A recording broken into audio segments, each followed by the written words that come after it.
Chapter 1. A Journey Through Time. In the recesses of her mind, Mihi recalled her last impression. She was participating in a culinary competition. A throng of contestants was bustling energetically, but suddenly a thunderous explosion reverberated, accompanied by a scorching wave that swept away many, including her. It must have been a mishap that triggered a gas explosion, making it exceedingly difficult to salvage her life. Mihi had anticipated that upon opening her eyes, she would find herself in a pristine, brightly lit hospital receiving urgent care. Yet, how could she be confronted with such a scene? Before her lay a narrow cave, scarcely more than 10 steps across, where a chilling draft wound around her, penetrating to the marrow of her bones.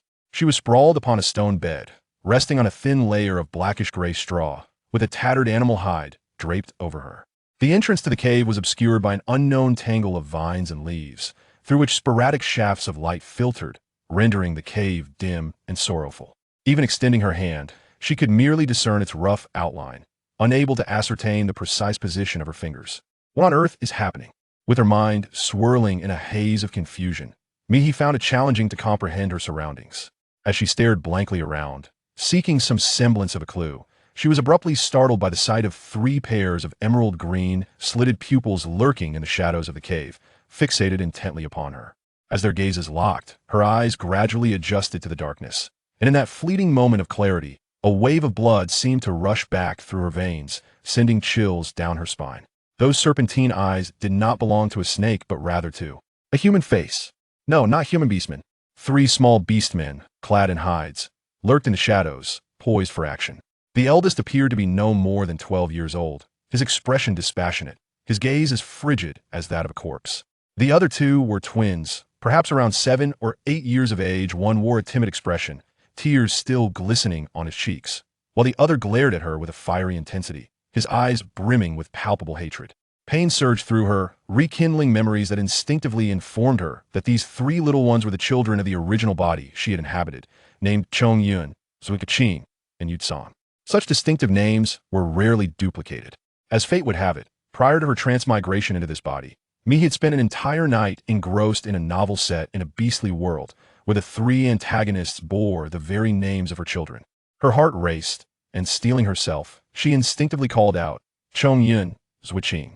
Before she could utter the 3rd name, a thunderous roar from Yu Tsong shattered the silence like a clap of thunder. Wicked female, you shall not speak our names. Zuiqing, don't go near her. Don't you remember what just happened? She is surely trying to deceive us again, to sell us to a hunting party as bait. She wants to kill us. I will. After the vehement roars of anger came the sound of heart-wrenching sobs. The 3 pairs of slitted pupils ignited, shifting from a dim emerald to a bright, fierce green, with the most enraged pair seemingly poised to lunge forward and sever her throat. They are indeed the 3 antagonists from the story Chong-yun, Zuiqing, and Yutsong. All the answers he had wished to deny now surged to the forefront. She had clearly perished in a gas explosion, only to transmigrate into the cold-hearted mother of the antagonist from a novel. This character, Mihi remembered, had never been named in the original text, yet her deeds were far from commendable. She harbored a deep disdain for her 3 children, perpetually subjecting them to the most venomous words and curses, resorting to beatings, and even contemplating selling or killing them. It could be said that the twisted personalities of the 3 antagonists in the later chapters were entirely a consequence of her influence. The fate of this villainous mother was equally evident. Once the brothers matured, they would break her limbs, leaving her to crawl and beg for survival. And after she perished from starvation, they would skin her to make a banner, hanging it in their tribe's settlement as a testament to their vengeance. Considering the recent dialogue among the brothers, if Mihi recalled correctly, the current plot point had just reached the moment when the original body, plagued by the hardships of intermittent hunger, finally resolved to seek refuge with a solitary lynx beastman named Julie. In this era, characterized by a scarcity of males and an abundance of females, many beastmen were eager to welcome a female's allegiance. However, the price was for her to dispose of her 3 burdensome children. How she would achieve this was entirely her concern. Heavens above, no wonder these 3 little ones were incessantly uttering deceived, sold, and killed. They had evidently been left with deep psychological scars. A dull ache throbbed at her temples. As he propped herself up from the stone bed. As she lifted her head, she noticed that the 3 little boys seemed startled by her sudden movement, hastily retreating to a corner. Although their eyes remained a vivid green, the terror within them was unmistakable.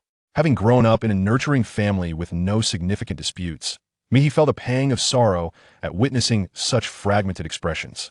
Despite this being her first encounter with the three brothers, perhaps due to the bonds of blood, along with their faint resemblance to her heart quivered uncontrollably. The original body had been cold-blooded, yet the children were innocent. Taking one step at a time seemed to be the best course of action. Mihi forced a smile through the lingering pain on her face, attempting to convey warmth to the three little boys. "I'm sorry. I was wrong. I won't seek out Julie, nor will I sell you again." As she spoke, her sincerity was palpable, yet it was clear that the three little ones, having been deceived repeatedly, no longer believed her words. "Wicked female beast, you're trying to deceive us again."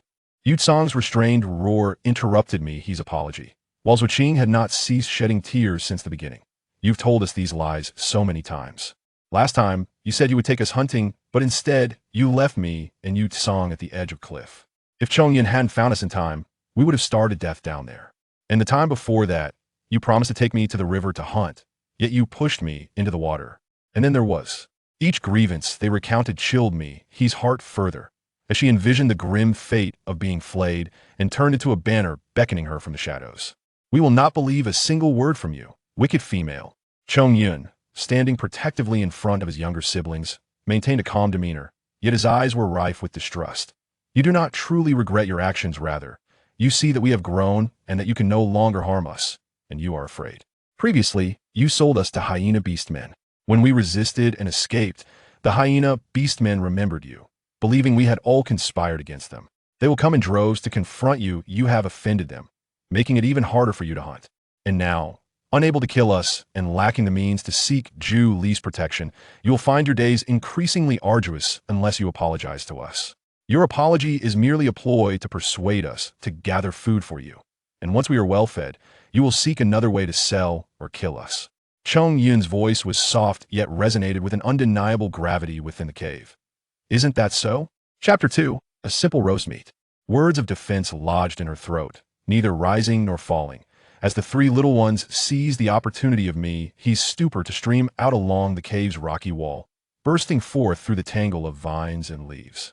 Their frantic demeanor resembled that of prey fleeing from a predator, and in the blink of an eye, they vanished without a trace. Mihi shut her mouth and let out a deep sigh within her heart. Impressions are not formed overnight, nor can they be altered in an instant. She could not expect to reverse the long-standing perceptions the three little ones held of her with just a few words. Nothing worthwhile comes easily or quickly. She must first ponder how to fill their bellies.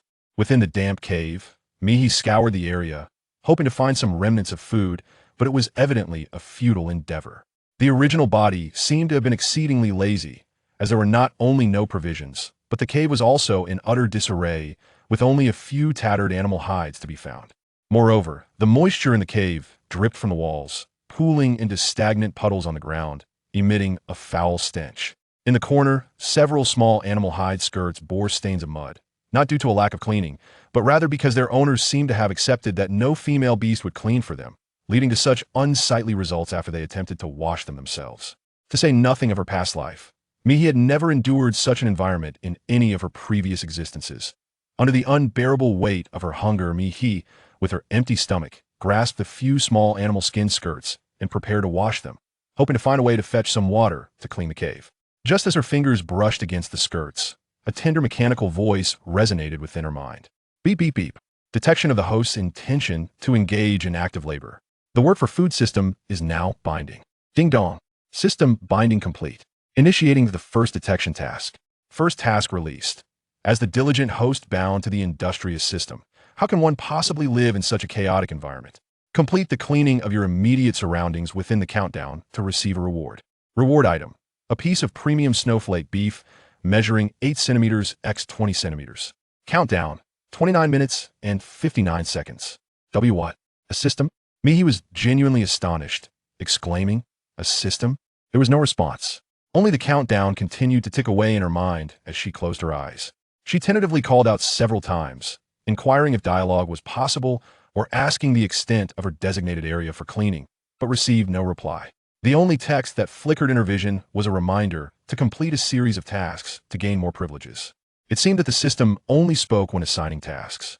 With gritted teeth, Mihi quickened her pace, clutching the animal skin skirts as she stepped out of the cave. She cautiously sought out a modest water source, devoid of any beastmen, and diligently scrubbed the skirts clean. Once finished, she collected a few fruit shells that resembled coconuts but were clearly not, filled them with water, and returned to the cave. The cave remained as damp as ever. Mihi took one shell of water and sprinkled it over the areas that needed cleaning, using a bundle of large leaves she had gathered from outside as makeshift cleaning tools. She scrubbed and wiped away the grime, and just as her last shell of water was nearly depleted, the cave appeared remarkably different from before. Having cleaned the visibly dirty areas, Mihi was uncertain if this constituted the cleaning work mentioned by the system. With about 10 minutes left on the countdown, she meticulously scrubbed the stone bed and even cleared away the remnants of wood ash from the center of the cave, which had not seen fire in ages. She ensured that the clumped ashes were entirely removed, leaving only a circle of stones meant for the hearth. Finally, she gathered some dry branches from the cave's edge and filled the stone mortar. By the time she completed all these tasks, the cave was revitalized and the countdown had come to an end. Initially anxious, Mihi felt a wave of relief wash over her as she sensed the weight in her hands. Indeed, she held a piece of beautifully marbled beef about the size of her palm. With her years of culinary experience, Mihi recognized the system's claim to be accurate. This beef was of the highest quality, worthy of being featured as a limited-time dish in certain 3-star restaurants. The efficiency of the system was truly unexpected. Could this be the golden finger associated with her transmigration? She had previously feared that she might not survive in this world filled with beastmen. Mihi sighed in relief. The half-hour cleaning had stirred a nauseating sensation in her already empty stomach, a clear indication of hunger. Resolute, she sat down with the meat and picked up a slightly sharp stone, deciding to prepare a dinner with this heaven-sent meat. She sharpened the stone into a knife, sliced the meat, and skewered it with swift dexterity, completing the preparation in one fluid motion. However, what about the fire? Though she was a chef and handling ingredients posed no challenge. Despite having watched survival shows like Bear Grylls, she had never attempted to start a fire herself in her previous life. But this was not the time to give up. Mihi crossed 2 branches and rubbed them together, trying to create friction. After several attempts, in an indeterminate passage of time, she finally spotted a flicker of flame. Placing the kindling she had prepared earlier atop the spark, the flame leapt high. Mihi wiped her sore hands from the friction with a smile, transferring the flame into the carefully arranged wood pile and laying the beef over the fire to roast. Amidst the swirling smoke, the skewered meat danced over the flickering flames, and soon, an enticing aroma filled the air. As the flames flickered, every piece of beef on the skewers glistened with an alluring sheen, the texture distinct, as if each fiber were narrating its own tale of succulence. With the temperature rising, the fat on the surface of the meat began to seep out, forming a thin layer of golden droplets that crackled in the heat. The slightly charred exterior infused the meat with a smoky flavor, blending with the essence of charcoal grilling. One could faintly detect the purest taste of the meat itself, tantalizing the nostrils and taste buds. Mihi, utterly entranced by the aroma, quickly assessed that it was done and eagerly retracted the skewer, taking a hearty bite. Indeed, it was premium fatty beef. The tender, slightly oily flesh burst in her mouth, and despite the absence of any seasoning, not even salt, it was enough to make even the most discerning gourmet bow in submission. Content. Mihi finished an entire skewer of roasted meat and was about to indulge further when she noticed the vine-covered entrance tremble slightly, causing her to halt her actions. The 3 little ones had returned, and they appeared rather disheveled. Chapter 3. The Trouble Brought by Roasted Meat. Mihi had been busy for quite some time, and the 3 brothers had clearly not been idle.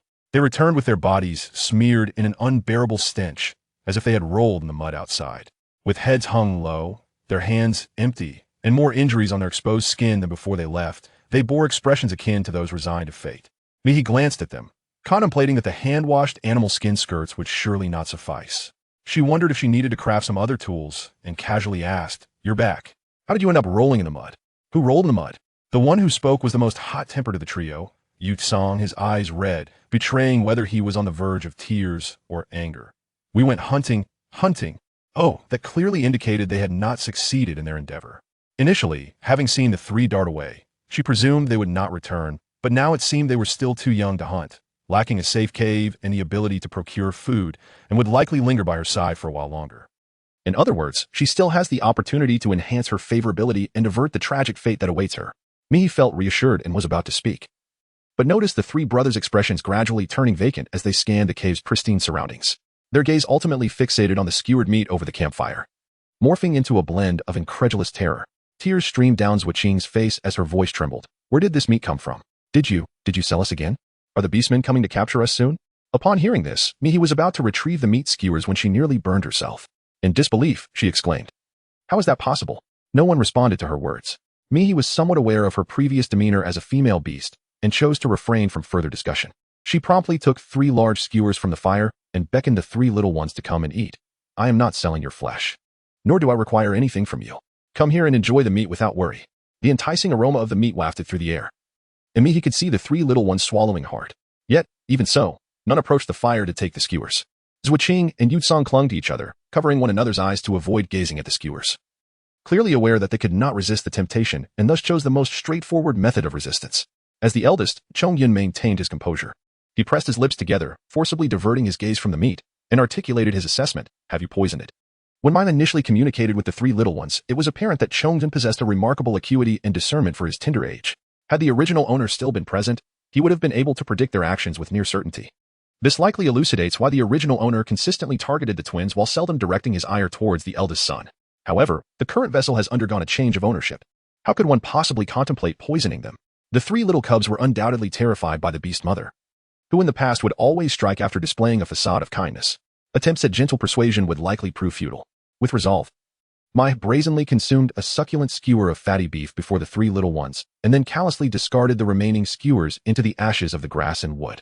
"I intended to give you these charred ones, but since you refuse to eat, they shall all be discarded."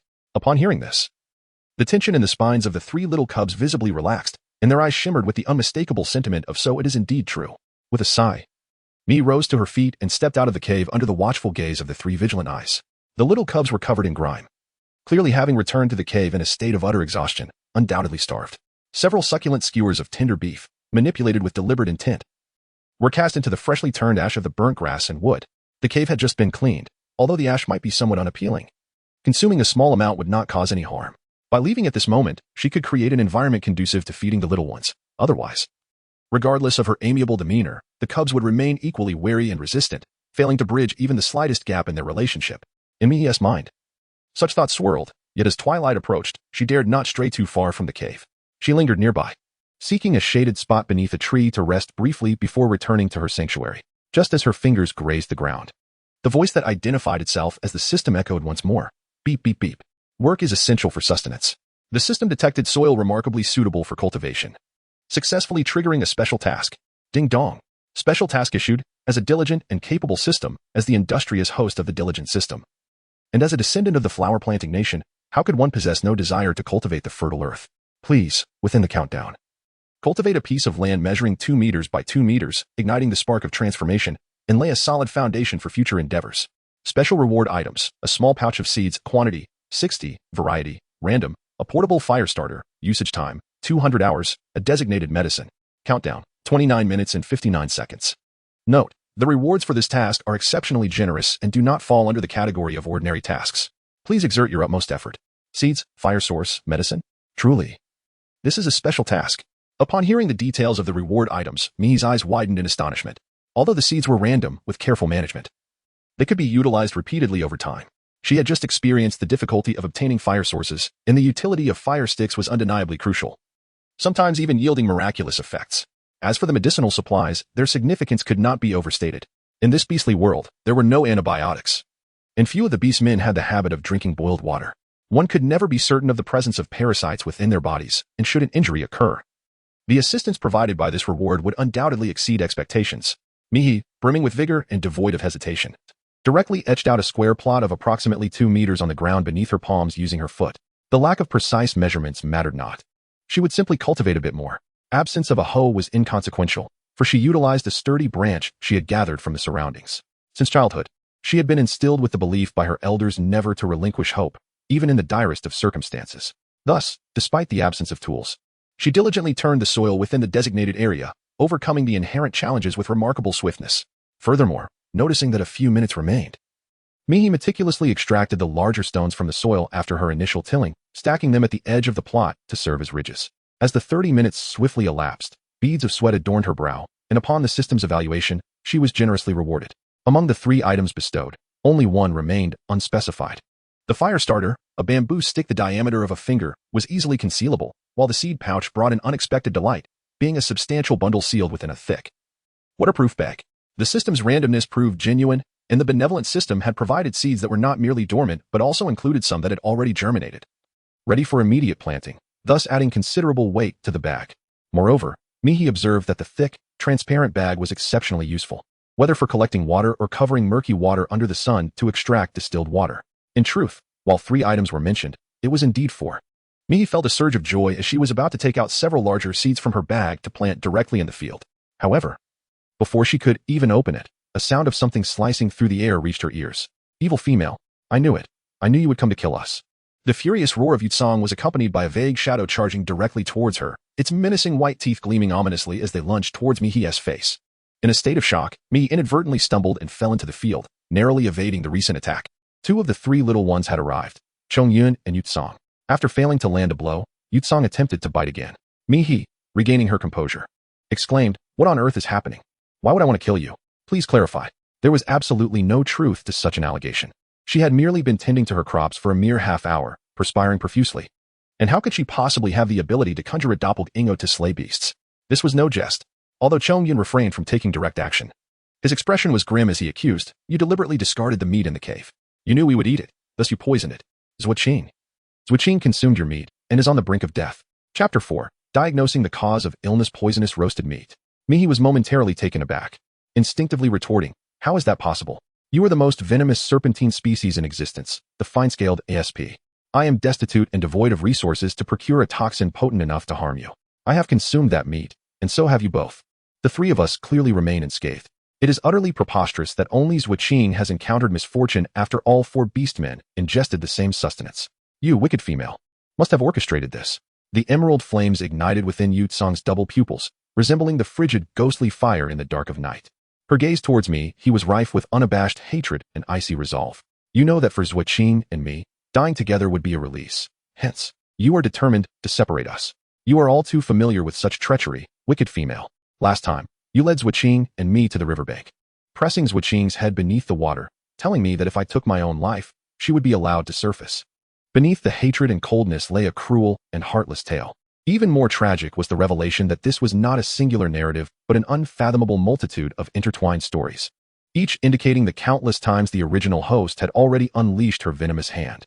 A tremor coursed through Mihi's heart, while the fierce right song opposite her clenched his fists, glaring intently. "You have unleashed but a single venom, undoubtedly aware that regardless of which one of us perishes, the remaining will suffer immensely. As long as we endure this torment, your joy shall be boundless. It must be this way. Today, I shall assuredly take vengeance for Zhuoqing by ending your wretched life." Right Song advanced step by step, as Mihi frantically turned her mind to devise a strategy. Glancing from side to side, her gaze suddenly locked with that of Chongyun, who had remained silent until now. This time, the eldest among the trio, who had always shielded his younger brothers, did not intervene in his siblings' actions. Chongyun's expression towards me was as frigid as ice. Each word pronounced with deliberate clarity. Even the most venomous serpent beast man can be poisoned. While this statement might have seemed disjointed to others, Mihi immediately grasped that Chongyun was responding to her earlier query regarding whether any poison could affect the fine-scaled top-hand snake. In a world brimming with toxins, exceptions certainly exist for those who seek them out. Moreover, the most lethal poison has always been the hard intent on slaying their mother. Chongyun, too, harbored faith in Right Song's assertion, or rather, all 3 brothers were resolute in their belief that their mother would indeed bring about their demise. She ought to have refuted this notion, yet finding herself in the body of a ruthless beastman rendered her rebuttal painfully inadequate. Mihi's heart sank to the depths of despair, yet she clung to the last vestiges of hope. Where was Zhuoqing's body? Did he perish on the spot after consuming the flesh? Could I go see him? The events unfolded with alarming swiftness. It had only been half an hour since she began her toil here, and a sense of disquiet gnawed at her. She yearned to grasp that final glimmer of possibility and uncover the truth of what had transpired. Yutsong seemed to be incensed by her words, baring his teeth as he prepared to lash out at Mihi. "Zhuoqing is nearly dead because of you, and yet you refuse to let him rest." The young one's roar resonated with an unwavering strength, yet despite all his bluster, tears streamed uncontrollably from his already reddened eyes. In the blink of an eye, Mihi seized upon the crux of the matter, voicing her perplexity. "You just stated that Zhuoqing is dead, and now you claim he is on the verge of death. What is the actual situation?" Right Song bit his lip, unwilling to respond. While carelessly wiping his face with his arm, Chongyun embraced his younger brother. Casting a cold and distant gaze toward Mihi, "What remains of him is merely a breath. It is scarcely different from death. Are you satisfied with this outcome? Or do you wish to witness Zhuoqing's demise?" only to send his lifeless body to the altar for sale? In the world of the beastmen, resources are not squandered, no matter how minute. The tribe to which my belongs is a coalition of several groups that coexist without enmity, centered around the beast god altar, from which they expand and settle. Each distinct race has its own gathering place, whether large or small. While these groups refrain from preying upon their own kind, there exists an unwritten code. Annually, or rather daily, the tribe witnesses the passing of orcs, who are then brought to the vicinity of the altar for a peculiar form of exchange. On fortunate occasions, a fist-sized piece of meat can be traded for a whole adult orc. A transaction deemed mutually satisfactory, with no orc perceiving it as cruel. It is no wonder that she is compelled to discover what transpired with Zhuqing. As the two younglings have reacted so dramatically, it is indeed a colossal misunderstanding. Mihi regained her composure and spoke solemnly. I do not intend to sell him. I merely wish to see Zhuqing, just once. My flesh is truly not the issue. I consume more than any of you. Nevertheless, I realize my words may be in vain, and you will hardly believe me. Take me to him. If he is dead, you need not bear the burden of guilt for slaying your own mother. In the presence of Zhuqing's lifeless body, I shall take my own life. Is that acceptable? In the face of this crisis, Mihi finally conceived the most fitting possibility for the situation. They all consumed the same food, and only Zhuqing had encountered a mishap. This implied that Zhuqing likely ingested something different before returning to the cave. Perhaps it was a case of food incompatibility. Or maybe it was some herb imbued with chronic poison, leading to this poisoning. This circumstance might potentially be alleviated through induced vomiting and medication. And fortuitously, she had just been granted an opportunity to select her own medicinal remedies. Time was of the essence. The longer they delayed, the greater the risk to Zhuqing's life became. Mihi no longer gazed at the two hesitant little ones before her. With a resolute heart, she broke through their encirclement and strode directly towards the cave. The voices behind her hesitated for a moment, then immediately followed, dragging her frail body. Mihi reached the cave, gasping for breath as she pushed aside the curtain of vines. To her dismay, she discovered Zhuqing lying motionless on the ground. This timid little creature, who always hid behind his elder brother and younger sibling, lay curled up in the corner of the cave, utterly still. A surge of alarm coursed through Mihi as he strode forward, instinctively lifting Zhuqing into his arms. The chill emanating from her body was palpable. Her eyes were tightly shut, and her complexion was ashen, precisely as Chong Yun had described. She appeared to be hanging on by a mere thread. As Zhuqing was cradled in his embrace, her eyelids fluttered slightly, parting just enough to reveal a glimpse of Mihi.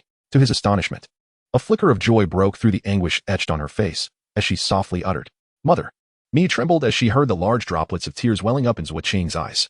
With great difficulty, she uttered, "It hurts so much. It hurts so much. If I were to die like this, you would be happy, wouldn't you?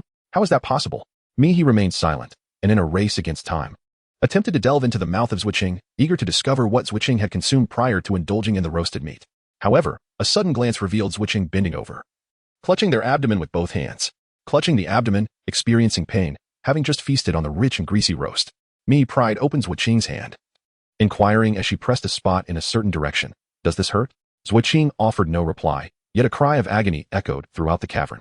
Chong Yun and Yu Tsong, mere steps away from Mihi, rushed forward and restrained her. "Indeed, you have deceived us. You wish for Zhuqing to suffer unto death."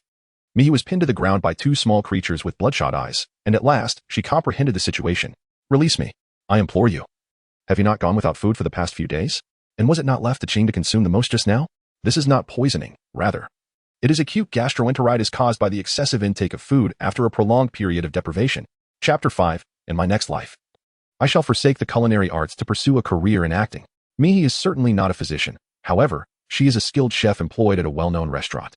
The clientele is not exclusively composed of social elites. Often, one encounters those who, in a bid to indulge in a lavish meal, go to great lengths, sometimes refraining from eating for a day or even several days. Such occurrences can lead to sudden, severe abdominal pain, frequently accompanied by diarrhea and vomiting. Essentially, there is but one plausible explanation. Yet, neither Zhongyun nor Yotsong possess the understanding of acute gastroenteritis, nor would they believe Mihi's assertions. The two young ones exerted their utmost strength to bring Mihi to the ground, having just endured an intense sprint. She found herself momentarily unable to resist due to the weight pressing down on her, and she could only shout, "Let me go. Don't you want to save Zhuqing?" In response, a furious roar erupted, with Yotsong clinging tightly to Mihi's leg, preventing her from approaching Zhuqing. "Stop deceiving us. You merely wish to kill us all and then marry Julie." Zhongyun did not shout, but he tightened his grip on Mihi's hand, silently conveying his stance. This exemplifies the deep-seated nature of impressions. Indeed, it is profoundly entrenched. "Yes, I have poisoned Zhuqing." Mihi, consumed by desperation and with her back against the wall, finally confessed to the poisoning as the menacing fangs drew perilously close. What a ludicrous notion! Though adult orcs still possessed a size advantage over their younger counterparts, These were serpent orc offspring whose bite could indeed be fatal. She had to devise an alternative they would accept. With swift mental calculations, she exchanged the system's medicinal redemption opportunity for curative pills. Extending her barely mobile fingers, she retrieved 2 pristine white tablets and displayed them before the astonished younglings. Zhuqing is already in this state. Without intervention, death is certain. But now there's another path. I hold 1 poison and 1 antidote. I won't reveal which will cure Zhuqing. You must choose one for him, and I shall ingest the remaining tablet.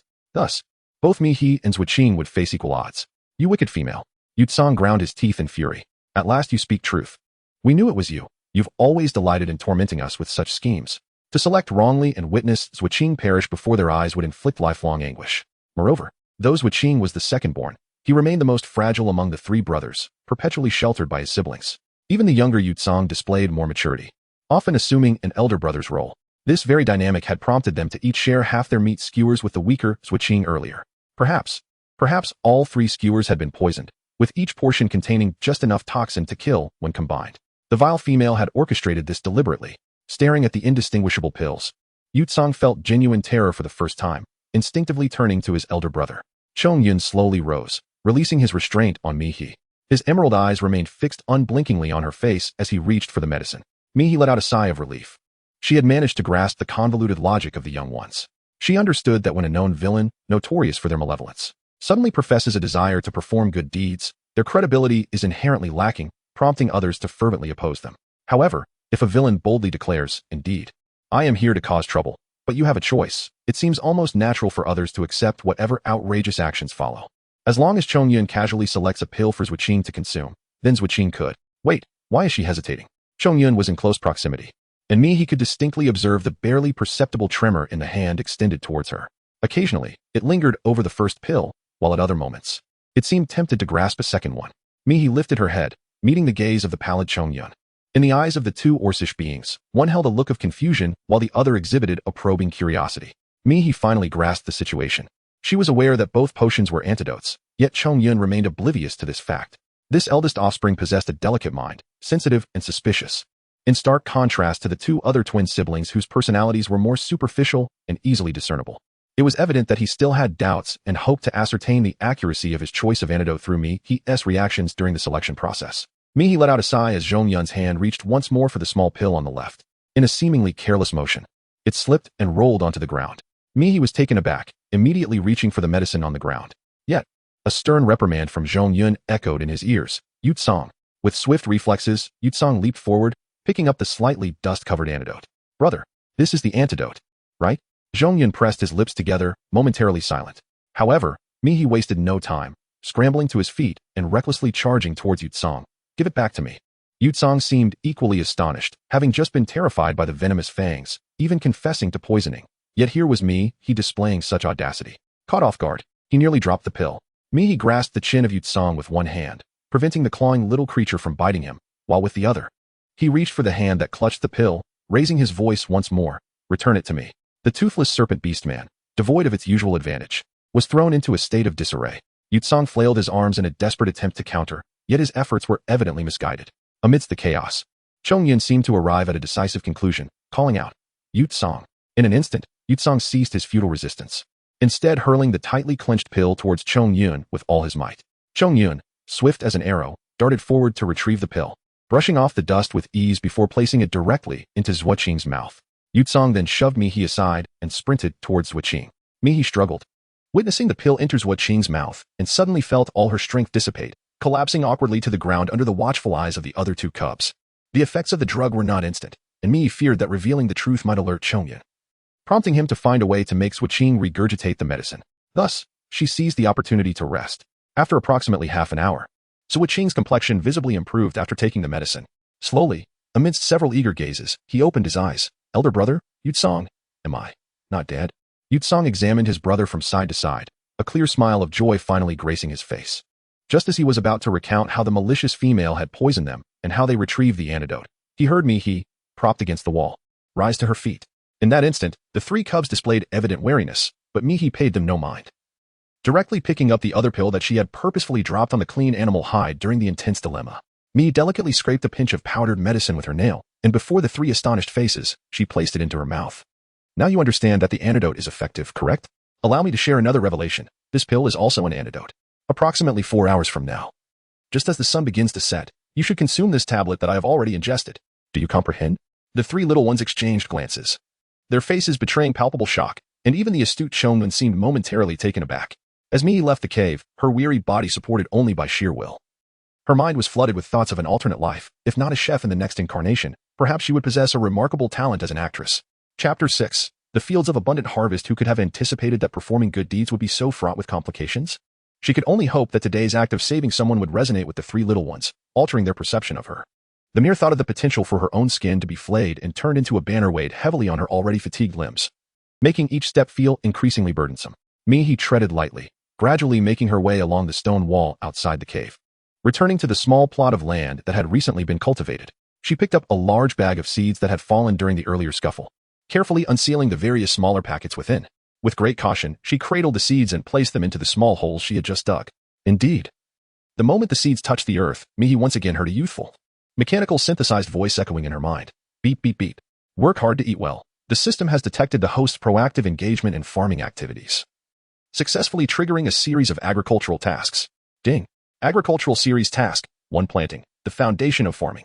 Only through sowing can one reap rewards and nurture hope. As a diligent system, I am delighted that the host enjoys labor, and I provide an advance notice to encourage proactive attempts. Please sow all the seeds in your possession into the soil within the countdown completion time, granting the seeds their rightful place and aiding them in fulfilling their mission.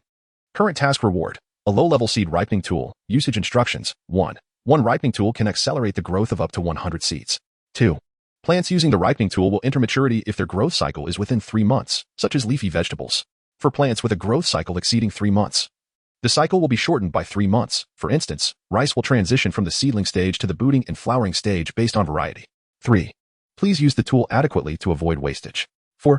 Each type of plant is limited to 1 ripening tool. Countdown, 9 minutes and 59 seconds. Note, this task is part of a series. Completing the series will unlock ultimate rewards. Please continue your efforts. Series tasks? Mihi, lost in thought, continued her previous activity of sowing seeds, carefully placing each one into the earth before covering the holes with soil. The system's countdown for the task was remarkably precise. Just as she finished planting the last seed, she felt a weight in her hand. A burlap sack, roughly the size of 2 fists, appeared, devoid of any markings. Inside, it contained granules resembling fertilizer, yet with subtle distinctions. In her childhood, Mihi observed her elders cultivating the fields and learned that fertilizers are industrial products, often accompanied by a distinct and unpleasant odor. However, the contents of the burlap sack emitted no discernible scent, instead exuding a refreshing fragrance that was somewhat intoxicating. It truly seemed extraordinary, almost otherworldly. No wonder it was emphasized to use it in adequate quantities. Without such a note, after her initial experimentation with the varieties of seeds, she would undoubtedly seek to document the plants with shorter maturation cycles, aiming to minimize usage and maximize her gains. Mihi felt a tinge of regret as she rummaged through the burlap bag. To her delight, she discovered a thumb-sized measuring spoon. Approaching the seed pit at the far corner, she sprinkled the ripening agent. Instantly, the seed she had sown sprouted tender shoots, which surged through the soil and scattered in all directions, creating a cascade of vines across her face. In a mere few breaths, a pumpkin, larger than Mihi's head, materialized before her eyes. It was a resounding success. She had initially worried about the possibility of not being able to harvest seeds for future planting, but to her astonishment, she had struck gold right from the start. The flesh of the pumpkin harbored an abundance of seeds. Mihi was overjoyed. Lifting the pumpkin from the ground with great care, severing the vine that connected it, and placing it reverently upon a patch of earth nearby, before resuming the task of hastening the ripening of the remaining seeds. However, reality often teaches us that one should not celebrate too prematurely. To his astonishment, the second seed, once planted, sprouted into a plant with verdant leaves, its tips adorned with purple flowers, evoking a sense of familiarity in his gaze. After examining the situation multiple times, Mihi confirmed that the seeds she had hastened to mature were indeed those provided by the system, rather than unexpected weeds hidden within the soil. This revelation struck her with immense dismay. Alas, the system merely referred to them as seeds, without guaranteeing that they would yield edible crops for sustenance. The vibrant purple flower at the apex was unmistakably the common Vicia villosa, often found in the green belts of her previous life. The existence of this plant typically served 2 purposes: aesthetic appeal and the provision of fertilizer for other plants. Had she, in her attempt to expedite growth, inadvertently cultivated a plant that served only as fertilizer? What a convoluted predicament she found herself in. Amidst her tumultuous emotions of joy and despair, Mihi took a deep breath and resumed the application of the hastening fertilizer. After a flurry of activity, She assessed the outcome and discovered a total of 17 relatively common crops, including pumpkins, coriander, chili peppers, radishes, sunflowers, purslane, and loofah. However, the vegetables and rice the system had used as examples were nowhere to be seen. Among these harvests, more than half were ingredients that could not be consumed directly, and nearly half of those could not yield seeds. The time from maturity to wilting was still considerable, and Mihi had not harvested everything at once. Among the remaining 40 or so plants, a small portion was entirely unidentifiable. Even after attempting to sample some of them, she found them inedible. Had it not been for the system's reminders, she might never have known such peculiar plants existed. Another small fraction comprised plants with growth cycles exceeding 3 months. Due to the vast variety and difficulty in discerning their growth stages, Mihi could not identify them, leaving her to await their maturation for clarity. Furthermore, a significant issue arose from the limited size of her field, which, coupled with the overbearing growth of other plants, led to the unfortunate loss of several seeds that perished before she even encountered them. The field, which seemed to be brimming with potential after the first round of hastening, yielded little beyond those 17 plants. Nevertheless, these modest gains instilled within her a newfound courage to confront the perils of this treacherous beastly world. Mihi collected stones of similar size and gradually sharpened one against a larger rock, subsequently binding it to a convenient branch to create a rudimentary hoe. She then embarked on the reclamation of a plot of land that was 2 or 3 times larger than the original next to her small field, digging, collecting stones, and piling up soil. This time, the system offered no prompts or encouragement. Nevertheless, Mihi understood that this was her rightful endeavor. After a series of laborious tasks, she was drenched in sweat, taking a brief respite before diligently resuming the sharpening of her small stone knife. The finely honed blade effortlessly cleaved through the pumpkin, and Mihi carefully extracted the seeds from the flesh, rinsing them simply before placing them into the designated seed holes of the large field. After some contemplation, Mihi decided against using the remaining half of her ripening tool. Firstly, the growth cycle of pumpkins is relatively short, with a sizable pumpkin available for sustenance. There was no need to hasten the maturation of a large quantity all at once.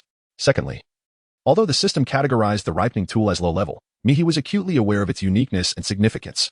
This item, which could be deemed capable of circumventing bugs, might prove invaluable at any moment, hence it should never be misused. After Mihi finished tending to the fields, the sun had already begun its descent. Without hesitation, she embraced the bag of seeds that the system had previously wrapped and swiftly returned to the cave, carrying the pumpkins, loofahs, radishes, and other produce she had gathered. The cave remained shrouded in darkness. As Mihi pushed aside the vine-covered entrance and stepped inside, it took her a moment to acclimate before she could discern the surroundings. Only Zhuo Qing and Yu Song, the 2 little ones, were present, while Zhang Yun's whereabouts remained a mystery. However, Mihi was more concerned about Zhuo Qing, who was curled up on the ground, clutching her abdomen, her face a pallid shade of blue. Mihi was taken aback and, without having the time to put down the bag, instinctively raised her voice to inquire, "Right, Song, did you not give Left Qing any medicine?" Chapter 7. Pumpkin soup and rabbit meat soup. The voice of Mai reverberated within the cavern, yet it received no reply. On the ground lay Zhuo Qing, writhing in agony, and you could see that Yu Song's expression was nearly more tormented than that of his own brother. This reaction left Mai with little doubt as to what had transpired. Mihi felt as though she were on the brink of madness. She dropped the bag in her hand and hurried over. "Hasn't Zhuo Qing already recovered after taking a pill? Before I left, didn't I see her consume another one? Why haven't you given Zhuo Qing her medication yet?" The situation with Yu Song was already dire, requiring a regimen of medication and a light diet for a period of time. Initially, taking just 1 pill might alleviate the symptoms to some extent, but once the effects wore off, it was imperative to continue the treatment. She had been laboring in the fields for quite some time, undoubtedly exceeding the 4-hour medication window. Yu Song's complexion was pale, yet instinctively, he retorted almost reflexively, "But you left right after taking yours. Who's to say you didn't consume a little poison and then scurry off to find an antidote? You are a malicious female. How could you possibly be so benevolent? You were even competing with me for the antidote." In Mihi's heart, a tumult of emotion surged, leaving her momentarily at a loss for words. Indeed, the path to redemption proved to be far more arduous than she had anticipated. The accumulated wounds of the past loomed too large, and now, regardless of her actions, there seemed no way to gain the immediate acceptance of the 3 little ones. Instead, they would only perceive it as yet another scheme.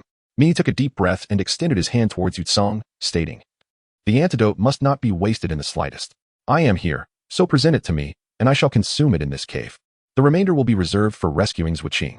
Upon hearing these words, Yu Song was momentarily taken aback, staring blankly at Zhuo Qing on the ground, his expression a mix of distress and agony. He was discarded by elder brother. Discarded? But that medicine comes in a box containing merely 6 pills. Given Zhuo Qing's current condition, if he were to endure for the minimum 4-hour interval, he would require another dose soon. The remaining 4 might not even last until tomorrow. Moreover, this medicine was a reward from the mission. And who knows when the next supply might arrive. Mihi's chest heaved with frustration, yet she found herself powerless to act otherwise. With no alternative, she retrieved another pill. Repeating her previous stratagem, first consuming the powdered portion herself, then cradling the agonized Zhuqing in her arms. Prying open his mouth, she fed him the remaining half of the medicine. This time, Yutsong observed the proceedings with meticulous attention, refraining from vigorous interference. Only after he had completed administering the medication did he reclaim Zhuqing, pulling him back into the protective circle of his own embrace with fierce possessiveness. He was utterly exasperated, yet communication was unavoidable. Her expression was even more dismal than before. Logically, this should not have been the case. What had transpired during my absence? After a prolonged silence, Yutsong finally responded in a subdued tone, "Brother, after your departure, the elder brother hunted a rabbit. And we gave a little to Zhuqing." He was taken aback and quickly turned to search the cave. To her astonishment, she discovered a half-eaten rabbit, a bloody rabbit. It was still gnawing on raw flesh. Who would not feel pain at such a sight? Is suffering from a headache. Felt as though her head was on the verge of exploding, yet after a few deep breaths, she swiftly regained her composure. She resolved not to let Zhuqing consume those. But what about Chongyun? Where had Chongyun gone now? That rabbit was hunted by your own hands. Yet Zhuqing continued to suffer from abdominal pain. You must understand that it is not the meat I provided that is the cause, is it? Right Song's expression shifted. Neither affirming nor denying her thoughts, he merely pressed his lips together, seemingly contemplating the feasibility of revealing the truth to Mihi. Mihi stood in place for a moment, awaiting a response that never came. With a sigh, she did not press the matter further and retreated to the side of the bag she had just abandoned. She retrieved half of the pumpkin from within and pulled out several objects she had found along the way, resembling primitive coconut shells. Gathering firewood, she arranged it carefully and ignited the flames, placing the half coconut shells in a line beside the bonfire before pouring in approximately 1.5 bowls of clear water. While the water came to a boil, Mi took the already cleaned pumpkin and, with a sharp little stone knife, sliced it into chunks, setting them aside for later use. This simple, unpretentious food, with its natural sweetness, required little in terms of culinary flair or sophistication. However, for a sick individual, or ailing creature, such simplicity and delicacy were indeed most suitable. Mi divided the cut pumpkin into 2 piles, one large and one small. She meticulously peeled the smaller portion, simmering it in boiling water until it transformed into a thick puree, while the larger pieces were simply tossed into the boiling water to cook. After a long day of labor, Mihi had little energy left to care for herself, aside from tending to the ailing young ones. Fortunately, although the pumpkin skin was tough, it could still be utilized for preserving. Cooking the skin along with the flesh not only made it easier to remove but also prevented it from disintegrating into a mushy mess during the cooking process. Bowls of golden pumpkin soup simmered over the fire, occasionally bubbling and emitting a gentle gurgling sound, as the gradually intensifying sweet aroma wafted through the cave, enticing even the drowsy Right Song and the barely awake Left Ching, who could not help but swallow in anticipation. Mi pondered for a moment, then rose to her feet and approached the half-eaten rabbit lying in the cave. She retrieved the creature and brought it back to the warmth of the campfire. Despite the unfortunate mutilation of its body and the absence of its innards, a considerable portion of meat remained. Furthermore, the rabbit's fur, though only half intact, was still a valuable resource that could potentially be used to patch larger hides in the future. Mi carefully skinned the rabbit, then used the remaining water from washing the cave earlier to cleanse the carcass thoroughly. With deft strokes of her small stone knife, she chopped the rabbit meat into bite-sized pieces and placed them into the largest coconut shell container available. Uncertain whether Chongyun had used poison during the hunt, Mi dared not make assumptions. She resolved to boil this rabbit meat meticulously before consumption. As the blood-stained meat tumbled in the boiling water, its transformation awakened her appetite. The pale pink flesh undulated in the bubbling liquid, releasing a primal yet intoxicating aroma that tantalized the senses and teased the palate. Mi carefully skimmed off the froth from the surface and changed the water once more. Only then did she add a small amount of dandelion and sand ginger, harvested from her recent planting, to the rabbit soup. While these were certainly not conventional seasonings, Mi found herself relying on these modest ingredients to impart flavor. Fortunately, both sand ginger, known for its ability to eliminate odors, and dandelion, with its subtle bitterness, not only served to clear heat and detoxify, but also enriched the rabbit broth with a unique taste. After the broth had boiled, Mi took a sip. The overall effect was subtle. As it glided over her tongue and descended into her esophagus, there lingered a faint sensation of sweetness reminiscent of tears, which was rather delightful. Gurgle. As Mi was about to take another bite, an unexpected sound suddenly reached her ears. The 2 brothers, Left Ching and Right Song, were gazing intently at the scene near the bonfire. Upon noticing Mi's gaze shift in their direction, they immediately averted their eyes. Mi was unaware of how long they had been there, but judging by the rumbling of her stomach, it seemed she had been occupied for quite some time. Despite remaining by the campfire, she had yet to catch a whiff of the delicious aromas wafting from the abundance of food that filled the cave. Mi pondered for a moment, picking up a bowl of golden, fragrant pumpkin puree and a bowl of pumpkin soup with the skin intact. She poured out half of the rabbit meat soup and approached the 2 brothers, placing a large coconut shell bowl brimming with tantalizing chunks of meat on the ground. I am here, sharing the same meal with you, and I will not leave this cave. If we must perish, let us do so together. Eat without worry. Chapter 8. An initial attempt to build trust. Are we truly allowed to eat this? Is this really for us? Echoed the incredulous voices of the two small orc brothers, their tiny faces reflecting disbelief. Such an occurrence would have been utterly unimaginable in the past. The wicked female had always left them with barely a morsel. And even in times of their injury, she would exploit their bond, compelling them to hunt and return the spoils to her. Left Qing bit her lip nervously, while Right Seeing retorted without hesitation, "You actually intend to feed us? Is there poison in it?" Mi felt a wave of helplessness wash over her, yet she maintained a gentle and patient tone as she explained, "First of all, I have never poisoned anyone. I've already clarified this once before. The only reason I claimed it was poison earlier was because you refused to trust me. Had I not said so, you wouldn't have consumed what I offered. Secondly, didn't I just explain this? I ate the same food, and I have no intention of leaving this cave. Have you considered that if the bowl truly contained poison, we would all perish together? Would I ever commit such an act? Of course, not. Even me, a soul from another world, understood just how cowardly, opportunistic, and self-serving the original owner of this body had been. Everything she had done was solely to ensure her own survival, even resorting to actions that bewildered the other beast men. All for the sake of attaching herself to a strong and formidable mate. Would a woman like that ever contemplate death? The two young cubs naturally grasped this logic. Yet Yutsong still clenched his teeth stubbornly, his voice strained as he muttered, "Even if the food is the same. Who has to say you didn't tamper with ours in some way? Who has to say you're not just toying with us, gaining our trust only to betray us again?" Just like before, he didn't elaborate on what before entailed, but the unspoken words hung heavy in the air. Laden with the weight of past suffering, Mi let out a soft sigh, and in the presence of the two little ones, took a sip from each bowl of soup before retreating back to the campfire. "There's no need for excessive words. I shall dine first." Just now, Zuoqing had consumed the rabbit returned by Chongyan, and the situation is worsened. However, after taking my medicine, the condition, as you have all witnessed, is gradually improving. Instead of continually directing your frustrations at me, it would be more prudent for you to first try it yourselves before speaking. Mai was aware that her persistent attempts to persuade others to accept her goodwill came across as somewhat passive, even somewhat spineless.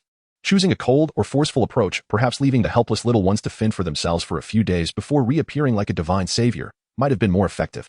Yet, Mai simply couldn't bring herself to abandon them so easily. That single cry of mother uttered by Zuoqing while nestled in her arms, the wounded and despairing gaze, and the revelations of the original body's torment inflicted upon these young ones, all of it had struck Mai's heart with an intensity that resonated deep within her soul. The word torment, so casually mentioned in books, took on an entirely different meaning when witnessed firsthand. Though Mai had never been a mother in her past life, it was as if an instinct to protect the young, buried deep within her bloodline, had awakened. It compelled her to shield these pitiful little ones by any means necessary. Yes, protect them. And now, it seemed her motivation had evolved beyond merely avoiding her own tragic fate. Mi retreated to a safe distance. Sitting quietly by the flickering campfire, observing the dancing flames without uttering a single word, yet remaining ever vigilant of the movements of the little ones. Silence, and endless silence. After a considerable time, Yutsong approached the coconut shell bowls, gritting his teeth as he declared, "I shall test the poison for my brother." Gulping down, Yutsong mimicked Mi's earlier actions, taking a sip from each bowl. The meticulously brewed pumpkin puree was undoubtedly delightful. As Yutsong furrowed his brows upon tasting it, he was enveloped by an unprecedented flavor that spread across his palate, surpassing even the finest berries he had previously foraged. Strangely, as the taste lingered in his mouth, he found himself recalling the images of the nursing females within the tribe who had just given birth. If only his mother had loved him and chosen to nurture him, the milk he would have tasted might have been just as sweet. This fleeting thought darted through Yutsong's mind, but his formidable self-control compelled him to remain silent as he lifted the pumpkin soup once more. The flavor of the pumpkin soup was similar. However, it did not possess the melt-in-your-mouth quality. Instead, it was slightly sticky and clung to his teeth. After consuming the yellow pulp, he had to contend with a somewhat tougher and slightly bitter green substance. Yet, it was merely a small portion, and certainly far superior to the inedible leaves and berries he had previously encountered. Yutsong took a few bites and instinctively brought the noticeably sweeter pumpkin puree closer to Zuoqing, saying, "Brother, eat this." Leaving the delectable morsels for the weaker Zuoqing was a mutual understanding between him and his elder brother. Zuoqing was propped up against the wall, and he began to savor the pumpkin puree in small bites. The warm puree filled his stomach, and soon enough, a hint of color returned to his cheeks. After finishing a bowl, he carefully licked the bottom, appearing unsatisfied. Delicious, so delicious. At that moment, the ever-caring Yutsong finally revealed his first smile in what felt like an eternity, offering another serving of pumpkin soup. Mi had been discreetly observing the commotion nearby, and timely remarked, "That bowl is yours, Yutsong. I understand your desire to care for him, but if Zuoqing consumes too much all at once, he might end up with a stomachache. One person should drink a bowl, and then we can share half a bowl of the meat broth. That should suffice."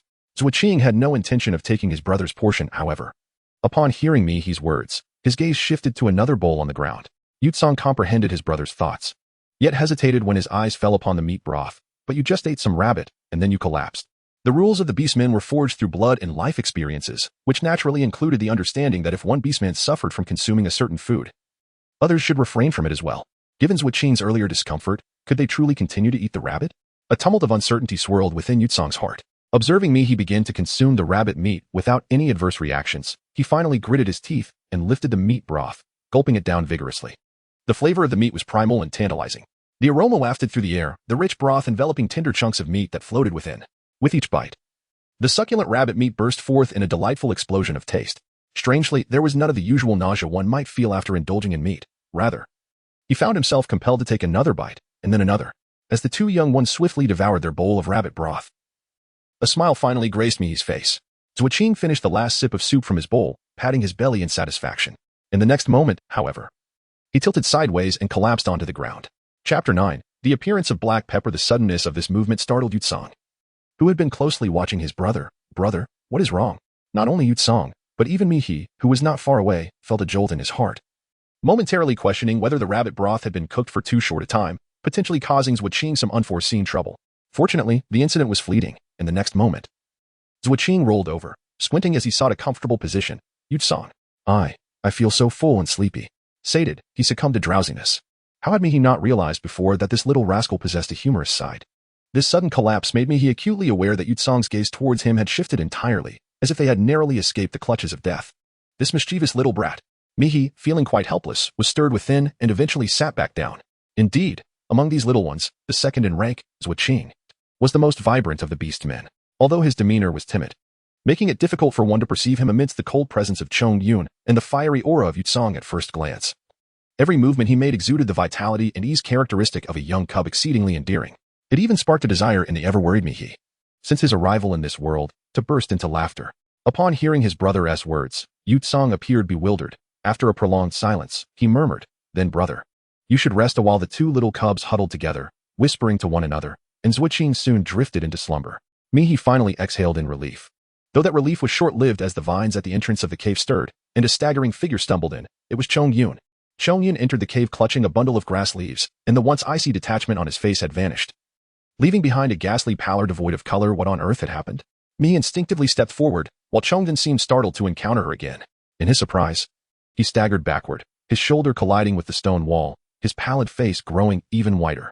Without a word, Chongyun clenched his teeth and strode directly toward his two younger brothers. "Quick, help Zhuqing up. I found a way to save him. I traded for medicine from the Deer Clan's priest."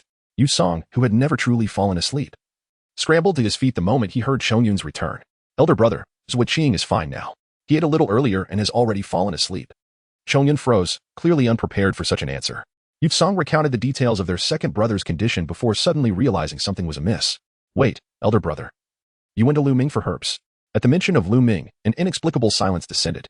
Even Zhuqing, who had been peacefully resting after his meal, shivered as if struck by a sudden chill. That stone-cold high priest. Yutsong's face drained of color as he darted toward Chongyun, frantically inspecting his elder brother. "Why would you go to Lu Ming? It shouldn't have come to this. I've heard that while Lu Ming can heal beast men, those who seek medicine from him either have their blood drained or are forced to swallow bizarre, unbearably bitter herbs that make them wish for death. Elder brother, what did you trade for these herbs?" Yutsong was nearly beside himself with panic, while unshed tears shimmered in Zhuqing's eyes. From the sidelines, Mi swiftly pieced together the situation from their fragmented exchange. Evidently, after the three cubs had discarded the medicine she provided, Zhuqing's illness had flared up again. With no other options, Chongyun had been forced to seek out the Deer Clan's priest. In essence, a priest was the chosen leader of each tribe. The Deer Clan, being herbivores with an innate sensitivity to medicinal herbs, also served as healers. Unless a beastman faced immediate mortal danger, they would typically turn to the Deer Clan's priest for treatment. This was the norm, but there were exceptions. Rumors now circulated among the beastmen that the new Deer Clan priest had gone mad. Previous Deer Clan priests had demanded only modest offerings or labor in exchange for medicine. But this priest, Lu Ming, forced the sick to bleed and compelled healthy petitioners to consume strange, agonizing substances. He would then observe their writhing with cold detachment, scribbling notes upon leaves. Mi has never encountered the renownedly youthful priest of the Deer Clan. However, now, piecing together the various rumors in his mind, it is evident that this priest is not truly mad in the conventional sense. Rather, he seems to regard those orcs as mere subjects for experimentation. Could it be that Chongyun? Ugh. Before the thoughts in Mihi's mind could crystallize into substance, Chongyun suddenly trembled violently, leaning against the wall as he began to retch uncontrollably. Dark green liquid was expelled, pooling in a corner of the cave. Mi-hee, with his tall stature and long legs, stepped forward intending to support Chong-yun. But even in his state of disorientation and utter exhaustion from vomiting, the largest of the cubs turned his face away, rejecting Mi-hee's assistance. Cast aside. Mi-hee could only watch helplessly as Ruade-song helped the still pale Chong-yun to sit down. After a moment of contemplation, he began to examine the peculiar-smelling vomit on the ground. Upon closer inspection, he noticed something alarming within the dark green expulsion. Numerous tiny black spherical particles emitted a pungent, bizarre aroma. It was unmistakably black pepper. Black pepper, notorious for its polarizing reputation, is adored by some who crave its presence at every meal, while others recoil at its scent as if it were poison, eager to distance themselves from it. Yet, even the most ardent lovers of this spice would never consume such a copious amount in one sitting.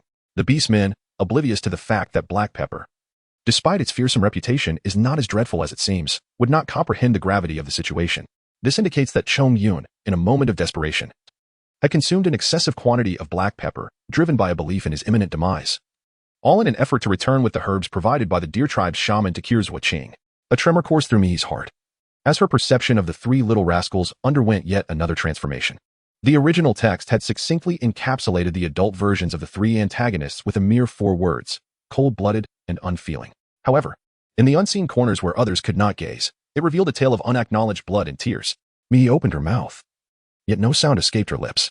Instead, she retreated to the campfire, preparing a generous bowl of rabbit meat soup and pumpkin soup for Chong-yun. You've already expelled the contents of your stomach. A warm broth will provide some comfort. We have already partaken, and there is nothing to worry about, she reassured.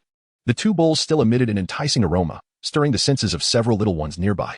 Even the already satiated Zhuo-qing and Yu-song could not help but swallow several times in secret. 2 nearly identical little ones huddled close to their elder brother, whispering softly to one another. However, Chong-yun did not even lift her eyelids, declaring resolutely, I would rather perish than consume anything she offers. Mi furrowed his brow, perturbed by this stubborn temperament.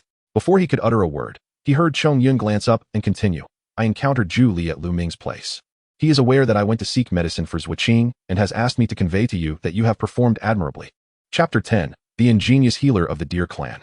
Zhu Li? In a fleeting moment, Mi-hee recalled the reason why her previous self had sold her offspring, the desire to attach herself to the being known as Zhu Li, the lynx orc. It was no wonder that Chong-yun, under the persuasion of his 2 younger brothers, was reluctant to accept food. This eldest offspring was inherently sensitive and suspicious. When seeking medicine, he encountered that lynx orc, and after hearing those words, it inadvertently nurtured the seed of doubt within him. How could one trust that Mi-hee was not in collusion with Zhu Li? It is not only Chong-yun who is naturally suspicious. Even Mi-hee herself struggled to believe in her own innocence. A headache indeed, a true headache. It is perplexing to comprehend the thoughts of that lynx orc, who previously displayed indifference and arrogance towards her original self. Now, after a prolonged absence from Mi-hee, he seems to assume that she would harm her own progeny for his sake. He even had the audacity to instruct Chong-yun to convey compliments to the perpetrator in front of the victim. It is utterly maddening. Any attempt at explanation would likely prove futile. A surge of inexplicable anger welled up within Mi-hee, yet she managed to suppress it momentarily with immense restraint. Do not be angry, she reminded herself. Explanation is futile, let actions speak instead. The foremost priority now is to care for the little ones. Mi did not remove the 2 bowls of fragrant soup. Instead, she ventured out of the cave, gathered some leaves, and meticulously cleaned up the remnants of Heavy Cloud's vomit within the cavern. This was an act she would have never contemplated in the past. The 3 little cubs exchanged glances, their expressions subtle yet attentive, and they regarded Mi-hee's actions with a mix of astonishment. Mi disposed of the foul-smelling vomit far away to avoid attracting the keen-nosed orcs, then fetched some water from the nearby spring using a coconut shell before hurrying back to the cave to study the bundle of medicinal herbs Chong-yun had brought back. This time, the little ones didn't turn a blind eye. Right-song took the lead, baring his teeth at Mi-hee. These herbs were obtained by our elder brother at the risk of his life. Don't think just because you've given us some food, you can take them. Mi-hee paid no heed, plucking a small leaf and placing it in her mouth, confirming her thoughts. This leaf was indeed a traditional Chinese medicinal herb known as chuanlianzi. Fortunately, her previous studies in culinary medicine had equipped her with the knowledge that this herb could alleviate ailments such as abdominal distension, hernia pain, and intestinal colic. In other words, it perfectly aligned with the afflictions of Zhuo-qing, and the medicine prescribed by the deer tribe's priest posed no issues whatsoever. In a moment of astonishment, Mi found her perception of the deer tribe's priest transforming instantaneously from that of a research eccentric to an extraordinarily unique divine healer, just as Shenong tasted a myriad of herbs to discern which plants were edible and which were not.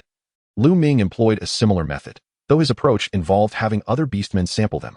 This rudimentary evaluation indeed appeared to pose no significant issues. After all, a dead beast friend does not equate to one's own demise. Ahem. This astonishing revelation truly left me in awe. And it wasn't until Yutsong seized the herbs from her grasp that she regained her composure, exclaiming, "This medicine is indeed effective. It can certainly cure ailments." Yutsong retorted with a glare. "Though Lu Ming may be fearsome, once he has collected his due, he will undoubtedly heal the beast men. Do we really need your wicked female perspective on the efficacy of the medicine? This remedy is certainly superior to your meager concoction." Mihi did not respond and walked straight back to the campfire. However, when consuming herbal remedies, it is advisable to indulge in some warm and light nourishment to alleviate stomach pressure, such as those 2 bowls of soup. You should persuade Zhongyun. If he collapses alongside with Qing, what awaits you is nothing but death. Upon being suddenly called out, Yutsong felt a surge of tension. Yet he found himself at a loss for words to refute the disparaging remarks. The 3 of them absolutely cannot afford to lose one another. Mihi spoke little, adding some dry twigs to the campfire to fend off the long night, before nestling down beside the flames and drifting into a deep slumber. Initially, her sleep was not particularly restful. However, amidst the cacophony of thunder, she vaguely perceived the sound of Yutsong softly lifting a bowl, followed by a murmured conversation. Left Qing seemed to be saying something. He had already eaten, the soup was not poisonous, and it was rather delicious, among other things. Meanwhile, Yutsong remarked, "It is not about forgiving the wicked female. It is merely that brother looks quite terrifying in his current state. Eat something first. So you have the strength to lead us away from the wicked female." How infuriating. Consuming her food while conspiring against her right in front of her. In a state of drowsiness, Mihi ground her teeth, yet the flicker of flame within her heart dissipated into a resigned sigh. The transformations that occur over time are never truly changes. Otherwise, the saying time reveals a person's heart would not exist. Everything must unfold gradually. The 3 little cubs are still quite young. As long as they are willing to accept her offerings, over time, there will surely be a notable improvement. What reason is there to harbor anger towards such pitiable little creatures? With this thought, Mihi's earlier turbulent reflections began to settle, and she peacefully drifted into slumber, experiencing a night devoid of dreams. Upon awakening once more, it seemed the sky outside was already tinged with dawn. Clearly, Lu Ming's medicine proved to be even more effective than she had anticipated, akin to the skillful hands of a miracle worker. After taking the medicine, the 3 little cubs, now appearing perfectly normal, cuddled together in sleep, showing no signs of having been besieged by suffering. Last night, unbeknownst to her, someone had ventured outside the cave without disturbing her and hunted, stacking several brilliantly feathered chickens by the dwindling campfire. Mihi observed carefully and keenly noticed that although the little ones still had their eyes closed, their breathing noticeably softened upon hearing her rise, clearly feigning sleep. However, whether they were pretending or not mattered little. Seeing the little ones free from pain and the 2 bowls she had left for Chongyun empty before her slumber eased her anxious heart. Last night had passed peacefully. It seemed that the Serpent Clan's beast men, at least her 3 little climbing serpent cubs, were evidently more active during the night. Otherwise, they would not have only managed to hunt a single rabbit by day while successfully capturing several chickens at night. It was a small detail that might prove useful at some point and deserved to be remembered. A fleeting thought crossed Mihi's mind as she rose to her feet. Using the fire starter gifted by the system to ignite the campfire, she carefully roasted the chickens piled beside the fire, plucking their feathers one by one. Then, employing a stone knife, she skillfully disemboweled them, slicing the meat into morsels the size of 2 fingers. Finally, she rinsed them briefly in clean water, added more water, and set them over the flames once again. Mihi was not a fool. She naturally understood the reason behind the chickens placed by the campfire. It was not a gesture of filial piety from the young ones. Rather, it resembled a desperate attempt to repay a debt after unknowingly consuming her meat broth. It was akin to saying, "I have savored your broth, thus I shall return to you a multitude of chickens. Once you accept them, the matter of yesterday's broth will be forgotten." Yet, how could Mihi be bothered? After all, she was a chef. As long as she had ingredients at her disposal, she could create exquisite dishes to the fullest extent, with the addition of suitable seasonings. One taste would surely lead to another. Today, she decided to prepare a delicate chicken soup, further enticing the appetites of the little ones. Chapter 11. Delectable chicken soup. In the quest for salt as her thoughts swirled, Mihi's hands moved with increased speed. Observing that the water in the first bowl was already boiling, she proceeded to chop the radishes she had gathered from the fields yesterday into pieces and added them to the broth, allowing them to absorb the savory flavors. She then introduced some ginger to enhance the taste and eliminate any unpleasant odors, followed by a sprinkle of dandelion to add fragrance and color. The golden chicken soup simmered gently over the campfire, steam spiraling upward, releasing a subtle aroma of meat and herbs. The dandelion adorned the surface, a vivid interplay of emerald green and golden yellow, as the broth enveloped tender pieces of chicken, bubbling enticingly. The rich fragrance wafted through the air, provoking an insatiable hunger. The little ones could no longer pretend to be asleep, their eyes wide open, eagerly inhaling the delightful scent that filled the atmosphere. Mi inhaled the steam wafting from the coconut bowl, savoring a delicate sip of chicken broth. The tender succulence of the chicken and the rich depth of the soup danced upon her palate, engaging in a delightful struggle. Truly delectable. Yet, It yearned for the simplest of seasonings. A sprinkle of salt or a hint of spices would undoubtedly elevate the experience. However, in a world governed by primal instincts, the essence of taste becomes secondary. To satiate one's hunger and indulge in flavors that are somewhat palatable. Avoiding the consumption of raw flesh and tainted water, thus preventing the affliction of parasites and stomach ailments, was already a remarkable fortune. Mei did not deliberately call the little ones. Instead, she first consumed an entire bowl of chicken and sipped some broth to warm her belly before saying, "The remaining chicken and soup are yours. I'm still at the place where you sought me yesterday. You may have a bowl first. Should it be poisonous, feel free to take my life at any moment." One must admit that her role as a mother is rather tragic, isn't it? Desiring the little ones to partake of her provisions, she must resort to various entreaties, constantly alluding to the specter of life and death. Mei sighed deeply, binding several emptied coconut shells that once held water, along with the stone knife she had ground yesterday, to herself before venturing outside. She hastened her steps, knowing that the little ones would hesitate to eat in her absence. Mei pondered for a moment, then halted her steps and turned to the three little ones who were intently gazing at the flickering campfire. She advised them, "The few chickens you brought back, only 2 have been slaughtered so far. The remaining 3 will suffice for a day's meal. Moreover, I shall return shortly with additional provisions. Therefore, if you find hunting during the day to be rather uncomfortable, there is no need to venture out. You may wait for me inside the cave. I shall return when dusk approaches to prepare more food for you. Do you understand?" The little ones exchanged glances, their faces adorned with expressions of confusion and disbelief, as if to say, "Did I hear correctly? You are going to prepare more food for us?" Mei discerned their bewilderment and pondered for a moment before speaking again. "If you find yourselves at a loss for entertainment, perhaps you could tend to the vine wall at the entrance. Our comings and goings yesterday were rather boisterous, resulting in a few unsightly holes. Moreover, it would be prudent not to consume too much of the medicine that Chongjin brought back yesterday in one go." At this juncture, the little ones finally displayed a glimmer of comprehension, prompting Yutsong to raise his voice slightly. "You don't wish for your brother to take the medicine. You desire to bring about his demise." Mei could not help but sigh this time. It is not that Zuo-Qing is forbidden from taking medicine, but rather that it is unwise to consume an excessive amount all at once. Ideally, he should take it in the morning, just as dawn breaks, with a dosage of about 2 leaves. When the sun reaches its zenith, at the hottest point of the day, he should take another 2 leaves, and finally, as dusk approaches, he should consume 2 more. Following this regimen for 2 to 3 days should pose no issues. Additionally, for the next few days, refrain from drinking water from the pond where other beasts have bathed.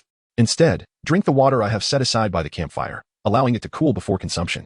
Mi Tong recounted her thoughts and, having found nothing further to disclose, gently parted the vines and stepped outside, resolute in her intention to pursue her agricultural aspirations.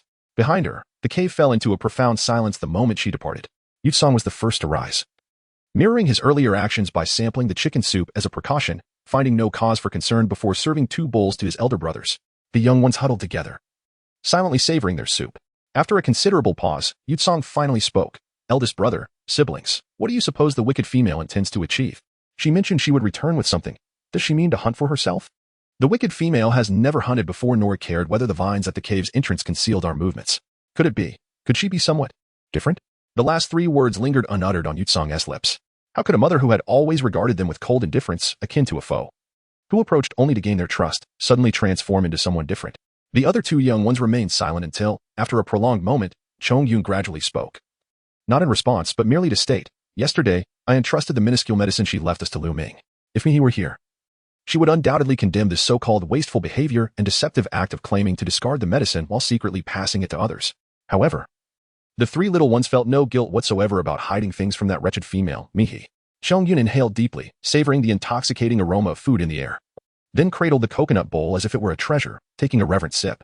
His expression was far more devout than when paying homage at the annual Beast God Festival, though only for a fleeting moment before his eyes darkened into an abyss of stillness. "I've ingested so many of Lu Ming's dubious medicines without knowing their effects," he murmured. "But I also entrusted him with one task, to test whether those substances were truly medicine or poison. If they prove toxic, then we must not hesitate any longer. She must be eliminated." Silence. An endless, suffocating silence. After what felt like an eternity, Zuo-Qing finally spoke in a hushed voice. "But her medicine did make me feel better." Chongyun lowered his gaze. "Do not forget, she was also the one who caused your pain in the first place. I've heard rumors of an herb among the hyena beast men in the eastern tribes. It eases suffering, yet the more you consume, the more you crave it. And if deprived, the agony returns tenfold. Perhaps there are other herbs we know nothing about." Yusong gasped. But we've already taken that wretched female's offerings multiple times." Chongyun said nothing more. Zuo-Qing drained the last of the broth from his bowl, his lips curling into a sickly smile, one of satiation tinged with timidity. "If Lu Ming confirms it's poison," he whispered, "he'll surely force us to test antidotes. Besides, Mother was never this kind to us. Even if it's poison, I still want to drink it. Unbeknownst to them, Mihi remained oblivious to the conversation within the cave. With some provisions still left for the day, hunger was not an immediate concern. Having subsisted on bland broth for 2 days to nurse the little ones, Mihi now turned her thoughts to another pressing matter. Where in the world can I get some salt? Life without flavor was simply unbearable. Chapter 12. Rolling up sleeves and getting to work. So, how exactly do beastmen replenish their salt intake? Occasionally stumbling upon a brine lake and taking a few licks? Plausible, but not every beastman could reliably locate such sources. And in her current state, Mihi dared not venture too far from the cave. Most beastmen obtained minerals indirectly. Younger beasts drank water rich in minerals, only to be hunted by others. Since beastmen primarily consumed raw food, the essential minerals circulated through the food chain, eliminating the need for deliberate salt-seeking. But now that Mihi preferred cooked meals for safety, procuring salt had become a top priority. After much deliberation, the only semi-reliable method she could conceive of was waiting for the System's generosity. The System's recent gifts had been remarkably practical, items that proved useful almost immediately. Perhaps by the end of the day, she could coax some salt out of it. No time to waste. Upon reaching the fields, her first task was to assess what work remained. Weeding? No, the freshly tilled soil from yesterday had been meticulously turned. Every sizable stone removed. Overnight, not a single weed had sprouted. Even the insects had fled, too terrified to return. So what else could she do? The golden finger offered no clear guidance. Mihi hesitated, absently caressing her fingertips, until they brushed against the empty coconut shell she had carried out of the cave. An empty coconut shell, an empty coconut shell. Eureka! To sow the seeds. One must, of course, ensure they are watered. Mihi departed from the relatively secluded and remote field, making her way towards the source of water she had previously visited. This so-called source was merely a small pool formed by the convergence of mountain springs within the crevices of the rocks. Upon searching her memory for the water sources near the cave, Mihi had initially dismissed the larger water source that was likely to attract numerous orcs, instead selecting this tranquil pool with its gently flowing waters. Though it held but a modest amount of water, with a depth barely the size of a palm, its clarity was visible, offering her a sense of reassurance. Mihi filled the empty coconut shells with water, causing the water level in the shallow pool to plummet by half.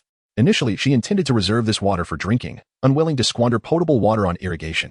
However, upon further reflection, she realized that water sources are never truly private. Other orcs could very well discover this location and might contest the water at any moment. Furthermore, while using fresh water for irrigation might seem wasteful, the thought of venturing to a larger water source filled her with genuine trepidation. If memory served her right, the original owner of this body had gained notoriety not only among the 3 small cubs but also throughout much of the tribe for her abusive reputation towards young ones. Numerous kind-hearted females had openly bared their fangs at her in disdain, though the original might have had a penchant for reckless abandon.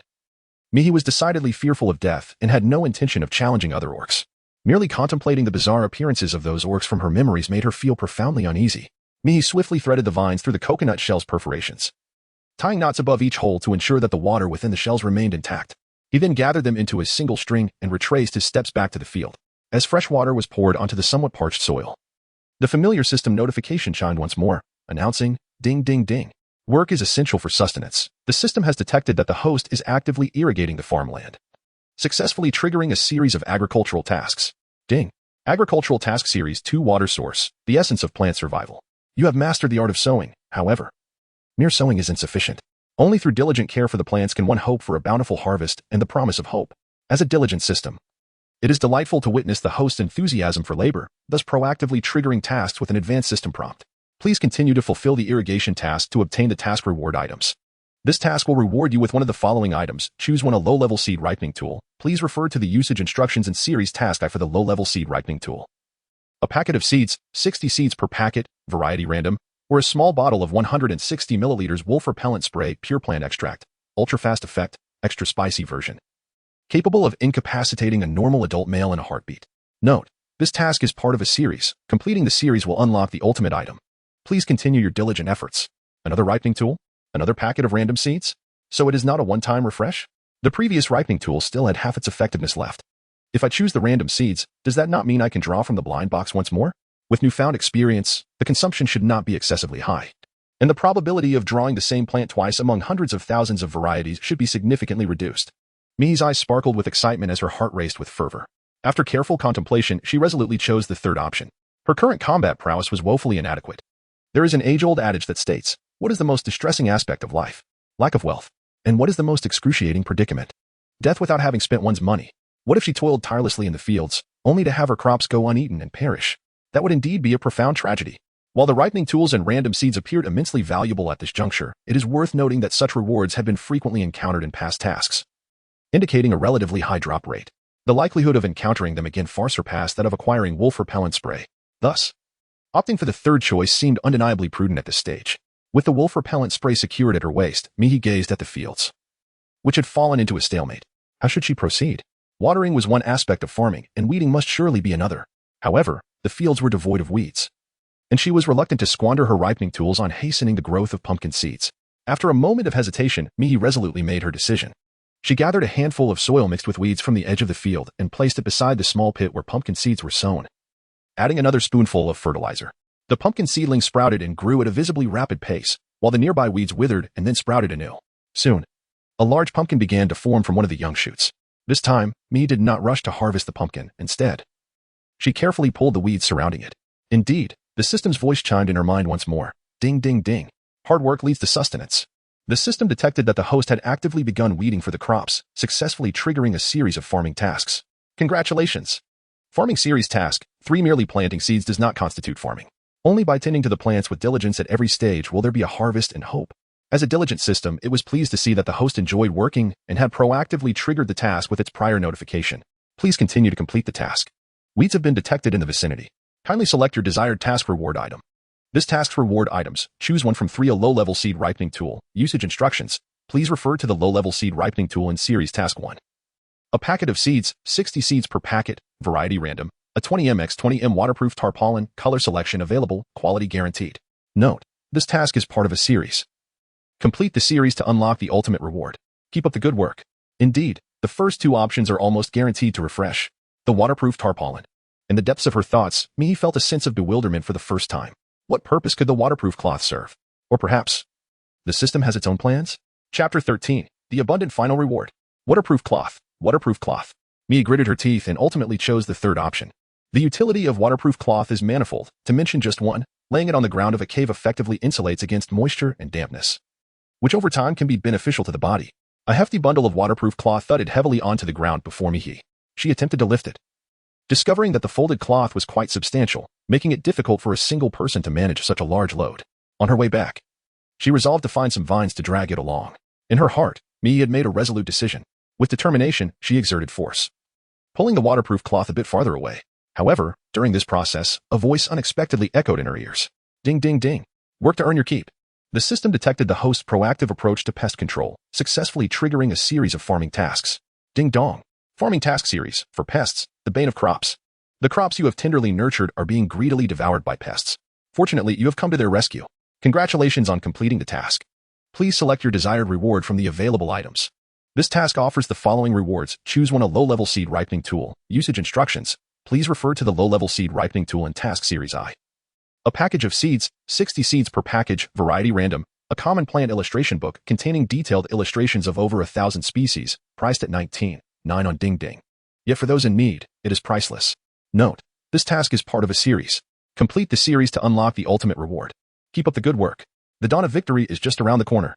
A plant illustration book? What a treasure. But what is this pest control about? She had not initiated any pest control. Could it be that the system was showing unexpected benevolence? Mihi abruptly lifted her head, which had drooped due to the disturbance of the waterproof cloth, and upon raising her gaze, she beheld a vividly colored ladybug gracefully ascending from a leaf of a crop that had been subjected to ripening agents, yet remained unripe. Evidently, it had been startled by her recent actions. Thus, it became clear that planting, watering, weeding, and pest control are all essential components of the cultivation process.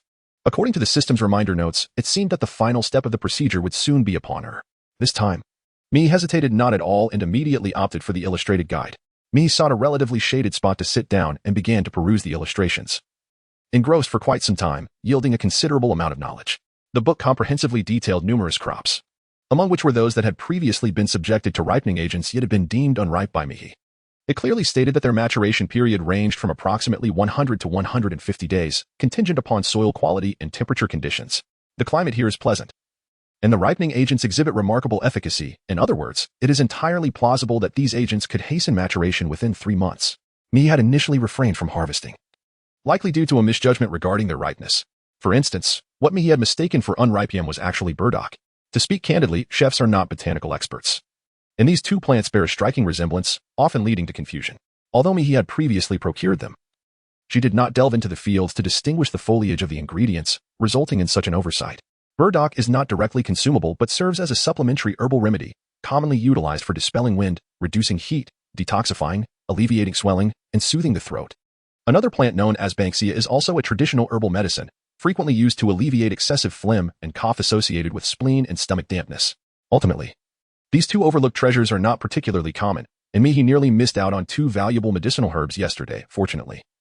Today's illustrated guide enabled her to harvest them just in time. Mi rose to her feet, meticulously harvesting the two types of crops, and this time, there were no unforeseen mishaps. The system chimed, only through labor can one earn a meal, as it detected the host actively engaging in pest control, successfully triggering a series of farming tasks. Ding.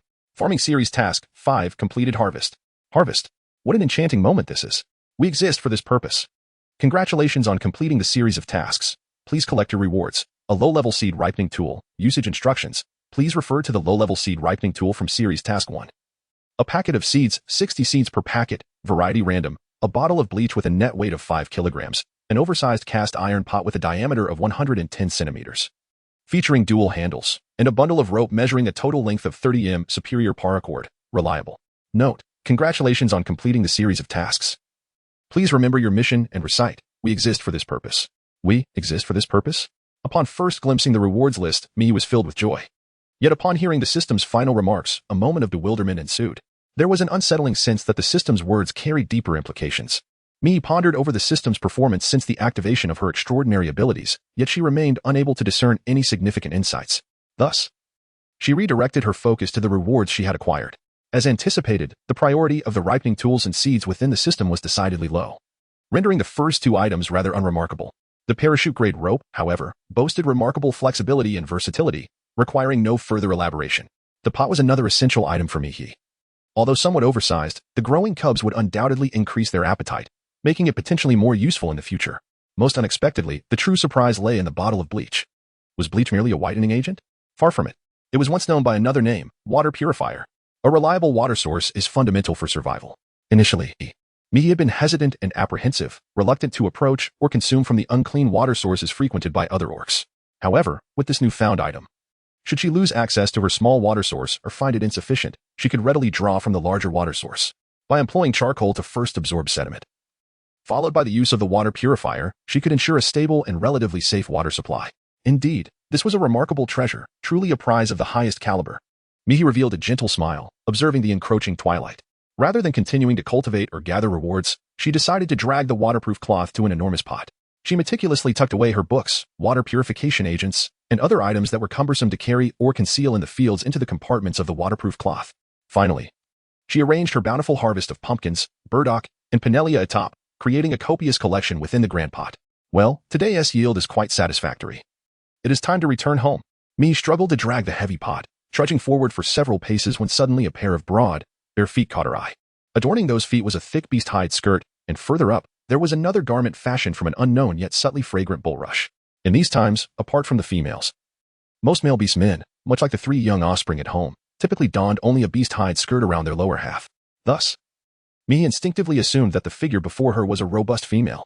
However, the reality was quite the opposite. Standing before her was a strikingly handsome and tall male beast man, his features marked by an air of frostiness. And even more captivating than his face, capable of ensnaring the hearts of females, were the impressive antlers that adorned his head. A stag.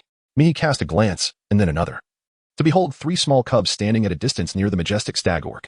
Their expressions appeared somewhat peculiar. It turned out that these three cubs had accompanied the orc. And recently, it seemed that the name of a single stag clan orc had only been heard through their lips. Mi stood upright, wiping the sweat from his brow. Chapter 14. The Proud Stag Beastman. The towering stag beastman appeared unfazed by Mihi's utterance of his name. In fact, his countenance, marked by a serene indifference, suggested that it was rather peculiar for Mihi not to recognize him. Mihi waited for several moments, confirming that the other party had no intention of speaking, before beckoning to the three little ones. Zhongyun, Zhuaqing, Yutsong. Don't just stand there. Hurry and help carry the things back. The sun is already dipping in the west. If you delay any longer, I want to be able to prepare a delicious meal for you. The three little ones, who had been standing quite still, displayed a change of expression upon being called. They hesitated, yet none stepped forward.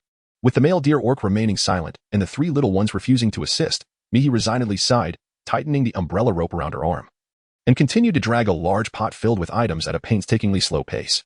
Due to the pot's round and smooth bottom, Mihi worried about it colliding with stones or, in an unstable moment, spilling its contents. Thus, she walked with utmost caution and slowness. Consequently, she had to be vigilant about her surroundings while moving, which nearly doubled her exertion. After traversing a mere few dozen steps, Mihi was drenched in sweat.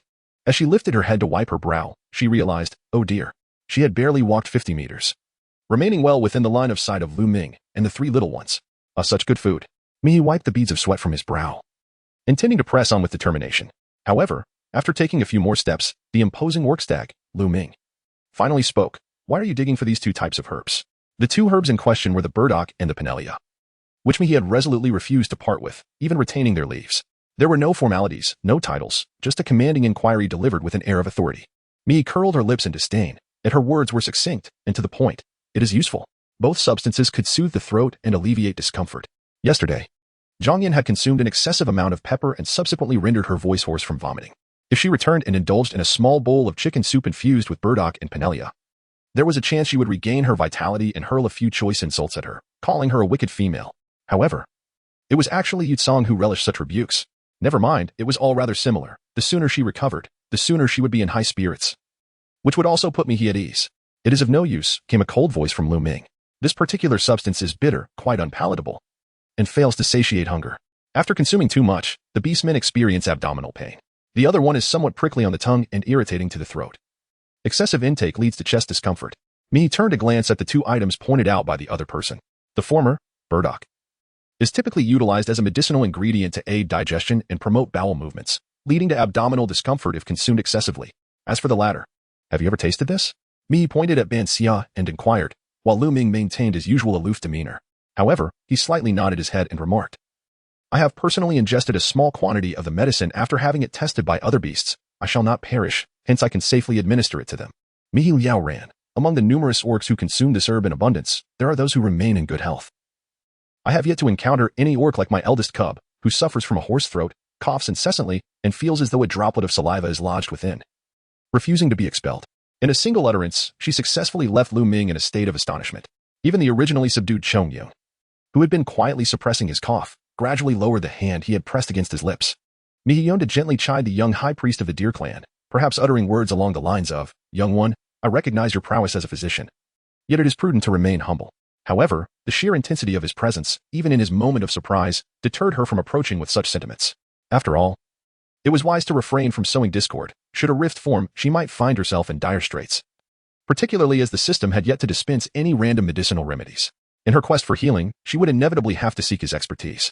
At that point, it would truly be a case of what goes around comes around, and regrettably, she would likely find herself at the bottom of the river. Mihi took 2 more steps in silence before he heard Lu Ming speak from behind. So, is that grass meant for sick beasts with hoarse throats, coughs, and labored breathing like Chongyun, accompanied by sounds of water? Are you searching for this to cure Chongyun? And what purpose does the other type of grass serve? Mihi felt a sense of embarrassment, not so much for having sought out this predicament, but rather because the essence of these 2 plants had imprinted themselves upon her visage. She chose to bury herself in her task. Yet the voice behind her persisted. Is that minuscule potion of yours, akin to the size of salt, something you concocted yourself? The words salt and potion, which had long plagued Mihi's thoughts, caused her to halt abruptly. It appeared that the young ones had handed that potion to the esteemed high priest of the deer clan. In her sudden stop, the iron rim of the massive cauldron unexpectedly crushed her heel, and Mihi could no longer suppress her frustration. With a faint smile, she replied, No. I found it on the road. She continued, If you cannot assist me in carrying these items, could you please refrain from dragging out your questions? Why must you squeeze out words like toothpaste, one at a time? Did he not see her laboring? Though she did not believe that males were inherently obliged to assist her, it was unreasonable for him to hinder her efforts while she toiled. Lu Ming fell silent. And after a considerable pause, he finally lowered his proud head, adorned with magnificent antlers. His gaze shifted downward, as if he had only now noticed the enormous cauldron concealed beneath the herbs, revealing a hint of astonishment on his face. Mihi truly felt no desire to gaze upon the expressions of the arrogant orc, who remained oblivious to the suffering of the world. Tightening the rope in preparation to depart, she suddenly felt a subtle yet compelling force pulling at the other end. Lu Ming grasped the folded paracord in his hand. His thin lips pressed together. Move. However, he could not finish his sentence, for 3 small creatures rushed over in a flurry, 1 beast and 1 horn, forming a triangular formation as they hoisted the large pot and swiftly made their way toward the cave. Mihi was taken aback for a moment before laughingly scolding. You little rascals! Are you finally deciding to lend a hand out of fear that Lu Ming might snatch the food? Nevertheless, at least you have offered your assistance. It is indeed a commendable start. Mihi followed the 3 small cubs, who were laboriously hauling the pot, back to the cave. Just as she was about to instruct the little ones, who had finally begun to work, to unload their burdens, she noticed the vines behind her gently swaying. To her astonishment, a towering orc from the deer clan had followed them in. Moreover, the immense antlers upon his head had dislodged several of the already fragile vines at the entrance. Was it not customary for orcs to refrain from entering the lairs of other clans? Was this not an infringement upon their territory? Mihi was somewhat taken aback and instinctively glanced at the little cubs. However, the cubs, who usually shouted threats at her, evidently exhibited a greater trust towards Lu Ming. Upon his arrival, they displayed no reaction, instead retreating to their favorite corner with a bundle of fresh herbs. Fresh herbs. It became clear that Lu Ming had come today to deliver medicine for the cubs, and perhaps due to the previous incident with the pill. He instructed the cubs to seek her out. Indeed, a doctor is an entity of absolute authority at all times. A fleeting thought crossed Mihi's mind, and she beheld Lu Ming extending his hand towards her. The medicine I provided for your little ones last time. I would like another piece. In Chapter 15, regarding the administration of medication and solemn promises, Lu Ming's gesture was exceedingly presumptuous. Instead of the conventional palm-up posture, imbued with a hint of demand, he brought his fingers together, palm facing downwards, adopting a stance of one ready to receive, poised to retrieve the medicine. Mihi gazed several times before arriving at a singular conclusion. The other party's demeanor was likely not merely one of arrogance, but rather an innate haughtiness. Those who are proud often possess a predatory essence. However, the subtlety of Lu Ming reaching for the medicine reveals that he perceives such an action as inherently justified. As a member of the deer clan, naturally attuned to various herbs, and having ascended to the position of high priest at such a tender age, the notions of healing the sick and rescuing beasts, the veneration of all creatures and lofty stature, have likely become inseparable from his identity. While this may be understandable, it undeniably gives rise to feelings of vexation and discontent. Mihi irritably reiterated the answer. The medicine was found along the way and is no longer available. The essence of the pill is a concentrated extract, undoubtedly more significant than fresh herbs. Moreover, the medication provided by the system is packaged to prevent contamination. Whether Lu Ming's all-natural herbal remedies are as effective as the pills is one matter. However, if the pills are given this time, will there be further requests in the future? Explaining the origin of the pills would pose an even greater dilemma. Mihi tended to brush the matter aside. Yet the other party refused to comply with her wishes. Lu Ming did not withdraw his hand, his expression remaining as indifferent as ever. Recently, there has been an orc suffering from persistent abdominal pain. Although my medicine alleviates his condition somewhat, the pain inevitably recurs. If you provide me with another of your remedies, I am certain I will discern the herbs within. What could be the connection between these statements? Compelled to engage in a form of reading comprehension, Mihi narrowed her eyes, her mind racing. Before encountering Lu Ming, she had heard from the youngsters that his reputation among the orcs was infamous, known as the Madman. It was perplexing that a being, renowned for his reckless experimentation with herbs, would fixate on her medicine and exhibit such confidence that acquiring another dose would unveil its secrets. Clearly, he would not expend such effort on something deemed worthless. Unless... Mihi lowered her gaze, yet she heard Lu Ming say, "There is no need to speak of what you have found. You are well aware of the ailments that the herbs you collected can remedy. If you could provide me with another of those pills, I would be able to treat your offspring when they fall ill. I recognize that you possess knowledge of some herbs, but there will inevitably come a time when your children suffer from ailments beyond your capacity to cure." His words were piercing, causing Mihi, who had been feigning ignorance with her head down, to instantly raise her gaze. In that fleeting moment, despite her frail form lacking the overt characteristics of a beastman, her eyes ignited with unparalleled sharpness. Her chilling stare swept across the neck of the stag beastman, but upon discerning that Lu Ming's expression was not one of malediction, but rather akin to a solemn promise, Mihi's countenance became somewhat inscrutable. "Let me think," she mused. "I do believe I found 3 pills at that time. Previously, Zhuqing consumed one, you received another, and I still possess one." Lu Ming displayed no hint of surprise, his chiseled jawline lifting slightly, as if to signal Mihi to present all that she had. Mihi concealed her hand within the confines of her animal skin skirt, cautiously avoiding numerous gazes, before retrieving a pill and presenting it to Lu Ming. After a moment of contemplation, she could not shake off her unease and resolved to eliminate the possibility of him failing to taste the medicinal properties of the pill during his next synthesis, thereby returning to seek more medicine. "I have also tasted this pill, and its flavor resembles that of your herbs. I doubt that this medicine is effective while your herbs are not. Initially, when Zhuqing first consumed the medicine, it worked. However, after indulging in raw meat, he experienced a relapse. It was only after Yun sought your medicine that he recovered again. Might it be possible that the orc who consistently seeks your assistance consumes your medicine while simultaneously feasting on raw meat, thus suffering abdominal pain, and returns to you for treatment, only to experience more pain? Given that contemporary orcs predominantly consume raw meat and drink untreated water, the likelihood of a relapse due to insufficient nurturing during treatment is quite high." Mihi's speculation is indeed a rational line of thought. Lu Ming pondered for a brief moment, yet his elevated gaze remained unwavering. That orc is, without a doubt, the most skilled hunter in the tribe, with the caves often overflowing with uneaten meat. However, I do not require your input. I am capable of making my own judgments. How presumptuous. Mihi pondered to herself, if Lu Ming were not the revered priest of the Deer Clan, renowned for his healing abilities, he would likely have been thoroughly beaten by that orc long ago. Moreover, what a peculiar situation this is. Here she toils tirelessly for a mere morsel of food. While in the tribe, Orcish provisions abound, often overflowing and frequently left uneaten. Mihi silently grumbled a few words in her heart. When she lifted her gaze, Lu Ming remained standing in place, unmoved. Confused, Mihi gestured for him to leave her cave, implying that she need not escort him. This time, Lu Ming's grand and majestic antlered head finally exhibited a subtle, almost imperceptible tilt. You do not appear to be as fond of Julie as the rumors suggest. What an unexpected turn of topic. Why has the conversation shifted back to Julie? Mihi was momentarily taken aback. And then she recalled the content of their recent conversation. The most skilled hunter among the beastmen must be the very beastman, Julie, whom her original self desperately sought to ally with. It is no wonder that Chong Yun encountered Julie at Lu Ming's place. Although the memories of her original self indicated that she had merely clung to Julie in hopes of gaining favor, it was difficult to claim any genuine affection. However, upon hearing news related to Julie and learning that he had been suffering from recurrent ailments without any response, it indeed made it easy for other beastmen to perceive his behavior as rather peculiar. Mihi remained unperturbed. He did not harbor affection for my little ones. I had previously assured myself that as long as I possessed the means to satiate both my own hunger and that of my offspring, I would no longer seek him out. Chapter 16. The male beast declares war on the female beast. Such is the way of things. Within the confines of the not particularly spacious cave, the calm timbre of Lu Ming resonated. He finally lowered his gaze, casting a serious glance at Mihi. But it was merely a fleeting glance before he turned and strode directly towards the cave's entrance. Every mother ought to cherish her young. Otherwise, should one commit an unforgivable act, one might find the beast god unleashing calamity upon one's head through the very mountains and rivers. Regardless of whether this statement alluded to her past deeds, a momentary tremor surged within Mihi's heart. Yet, this tremor was but ephemeral. In the next instant, as the imposing and haughty stag beast emerged from the cave, his antlers became ensnared in the vines, and he was struck on the head and face by the fallen vine wall. The stag, thoroughly entangled by the suddenly descending vines, was left flustered. The three little ones, who had been ever watchful of their surroundings, observed in silence.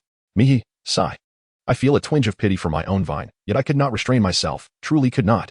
The arrogant beastmen, so full of pride and intent on teaching others a lesson, are indeed destined to face their own reckoning. Mihi stepped forward to assist in pulling away a portion of the tangled vines, calling upon the three little cubs to join in an endeavor to salvage the vine wall that concealed the cave, perhaps aware of the vine's crucial role in safeguarding their haven. The three cubs did not hesitate to lend their aid. The antlers were grand and rugged, while the vines were intricately intertwined, rendering escape a formidable challenge. As Mihi attempted to disentangle the vines, he engaged in conversation, voicing a long-held curiosity. Lu Ming, I recall you mentioning that the pill resembles salt. Have you ever encountered salt?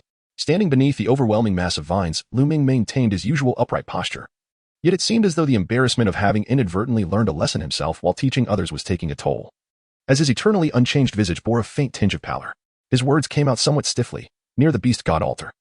There are some rock goat beastmen who trade such items for food. Rock goats. Ah, indeed. They are the fabled beings of the 90-degree angle, where 91 degrees signifies a slope. Rock goats possess the ability to cling to sheer cliffs, where the relentless sun often causes rock salt crystals to seep forth. Unlike the fierce competition for ownership found near brine salt lakes, these crystalline salts can only be obtained by rock goats. As there exist few competitors capable of challenging them for such resources, most species are unable to scale the cliffs, let alone engage in conflict to assert dominance. This truly is a splendid solution. As Mihi's eyes sparkled with intrigue, she inadvertently tugged on a vine, causing her to pull on Lu Ming's majestic antlers. The formidable antlers tilted slightly, and a flicker of trepidation surged within Mihi at the thought of being struck by the precariously swaying appendages. Instinctively, she grasped a portion of the antlers, seeking to shield herself from potential harm. In that moment, she experienced the sensation of touching the antlers up close for the very first time. To her astonishment, they were not the frigid, unyielding objects she had anticipated. The area near the base radiated a warmth akin to that of human skin, and she could even sense something flowing beneath the surface. Was this what was meant by deer velvet? A singular thought crossed Mihi's mind. If only I could taste it. I have heard that deer velvet is a potent tonic. Let go, Lu Ming exclaimed, forcefully shaking off Mihi's grasp on his antlers, enunciating each word with palpable irritation. Who permitted you to touch my antlers? Mihi was taken aback by this sudden transformation. Startled, he released the antlers, only to witness Lu Ming's cloak shuddering as he disregarded the overwhelming vines and dove forward with an imposing force. Under this tremendous momentum, the troublesome vines that had previously clung to the cave entrance were completely torn away. Lu Ming surged forward, adorned with a cascade of vines. Before abruptly halting in a fleeting moment, the beast's head instinctively retracted to the side, allowing the vines to fall away in a graceful cascade. A flawless escape. Mihi was left utterly astonished, even contemplating breaking into applause. However, the orc across from her displayed no sign of joy upon his liberation. His towering figure loomed nearby, his chest heaving violently beneath his cloak, and the previously unyielding expression began to show cracks. You, I warn you, I shall declare war upon you. Though he had been somewhat pompous just a moment ago, there was an air of strained civility.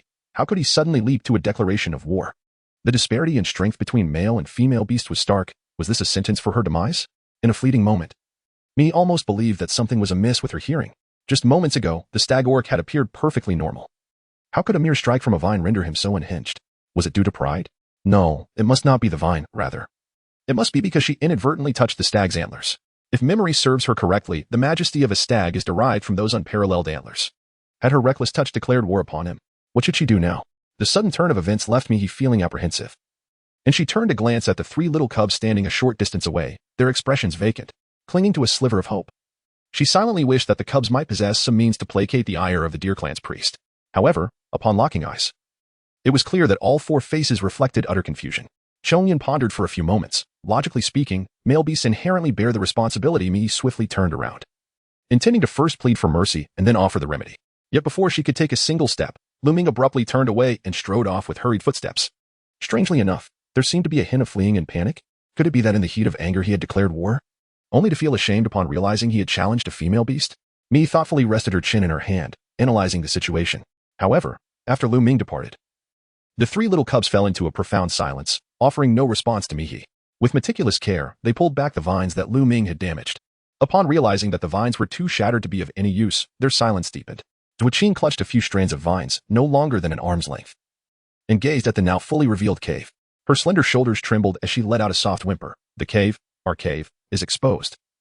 Surely other beastmen will discover it. It's all my fault. If I hadn't fallen ill, my elder brother wouldn't have needed to seek medicine from Lu Ming, and Lu Ming wouldn't have come. The expressions of the other two cubs shifted, clearly indicating that the exposure of the cave posed a grave threat to them. Me stepped forward and, taking advantage of the moment when all the little creatures were still oblivious, reached out to gently stroke the head of the young one. This was her first encounter with the little creature after opening her eyes. Cold-blooded animals were not as frigid as one might expect. Their temperature was merely a tad lower than that of warm-blooded beings, pleasantly cool to the touch, inviting one to caress them repeatedly. Surrounding her were several vigilant gazes. And Mihi nonchalantly withdrew her hand, saying, "It's nothing. I brought back something that can perfectly substitute for the vines. Once I set it up, we can drape some other plants over it, and the other beastmen won't notice."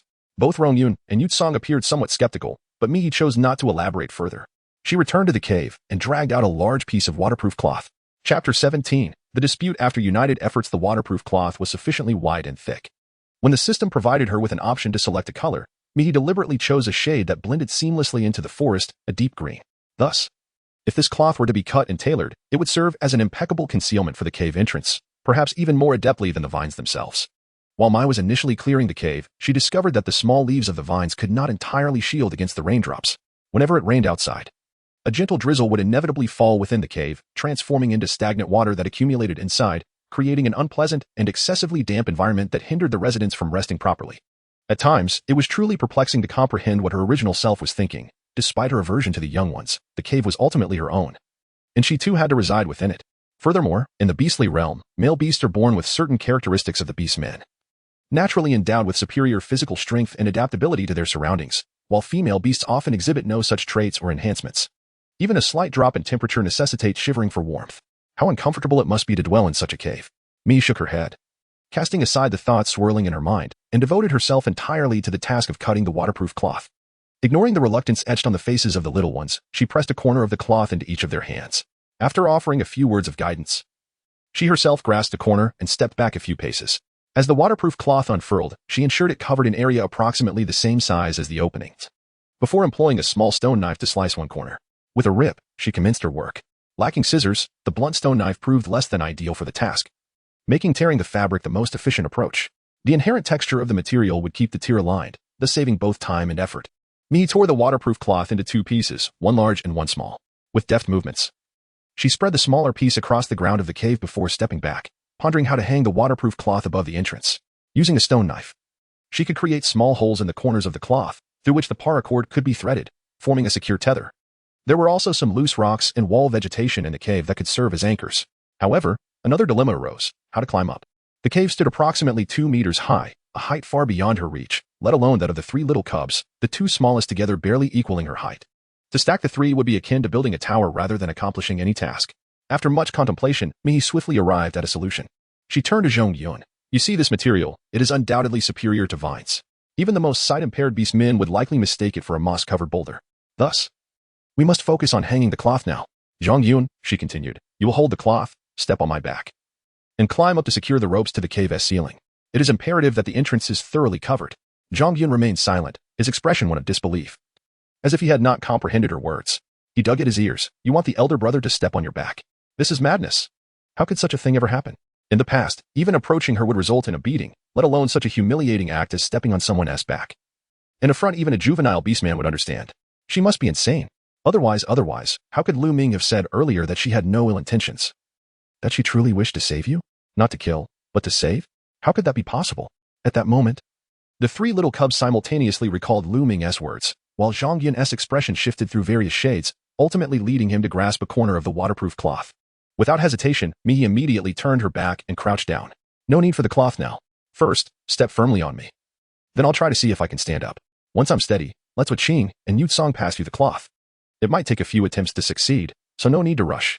True to her word, Zhong Yun set down the cloth and stepped onto Mihi's back and shoulders, eventually climbing up smoothly onto her shoulders. Mihi had initially prepared herself for the attempt.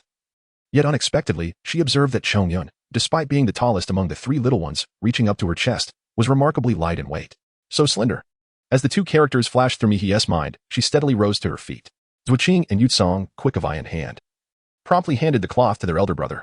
Zhong Yun silently affixed the cloth to the rock face. The task, while seemingly straightforward, possessed its complexities and indeed proved quite challenging. The gentle cascade of small pebbles accompanied Zhong Yun's movements, occasionally tumbling to the ground. Both Qing and Yu Song looked up at Zhong Yun, their eyes unmistakably reflecting concern. Mi stood for quite a while, shifting positions several times, but finally, before the sun completely set, everyone managed to restore their disguise. Zhong Yun retraced his steps. And although he was carrying a relatively light cub, the prolonged duration and the need for absolute stillness had left her body rigid. As she relieved herself of the burden, she let out a profound sigh of relief. Indeed, the eldest cub among the three little ones proved to be quite dependable. Had she been alone, she could only imagine how much longer it would have taken. Mi raised her head, intending to commend the several little ones who had contributed, more or less, to the effort. However, she was met with the fierce, red-eyed glare of Right Song, who accused her, you did it on purpose. You intentionally caused harm to Big Brother. What an outrageous statement. This most ferocious of the little ones was always so extreme in her words, making it truly difficult to avoid a headache. Wait a moment. Mi furrowed her brows slightly and turned her head to gaze at Zhong Yun. The moment she clearly saw him, her heart jolted in shock. When the debris had fallen, she had been carrying Zhong Yun, her head forced downward. Although some stones had struck her, it was merely a minor discomfort. However, Zhong Yun had to look up while working, creating a vastly different scenario. Now, her beloved child's face, so cool and handsome, was marred by numerous wounds inflicted by the falling stones, blood oozing from the gashes, nearly staining his entire visage red. It was terrifying, truly terrifying. Qing trembled in fear, lowering her head in tears, while Yu Song clenched his fists, his voice choked. You did this on purpose. You claimed you wouldn't harm us, but it was all a lie. So much blood, so very much blood, brother.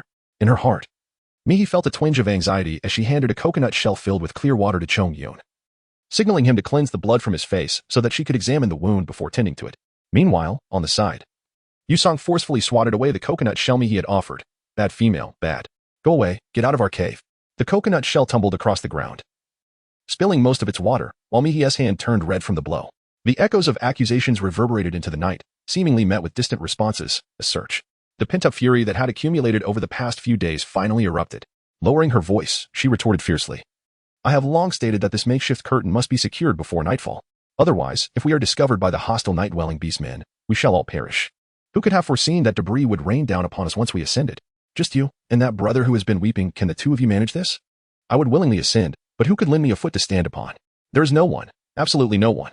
Firstly, the little ones do not trust her and do not like her. Secondly, the act of stepping on backs or providing a boost is far too humiliating, leading to a protracted struggle that would only heighten their peril. Yet, amidst all this turmoil, the most distressing aspect was not the danger itself, but the obstinacy of the little ones, who were utterly impervious to reason. Fully aware of the dire circumstances, they still required threats and inducements to reluctantly undertake their tasks under another's guidance, only to enjoy the fruits of labor and then loudly blame her, disregarding the lurking threats outside. What good would it do to earn their favor? Perhaps it would be better to depart and live alone, at worst. She could end her life before the little one sought vengeance, allowing her to enjoy a period of peace and satisfaction. Chapter 18. Shadows of the past. Under the harsh rebuke, the three little ones froze in place, their eyes wide with fear as they gazed at Mihi. Mihi was acutely aware that her current appearance likely mirrored that of her original self, often characterized as malicious and ruthless. However, she was equally cognizant that the blame did not rest upon her shoulders. Danger had always lurked in the beastly world. And how could she have foreseen that Chongyun would inevitably suffer harm and even intentionally seek to undermine her? Typically, she would find excuses to argue when questioned. Yet why did that reckless young cub act so heedlessly, even drawing external scrutiny towards them? It was imperative to note that with Chongyun's visage and form smeared in blood, she would rather bear the brunt of it herself. Of course, such sentiments remained unspoken, for voicing them would surely invite skepticism. Mihi, refusing to indulge in self-pity, searched through the cave in a fit of frustration until he discovered a palm-sized piece of hide previously skinned from a rabbit. He dampened it anew with fresh water and tossed it to Chongyun. The other two younglings, frightened by Mihi's wrath, huddled together, biting their lips in trepidation. Chongyun moved his lips, but this time, unlike his usual demeanor, he refrained from defending his younger brothers. Instead, he lifted the small piece of hide and gently wiped it across his face.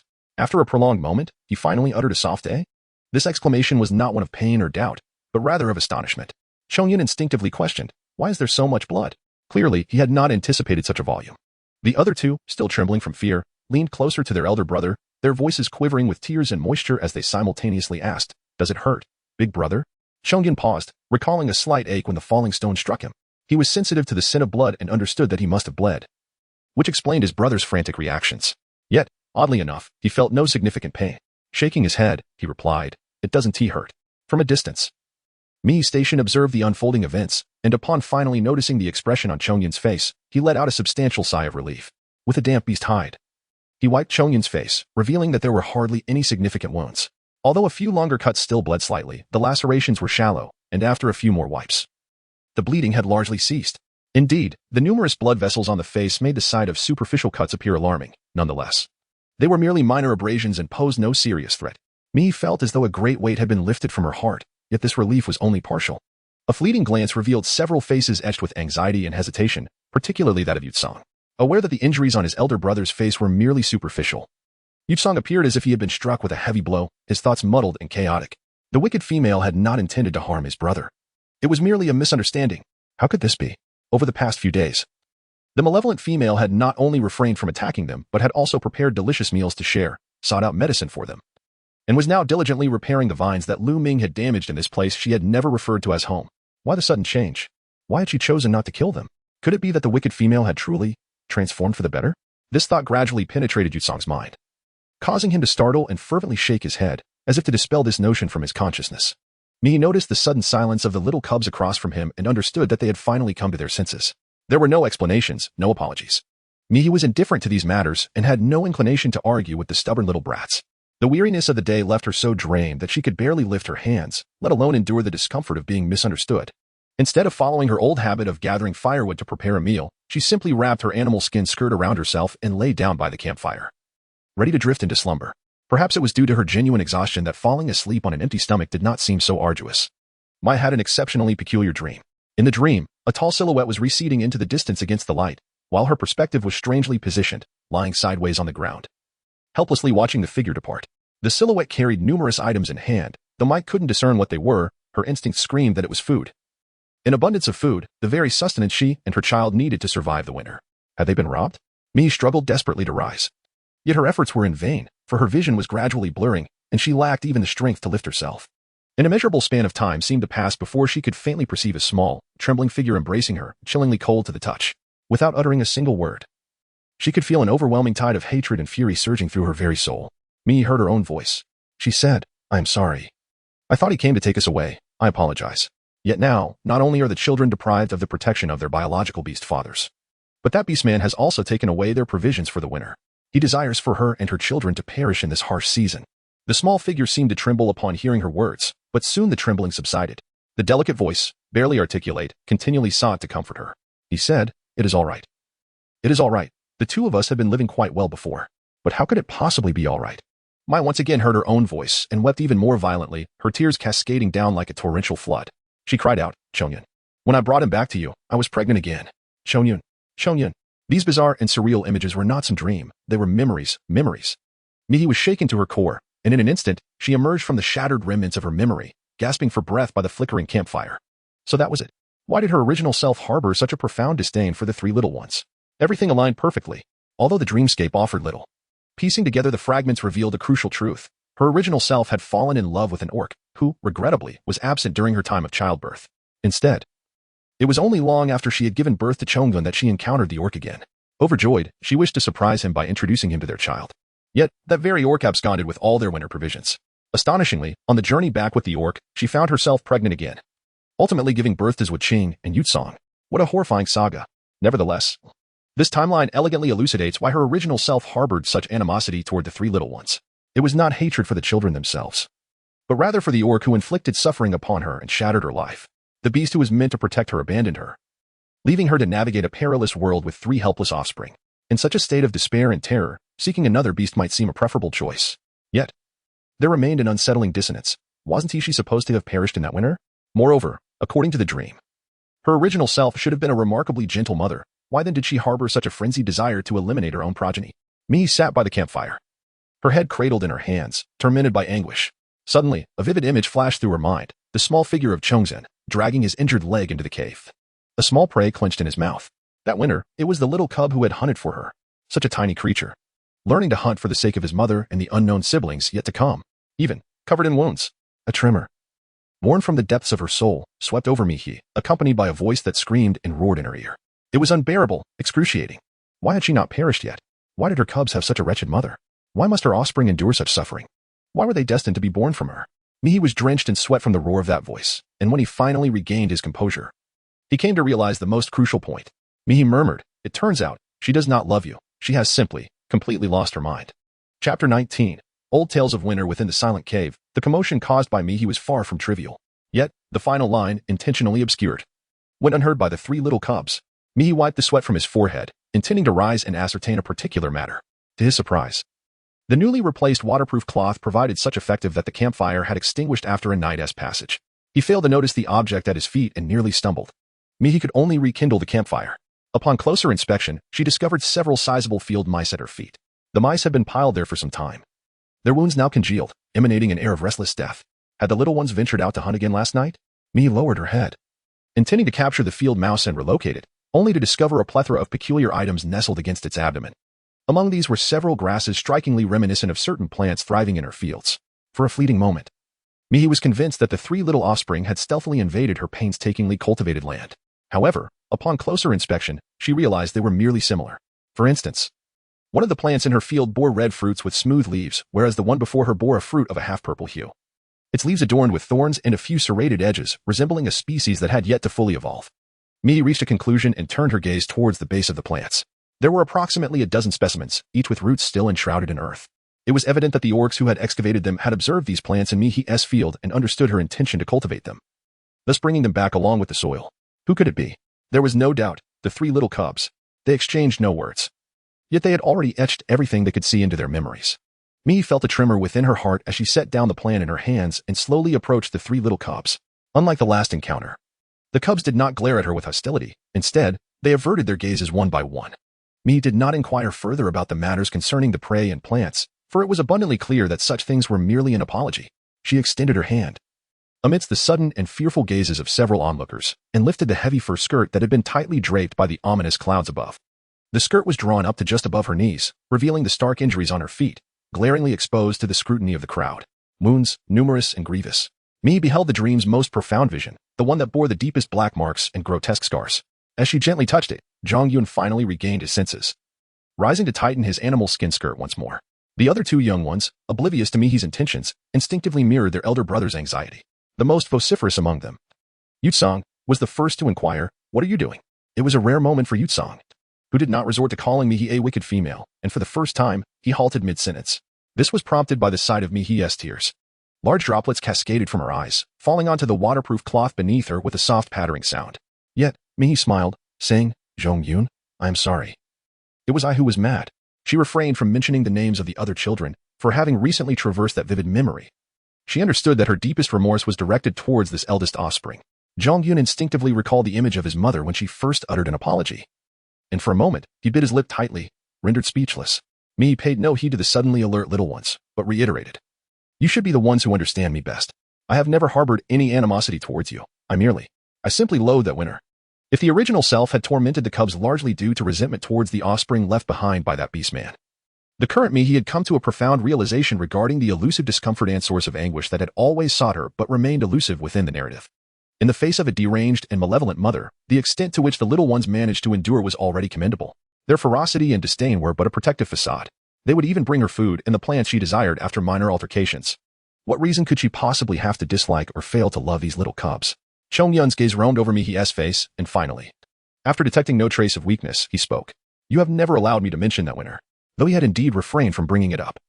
Every subsequent winter, she would descend into madness, subjecting them to even greater torment than usual. He could not comprehend why his mother had transformed into such a fearsome figure. He wished to explain to his siblings that their mother had once been gentle, yet that tenderness was a memory they had never witnessed, rendering it unbelievable to them. Mihi wiped away her tears, her voice steadying. From now on, you may raise your concerns. My madness has subsided. I shall no longer be trapped in that winter. You need not venture out to hunt while burdened by sorrow, nor risk your safety to seek herbs for me, or engage in any form of barter. Mihi's eyes sparkled with determination as her voice grew increasingly resolute. You need only remain within the cave. I shall return with food and all that we require. This time, I will undoubtedly fulfill my duties as a mother. You need not trust me at first. Simply observe my actions, if you would. Silence met her words. However, Mihi noted that the three little beast men, though not particularly loquacious, had clearly absorbed her message. Undeterred, she quickly returned to the campfire to begin boiling water for chicken soup. The newly awarded iron pot was substantial. And not wishing for the little ones to drink unboiled water, Mihi made several trips to fetch more water. Half of what she retrieved was brought to a rolling boil, which she then poured into coconut bowls, allowing it to cool. After filling an entire wall's worth of coconut bowls, she added a third more fresh water, placed the 4 whole chickens she had prepared yesterday into the pot, and adhered to her usual practice of adding 2 types of seasoning for simmering. As some time remained, Mihi contemplated and turned to the little ones, saying, You are all clever and capable little ones. I am stepping out to procure some salt. I shall return shortly. Can you keep an eye on the campfire? The 3 little ones seemed unaccustomed to being addressed in such a manner, their heads bowed in unison. Mihi had initially worried, but upon seeing the ears of the most introspective among them, Yutsong, nearly flush with red, her concerns began to dissipate. Mihi felt quite at ease as she took her wolf repellent spray and essentials, stepping out of the cave and heading towards the direction of the beast god altar. As indicated by Lu Ming the previous day, behind her, it took a while before Zhou Qing's voice echoed from within the cave, inquiring, Elder brother, what did mother just say about winter? Zhang Yun opened his mouth to respond but was interrupted by the agitated Yutsong, who exclaimed, I believe that female has lost her mind. She has never engaged in such actions, and yet she instructs us not to hunt. If we disregard her, how will she procure food for herself? Do you all truly believe her? We are bound to be deceived, undoubtedly, and when that time comes, we shall meet our demise, trampled underfoot as before. Zhang Yin interjected, silencing his younger brother. She mentioned that we need not believe her just yet. The 2 young cubs fell silent. A hint of conflict marred Zhang Yun's otherwise serene visage. After a prolonged moment of contemplation, he sighed. The matter of belief can wait. She reminded me of something quite significant today, and upon reflection, it may be imperative to share it with you. It pertains to an event that transpired one winter, before your births. Chapter 20. The transaction by the beast god altar. Sunlight filtered through the sparse clouds, casting dappled patterns upon the lush, primordial forest. Towering trees stood sentinel around Mihi, their branches whispering softly in the breeze, quietly observing with an air of stealth. Mihi traversed through the thick layer of fallen leaves and mud, mindful of the pumpkin on her back, each step proving to be exceedingly arduous. Prior to her departure, she had meticulously pondered her strategy. Since she intended to barter with the mountain goat beast men, she ought to bring along items they might find appealing. However, after much contemplation, she realized the crux of the matter was not whether her counterparts would appreciate her offerings, but rather what she could actually provide. Though she possessed a bag of new seeds for a potential lottery, the time required for such an endeavor was far too lengthy. And the pot in the cave simmered with soup, while the little ones awaited her return. Thus, she was left to sift through her previous harvest for something substantial enough to satiate hunger and yield seeds for future cultivation. This line of reasoning effectively narrowed her choices down to the solitary option of pumpkins. Consequently, she hurriedly ripened 5 pumpkins in the field, and with determination, she set forth on her quest to locate the altar, only to realize that she had perhaps overestimated her physical stamina. The Cave of Mime is nestled against the mountains. To descend, one must traverse a forest before reaching a relatively expansive plain. What would typically take an ordinary orc merely 3 to 5 minutes to cover, she took an arduous half-hour, drenched in perspiration. However, there is a silver lining. Upon reaching the foot of the mountain, without the need for meticulous searching, she could behold in the distance the magnificent stone-carved statue of the beast deity, as well as the altar constructed from stone mortars. Mihi was astonished to discover that within the realm of beasts, there existed a relatively well-established belief system. He could not help but gaze longer at the statues of the beast gods. The craftsmanship of the statues was rather rudimentary, verging on crude. Nevertheless, one could distinctly discern the prominent features of various races interwoven into the designs. Tiger claws, deer antlers, and what appeared to be lizard-like spines protruding from their backs were all present. But what struck one first were the pair of imposing serpent fangs. Is this truly the visage of the beast god? It was, indeed, somewhat of an eyesore. Mei instinctively averted her gaze and walked towards the area where the orcs were congregated, likely a trading post. In the world of beasts, many orcs were nocturnal, seeking refuge from the searing heat during the day, while hunters preferred the cover of night to stealthily approach their unsuspecting prey. Consequently, the number of orcs present during daylight was significantly reduced, predominantly comprising docile herbivorous creatures such as sheep, Tibetan antelope, and wildebeests, alongside various avian orcs whose specific breeds Mei found difficult to discern. The commodities on display were often imbued with unique cultural significance. Young antelopes shed their antlers once during their youth, which subsequently regrow anew. The discarded antlers could be fashioned into bone horns, serving as warnings or omens of danger, thereby ensuring a steady demand. The avian orcs presented exquisite feather garments crafted from vibrant plumage. While these items held little value for other races, they were deemed lethal weapons among their own kind. Hence, the male avian orcs manning the stalls would not deter other creatures from approaching. Instead, they would call out to their fellow avian males, suggesting, "The mating season is upon us. Have you contemplated how to win the favor of the females? If not, you may exchange food for a feather garment." Mei Duo glanced a few more times and began to comprehend the situation. In the avian world, it is often the males that exhibit more striking appearances to attract the attention of females. The feathered attire serves as a kind of cheating device, enabling those male bird-beast individuals who might not possess particularly splendid plumage to adorn themselves in a manner that significantly increases their chances of securing mating rights. Is this not akin to matrimonial deception? Mei was filled with questions as he turned to gaze at the next stall. This particular stall was manned by a timid male orc who bore a striking resemblance to a mouse at first glance. Before him lay an array of half-arm length, remarkably sharp spines. Wait a moment, it turns out he is a hedgehog orc? No wonder there are so many round spines. Mei crouched down to examine the thorns, increasingly convinced of their value. Not only were these thorns remarkably sharp, making them ideal for crafting weapons such as but with the skills to create bows, they could also serve as arrows, proving to be reusable and convenient for practice and recovery. Mei had previously stated that her intention to protect the three little ones was no mere boast. Cultivating the land would yield only vegetables, and one could not simply conjure meat from thin air. Thus, enhancing her physical prowess and offensive capabilities became paramount. Furthermore, even if these thorns lost some of their sharpness, they could still replace wooden sticks for skewering and grilling, offering convenience without the risk of burning or damaging as wooden alternatives would. Mei caressed the sharp spikes on the ground, his expression betraying a deep intrigue. The hedgehog beastman seemed to have discerned Mei's intent to purchase. Stammering as he spoke, "Gee, give me food, and I shall provide you with spikes." Indeed, a timid species. Mei contemplated for a moment, then retrieved a pumpkin from behind him and picked up a few relatively straight and slender thorns, gesturing to his companion for an exchange. However, to his utter astonishment, the hedgehog beastman shook his head repeatedly upon seeing the pumpkin, expressing his desire for insects or berries, dismissing the pumpkin entirely.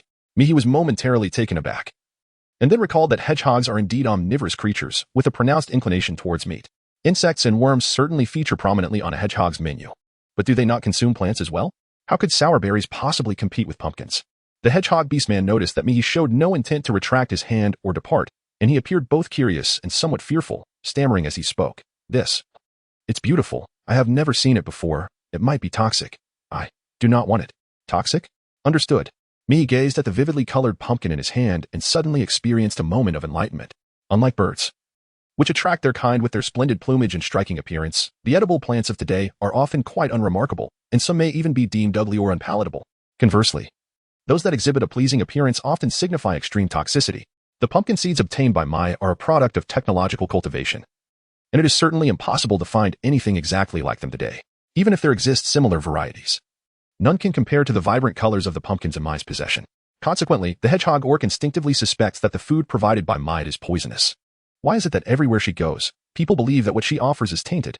Initially, the three little cubs held this belief, and now the hedgehog orc shares the same sentiment. Mei, feeling somewhat helpless, effortlessly sliced through the crispy skinned pumpkin. She plucked a piece and, in front of her companion, placed it in her mouth to savor. The variety of pumpkin was tender and perfectly ripe, although chewing it raw lacked the soft, glutinous texture of cooked pumpkin. It excelled in its crispness. The flesh of the fully ripened pumpkin had a slight blush, and with one bite, it burst open in Mei's mouth, leaving a lingering taste infused with subtle sweetness. Delicious. Mei took a piece of pumpkin the size of a palm and, in turn, tore off another piece to offer the hedgehog orc across from him. "I've already tasted it. You may try it first. If you find it delightful, we can exchange goods." The hedgehog orc had already caught sight of the tantalizing scene of Mei's earlier enjoyment, yet his timid nature held him back, and he hesitated for quite a while without reaching out. The foundation of any trade lies in mutual consent, and Mei, reluctant to coerce, sighed inwardly. Just as he contemplated rising to leave, a swift figure darted by, snatching the piece of pumpkin from Mihi's hand. Let me try. Let me try. Such an extroverted race truly surprised him. Mihi focused her gaze and couldn't help but smile. The distinctive horns and ears of the goat man, along with the small bundle dusted with white frost on his back, unmistakably revealed that he was her intended target, the mountain goat beast man. Chapter 21. Weapons and salt, all acquired. What is this? The flavor is quite delightful. This mountain goat beast man, appearing to be just on the cusp of adulthood, possessed a delicate visage and a slender build. He swiftly devoured the pumpkin in his hands, casting eager glances at the substantial half of the pumpkin that Mihi still held. Is there any left? Do you have more? I think I might have eaten too quickly. May I try another bite? The hedgehog beast man seemed to recognize this somewhat gluttonous mountain goat beast man. Upon witnessing his request for more from Mihi, he grew somewhat anxious. Lying, you shouldn't eat indiscriminately. Why do you dare to consume anything? I won't even mention the flowers and plants, but you even climbed cliffs just for a taste of salt, and now you're eyeing something poisonous. Despite his timid demeanor, the hedgehog beast man managed to articulate such lengthy sentences without stuttering, indicating a close relationship with the mountain goat beast man named Wying. Unfazed, Wying beamed widely. It's all right. This female has eaten it before, so it must be safe. Besides, it's truly delicious, ACI. Come and have a taste. Mihi skillfully seized the opportunity and offered a piece of pumpkin to the hedgehog orc. The hedgehog orc hesitated for several moments, but upon sensing the calm demeanor of his neighbor, he cautiously placed the vividly colored pumpkin into his mouth. In the next instant, the sweetness cascaded across his tongue, catching the hedgehog orc completely off guard. Achi's eyes widened in disbelief as he repeatedly chewed and savored the tender flesh of the pumpkin, relishing the hard-earned flavor. What a peculiar fruit. Is it truly unbothered by the prospect of being consumed? It is so beautifully vibrant and undeniably sweet. Moreover, the taste is entirely agreeable. Achi cradled the slice of pumpkin in both hands, munching eagerly until the last hint of sweetness dissipated from his grasp, at which point he suddenly came to his senses. The delectable fruit was gone. Achi regretfully licked his fingers, prompting Yin to burst into laughter. Do not be disheartened. Achi, this female has more delicious fruits. She just mentioned wanting to trade for your quills. If you offer her a few, you shall be able to enjoy more. Achi swiftly glanced at Mihi, cautiously nodded, finally expressing his willingness to engage in the exchange. Mihi pondered for a moment before unfastening the remaining 4 pumpkins from his back. He handed 2 of them, along with a half-eaten pumpkin, to ACI. I initially brought these pumpkins to barter for other items, so I cannot relinquish them all for your thorns. I offer you these 2 pumpkins in exchange. How many thorns do you think I could obtain? ACI appeared taken aback, while Yin Yang, well acquainted with ACI, scratched his head in disbelief. You are offering ACI 2 pumpkins, each the size of his head, and you expect him to determine the quantity of thorns in exchange? This statement seemed somewhat amiss. Before Mihi could grasp the situation, he overheard Yin Yang murmuring further. Many orcs come to ACI's stall without offering anything and simply seize items. Seize. Mihi was taken aback. But upon reflection, it indeed seemed to be the case. Hedgehogs are inherently timid creatures, and the orcs that require these spines are likely those with a strong desire for aggression, seeking effective tools for their endeavors. In a world governed by the survival of the fittest, it is not surprising what transpires. No wonder that when she offered the pumpkin to the hedgehog orc, Yin Yang abruptly intervened. In contemporary society, females typically do not venture alone. Provoking one female implies drawing the ire of one or even several unknown males possessing formidable combat capabilities. To an observer's perspective, her act of presenting the pumpkin to the hedgehog orc, while a CI hesitated and refused to eat, could easily be misconstrued as a cause for concern that the female at the stall might become irate. Thus, it could be perceived as stepping forward to support her friend. Viewed in this light, Yin Yang indeed appears to be a commendable orc, and a CI seems like a pitiable creature accustomed to being bullied. Mihi shook her head, casting aside all thoughts of taking advantage. It has been said that this is an exchange, and naturally, a CI must consent. A CI. How much do you think I can barter for? In Mihi's line of sight, the diminutive ACI effortlessly hoisted a hefty pumpkin with one hand, while simultaneously clutching a half-eaten piece of pumpkin in his mouth, before swiftly turning and darting away, running away. How could he possibly run away? Mihi was left speechless, while Yin Yang, well acquainted with his friend's temperament, observed the multitude of sharp thorns scattered across the ground and said, Sister, what Achi means is that these thorns are all for you.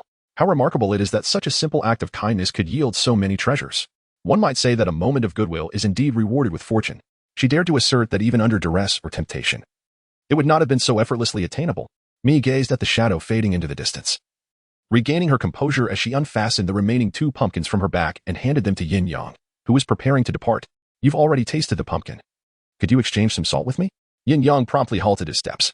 Of course. It turns out that when my sister mentioned exchanging goods, she meant salt. Fortunately, I brought some along as I was pondering what to eat. Wait. How do you know that we are the only ones in the tribe capable of retrieving the white salt blocks from the cliff? How did you know I had salt? The newly matured Yin Yang still possessed a hint of childlike exuberance, speaking animatedly and a bit erratically. Mihi casually responded with vague remarks about having heard his name from other orcs and knowing of his prowess. This seemed to invigorate Yin Yang, who sweetly called her sister with even more enthusiasm. Happily accepting the pumpkins, he hesitated not at all before handing her a small pouch of salt wrapped in animal hide. Upon seeing that the pouch indeed contained the large, crystalline salt chunk she had been yearning for, Mihi let out a sigh of relief. Yin Yang cheerfully remarked, "Sister, you eat first. If you need more later, you can always find me. Just remember to bring me those delicious pumpkins." The salt was scarce, roughly equivalent to a small pack costing about $1 in her past life, and contained many impurities that needed to be sifted through and refined into fine salt. Mihi felt that their exchange was fairly equitable and thus refrained from excessive formalities. She readily agreed. "All right, tell me when you might come to the altar. If I need more salt and find other tasty food, I will seek you out again." Yin Yang promptly suggested several times he might be at the altar, and Mihi noted them down. Then, Yin Yang continued, "You don't necessarily have to come to the altar. You seem to be struggling with carrying those 4 or 5 pumpkins. I could bring the salt directly to you next time, and also take some food back with me. I'm quite strong and can carry much more than you. Where do you live? What is your name?" This inquiry seemed reasonable, especially since the other party was an herbivorous orc, likely to possess no formidable aggression. However, Mihi thought it prudent to remain cautious with someone she had just met. Thus, she only revealed a location not far from her cave, a small lake where she often fetched water, saying, "My name is Mihi. If you have salt, you can wait for me there during the day." Mihi. To Mihi's surprise, upon hearing her name, the previously relaxed Yin Yang suddenly became alert, his face a mask of astonishment. "You are the one rumored to be the female who sought the affection of the Deer Tribe's priest?" Chapter 22. What rumor? How come I didn't know? The Deer Tribe's priest? Lu Ming? What rumors? What courtship? Why was she unaware of this? Yin Yang was bewildered, and so was Mihi. The two stared wide-eyed at one another for quite some time before Yin Yang weakly remarked, "Sister, you seem completely oblivious to this matter. But has it spread all around by now?" Mihi steadied himself and said, "Please elaborate." Yin Yang scratched his head and recounted the rumors he had heard with utmost honesty. "Yesterday, a gossipy avian beastman mentioned that you touched Lu Ming's antlers and declared your affection for him." Mihi finally discerned the source of her disquietude and inquired repeatedly, why would touching a horn signify a courtship? However, yesterday's encounter had been accidental, and Lu Ming had made no mention of courtship, only stating that he would declare war on her. Yet, the notion of a declaration of war. If it had been yesterday, she would never have imagined associating those 4 words together, but today, she instinctively voiced them. After all, a courtship seemed far more terrifying than a declaration of war. One could gamble on the notion that Lu Ming, with his proud and fierce demeanor, would not truly harm a female beast, but what did a courtship entail, especially one that had been proclaimed widely among the beast folk? When she had touched Lu Ming's horn, the little ones had never mentioned this matter. She nearly believed it had been forgotten. No, that was not quite right. The little ones were still quite young and had no knowledge of the intricacies of courtship, which was indeed a rather ordinary circumstance. Mihi found herself in a state of utter confusion, her heart filled with an ominous premonition that reached its zenith. Indeed, the very next moment, she beheld Yin Yang's peculiar expression. Among the beastmen of the deer and sheep tribes, antlers symbolize both dignity and life. It is forbidden for those who are not intimately close to touch them. Therefore, to caress an antler often signifies a courtship, and the beastman whose antler is touched must respond accordingly. Should they choose to reject this gesture, it is tantamount to declaring war. Given that both deer and sheep engage in duels using their antlers, it is entirely normal to touch one's opponent's antlers with the intent to bring them to their demise.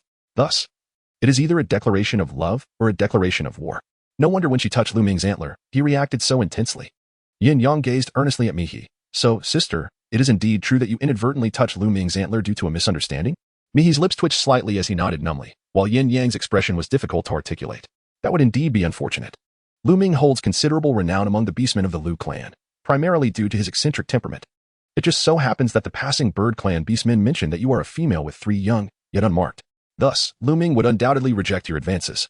However, he is exceedingly proud. While other beastmen might choose to confront a female directly, he would never deign to wage war against a seemingly delicate female.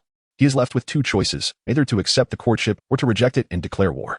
Yet, with Lu Ming unwilling to accept courtship and too prideful to declare war, he finds himself ensnared in a vicious cycle.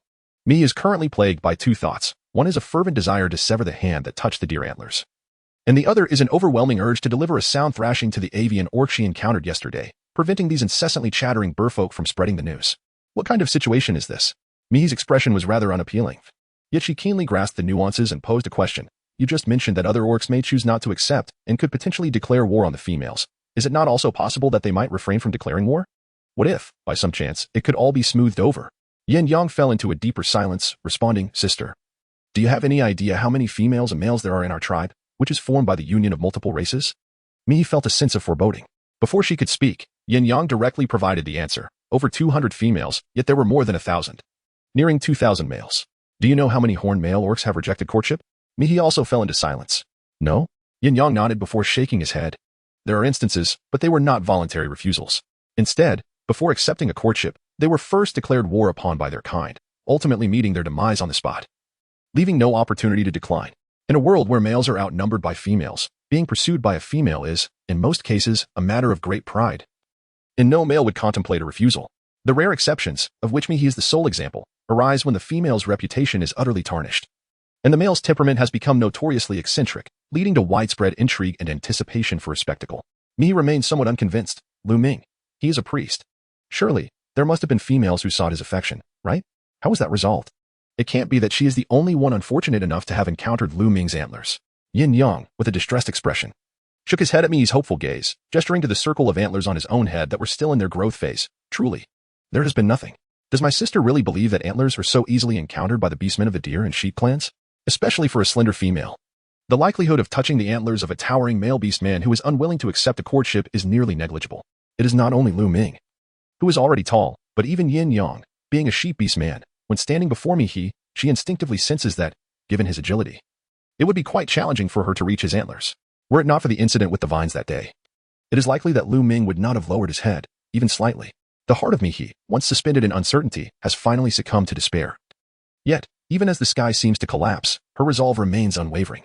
Let Lu Ming bear the burden of his own headaches. After all, he is unlikely to accept any declarations of affection, nor will he take action against the females. In time, he might even resort to wielding the authority of the priesthood to amend the rules. While this is, of course, highly improbable at present, there appears to be no more viable alternative.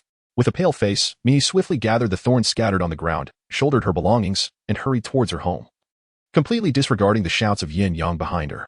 She yearned to return quickly. She had been away for too long, and the little ones must be starving. Furthermore, it was only right to discuss this matter with them first. It was quite a display of camaraderie for a recently acquainted mountain goat orc to assist her in inquiring about this situation. Could he truly offer her any valuable advice? Mihi meticulously delineated the boundaries of intimacy and distance, and within a mere fraction of the time it took to arrive, hurriedly made her way back to the cave, driven by a sense of urgency. As she lifted the waterproof curtain, which served as a guise for concealment, she nearly collided with Yutsong, who was peering inquisitively for information. Yutsong muttered something under his breath, his expression stiffening, and turned to leave, as if he had been merely taking a stroll to the entrance and now wished to retreat. In a moment of distraction, Mihi failed to notice her surroundings. She set down the bundle of thorns, wiped the sweat from her brow, and before she could mention the events outside, she realized that due to her prolonged absence, the large pot of chicken soup she had prepared that morning was nearly empty, containing only a scant amount of broth. A moment's delay would have led to a burnt pot, rendering it irretrievable. Mihi was taken aback and instinctively rose to fetch water to save the pot. It was only upon standing that she recalled she had used all the water this morning for boiling, leaving none to spare. She was left with no choice but to reach for the coconut shell to draw water, but as soon as she grasped it, she discovered it was already full. The little ones had refilled the coconut shell she had emptied earlier that morning. A warmth enveloped Mihi's heart as she gazed upon the stubborn yet tender-hearted little ones. Right Song could scarcely endure such sappy exchanges. He rubbed the back of his hand to suppress the goosebumps and, in a tone that Mihi was all too familiar with, remarked with biting sarcasm, "We thought you had perished out there. We were just about to devour the meat." By the grace of the beast god, after hearing the elder brother recount the events, they wept for a considerable time. One by one, they emerged from the cave to fetch water, diligently replenishing their supplies, while anxiously watching the chicken broth gradually diminish. They genuinely believed they had been abandoned once more. Mihi has now grown accustomed to the sharp tongue of Yutsong and does not take offense. While pouring clean water into the pot to rescue it, she recounted the news she had just heard at the beast god altar. And then added, "It turns out that touching horns also signifies courtship. Do you have any good suggestions?" The atmosphere within the cave turned eerily silent at the mention of courtship. Yutsong, who had been awkwardly looking up, lowered his head, whilst Wuqing, who had been smiling and sniffing the air, withdrew his gaze. Zhang Yun maintained his perpetually stoic demeanor. After a long pause, Zhang Yun finally spoke. "Indeed, there is an effective method." Mihi looked up with anticipation, while Chong Yun softly remarked, "I believe the likelihood of Lu Ming declaring war on females is significantly lower than his acceptance of courtship. If you merely approach him a few times, he is bound to acquiesce. You two could be together, and perhaps in the future, there will be many little ones, creating an entirely new home. As for us, we can simply remain here." Chapter 23. Well said, but do refrain from speaking further. The atmosphere within the cave was enigmatic and unpredictable, as the three little ones subtly restrained themselves from glancing at Mihi, although Chong Yun betrayed no outward signs. An indescribable sense of regret lingered in his heart. He had just promised his brothers that they could grant their mother, who had never truly embraced motherhood, a chance. It seemed that everything was on the cusp of change.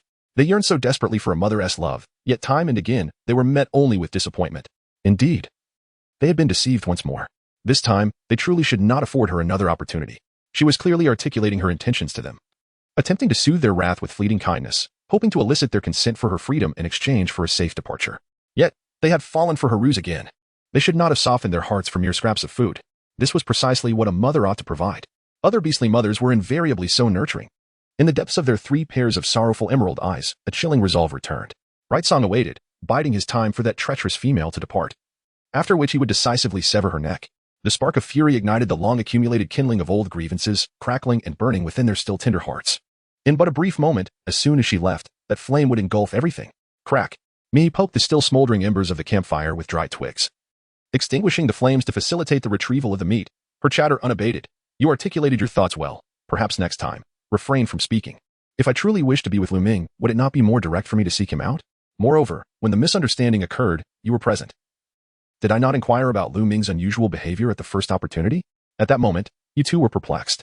Had I known that touching the antlers was a gesture of courtship, would I have turned to you for clarification? Certainly not. This situation, upon close examination, reveals peculiarities. If my intention were genuinely to please Lu Ming, I would not have exhibited such a guarded demeanor upon his arrival. Rather, I would have adopted a more compliant and accommodating attitude. Yet, Mi did not. She was resolutely unwilling to spend her life serving a proud orc who only looked down upon others, aloof and haughty. In contrast, she found the 3 little cubs quite appealing. Firstly, they possessed a cool exterior but warm hearts. Secondly, each cub had its own distinct traits, some were aloof, others charming, while a few were sharp-tongued, each endearing in their own right. Although they were still young and occasionally displayed hostility towards her, she believed that, given time, their relationships would gradually improve. After a moment of silence, Chongyun finally spoke, remarkably stuttering. So, what you just said. Mi paused in the act of sprinkling salt, extracting a small portion from the large bag he had exchanged with the hedgehog orc, ACI, and generously distributing the remainder to the 3 little cubs. I express this because, in my estimation, the likelihood of Lu Ming declaring war on me is significantly greater than that of him accepting a proposal of affection. I implore you to devise a sound strategy. Not to push me towards Lu Ming, but to ponder what preparations I must undertake to survive should Lu Ming choose to wage war against me. The terrifying explosiveness exhibited by Lu Ming has already been witnessed by Mi He and the 3 cubs. The massive vine wall, along with the deeply rooted foundations cultivated over many years, was entirely uprooted in Lu Ming's furious charge. If he possessed merely brute strength, that would be one thing. However, the subsequent act of tearing down the vines attests to Lu Ming's remarkable agility as well. Should such an adversary be provoked by the words of other beastmen and seek to confront Mi He, it is likely that the 3 little cubs would find themselves hastily digging a grave to bid farewell to their mother. Mi suppressed her bitter tears and spoke with difficulty. These are the spines I exchanged from the hedgehog orc. If you find yourselves with nothing to do, perhaps you could fashion these into more convenient weapons, such as daggers or spears. Not only for my sake, you 3 might find them useful as well. Mi had already observed that the explosive power of the 3 little ones was rather limited, with their strength primarily residing in their venomous fangs and toxins. Should she perish, leaving behind these items that could be deemed weapons would provide the little ones with a means to defend themselves. The 3 little ones did not fully comprehend what daggers and spears were, yet they discerned the seriousness in Mihi's eyes. In the corner, the little one who had been clenching his fist gradually relaxed his grip. Mihi, oblivious to this detail, returned to the campfire and retrieved the chicken, already seasoned with salt, to partake in a breakfast she had long awaited. By sheer coincidence, there were 4 chickens in the pot, 1 for each of the little ones and 1 for herself. Although this chicken had been salvaged in haste, its essence had already been drawn into the broth, leaving it somewhat diminished in flavor, despite the subsequent addition of salt. Mi returned from a lap, utterly exhausted and deeply troubled. She had failed to consume an entire chicken and ultimately shared half of it with Zhong Yun, which perfectly resolved all the food in her possession. However, Zhong Yun did not touch the unexpectedly abundant half of the chicken. Instead, she divided it in 2 and generously offered it to her 2 younger brothers. Mi observed intently, gradually comprehending the essence of the sayings. If you cannot balance a bowl of water, entrust it to the eldest, who will assist you in achieving equilibrium. In a typical family with 3 children, 2 younger and 1 elder, parents tend to favor the younger ones, showering them with affection. But what of the eldest child? Are they to be neglected? Not at all. They possess a profound sense of responsibility and a nurturing affection for their younger siblings. However, they often find themselves in a competitive dynamic, shaped by the expectations of their elders. Had Mihi directly handed the items to the twin siblings, it would have fostered a stronger bond among them, rather than leaving the decision to Chong Yun. In this seemingly trivial moment, Chong Yun revealed the depth of his character, showcasing both his unwavering sense of duty and his gentle nature beneath his icy exterior. Mi gazed repeatedly, and the more she looked, The more she adored these little creatures, unable to restrain herself from bursting into laughter. Chongyun immediately felt a bit awkward and whispered, "Salt is exceedingly precious. From now on, food seasoned with salt cannot be left untouched. I shall only assist you this once." Mihi, under the earnest guidance of the seemingly mature Chongyun, responded with a cheerful smile, only to soon realize something was amiss. What exactly did extremely precious refer to? Chongyun cast a curious glance at her. Many beast folk must rely on their strength to fight, to seize, to compete for the opportunity to drink salt water. Only the rock sheep among them can effortlessly acquire substantial quantities of salt blocks. However, for them, salt is also a highly valued commodity. Each time they collect salt, their feet are needed for climbing, forcing them to lick the salt blocks with their tongues, then descend to spit the salt out, gradually gathering it to trade with other beast folk. Mihi's face turned ashen as vivid images of Yin Yang licking a salt block flashed through her mind, followed by thoughts of the two relatively large pumpkins that had been exchanged. For a moment, she found herself at a loss, uncertain whether to inquire if the salt she held had been gathered in a similar manner, or to question what quantity of goods should have been traded for these salt blocks. Ultimately, she opted for a compromise. Mihi, with a sullen expression, inquired, "Chongyun, how is it that you possess such knowledge yet chose not to inform me earlier?" Chongyun, equally perplexed, replied, "But you never asked." Previously, he had been curious as to why his mother had questioned Lu Ming about how to find salt, for he was well aware of the answer himself. Mihi took a deep breath and remarked, "Well said. However, next time, please do not. No. Aside from the salt block that the rock sheep orc licked down little by little, please make sure to express everything." Chapter 24, May our enemies be as blessed and fruitful as this watermelon, although the reason for Mihi's sudden excitement was unclear. The request did not seem particularly difficult. Moreover, Mihi had just shared with him the events that transpired outside, something he had never done before. He was willing to change and to articulate thoughts that had long remained unspoken. Thus, Chongyun nodded without hesitation. After pondering for a moment, Mihi ultimately decided to forego inquiring about the origin of the salt block and instead posed another burning question. "So, how much food can I exchange for this bag of salt?" Chongyun examined the salt within the small leather pouch closely, carefully calculating. After surveying the cave, he provided a confident response. In exchange for various berries and edible grass seeds, it would be approximately enough to fill half the cave. Although Mai had somewhat anticipated her initial misjudgment regarding the value of salt, she was still taken aback when she heard the news. The amount of food in the half-cave could sustain a herbivorous orc for an entire winter, and then some. Initially, she had only given Yin Yang 2 pumpkins. How could that possibly exchange for such a bounty? That foolish lad, grinning like a simpleton, didn't he even utter a word to guard against him? She hadn't he even revealed the location of her own dwelling. He wouldn't he even be able to collect his debt from her. Mihi, wearied by the sudden news and debts that had beset her today, remained silent for a moment before resolving to shake off her despondency. Debts must be repaid. After briefly tidying her belongings, she instructed the little ones to rest peacefully and refrain from wandering about, and only then did she return to her modest plot of land. It was impossible to evade work. In this lifetime, idleness was not an option, especially with the formidable benevolent doctor, Lu Ming, ever ready for battle. And with a debt to Yin Yang for half a cave's worth of provisions. Indeed, the system's words rang true. Only through labor can one earn a meal. Mihi conducted a brief inspection of the fields, plucking a few newly sprouted weeds before finding a suitable spot to utilize the 60 random seeds rewarded by the system. One by one, she employed ripening tools to hasten their growth. This time, drawing from her previous experience, Mihi adeptly controlled the direction in which the seeds were sown, ensuring that none of them were inadvertently overshadowed by other unexpectedly mature plants, as had occurred previously. This batch of random seeds, perhaps aided by the illustrative guides that facilitated better identification of their varieties, or merely through fortuitous chance, yielded an impressive array of crops. Aside from a dozen plants that mirrored those from her last endeavor and several others with growth periods exceeding 3 months, the vast majority were remarkably familiar agricultural produce: taro, peanuts, autumn cucumbers, loofahs, tomatoes, garlic. Notably, she even cultivated a strawberry vine laden with 10 vibrant red fruits and a substantial watermelon.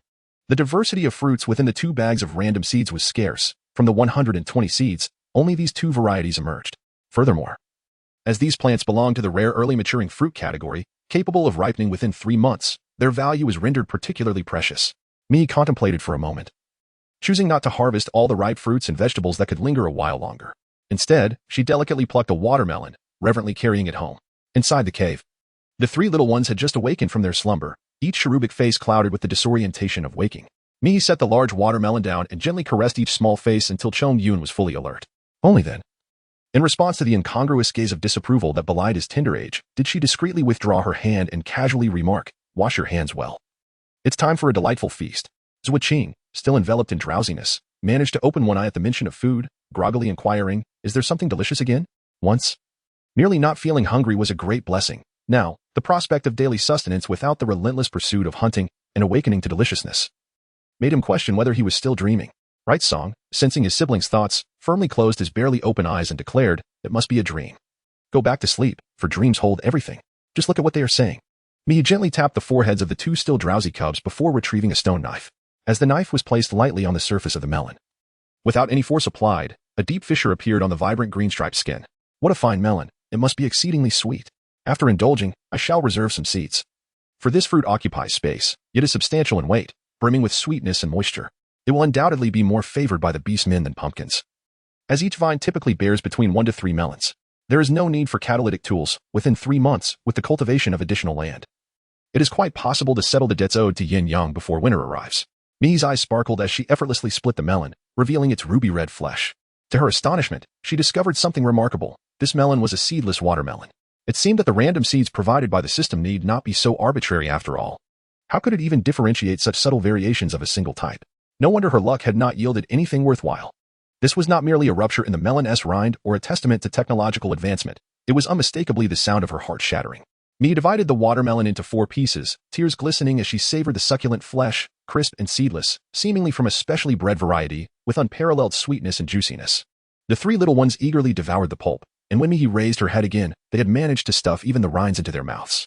Zuo-Qing, still relishing the juices on his hands, patted his belly, filled with a quarter of the watermelon, and exclaimed, "Delicious, truly delicious." As he spoke, his eyes sparkled with delight. The other 2 little ones, though silent, shared a similar expression of satisfaction. They were indeed easily pleased children. Mihi smiled gently. But suddenly a mischievous thought crossed her mind. "If you call me mother, I shall bring you such delightful treats every day." This was initially intended as a playful jest to amuse the little cub, yet as the words left her lips, an abrupt silence enveloped the atmosphere. Zuo-Qing, who had been relishing the moment, cautiously glanced up at her before lowering his gaze once more, while Zhong Yun and Yu Song remained uncharacteristically silent. Mihi secretly regretted her haste. Just as the relationship had begun to ease, she had impulsively allowed the little ones to call her mother, which indeed felt a touch too eager. After contemplating for a moment, she rose to her feet and made her way toward the cave entrance. The voice of Chongyan followed closely behind, calling out, "Where are you headed? The sky is about to darken."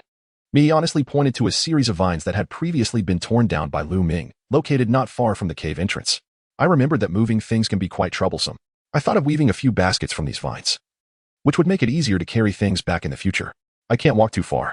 Were you just concerned about me?" Chapter 25, please. Always believe in your own fortune. "No, it is not." In Mai's curious gaze, Chongyan averted his face, denying the answer, and turned his attention back to his 2 younger brothers, who were now comfortably full and drowsy. Chongyan's features were remarkably sharp, though he had yet to fully mature. There was an unmistakable aura of intensity about him that often conveyed a sense of coldness when met with direct eye contact. However, when viewed from the side or from a different angle, one could easily perceive a vulnerability that was fitting for his age, as well as an underlying sense of fragility. A gentle warmth enveloped Mihi, and without uttering a word, she swiftly gathered the long strands of vines and returned to the cave. Sitting upon the ground, she meticulously began to untangle the chaotic mass of vines. It was only when she took pumpkins to barter for goods that she considered this matter. The mountain path was arduous, making it exceedingly difficult for her to carry numerous items alone. Thus, a basket, being a remarkably convenient tool for storing and retrieving belongings, proved to be of utmost importance. Moreover, there were still some unharvested plants in the field. If she were to bring them back, she would need to find a suitable place to separate them according to their perishability, rather than carelessly discarding them on the ground. At this juncture, an abundance of baskets was necessary, and the vines were an excellent raw material for this purpose. First, she removed the leaves and uneven protrusions from the vines using a small stone knife.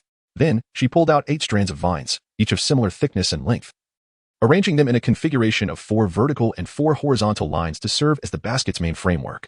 Subsequently, she interwove additional vine strands through the gaps, layer by layer, gradually shaping it into a circular form. This process was laborious, each step demanding considerable effort to compact the vines. Otherwise, the entire basket would easily fall apart. Mihi had a general understanding of the method, yet her first attempt proved particularly strenuous.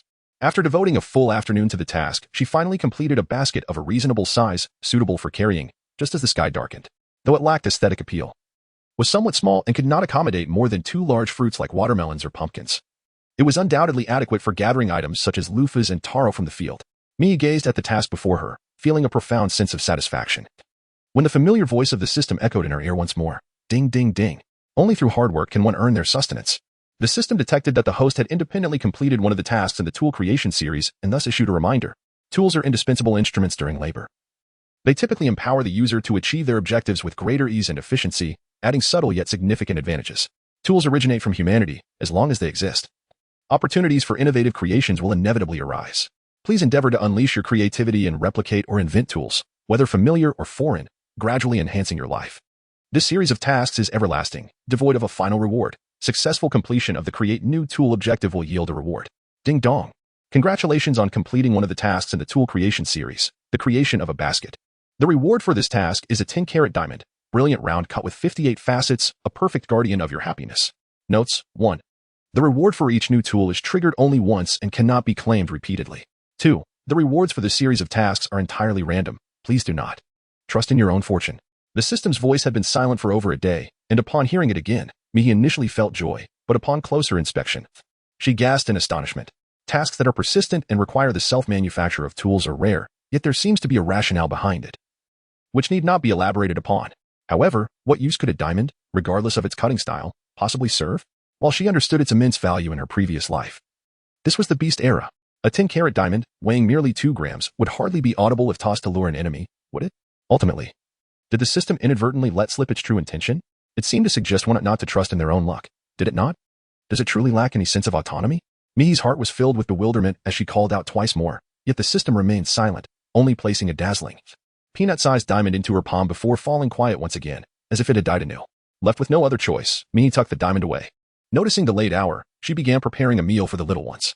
Though all the chickens had been consumed that morning, the 4 plump field mice Chong-Yun had caught the previous night remained untouched. After contemplating for a moment, Might decided to carry the freshly crafted basket out of the cave once more. In the darkness, she made her way to the edge of the field, where she filled her basket to the brim with rich soil, unearthed 2 sizable taros, and plucked a few taro leaves before returning to her cave.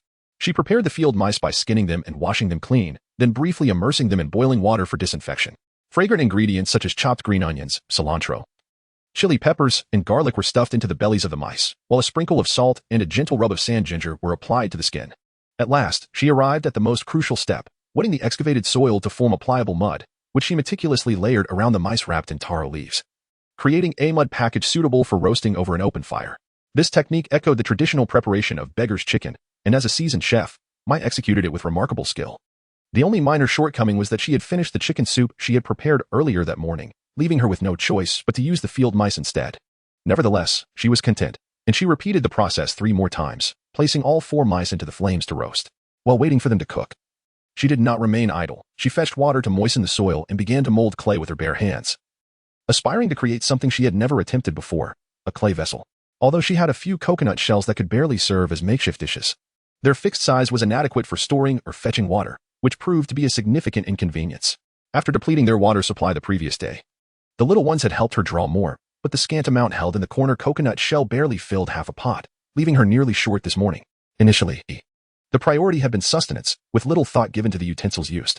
However, now that she had resolved to settle down, it was clear that some basic tools were indeed essential. Coincidentally, the system had mentioned that crafting new tools would yield rewards, making it a perfect opportunity to try her hand at it. Mii molded a bowl, and upon hearing no further response from the system, she surmised that rewards were only granted after the completion of toolmaking. Thus, she skillfully fashioned several larger clay bowls with the remaining clay, placing them by the bonfire to dry.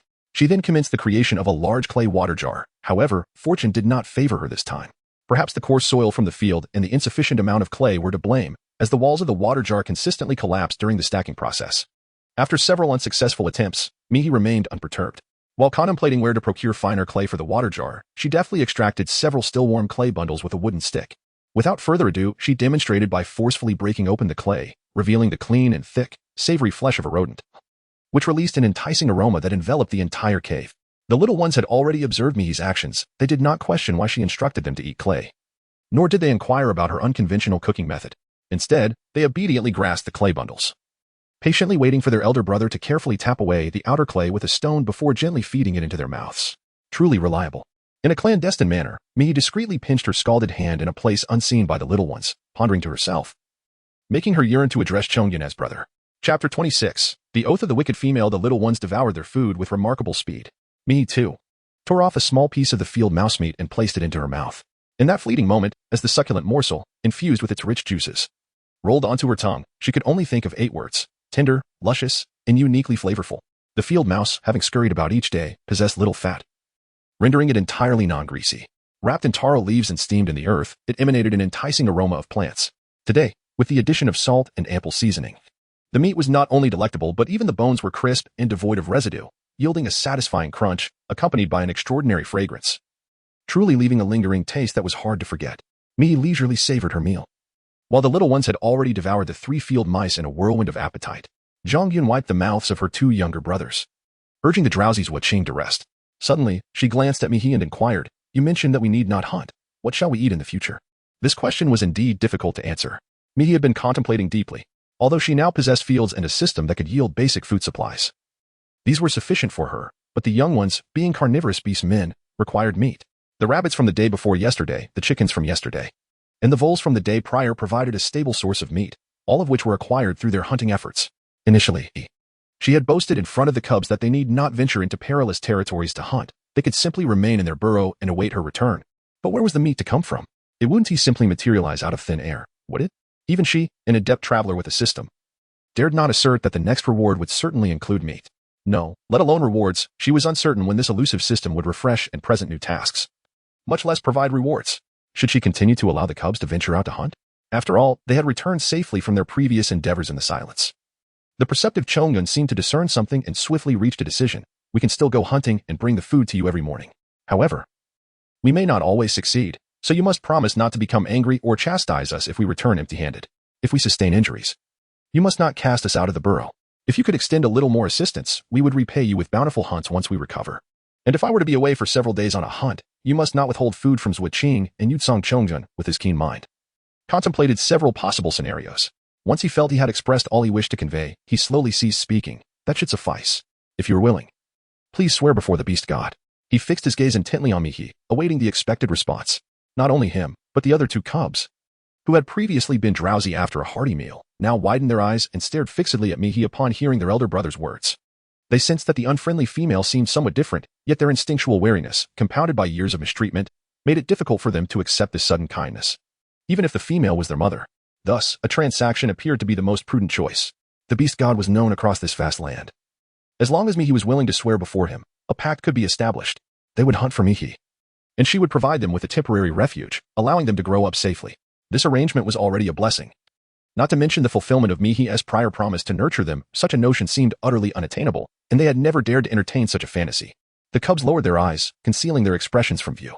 Perhaps Mihi had remained silent for too long, prompting Chongun to reiterate, "As long as you agree, I will do my utmost to hunt." Mi's gaze swept around, passing over the lethargic postures of the twin cubs and the faintly clenched jaw of Chongjun, before ultimately shaking his head resolutely. Chongyun was taken aback, momentarily at a loss for words. My hunting skills are still adequate. I can at least succeed half the time out of 10 attempts. Even adult male beasts experience failures in hunting. You cannot deny me even a single opportunity for failure. Moreover, although I am still young, I will grow. The gentle nod of might seemed to convey a perilous signal to the little ones. Zhuqing opened his eyes, his expression somewhat stiff, while Yutsong's fur bristled as he began to bare his teeth. Zhongyun appeared fervently eager to affirm their worth. Contemplating briefly before speaking rapidly, "Do you not often require water? You cannot carry an abundance of coconut shells and water at once. We can assist you in retrieving them.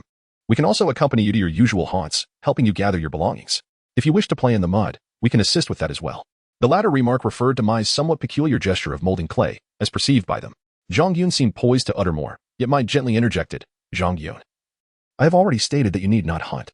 After much contemplation, Mai ultimately concluded that it was neither right nor wise to let the little one struggle in hunting. In the past, Mai might have effortlessly consumed the offerings brought by the younglings, but now she was resolutely unwilling to do so. The little ones were still so vulnerable. As their mother, it would be utterly remiss of her not to protect them, let alone allow them to take such risks on her behalf. The weight of her words left Hongyan momentarily stunned, while Mai pointed to the vines on the ground and continued softly, "I was just considering using these to craft a fish basket or some similar trap to place in the stream for fishing. There are still edible items in the fields, along with those thorns I brought back last time. I plan to process these and frequently visit the beast god altar to see if there are any orcs in need. Whenever an opportunity arises, I shall not return empty-handed. Moreover, this is a perfect moment to express my innermost thoughts." Mimicking Hongyun's earlier demeanor, Mai articulated her intentions and preparations. "I will also strive to familiarize myself with weapons, work diligently in hunting, and endeavor to bring back prey to fill our bellies. We shall not rely solely on trading. Therefore, there is no need to worry about food. No need to fret about hunting?" The 3 little ones appeared as though they had just heard something utterly astonishing, their eyes widening in unison. Mihi stepped forward, initially intending to stroke the heads of the little ones, yet as he reached out, he relinquished this imposing gesture and instead gently patted the nearly skin-and-bones faces of the younglings. I have reassured you, there is no need for concern. I shall procure all the sustenance. This is, after all, my rightful duty. Do not feel compelled to do anything for me. Rather, pursue what you desire. Engage in what brings you joy. Eat freely, sleep soundly, and revel. Play, just like all the other younglings in the tribe. In the name of the beast god, I vow that I shall never drive you away, never harm you, and I shall always provide you with nourishing, safe food, clean, thirst-quenching water, and tidy, comfortable clothing. I will, forever, protect you. Chapter 27. The first utterance of Mother Eternity, protection. These two words, once sounding foreign and distant, could one day resonate in their ears. And yet, this promise was made in the name of the beast god. Only those who inhabit this land know the dire consequences of swearing an oath to the beast god and subsequently breaking it. One is certain to face myriad hardships, ultimately being devoured by their natural enemies, suffering a painful demise. Suddenly, Chongyun lifted his gaze, his piercing eyes scanning every inch of Mihi's visage, seemingly seeking any trace of deceit or guilt. Yet, none could be found. Mihi has always been calm, for she has always believed, grant me an opportunity, and I shall strive to be a good mother. Mihi solemnly met Zhongyun's gaze, but Zhongyun, who had just been probing, instantly averted his eyes. Mihi then glanced at the two brothers, Zhuqing and Yutsong. Yutsong, who usually harbored the greatest hostility towards Mihi and often bared his teeth, now wore a bewildered expression, unsure of where to place his hands. The only one able to maintain eye contact with Mihi was surprisingly Zhuqing, who had always been somewhat inconspicuous among the three little ones. Tears brimmed in Zhuqing's eyes, cascading down like droplets onto the ground, splattering into delicate sprays. Mother. Mihi instinctively reached out her hand, catching the little one, Zhuqing, who was approaching her. She cradled the child, who barely reached her waist, in her arms and gently soothed, "Do not cry, my dear." As if in response to her words, large tears cascaded down Zhuqing's tiny face, each drop landing in Mihi's embrace, astonishingly warm. Amidst her sobs, Zhuqing cried out, "Mother." Her soft, tender voice was truly delightful. Mihi gently caressed the head of the sobbing little one, tenderly responding, "Oh." Zhuqing, seemingly astonished yet exhilarated by such a gentle reply, exclaimed, "Mother." Mihi responded with a smile, "Ah, mother, ah." Time and again, she patiently comforted, yet the more she soothed, the more the tears flowed like a relentless flood, unceasing and overwhelming. Ultimately, it was Zhongyun who took over the weeping younger brother, putting an end to this response game. He uttered not a word, yet his eyes were tinged with a hint of redness. On the other hand, Yutsong exhibited even more overt emotions, although his expression remained fierce. The tears in his eyes mirrored those of his second brother, refusing to be wiped away. Mihi gently touched Yutsong's head, attempting to wipe away the tears at the corners of his eyes. However, Yutsong recoiled, evading Mihi's touch, and bared his teeth, swearing by the beast god that failure to fulfill this promise would bring dire consequences. Mihi anticipated this outcome and remained unperturbed. "I know. You merely need to await my actions. There is truly no need for you to venture into the hunt. I shall devise a means to sustain you." Yutsong bit his lip tightly, turning his face away and choosing to remain silent. Mihi glanced at the crimson marks adorning the faces of the little ones, feeling a pang of compassion. With determination, she ventured into the fields once more, utilizing a newly crafted basket to gather an abundance of fruits she had initially planned to harvest later. Among them, she plucked 9 strawberries, each the size of half a palm, leaving only one as a seed for future cultivation, before returning to the cave. The little ones remained fixated on the cave entrance, just as they had been before her departure. Mihi distributed 3 strawberries to each of the little ones and revealed the assortment of fruits in her basket, wiping the sweat from her brow. "This is merely a portion of the provisions I have gathered.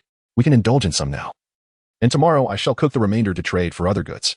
The little ones had never encountered the vibrant red strawberries, and the hue seemed even more daunting than the pumpkins they had seen before, causing a momentary hesitation and trepidation among them. Zhuqing observed the strawberries, then looked to her mother, summoning her courage. Seizing the opportunity while everyone was still processing, she took the first bite, her eyes lighting up instantly. "So sweet." Zhongyun patted his younger brother's head and, after sharing 2 of his strawberries with his siblings, cautiously placed the last one into his mouth. The unfamiliar red berry was extraordinarily delectable, with sweetness cascading from his tongue to his belly. After a while, Zhongyun remarked, "Orcs capable of providing meat for trade typically possess hunting skills and consume meat themselves. They are unlikely to favor these berries. You will likely struggle to exchange for meat."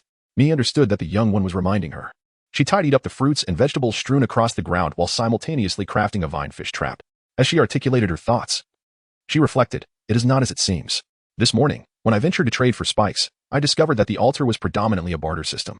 Thus, orcs are often unable to acquire what they desire in a timely manner. For instance, the hedgehog orcs relish insects and berries. Yet those orcs seeking to trade for spikes are primarily carnivorous orcs, who disdain catching insects and would not gather non-toxic berries. Consequently, if a carnivorous orc wishes to engage in trade, they must either seek out omnivorous orcs to exchange for berries or resort to more direct means. outright theft. The orcs lack a stable unit to gauge the value of commodities, and naturally, they do not comprehend the concept of money, resulting in a chaotic trading system. It was only upon her return that Mihi gradually grasped the essence of why the hedgehog orcs were often bullied. At this moment, an opportunity presented itself to Mihi. Had she encountered a carnivorous orc seeking to barter for spikes this morning, she could have acted as an intermediary, purchasing the meat from the carnivorous orc and offering her pumpkin to the hedgehog orc, thus enabling everyone to attain their desired goods, resulting in mutual satisfaction. Chongyun lowered his head, pondering deeply for a while before nodding in agreement, acknowledging Mihi's perspective. If even the most reliable Chongyun felt this way, it was certainly a viable plan. Mihi, filled with inspiration, spent a considerable portion of the night crafting a fishing basket. Ultimately, exhaustion overcame her, and she succumbed to slumber, experiencing a night devoid of dreams, resting exceptionally well. It was only the sudden chime of the system that roused her from her peaceful sleep, accompanied by the alert, ding ding ding. Work is essential for sustenance. The system detected that the host had independently completed one of the tool creation tasks and wished to remind her that this series of tasks is perpetual and without a conclusive reward. Successfully fulfilling the objective of creating new tools will yield a reward. Ding dong. Congratulations on completing one of the tool creation tasks, crafting a clay bowl. The reward for this task is a short-handled flashlight containing 2.5 batteries of Type 4. Note: 1. Each new tool's reward can only be triggered once and cannot be claimed repeatedly. 2. The rewards for this series of tasks are entirely random. Please trust in your own fortune. A clay bowl? Has the one placed beside the campfire been successfully baked? And a flashlight with merely a modest charge requiring battery replacement. One can only say it is better than nothing. Mihi was somewhat taken aback as she opened her eyes, eager to check the rewards from the system. She was greeted by the familiar sound of the system notification. Ding ding ding. One must work to earn their keep. The system detected that the host had independently completed one of the tasks in the tool creation series and thus issued this reminder. This series of tasks is perpetual, never concluding, and lacks a final reward. Successfully achieving the goal of creating new tools will yield rewards. Ding dong. Congratulations on completing one of the tool creation series tasks, the creation of a fish basket. Wait a moment. Something seems amiss. She had only crafted half of the fish basket before sleeping. How could it be deemed complete? Is the system malfunctioning? Chapter 28. Little Rock Candy.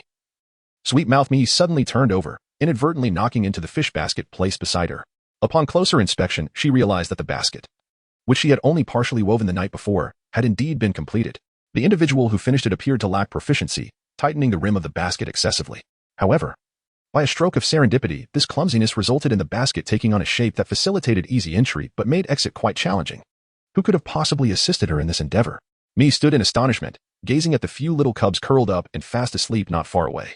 Both Qing and Song were slumbering soundly, while Chongyun, though his eyes were shut, was evidently not yet in deep sleep. Dark circles were evident beneath his eyes, and he bore a weary countenance. It seemed he sensed to gaze upon him, as he slightly fluttered his eyelids open. Upon seeing Mihi and the fish basket, he offered a faint nod before slipping back into slumber. Chongyun, it was indeed Chongyun who had crafted this. The eldest cub possessed such remarkable talent. Having merely observed her weave a single basket, half a fish trap, he could replicate the intricacies of the weaving pattern to continue the work. This innate ability was secondary. The most crucial aspect was his initiative to seek out tasks. How exceptionally well-behaved and considerate he was. At that moment, Mihi truly longed to shower the eldest cub with affectionate kisses and call out to him as big brother, praising him for his extraordinary prowess. Yet, the little cubs were nocturnal creatures, and having finally settled into sleep, Mihi could only stifle the excitement bubbling within and began to meticulously examine the second system notification that she had not clearly heard earlier. Ding, ding, ding. Work to earn your meals. The system has detected that the host has independently completed one of the tool creation series tasks, and hereby issues a reminder. This series of tasks is perpetual, never-ending, and does not culminate in a final reward. Successful completion of the create new tool goal will yield a reward. Ding. Congratulations on completing one of the tool creation series tasks, the crafting of a tubular, semi-closed fish basket, a tool that can be utilized for creating fishing traps. This task's reward item, 250 g of select seasonings, available options, salt, sugar, monosodium glutamate, soy sauce, peanut oil, or you may specify your preferred packaging or brand. Note: 1. Each new tool's reward is triggered only once and cannot be claimed repeatedly. 2. The reward items for this series of tasks are entirely random. Please do not trust in your luck. What a professional name for a fish basket. Mihi pondered for a moment, suddenly realizing the flaw in her focus. Rather than fixating on the name of the fish basket, she should have concentrated on the selection of reward items, particularly the customizable condiments. Just yesterday, she had incurred a considerable food debt in exchange for salt, and now, a customizable condiment option had emerged? How infuriating. It felt as though this 250g notation was mocking her. It is essential to understand that one must first secure sustenance and maintain basic health before pursuing culinary delights. In a situation where primary ingredients are severely lacking, Seasonings such as sugar, MSG, soy sauce, and peanut oil pale in comparison to the significance of salt. Had this task been presented before yesterday, she would have unhesitatingly chosen salt. However, Mihi had since secured a reliable source for it. Mihi took a deep breath, steadied herself, and after a moment of contemplation, made her final decision, a small bag of rock sugar. Firstly, the difficulty of refining sugar is comparable to that of salt. While monosodium glutamate and soy sauce ultimately represent an extension of the pursuit of flavor, rendering them less cost-effective, peanut oil is also a good option. But the system only provides 250 grams, to say nothing of frying. Even the oil required for stir-frying would be depleted after just a few uses. Moreover, at this moment, there is meat and fat available, which can also be rendered into lard. Therefore, sugar is undoubtedly the best choice. And the reason for selecting rock sugar over white granulated sugar, brown sugar, or powdered sugar is twofold. On one hand, it is convenient for storage. On the other hand, it reflects her own little selfish desire. Mihi stood up and busied herself, slicing the large taro she had brought back from the fields into chunks, which she then boiled along with several freshly harvested pumpkins. From the leather pouch given by Yin Yang, she sifted out some salt mixed with impurities, stir-frying it together with peanuts until a simple yet satisfying dish of roasted peanuts emerged, steaming hot and fragrant. After preparing all the items to be placed in the basket and getting ready to leave, Mihi finally poured out a few pieces of rock sugar she had just obtained from the system. She tucked one into each of the little ones' mouths. Zhua Qing and Yu Tsong murmured incoherently, still half asleep, greedily savoring the saccharine sweetness reminiscent of a mother's warmth in their dreams. Chong Yun drowsily opened one eye, his lips parting slightly as he held a large piece of rock sugar between them, his expression tinged with quiet bewilderment. Mihi gently stroked the elder child's head and began instructing, "By the bonfire, I've left some taro and pumpkin paste for you. After you rest, if hunger arises, partake of that first. Later, I shall return to prepare meat for your supper. There shall indeed be meat this evening. This I vow to the beast deity." After Mihi finished speaking, she gently patted the head of the young one and reiterated her advice, cautioning against fetching water or engaging in perilous activities. With that, she slung her basket over her shoulder and once more lifted the cover in front of the cave. Looking at her receding figure, Chongyin did not resist the piece of rock candy. As the crystalline morsel rolled into his mouth, it lightly clinked between his teeth, producing a subtle yet lingering echo, which Mihi, who had not yet wandered far, heard distinctly. The sound conveyed a heartfelt message: return soon. What a remarkable success! Mihi meticulously positioned the trapped fish basket, and, as he walked along the path to the altar, he found himself repeatedly reflecting on the words he had just heard. His steps felt considerably more vigorous than the previous day. Luo Qing had already uttered the first call for mother. How far behind could the other little ones be in calling for her?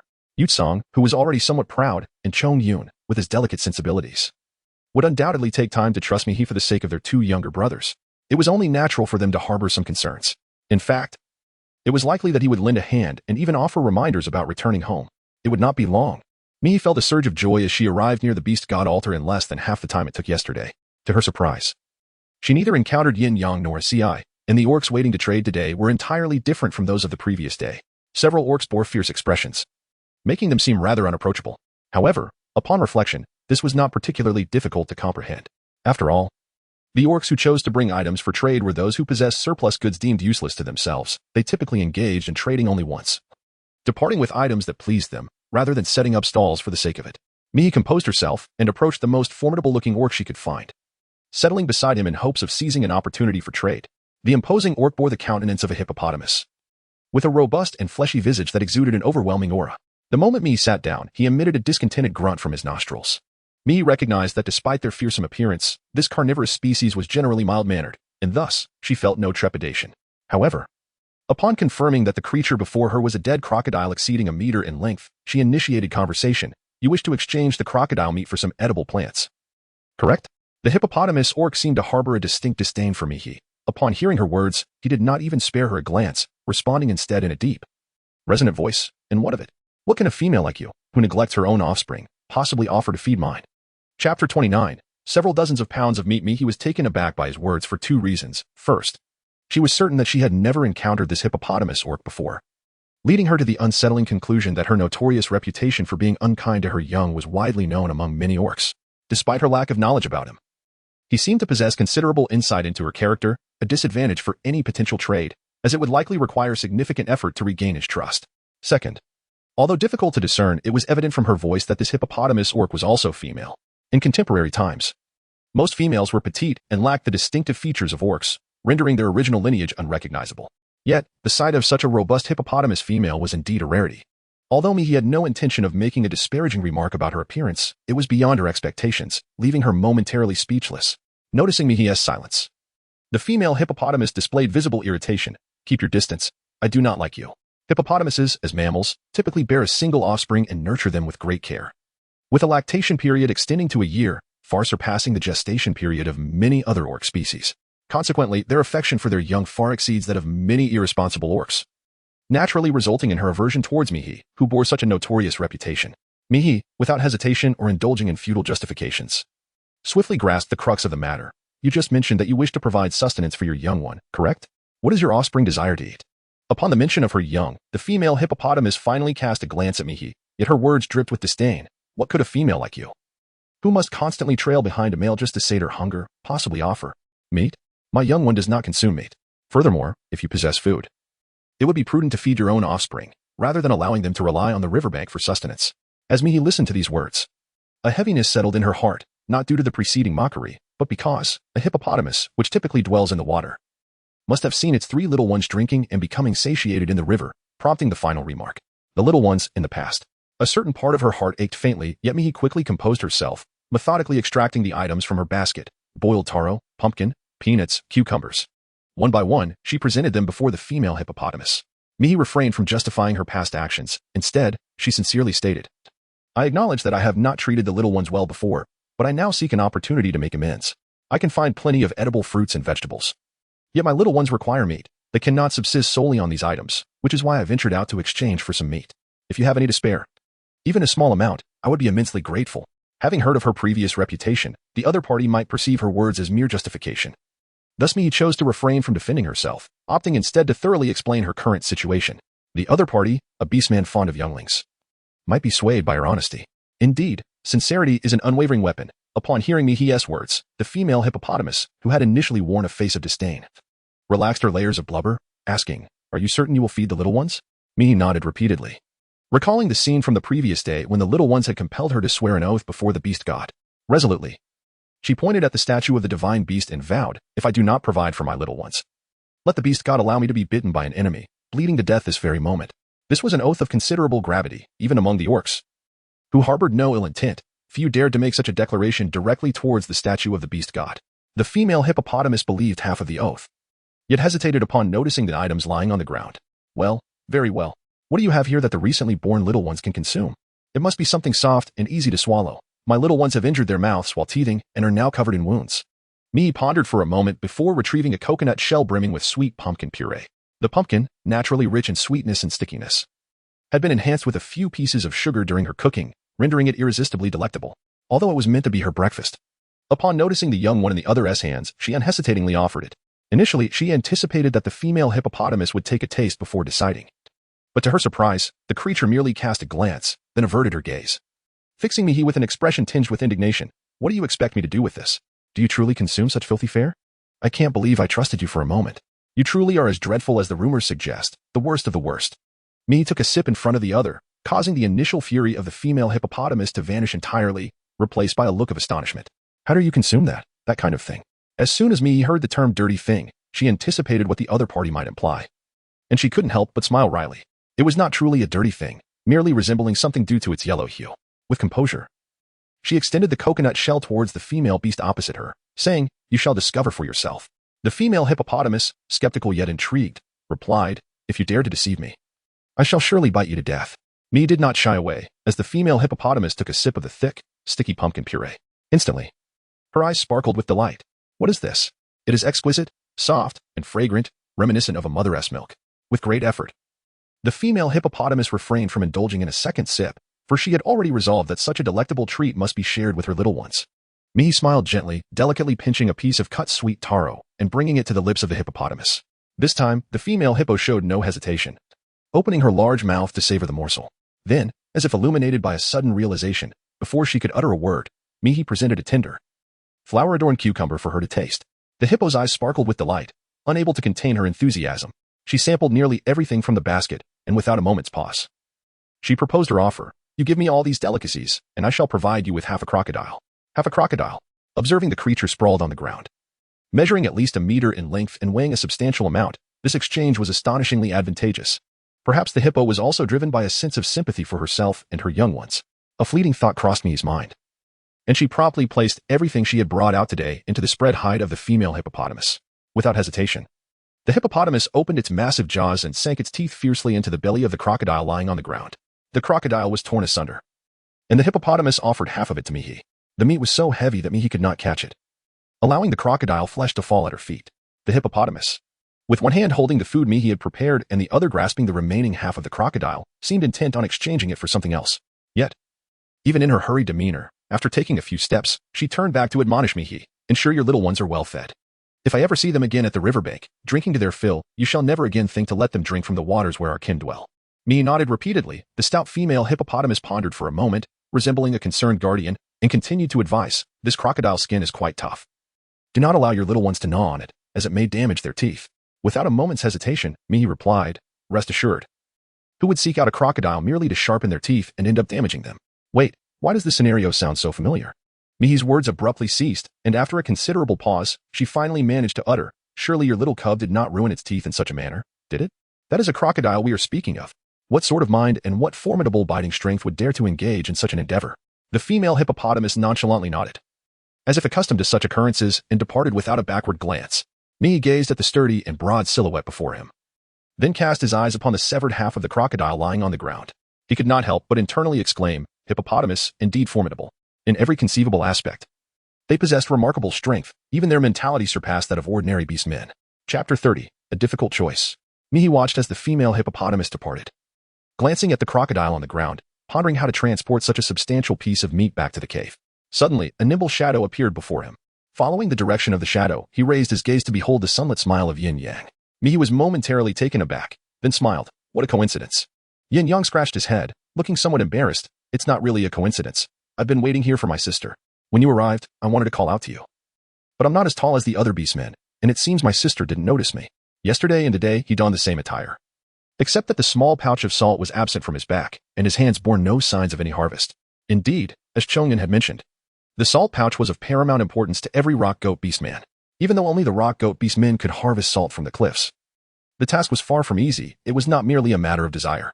Yin Yang's claim of waiting for her likely stemmed from a desire to reclaim that salt or to exchange it for food that could be traded for salt. Mihi observed Yin Yang for a few moments, during which Yin Yang's gaze remained fixed on the basket, his voice tinged with a hint of longing. What is this? May I have a taste?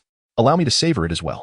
Mihi had been waiting for the other party to broach the topic of yesterday's events, even preparing herself to face reprimand for her sudden departure.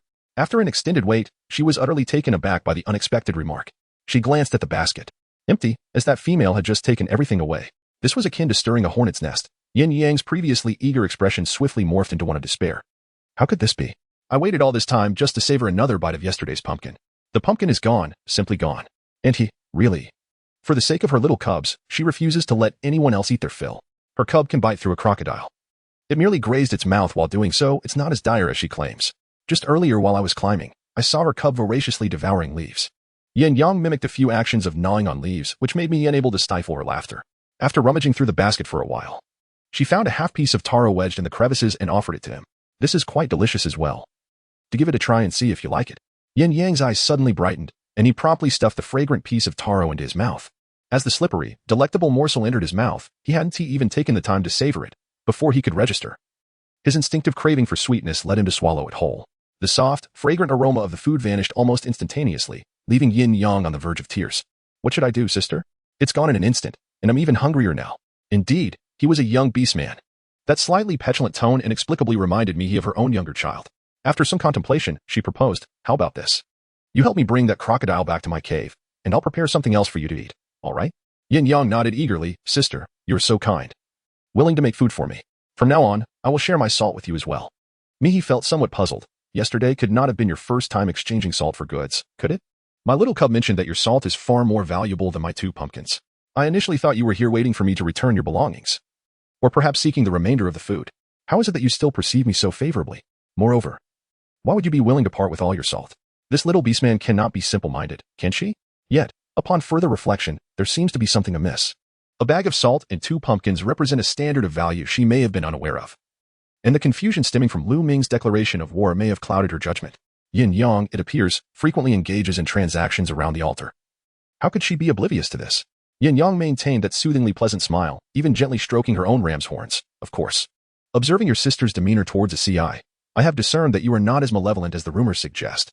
Whenever sister visits, she brings only enough food to sustain 1 or 2 beast men, and her little cubs do not come to assist in exchanging goods, beyond a reluctance to help. There exists another possibility, that sister may not possess an abundance of food. Thus, if I continually assert that my salt can procure numerous items, seeking an overwhelming quantity of food, it would indeed be disheartening for sister if she cannot exchange for the salt she requires, wouldn't it? Yin Yang articulated her suspicions one by one, her smile radiating even brighter. I wish to believe in the benevolent female who provides me with delicious food. Therefore, what significance does it hold to speak or remain silent about the importance of that salt? Moreover, as I mentioned, sister is genuinely kind. Upon realizing the value of that salt, did she not return to seek me out? And she even broached the subject before I did. Sister is truly wonderful. What keen observation and patience you possess, noble ram beast man. Mihi, upon hearing the words of the other party, was nearly rendered speechless. The other had always been aware of the value of that sack of salt, yet chose to remain silent, patiently awaiting her initiation. Though he appeared to be a cheerful and exuberant young man, he was, in fact, far from foolish. Rather, he possessed a remarkable depth of perception. Mihi arrived at a decision with clarity. I wish to keep that bag of salt. As for the food, I shall gradually return it to you. You may visit my cave and see if there is anything you desire. Although I cannot offer a substantial amount at once, you may select a few items. And I assure you that before winter arrives, I will provide you with sufficient provisions, ensuring your winter is not compromised. Yin Yang did not overly express agreement or dissent. Instead, he merely smacked his lips, seemingly savoring the lingering sweetness of the recent meal. Actually, there is no need to give me everything at once. I find that what I just tasted seems far more delectable than the pumpkin I had previously. If you are willing, perhaps you could set aside a portion of your delicious food for me each time you prepare it, until you feel it is equivalent to that bag of salt. It was uncertain whether to regard the other's generosity as naive. Yin Yang's choice remarkably placed the initiative in Mihi's hands. She prepared meals daily, and logically, sharing a portion with Yin Yang should not pose much difficulty. However, they were not particularly close, nor did they reside in the same vicinity. Furthermore, she had 3 young ones at home, their relations with her only just beginning to ease. Although Yin Yang was still young, he was ultimately an adult orc, making it inappropriate for him to come to the cave daily for food. Thus, the frequency and duration of meal preparation were, in reality, quite challenging to manage. Mai hesitated momentarily, uncertain. Am I to make the choice? Yin Yang responded with remarkable nonchalance. Of course. It matters not to me. I have neither beast parents nor siblings. And often I must scale cliffs to gather salt, disappearing from the tribe for days. So long as I am fed, my entire family shall never hunger. Thus, whether elder sister provides me sustenance now or later, in great or meager portions, it is all the same. Who knows, perhaps on my next cliff ascent, I may plummet to my demise. In that case, elder sister need only prepare the barest morsels for me. This young beastin, truly, what a fool. Such ominous words, how dreadfully inauspicious. Mihi silently repeated to herself, and by the time she spoke, she had already made a decision. I understand. First, help me bring the meat back to the cave, and assist me in discovering what delicacies your herbivorous orcs might prefer. Then, I shall reveal the answer to you. Yin Yang, somewhat perplexed by the term herbivorous orcs, nonetheless, as a newly matured orc endowed with considerable strength, effortlessly hoisted the crocodile onto his shoulders, ready to work before inquiring further. Sister just mentioned, with a thud. The sound of a tragic cry coincided almost perfectly with the thump of the crocodile's flesh hitting the ground. Mihi was taken aback. When he turned around, he witnessed Yin Yang being hurled away for several meters, almost as if propelled by flight, by another shadow. Chapter 31. I am no one's female beast. The events transpired with such swiftness that in the blink of an eye, Mihi could merely glimpse 2 remarkably agile figures engaged in a chase, darting several dozen meters away. As Mihi focused his gaze upon the 2 figures, he discerned that the one fleeing in front was the startled Yin Yang, while the lithe and capable beastman was pursuing him from behind. Mihi furrowed her brow deeply, as memories flooded back to her. That beastman was none other than Julie, the very lynx beastman who had compelled the original owner to abandon her young in order to be with him. What was this lynx beastman doing here? And why was he suddenly acting so erratically?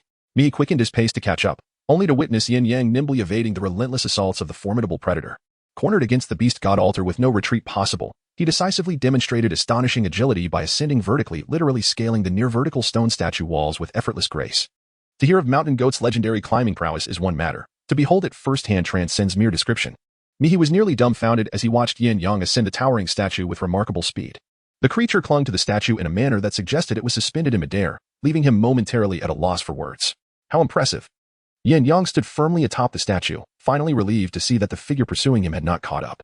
He exhaled deeply, revealing a sheepish grin as he slightly bent his body to alleviate the pain from being thrown off moments earlier. Get down! Came a furious shout from below the statue, the enraged Julie glaring intently at Yin Yang's figure above. Otherwise, when you finally come down, you shall face dire consequences. Yin Yang's voice echoed from atop the statue, his tone no less forceful than Julie's. The shock and flight had left him somewhat breathless. If I come down, I will indeed be doomed. Why did you attack me? I scarcely know you. Julie was a well-known orc within this diverse tribal community, renowned for his hunting prowess, and few creatures dared to cross him. Yin Yang, being a recently matured young orc without parents, was particularly cautious in his daily life to protect himself. He was certain he had only seen Julie from a distance a few times, their respective caves situated far apart, and they had never exchanged words. Thus, there was no conceivable reason for animosity. Why did he strike me? Yin Yang's cries drew the attention of many orcs nearby, who had been engaged in trade. They turned their curious gazes toward the unfolding scene. Mihi, who had been observing the situation at the foot of the statue, found himself equally perplexed. Yin Yang's voice was laced with indignation and a sense of injustice, and Mihi sensed that Yin Yang would not dare provoke a lynx. What then was the true nature of this conflict between the two orcs? Before Mihi could formulate a coherent thought, she heard Julie's voice resound once more. You have been clinging to my she-beast and calling her sister. Do you think I am oblivious to what I have seen and heard? Julie's she-beast? Mihi, who had been observing quietly, was suddenly taken aback. Several inscrutable gazes swept over her from the edge of the altar, igniting within her an overwhelming urge to turn on her heels and flee. Yet, leaving was not an option. After all, if she were to walk away today, tomorrow the tribe would undoubtedly whisper that she was Julie's she-beast. How could sister be your she-beast? Yin Yang, still clinging to the statue, nearly wept upon hearing Julie's words. This is absolutely impossible. If she were truly your she-beast, why would she be out seeking works for trade? Clearly, you have not been looking after her. Besides, I merely spoke a few words to his sister. What of it? You have no right to claw at me like this. Sister, please run. Julie has gone mad. The grievance was genuine, and the cries were indeed pitiable. Mihi understood that she was indeed the central character. Gritting her teeth, she pushed through the crowd of onlooking orcs, determined to put an end to this farce. After a few strides, she finally beheld the appearance of Julie. It was a remarkably majestic lynx, standing tall, its physique sculpted with strength, exuding a palpable sense of power that stirred the blood, adorned with a light brown pelt, marked by dark stripes of unknown origin. It embodied the unique elegance of a feline while simultaneously revealing an untamed allure. Its golden eyes were deep and enigmatic, framed by thick brows that arched slightly, emanating an indomitable spirit. Mihi cast a glance, locking eyes with the golden pupils. The once furious Julie, incensed by Yin Yang's words, suddenly relaxed, folding her arms across her chest. With a mocking glance at the statue above, she curled her lips into a smirk. Mihi, we shall settle your association with other male beasts later. For now, proclaim loudly to that foolish lad above, are you truly my female? The lynx are an exceedingly proud and self-assured breed, and Julie stands as a paragon among them, known for her unwavering authority. The onlooking beast men, upon hearing her words, quickly grasped Julie's sentiments towards Mihi and began to murmur amongst themselves. So, Julie has accepted Mihi's courtship? What? She is the infamous bad female from the rumors? She looks so small and delicate, it's hard to believe she could be so wicked indeed. The current situation suggests that after being accepted by Julie, Mihi has now allied herself with other male beasts. How shameless. That beastman climbing the statue appears quite youthful. He must have recently reached adulthood. Oh, I think I recognize him.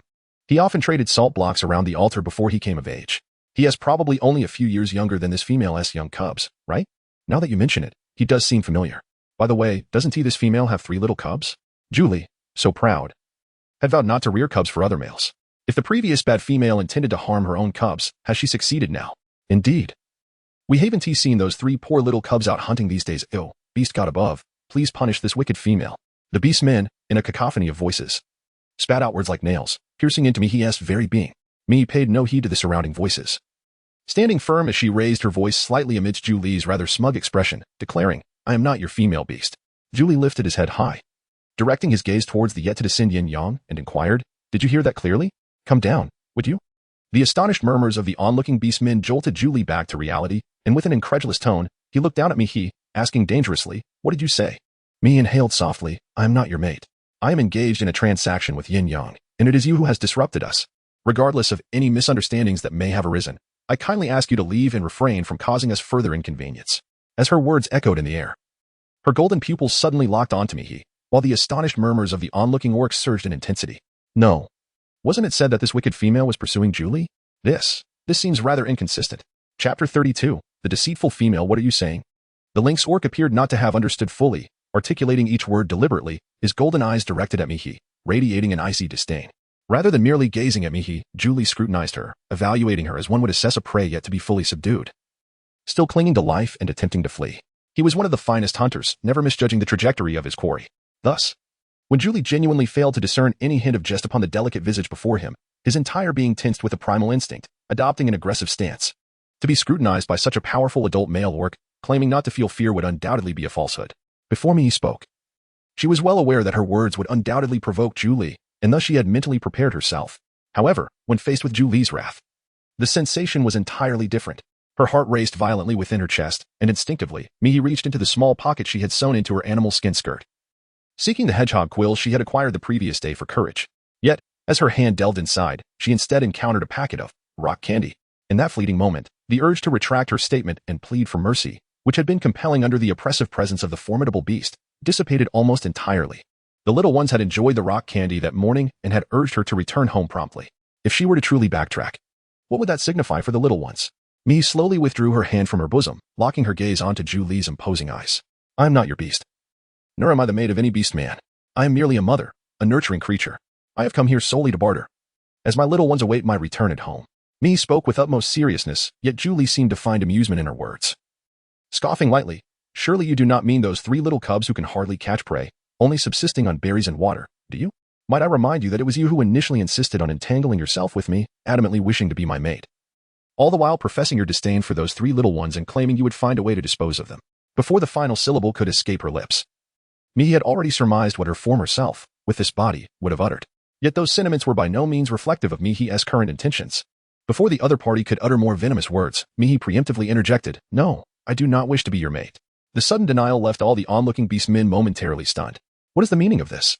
Everyone knew that Mihi had been entangled with Zhu Li. How could she now claim otherwise, expressing a desire not to be his mate? Was she merely putting on a brave front?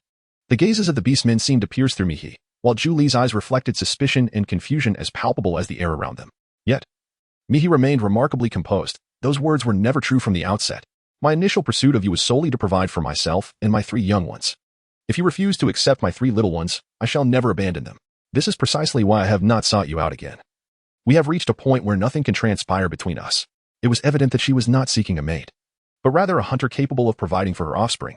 The surrounding beastmen erupted in a flurry of whispers and discussions. Mihi was acutely aware of the truth, indeed. Within the memories of her predecessor, she could sense that she did not harbor much affection for Zhu Li. Initially, it was merely a means to an end. The original owner was selfish and self-serving, solely focused on self-preservation. Yet, the current Mihi yearned to save 3 adorable little cubs. Zhu Li seemed to have overheard something incredulous, first displaying an expression of amused anger, which gradually faded into a nonchalant demeanor. I have long anticipated that a malicious female would view me merely as a tool for hunting. I was deceiving you from the start. I could never desire a female who has borne 3 cubs. Remember the words you utter today, should you find yourself starving later. Do refrain from coming to me in tears, pleading for sustenance. Otherwise, Zhu Li clenched his teeth, I shall ensure you become part of my provisions. The malice in his words nearly pierced the heavens, causing Mihi to stagger back, her body bristling with fear, nearly losing her balance. A beastman behind her managed to push her gently, preventing a humiliating fall. Yet before she could express her gratitude, she overheard the otter beastman muttering, Zhu Li. That vile female likely will not approach you for food again. I have heard whispers that she has sought the affections of Lu Ming, and Lu Ming has yet to outright refuse her. I suspect she has found a male willing to support all 4 of them, hence her intent to distance herself from you, who is only inclined to provide for her alone. After all, if someone is willing to care for 4, Lu Ming must surely be a far superior choice. What nonsense! In her heart, Mihi silently cursed, hardly daring to glance at Zhu Li, whose face had suddenly turned ashen. This is not true. It is a misunderstanding. Her voice failed to garner any attention, for the Orcish crowd erupted in a cacophony of exclamations, entirely drowning her out. The otter beastman who had revealed this matter puffed up with pride, shaking his fur. A friend of mine, a pelican, witnessed it firsthand. He said that Lu Ming, quite shyly, ran away and has teeth shown his face for days, likely pondering over it. Although I too feel it is rather unfortunate for a young beastman like Lu Ming, who has never made it, to be paired with a clan priestess and a female beast with 3 cubs. Still, having any female beast around is quite splendid. Who would concern themselves with such matters now? From another side, a water buffalo beastman chimed in with curiosity, but I remember those 3 cubs are carnivorous. Just days ago, I saw them catching field mice. If Lu Ming is to be with her, being a herbivore, how could he hunt for them? The parrot beastman squawked, You fool. You fool. Lu Ming is a priest. He can heal. Whenever a beastman seeks his healing, he can simply request some meat in return, can't he? The realization dawned upon the crowd of beastmen, and the otter beastman who spoke first wore a hint of delight. That's splendid. Perhaps in the future. All it takes is meat in exchange, and we won't need to bother Lu Ming with herbal trials anymore. The beastmen erupted in jubilation, while on the opposite side, Zhu Li, who should have been at the center of attention, wore an increasingly dark expression. Finally, as the tumult of emotions reached a zenith, Zhu Li strode forward with agility, and in the blink of an eye, stood before Mihi. Amidst the shifting shadows, Mihi braced herself, instinctively crouching down and shielding her head and vital parts with her arms, bracing for an impending blow. However, to her astonishment, Julie's massive fist did not strike her. Instead, his voice, laden with fury, thundered in her ears. I demand to know why you have suddenly turned against me. So it was to prepare for a relationship with Lu Ming, you deceitful female, full of lies. Do not ever show your face before me again. Chapter 33, Causing heartache to the males is also a form of skill. Julie? Julie, where are you going? Amidst the shouts of the beastmen, Mihi finally realized that the males would not easily strike a female. She raised her head and beheld only the imposing figure of the lynx beastman departing. Just the sight of his back was infuriating, and there was a hint of hesitation in his stride. Mihi stole a glance at the retreating figure and sighed in relief. Just as she was about to rise, Julie abruptly turned around. Those striking golden pupils burned crimson like roiling flames, giving him an almost distorted appearance. Why aren't you chasing after me? What? Was he actually asking me to pursue him? The glimmer of luck on Mai's face had yet to fully fade.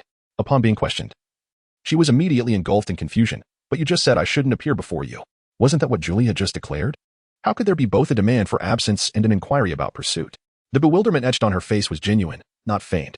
Julie, after casting several scrutinizing glances, succumbed entirely to a fit of rage and swiftly turned to flee with remarkable agility. As Julie departed, the surrounding orcs began to murmur and disperse. The previously boisterous otter orc cast a glance at Mai and resumed his grumbling. You're quite fortunate, what with Julie and Lu Ming both showing interest. I truly cannot fathom what these formidable males see in you. How could that be so? What did luck have to do with it? Suddenly, a vibrant youthful voice emanated from the statue, interrupting the otter orc's gossip. She can prepare a multitude of delectable dishes, is so gentle, never resorts to violence against males, and tends to the weak. With such an array of admirable traits, is it not worthy of affection? Moreover, our tribe boasts even more beautiful females. Despite the otter orc's earlier dismissive demeanor, Yin Yin's final remark struck a chord. While each race harbored its own aesthetic preferences, it was widely acknowledged within the tribe that, despite Mai's 3 offspring and her cruel nature, she undeniably possessed the allure of the most beautiful female. The otter orc glanced at Mai, then departed, his mutterings gradually fading into the distance. Yin Yin nimbly descended from the statue, and Mai rose, softly remarking, There's no need to argue so fervently on my behalf. Yin Yin's words felt exaggerated, leaving her with a sense of guilt. She had never imagined that the term gentle could be associated with her. Surely, just because other females resorted to violence, her ability to prepare a bit of food without resorting to aggression did not elevate her to the status of a good female, did it? Such a notion seemed utterly absurd. Yin Yin ought to consider whether her slender limbs truly possessed the power to intimidate males, or perhaps her culinary skills. Her non-violent approach towards males and her care for the vulnerable were indeed of significant importance. Had he previously lacked, or been deficient in such qualities? A fleeting doubt flickered within me as she caught a glimpse of Yin Yang's face, momentarily taken aback. You were injured. Yin Yang's once vibrant visage was marred, half of his face swollen, with blood intermittently trickling from the corner of his lips. Evidently, although Yin Yang possessed an innate talent for evasion, the brutal punch delivered by Zhu Li during the sudden assault had inflicted considerable harm upon him. Following Mihi's gaze, Yin Yang touched his face and the corner of his mouth, only to realize, upon seeing the blood on his hands, the extent of his pain. Moreover, it appeared that Zhu Li's blow had struck near a vital point, causing not only excruciating pain but also a relentless flow of blood that gushed from his mouth like a torrent. He coughed up several mouthfuls yet could not stem the tide. The increasing volume of blood alarmed even Mihi, who stood nearby. However, contrary to expectations of shock and tears, Yin Yang managed to muster a bright, sunlit smile after a few labored coughs, reassuring Mihi, It's nothing. I've been chased by countless hyenas before and suffered far worse injuries. I always recover swiftly. Just a little blood now, and I'll be fine by tomorrow. Let us hurry and bring the meat back to your cave. I'm quite hungry. The extraordinary maturity displayed by him left Mihi momentarily stunned. After a moment of contemplation, she finally spoke. Let me take you to Lu Ming to have a look at your wounds. Mihi had learned from her eldest child that Lu Ming was a renowned priest, celebrated far and wide for his ability to heal ailments and mend wounds. Regardless of the severity of the injury or the perilous situation, seeking his assistance invariably yielded positive outcomes. Given that this matter stemmed from her own actions, it would indeed be somewhat unethical to disregard it entirely. Yin Yang shook his head repeatedly, his horns stirring up a flurry of wind. No. Lu Ming only offers his healing services in exchange for something of value from the beastmen. If I were to approach him with such a minor injury, he might demand something far more excessive than my wound itself. That would hardly be acceptable. Mi found the situation somewhat amusing. Do not worry. I shall handle the transaction. You can focus on your recovery. Yin Yang intended to shake his head, but Mihi anticipated his response and preemptively countered. A few days ago, my eldest cub also suffered some scratches on his face, and the second cub has been experiencing stomach pains. I wish to seek out Lu Ming, not solely for your sake. This statement carried a blend of sincerity and pretext. She had been meticulously observing the conditions of Chong Yun and Zhuo Qing. The injuries on Chong Yun's face were nearly inconsequential and would heal swiftly if he refrained from water contact. While Zhu Qing had not complained of stomach pains in recent days, however, with her experience from a previous life, Mi understood the importance of not ceasing medication immediately upon the disappearance of symptoms. It was essential to consult a physician first. At this moment, it was indeed imperative to procure additional medicine for the little ones and to have Yin Yang examine his injuries. Yin Yang scrutinized Mi's expression cautiously, deliberating for a moment before ultimately conceding. Then, shall I bring your crocodile meat along as well? Lu Ming's residence was not far from their location, situated near the altar and shared with a group of kin. If they did not bring the meat, there would be nowhere to store it. And the question of whether it would remain upon their return to the altar loomed large. This was not a time to adhere strictly to rules. Anything that appeared before other beastmen could easily be regarded as unclaimed property. Even if it had an owner, it could still be forcibly deemed to have none. Mi nodded slightly, and Yin Yang promptly hoisted the crocodile meat that had just fallen to the ground onto his shoulder. As he led the way, he began to seek a topic of conversation. What does your sister intend to trade with Lu Ming? If Lu Ming demands too much, or insists that you consume those peculiar items, just take care of your 2 injured little ones and leave me out of it. Perhaps that way the trade will be less burdensome. I am unperturbed. This injury is hardly severe, and I am all alone. Even if I were to perish, I would not burden the other beastmen. As they journeyed a considerable distance, Mi felt a twinge of curiosity and refrained from answering his question. Instead, she inquired, once one is dead, there is nothing left. Do you not wish to live? Your parents surely would not desire your untimely demise. Yin Yang, who had been walking in step with Mi, halted momentarily. When she did not receive an immediate reply, she turned to him and heard the young mountain goat beast man, with his head bowed, eventually utter, I do not particularly wish to live. My parents do not seem to wish for my survival either. I have mentioned to my sister that I have no parents, right? In truth, they did not die. They abandoned me. Chapter 34. The territory of the Deer Clan beast Min Yin Yang appeared to contemplate scratching his head or touching his horns, but as he reached out, the crocodile meat slipped from his grasp. He promptly retracted his hand, securing the meat firmly before continuing. Our tribe's instinct is to flee. My father once ventured out with my mother in search of food, yet when danger arose, he abandoned her. Upon her return, she became somewhat deranged, lashing out at my father. Eventually, she left with the very beast man who had tormented her. Later on, my father fell in love with another female and departed from this tribe. No one has ever told me that I must survive, thus, dying does not seem so bad. Moreover, Yin Yang kicked a stone at his feet, his voice subdued. If I were to heal, it would surely burden my sister. The information conveyed in a few brief exchanges momentarily overwhelmed Mi's capacity for comprehension. Until now, she had never envisioned that the ever-smiling Yin Yang, who radiated warmth like a little sun, had such a tragic background. No wonder her small gestures of kindness and the occasional treat weighed so heavily on his heart. It was clear why he did not place much value on the salt that others esteemed so highly. To him, life could end at any moment, rendering salt, and indeed many things, far less significant. Mi contemplated for a moment.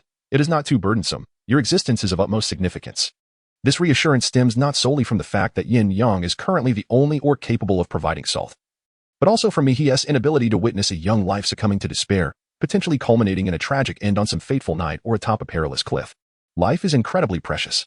Even though she has been inexplicably thrust into this beastly world, becoming the mother of 3 antagonists who could easily eliminate her. And despite enduring daily hunger while being labeled as a malevolent female, she has never relinquished her hope for survival. Heavy? Important? Yin Yang murmured in disbelief, repeatedly pondering the phrase, me, am I? Mi raised her eyes to the sun still suspended in the sky, though it had begun its descent towards the west. It seemed to possess an inexhaustible strength. Do not dwell excessively on death, perhaps in the future. You may encounter a lovely and gentle female who will prepare delectable meals for you, who will not scold or strike her mate, and who will care for the weak. In essence, everything will align with your expectations. You may even have numerous offspring, and their offspring as well. In short, live well. Yin Yang lowered his head in contemplation for a moment, then lifted it again, suddenly breaking into a sincere smile. All right, this time, I shall not abandon her and flee like my father did. The shadows that parents cast upon their children can indeed be profound. Mi wished to offer a few words of comfort, yet just as she conceived an opening, she noticed Yin Yang halting his steps. Ahead lay the abode of Lu Ming. Offering solace was not an obligation for Mi, especially since their acquaintance was still in its infancy. Thus, upon hearing Yin Yang's remark, she promptly cast aside her nascent thoughts and began to observe her surroundings. The settlement of the Deer Clan was quite remarkable, nestled within a thicket of towering shrubs, with only a grand tree at its center, wide enough to be embraced by 7 or 8 beastmen. At the heart of this majestic tree stood a treehouse, devoid of a conventional door, nearly draped with large palm leaves above. Surrounding the treehouse were numerous vines, laden with drying grass leaves, a cursory glance revealing a staggering variety of several hundred types. Mi took 2 steps towards the treehouse when Yang Yin grasped her shoulder, urging her to move in this direction. Mi felt a tinge of confusion. Wouldn't it be swifter to simply walk straight through?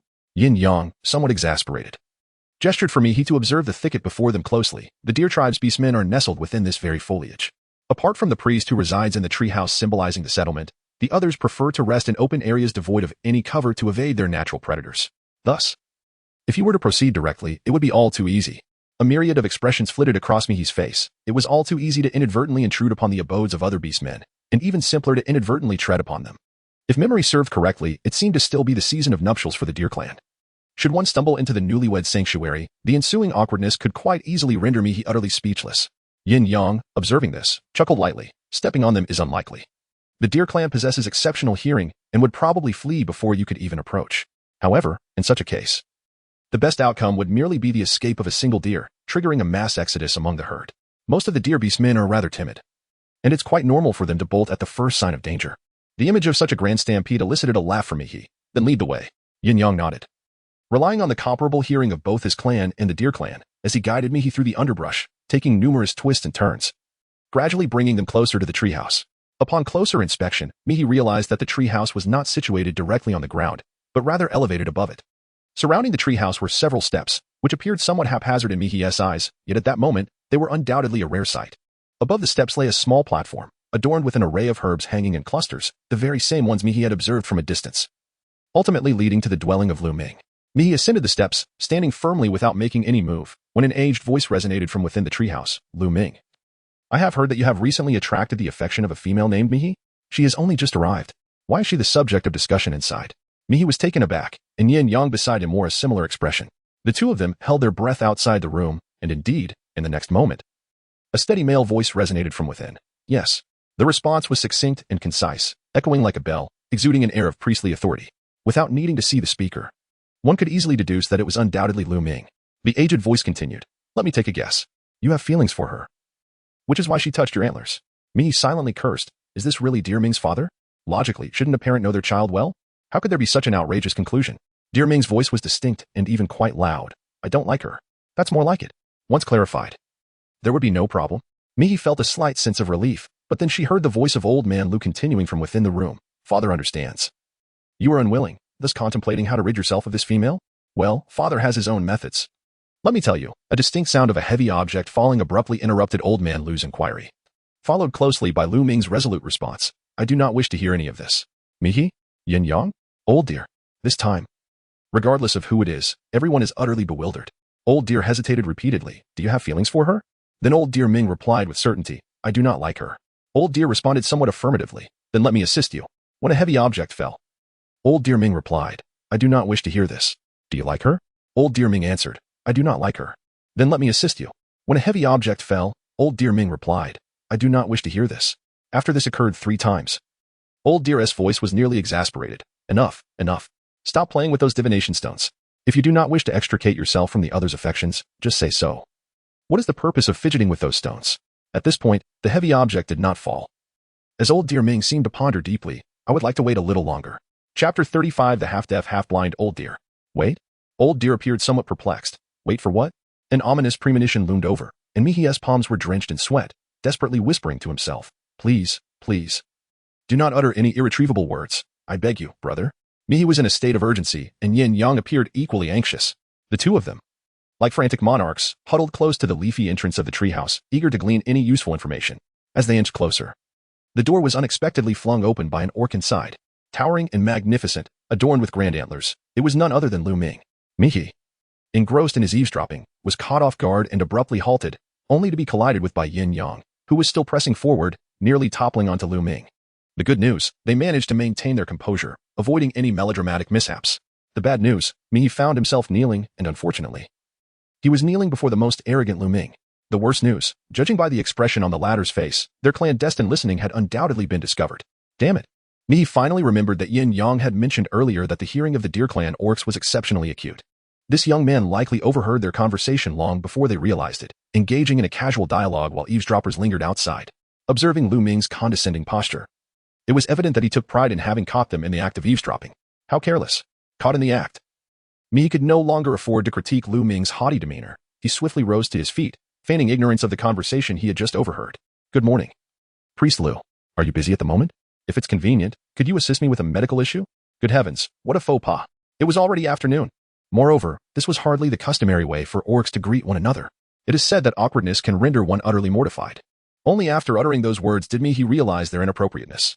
Taking a deep breath, Mihi felt a slight sense of relief. Out of the corner of her eye, she noticed an elderly Deer Clan elder gently peering out, tilting his head to observe. The venerable figure was adorned with a mane and beard of pure white, and the antlers that once graced his head had long since fallen away, leaving only a pair of menacing hollows where they had grown. The entire beastman appeared to be in a state of considerable frailty. The elder gazed intently outside, squinting for quite some time, and eventually uttered the words, "Lu Ming." Who was out there? Mihi was momentarily taken aback, glancing again at the distance between them, which was unmistakably merely 3 paces.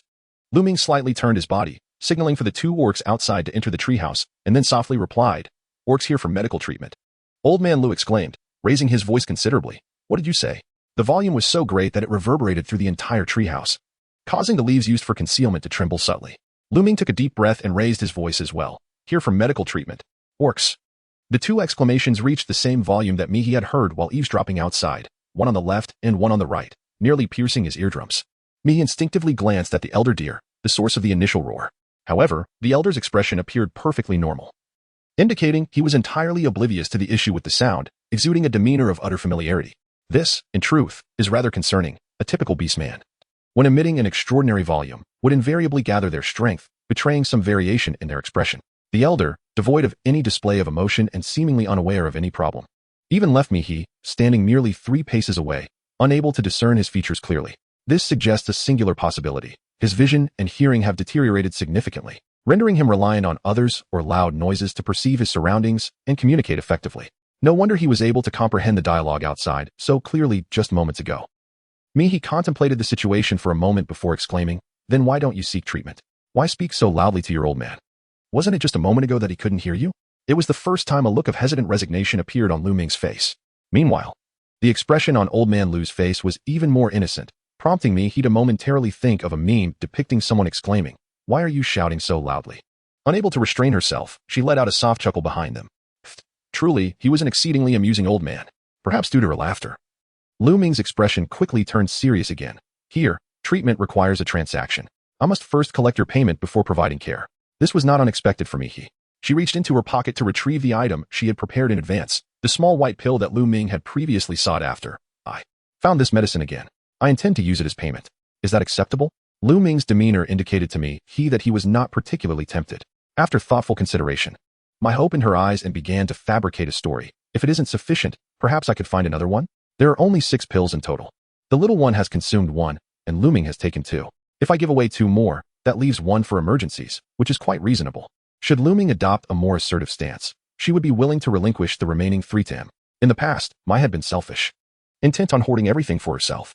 However, after observing the vast array of herbs surrounding Lu Ming's treehouse, the multitude of stone tools used for grinding herbs within, and the various medicinal pastes wrapped in leaves exuding fragrant aromas, her perspective began to shift. Firstly, it is evident that since consuming Lu Ming's herbs, Zhuqing has not suffered any more ailments, thereby validating Lu Ming's medical expertise and his discernment in herbal matters. Secondly, Lu Ming appears to be a true research enthusiast. No, a beastly scholar. Acknowledging his capabilities, she contemplated entrusting him with the research of these materials. If Lu Ming could develop herbal remedies akin to synthesized medicine, or even herbs that yield effects comparable to pills, then as long as Lu Ming remains alive, there would be an unceasing supply of herbs, allowing many beastmen suffering from similar afflictions to survive. This motivation, of course, is not solely rooted in a selfless desire to save every beastman or to bask in the admiration of others. Rather, Mai understands that their tribe is not the only one in this vast world of beasts. Numerous clans of varying sizes inhabit this expansive realm, and conflicts are inevitable. The death of even one adult beastman increases the likelihood of friction between tribes, making them more susceptible to attacks and displacement. To preserve their current way of life and ensure a joyful existence for the little ones, they cannot afford to remain passive. Action must be taken. Mihi was not at all concerned that Lu Ming might rescue her and her young from their natural enemies, who could then pose a threat to them. After all, Lu Ming was merely the priest of this tribe, and it was highly improbable that he would extend his healing abilities to other tribal collectives. Furthermore, from the very inception of their tribes, it had been predetermined that there could be no antagonistic relationships among their respective populations. Otherwise, the orcs inhabiting this land would not only have to guard against external threats, but also remain wary of internal ones, leading to a situation where, upon awakening the next day, they might find themselves utterly fragmented. What, then, could truly be considered a tribe? Mihi maintained a calm demeanor, simply awaiting Lu Ming to initiate the transaction. However, what she never anticipated was Lu Ming shaking his head, declining her proposal. Wasn't he initially eager for the pills? Before he could express her astonishment, she heard the other party continue, I desire something more. Something more?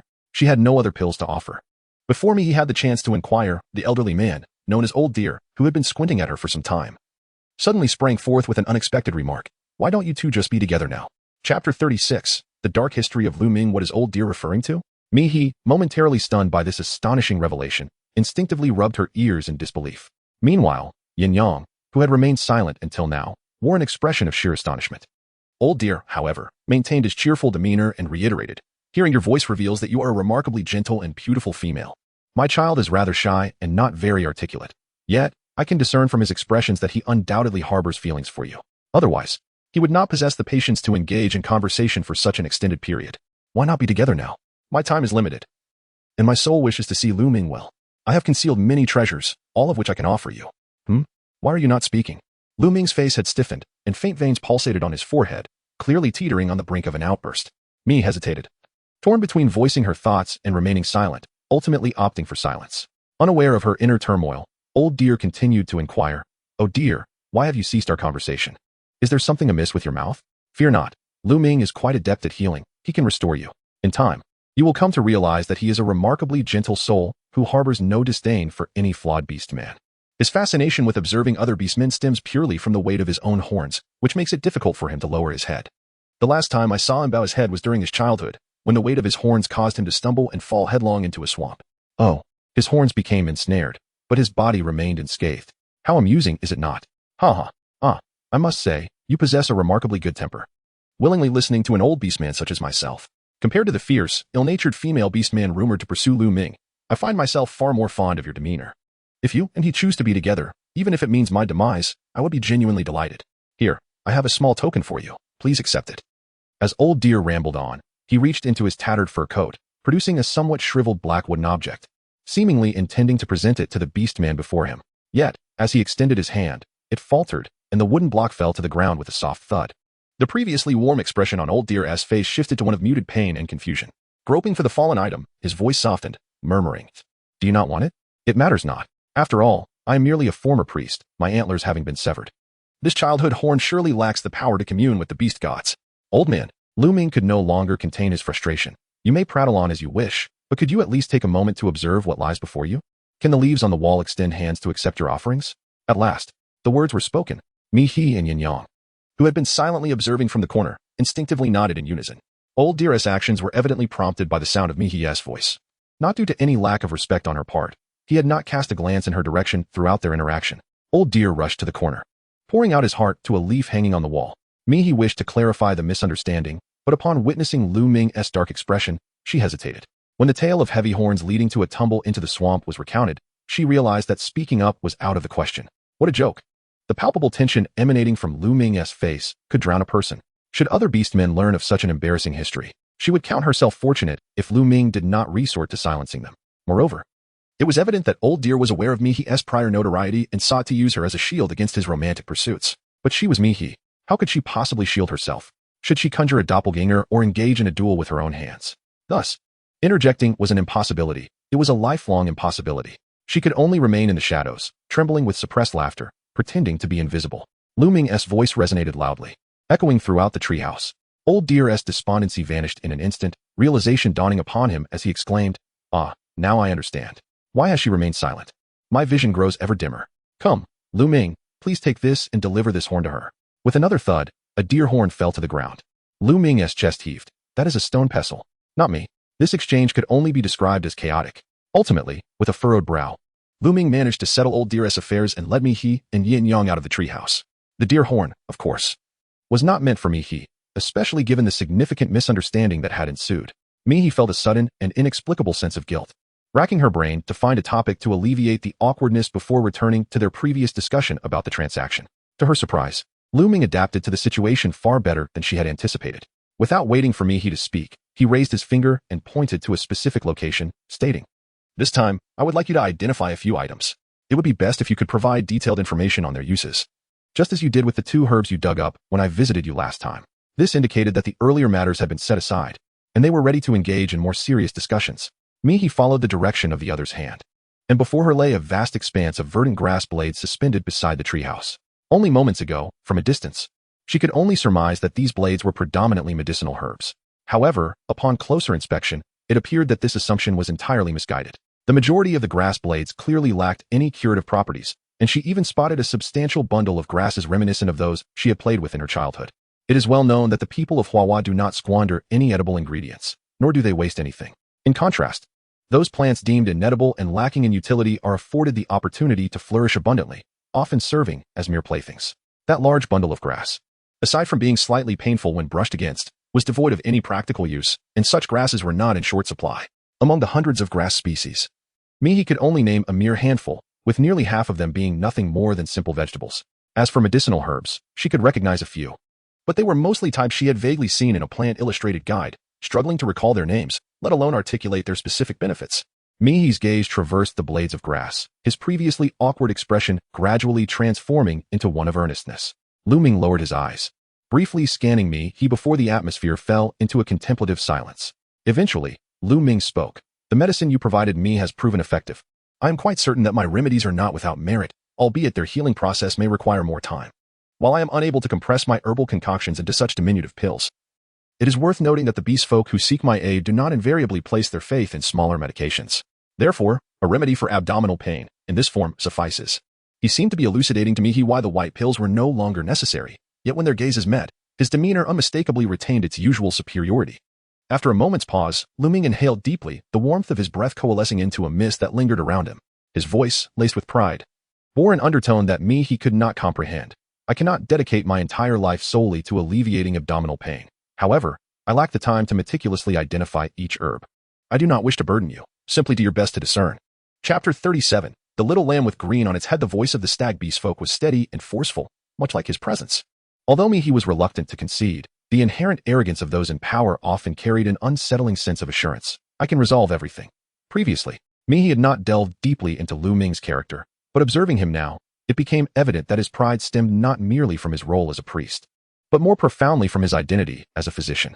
He aspired to advance, to heal, to seek out new knowledge. In pursuit of this, he was willing to accompany Chong Yun to consult a female beast folk renowned for her malice, to uncover the origins of the pills, and to astutely seize advantageous opportunities for negotiation. A remarkably intelligent individual, driven by steadfast conviction. Could it be for the sake of Old Man Lu? In Mihi's mind, the frail visage of Old Man Lu flickered momentarily. Regaining her composure, she spoke. I can make an effort to identify. Yet this would result in an unequal exchange. Mihi was confident that the other party would comprehend her implication. After casting a profound glance at her, Lu Ming indeed reiterated, I can continue treating your illness indefinitely, without demanding anything in return hereafter. This additional concession resembled an empty promise, perhaps due to her Chinese heritage. Mihi harbored a preference for tangible offerings rather than such assurances of the future, especially when these assurances carried an undertone that felt vaguely ominous. Mihi shook her head gently, fixing her gaze upon Lu Ming's eyes. After a moment of contemplation, Lu Ming seemed to ponder deeply. Mihi took the initiative to speak. You may take your time to consider what you can offer. I am in no hurry. The little ones are waiting for me at home, and I cannot linger here for too long. You may first assist Yin Yang with his ailment, while I identify a few types of leaves for you. Then, when you next visit the altar, if time permits, we can engage in trade. In the presence of an astute trading partner, alternative methods of exchange naturally arise. The plant illustrations were not at hand, and even if they were, she would not present them for comparison in front of him. Thus, the most effective approach became to memorize a few varieties each time and relay them to him in batches. This strategy was inspired by the series of tasks from the system. Although this extended the duration of the trade, it afforded a buffer against unforeseen circumstances. Upon hearing Mihi's words, Lu Ming nodded thoughtfully for a few seconds before acquiescing. All right. Yin Yang was subsequently brought back into the treehouse, while Mihi remained outside to identify the leaves. After a short while, Lu Ming emerged with Yin Yang, handing her 2 bundles of prepared leaves. These are the medicines for your 2 little ones. For the left one, Qing can continue with the same medicine as before. The other bundle is for Chong Yun. If the situation is not severe, crush the medicine and apply it for a few days. If it is serious, you may come back for more medicine next time. As Mihi took the medicine, ready to express her gratitude, she caught a glimpse of something that made her hesitate. Must she apply it as he had? Standing behind Lu Ming, Yin Yang's face was thickly coated with a layer of green liquid, giving his entire beastly visage a somewhat verdant hue. How should one describe this appearance? If he were to adorn his exposed skin with a few leaves, he would resemble nothing less than a walking thicket, a beastly version of the Hulk. Quite intimidating, indeed. Lu Ming followed Mihi's gaze and cast a glance. No, His situation is rather unique. Chongyan only needs to apply the medicine directly to the wound. This statement seems somewhat amiss. Mihi now finds herself unable to discern the expression on Yin Yang's face, which is entirely painted green. Instinctively, she inquires, is there something unique about Yin Yang's injury? Could it be that the damage is so severe it affects his entire mind, necessitating the application of paint all over his head? Surely, this injury cannot be beyond recovery? As her thoughts whirl in confusion, she hears Lu Ming solemnly reply, what makes it special is that you arrived early. Otherwise, his injury would have healed imminently. Mihi, Yin Yang. Lu Ming cast a glance at Yin Yang. He had been struck in the mouth, which was why he had spat out a copious amount of blood. Once he had cleared it, he would be fine. Although the swelling on his face was unsightly, there were injuries in the tribe that were far worse than this, and without medication, they would heal in a couple of days. Yin Yang, unable to see his own reflection, smiled once more at Mihi. I told you I would be all right, sister. Mihi caught sight of 2 rows of pearly white teeth grinning at her amidst a patch of green, momentarily feeling weak. As long as you're all right. But if you're fine, why on earth did you have to paint your entire face like this? The last sentence was uttered with genuine bewilderment and shock. Lu Ming lowered his gaze. Because of you. If it were any other beast folk with such injuries, I'd have sent them away. But since you're here to trade with me, I couldn't just say I'm fine. Hurry along. Understood. This was his way of proving his worth. But you don't need to prove yourself when it's unnecessary. That once vibrant and spirited little lamb was utterly adorable, now suddenly transformed into some green sheep. Even the top of his head has taken on a bluish hue. For heaven's sake. Mihi felt somewhat powerless to express his frustration, yet he hesitated to directly convey the truth to the young orc. Yin Yang seemed to sense something amiss and hurried off to fetch some water. Mihi casually placed 3 types of grass leaves before Lu Ming, pointing them out one by one. This particular one can be consumed directly. It also serves to treat coughs, expel phlegm, suppress coughing, and alleviate asthma. The first grass leaf was unmistakably plantago, a species commonly found in her previous life. Mihi had previously heard that this plant was ancient and remarkably resilient, but she had not anticipated its existence in this beastly realm, nor that its appearance had remained largely unchanged. Lu Ming took note of each leaf. But he was not entirely unfamiliar with this particular herb, and he promptly voiced his skepticism. I have consumed this grass, yet I did not experience the effects you describe. This exemplifies the challenge of conversing with those well-versed in the subject, as they are often not easily convinced and require ample time for persuasion. Undeterred and composed, Mihi firmly met Lu Ming's gaze, reiterating her point. You consumed the grass directly, correct? After a moment of contemplation, Lu Ming nodded in affirmation. Mihi let out a sigh of relief. The efficacy of taking the medicine directly was not as potent. By simmering the medication in a pot, reducing 5 bowls of water to just 1, and consuming the resulting liquid, one could cure ailments. Lu Ming pondered for a moment before uttering a sound that caught Mihi off guard. A pot? Mihi was taken aback, recalling what he had just seen in the study. Indeed, there was no pot. At present, the orcs had yet to adopt the habit of consuming cooked meat, let alone engage in the study of culinary utensils. The very notion of a pot as a tool was utterly non-existent. Mihi said no more. I will bring one for you next time. Lu Ming did not decline and nodded in agreement. Upon witnessing the other party's swift agreement, Mihi felt a surge of inspiration and decided to alter her approach. She bypassed the second type of herb she had initially intended to mention and directly turned her attention to the third. However, when I return next time, I would appreciate your assistance in locating more of this particular herb, preferably uprooted along with its roots. Its fruits are elongated, often adorned with fine hairs and bulges, presenting a somewhat intimidating appearance. Nevertheless, they are indeed edible. The tip of Mihi's finger pointed distinctly to a soybean leaf. She had never anticipated that she would serendipitously discover such an essential item. Soybeans, in her previous life, were among the most vital staples. They were indispensable for oil extraction, sprouting, tofu production, and various soy products, including soy sauce. The bounty collected today was indeed substantial. Chapter 38. Identifying 3 types of grass leaves and establishing long-term cooperation without any hesitation. Lu Ming readily agreed to the matter at hand. What ailments can the leaves and fruits of this grass treat? Mihi's voice conveyed a blend of honesty and a hint of awkwardness. While it cannot cure ailments, it can only be consumed. However, without a proper vessel, it is best to refrain from eating it. Consuming it directly not only results in an unpleasant taste, but also leads to bloating, which translates to abdominal discomfort and persistent flatulence. Soybeans are remarkably effective in promoting intestinal peristalsis. In Mihi's previous life, soybeans were not only edible, but also used for oil extraction and provided high-quality protein, thus being classified as a crucial strategic resource early on. Aside from the minor inconvenience of causing gas, one could assert that they possess virtually no drawbacks. Lu Ming pondered for a moment before nodding in agreement. All right. Mihi let out a sigh of relief. The last type. Lu Ming was even swifter than her. I am familiar with this one. It is a poisonous plant. When the plush part at the top is touched, it induces intense pain and itching. I have witnessed beastmen perish as a result. The underground stem is exceedingly tough, impossible to chew through, and can even prick the tongue, making it inedible. Its indigestibility is clearly not something that could be discerned through experimentation by other beastmen. It is evident that Lu Ming has tasted it himself. Mihi was taken aback, unable to fathom that Lu Ming would commit such an act, for the plant she referred to was none other than nettle. As a herb capable of naming an ailment, its potency is undoubtedly significant. How could Lu Ming be so ruthless towards himself, knowingly consuming the stems of a toxic plant? Fortunately, the stems are not as poisonous as the leaves. Otherwise, the deer clan might have had to replace their priest immediately. Truly remarkable. Mihi sighed inwardly before speaking again. It cannot be consumed directly. The fine hairs on its leaves are toxic, and while the stems can be dried to make rope, no part of it is edible. This poisonous plant is rather complex. May I simply tell you how to counteract its venom? Lu Ming visibly stiffened, his eyes narrowing slightly. You know how to neutralize its poison? He had long been familiar with this plant and had witnessed many beastmen succumb to its toxicity, never having found a solution. He had long abandoned his research on it, as well as any hope of discovering an antidote. The reason this herb still appeared here was that whenever he encountered it, he would uproot it to prevent other beastmen from accidental poisoning. And now, this seemingly frail female actually claimed to know the cure? Lu Ming's gaze bore into her like a tangible weight. After a brief pause, Mihi replied, for milder symptoms, the poison can be neutralized. In severe cases, it may only alleviate the effects. Though unfamiliar with the term symptoms, Lu Ming's sharp mind grasped the essence of her words. If the poisoning wasn't too severe, it could be treated. Compared to helplessly watching afflicted beastmen suffer, this was already a vast improvement.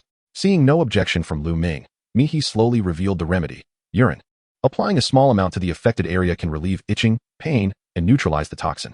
The nettle's venom can be counteracted by alkalinity, and in these resource-scarce times, urine is the most accessible alkaline substance. Though some might find the idea repulsive, in the brutal world of beasts, survival outweighed all else, even the most fragile notions of pride. For a fleeting moment, confusion and bewilderment flickered across Lu Ming's face.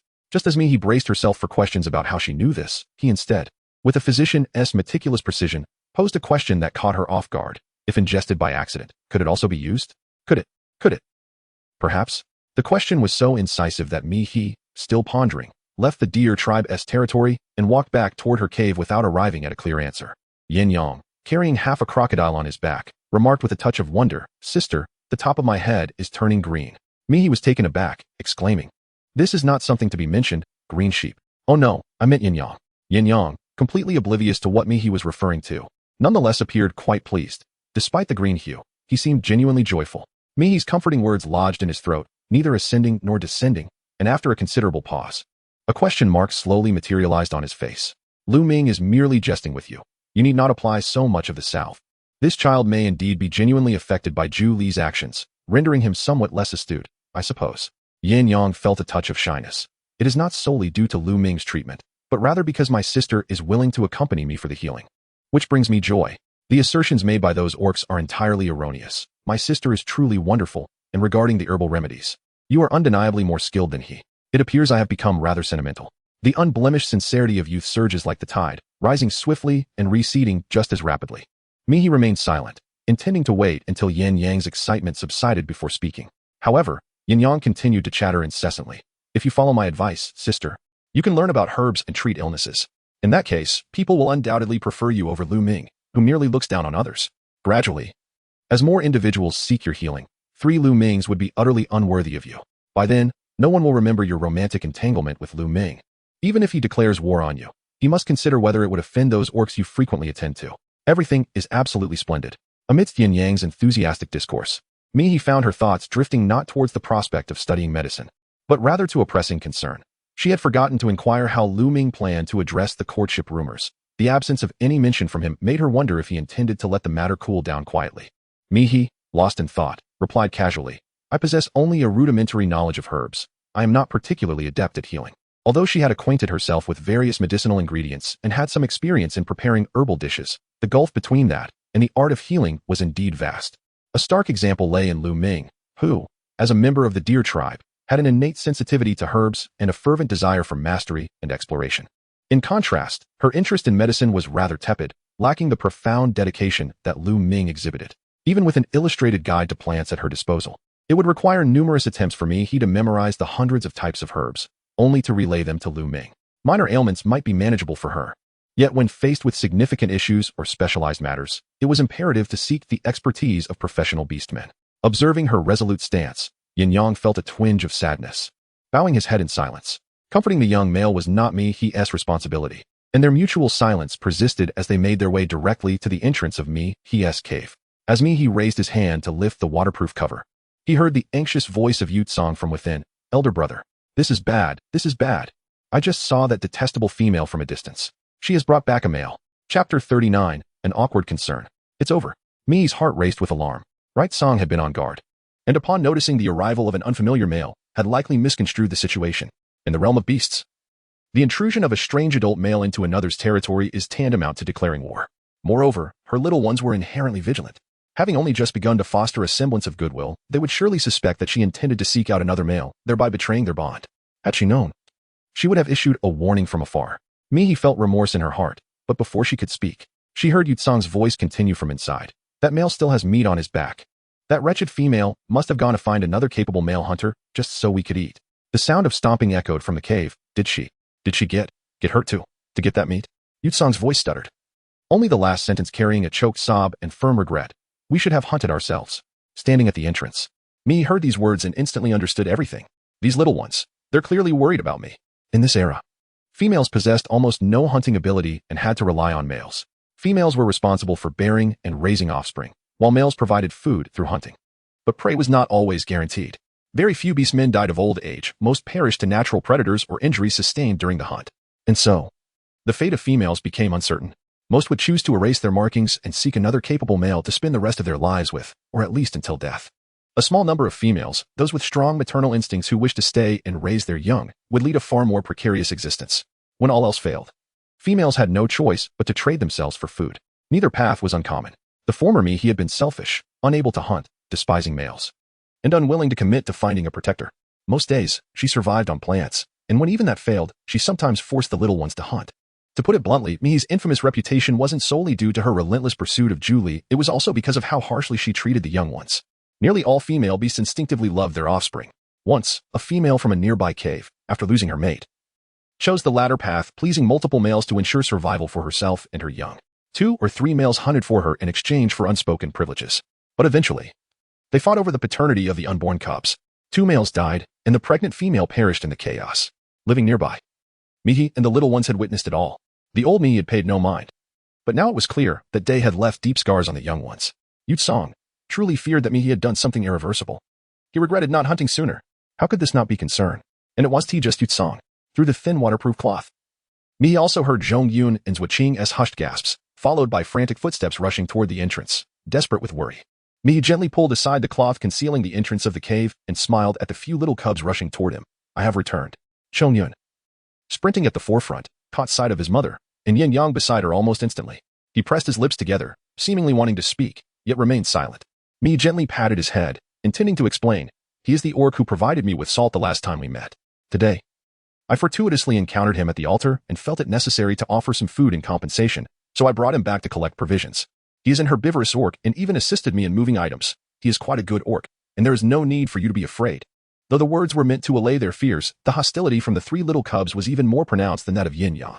Yin Yang, with his vibrant green visage, displayed 8 pristine, healthy teeth and, sensing the situation, amiably greeted the little cubs.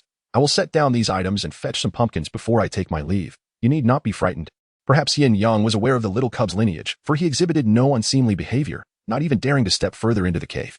He simply stood at the entrance, placing the crocodile meat down, patiently awaiting Mihi's instructions. The inquisitive gazes of the little cub swept over Yin Yang. But it was Zhong Yun who broke the awkward silence. I apologize. At first glance, I thought you resembled a rhinoceros orc, but it turns out you were a sheep. Rhinoceros. Mi nearly burst into laughter. Surely, it couldn't be the sight of Yin Yang, whose herbal visage had already begun to crack and discolor, that incited such hostility from the little ones? After all, the threat posed by carnivorous orcs is entirely distinct from that of their herbivorous counterparts. Zhuqing appeared to exhale in relief as he huddled close to Yutsong, whispering, Yutsong, you truly frightened me. He is merely a member of the sheep clan. He could never procure meat to appease our mother. Even if he wished to be with her, the 3 of us could easily overpower him. He cannot take her from us. Yutsong snorted disdainfully, adopting a demeanor that suggested he recognized his misjudgment yet refused to concede. Humph. It's his terrifying presence that startled me. I merely misjudged. Had I known he was a sheep orc, I wouldn't have needed your help to drive him away. His words bore no intention of softening the blow to Yin Yang, boldly confronting him outright.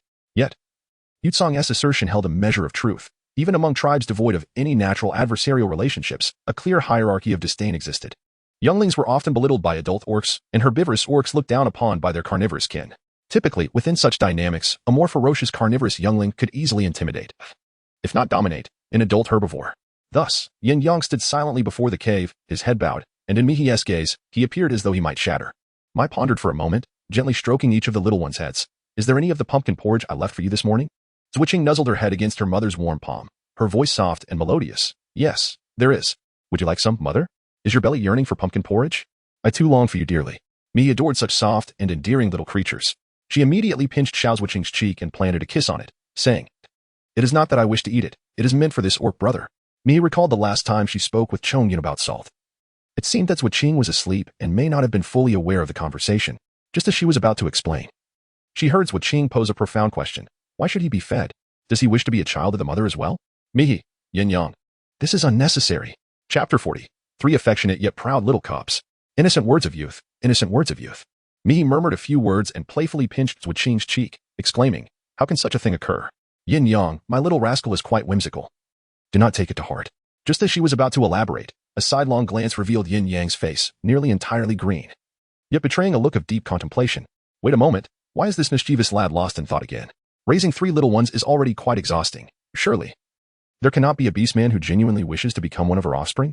After merely providing some food and showing him the deer tribe's priest once more. Is that really necessary? Mihi felt somewhat powerless to voice her frustrations, but fortunately, Yin Yang quickly regained his composure, quietly bowing his head and gazing at his toes. Lost in thought. After contemplating for a moment, Mihi succinctly explained the situation to Zhuqing, then turned to the attentive Chongyun standing nearby.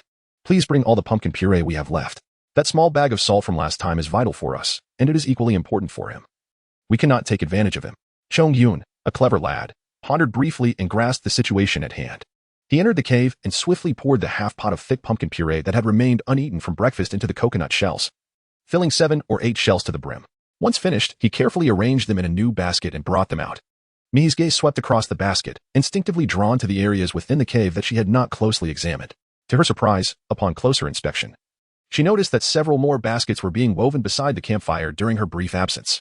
It appeared that a small creature was meticulously handling the vines, skillfully extracting evenly sized thin tendrils from a larger cluster, carefully trimming the forks with a sharp knife, and then passing them to 2 other small creatures for weaving. Their pace was astonishingly swift, within the span of half a day. They had not only crafted 2 or 3 vine baskets but had also filled the coconut shells used for water storage inside the cave, tidied the floor, and even cleaned their own garments. Yet, despite their evident speed, they remained painfully slow in their affections, persistently loving Mihi even while enduring their own hardships. Mihi instructed the little ones not to labor, assuring them that she would manage everything. However, the youngsters were clearly emulating Mihi, exerting their utmost efforts to assist her. A wave of bittersweet emotion surged within her, and unable to contain herself, Mihi turned her face aside to press her eyelids, lest the moisture in her eyes be detected. Zhongyun swiftly handed the basket to Yin Yang, who, smiling brightly, revealing 8 gleaming teeth, exclaimed, Thank you, sister. You are a wonderful sister, and you are indeed the best little one in the world. Zhongyun, typically reserved in her emotions, did not display much joy at this compliment. She merely inquired, How much food do you need? Yin Yang scratched his head, responding, Sister promised me enough food to fill half a cave, but I truly do not require that much. As long as you provide me with a portion each time you prepare something delicious, that would suffice, probably until next spring. By then, I should have saved up a pouch of salt, and with the abundance of food in spring, I will be able to forage for myself. Although it was now the end of summer, and while many plants and grasses remained, the herbivorous beastmen could only recognize a limited variety of edible grasses. They typically consumed what they had previously eaten or what those around them had eaten, ensuring it was safe for long-term consumption. The notion that just because there was an abundance of grass in spring did not guarantee the same in summer was quite reasonable for Yin Yang to express. Zhongyun nodded, clearly noting his words. Is this amount sufficient for today? You startled my younger brothers, so? Yin Yang nodded vigorously, taking a sip of the sweet pumpkin puree from the basket, his joy evident as he exclaimed, Of course it's enough. Don't worry, I came back rather unexpectedly. I will leave at once. Zhongyun maintained a composed nod. Mihi glanced around, and finally discerned what was amiss. Compared to some adult beastmen, Chongyun exhibited a remarkable maturity and composure, truly deserving of being her beloved offspring.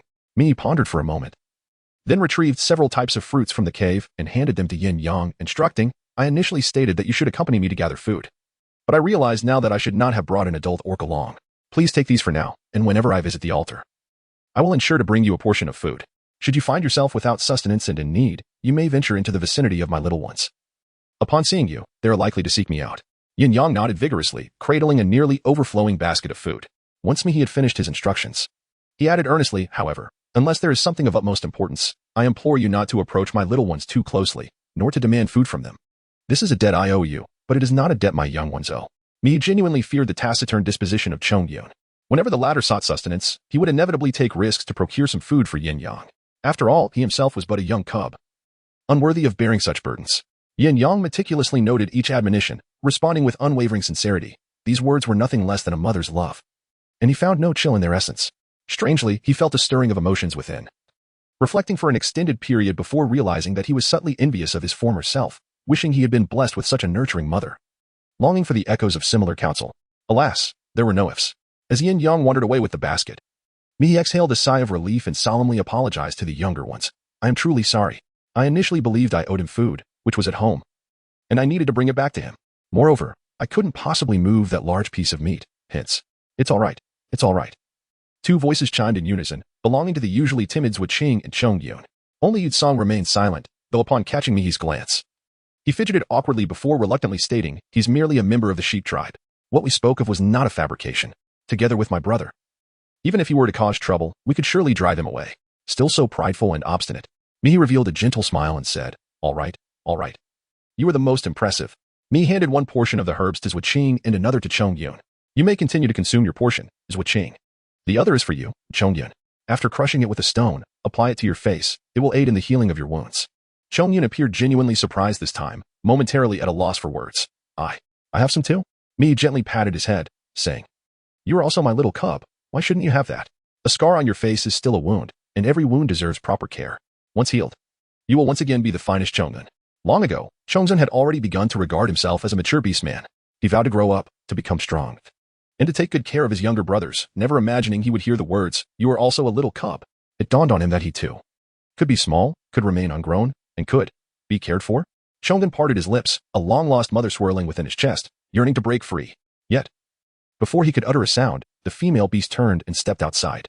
Chongyun suppressed the words, a rare hint of embarrassment and irritation intermingling with his usually calm tone. Where are you going? You finally returned. Can't you stay home and spend time with us? Chapter 41. Understanding and wise Chongyun. Spend time with us? Mihi, who had already taken a few steps, turned back to see Chongyun, whose composure was laced with a tinge of regret as he struggled to calm his emotions.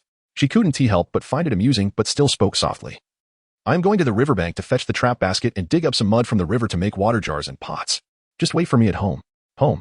Once filled with confusion and fear in this perilous beast world, Mi instinctively yearned to describe a place of refuge with such tender words. Unbeknownst to her, at some point, even if it was merely a cold, dark cave. As long as the little cubs remained safe within its confines, it became a home in her eyes. Chongyun pressed his lips together, glancing at his younger brothers who were busily dragging crocodile meat into the cave. I will go with you. Mi instinctively objected, no need. You should stay at home and take good care of Zhuo Qing and Yutsong. Earlier this morning, while setting traps by the inconspicuous stream, she nearly lost her footing and fell several times after stepping into the river. Later, she would have to dig in the mud, which would surely leave her in a disheveled state. It would be far better for the little cubs to remain at home, all sweet and soft. Mihi had good intentions, yet Chongyun remained resolute. I shall accompany you. The outside world is perilous, and nightfall approaches swiftly. You cannot consistently leave us waiting. He feared the act of waiting far more than exerting effort in action. Once, his mother had told him to await the return of their beastly father to rescue them, and he complied. However, the outcome was that the orc took away all their provisions, intending for them to perish in that winter's grasp. Initially, he thought to bide his time, to hone his skills in hunting, to become the finest of orcs, believing that his younger siblings would then have ample food and would no longer suffer hunger. Yet, the reality was that his brothers nearly lost their lives. Waiting yields nothing and can even lead the fiercest of orcs into despair. This time, he resolved to seize every opportunity and strive to excel in all endeavors. Mi gazed intently into Chongyun's emerald eyes, which resembled the tranquil depths of a dark night pool. After a moment of contemplation, she finally spoke amidst the subtly tense atmosphere surrounding Chongyun. Good baby. Chongyun was momentarily taken aback. What? Mi let out a long sigh and reiterated once more. I'm telling you, I think you're the sweetest, most wonderful little darling in the whole wide world. For just a fleeting moment, she had unmistakably glimpsed ambition flickering in Chongyun's eyes. Yet that ambition bore no trace of cold malice or sinister intent. Rather, it resembled a fervent yearning for life itself, an insatiable thirst for the unknown. All along, Chongyun had been resolute and courageous, maintaining clarity of mind even under the oppression of a cruel mother, steadfastly supporting his two younger brothers through hardship. How could such a tenacious little soul, fighting so desperately just to survive, become one of the twisted and obsessive villainous brothers from the original story. From the very beginning, all they had ever wanted was simply to live, to survive. Even when weakened by hunger, sustained only by water, they clung to life with unyielding determination. Mi extended her hand, yearning to caress Chongyun's face. Although his expression was somewhat stiff, he did not flinch away. The moment her hand met his skin, which was slightly below room temperature, an epiphany surged within her. Perhaps he was simply exhausted. If memory served her right, the original text indicated that among the three antagonists, Chongyun, as the leader, was the first to be targeted, and after his demise, the two brothers, Zhuqing and Yu Song, descended further into madness. Struggle, despair, and anguish are seldom accumulated in a day. Akin to a reservoir, when filled to capacity, it bursts forth, transforming into a towering wave. Thus, it engulfed Chongyun, the twins, and all the beastmen. Chongyun felt her touch on his cheek. Though his face bore no expression, the gradual flush revealed his inner turmoil. He spoke with a rare stammer. I'm not very well.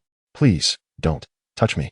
He continued, we should leave early, so we can return sooner to accompany the younger ones. They haven't eaten yet, and the vines still need to be woven into baskets. After that, we must clean the cave, or we won't be able to rest. Amidst her endless murmurs, Mi regained her composure, carefully avoiding his still healing wounds. She pinched his slightly chubby cheek, yearning to shower him with more affection. Chongyun, you must believe in yourself. You are indeed the best. Not only the younger ones, but even the fully grown beastmen cannot compare to you. Beastmen may lack intellect and a sense of shame, yet Chongyun, as a young cub who cared for his mother and younger siblings before reaching maturity, embodied an unparalleled sense of responsibility and duty. Initially, Mi had felt an inexplicable aversion towards the unmarried third son, yet now she wished to cherish him, to cradle him close. What merit could she possibly possess to deserve such a thoughtful young cub? Under her gaze, Chongyun awkwardly reminded her to instruct his brothers not to venture outside before hastily accompanying Mi to the riverbank. Along the way, her compliments continued unabated. Mi praised him effusively, from the tips of his hair to the soles of his feet, her words never repeating, causing Chongyun to blush from his ears to his neck. Finally, satisfied, she nodded and murmured a concluding remark. Pain-free birth of a precious cub. How delightful. No longer burdened by sticky flattery, Chongyun seemed to exhale a significant breath of relief. He raised the back of his hand to gently touch his flushed cheek in an attempt to calm himself, all while remaining vigilant of his surroundings. Is that our vine basket over there? Before them lay a babbling brook, the sky dimming, and the temperature cooling from the day's heat. A gathering of beastmen conversed and drank by the stream, their number more than doubling since daylight. The fish basket that Chongyun observed was situated upstream, not far from the beastmen.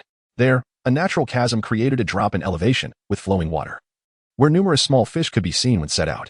This morning, Mihi was particularly drawn to several points, believing that there would undoubtedly be considerable gains, which is why the fish basket was placed there. However, while setting it down, there were no orcs in sight, yet upon returning, a multitude of orcs had gathered. It seems that Chongyun's insistence on accompanying was not without reason. The group of fierce-looking adult orcs clustered together evokes a sense of apprehension. One wonders if they have had their fill and whether they might seize the meager morsels contained within the fish basket.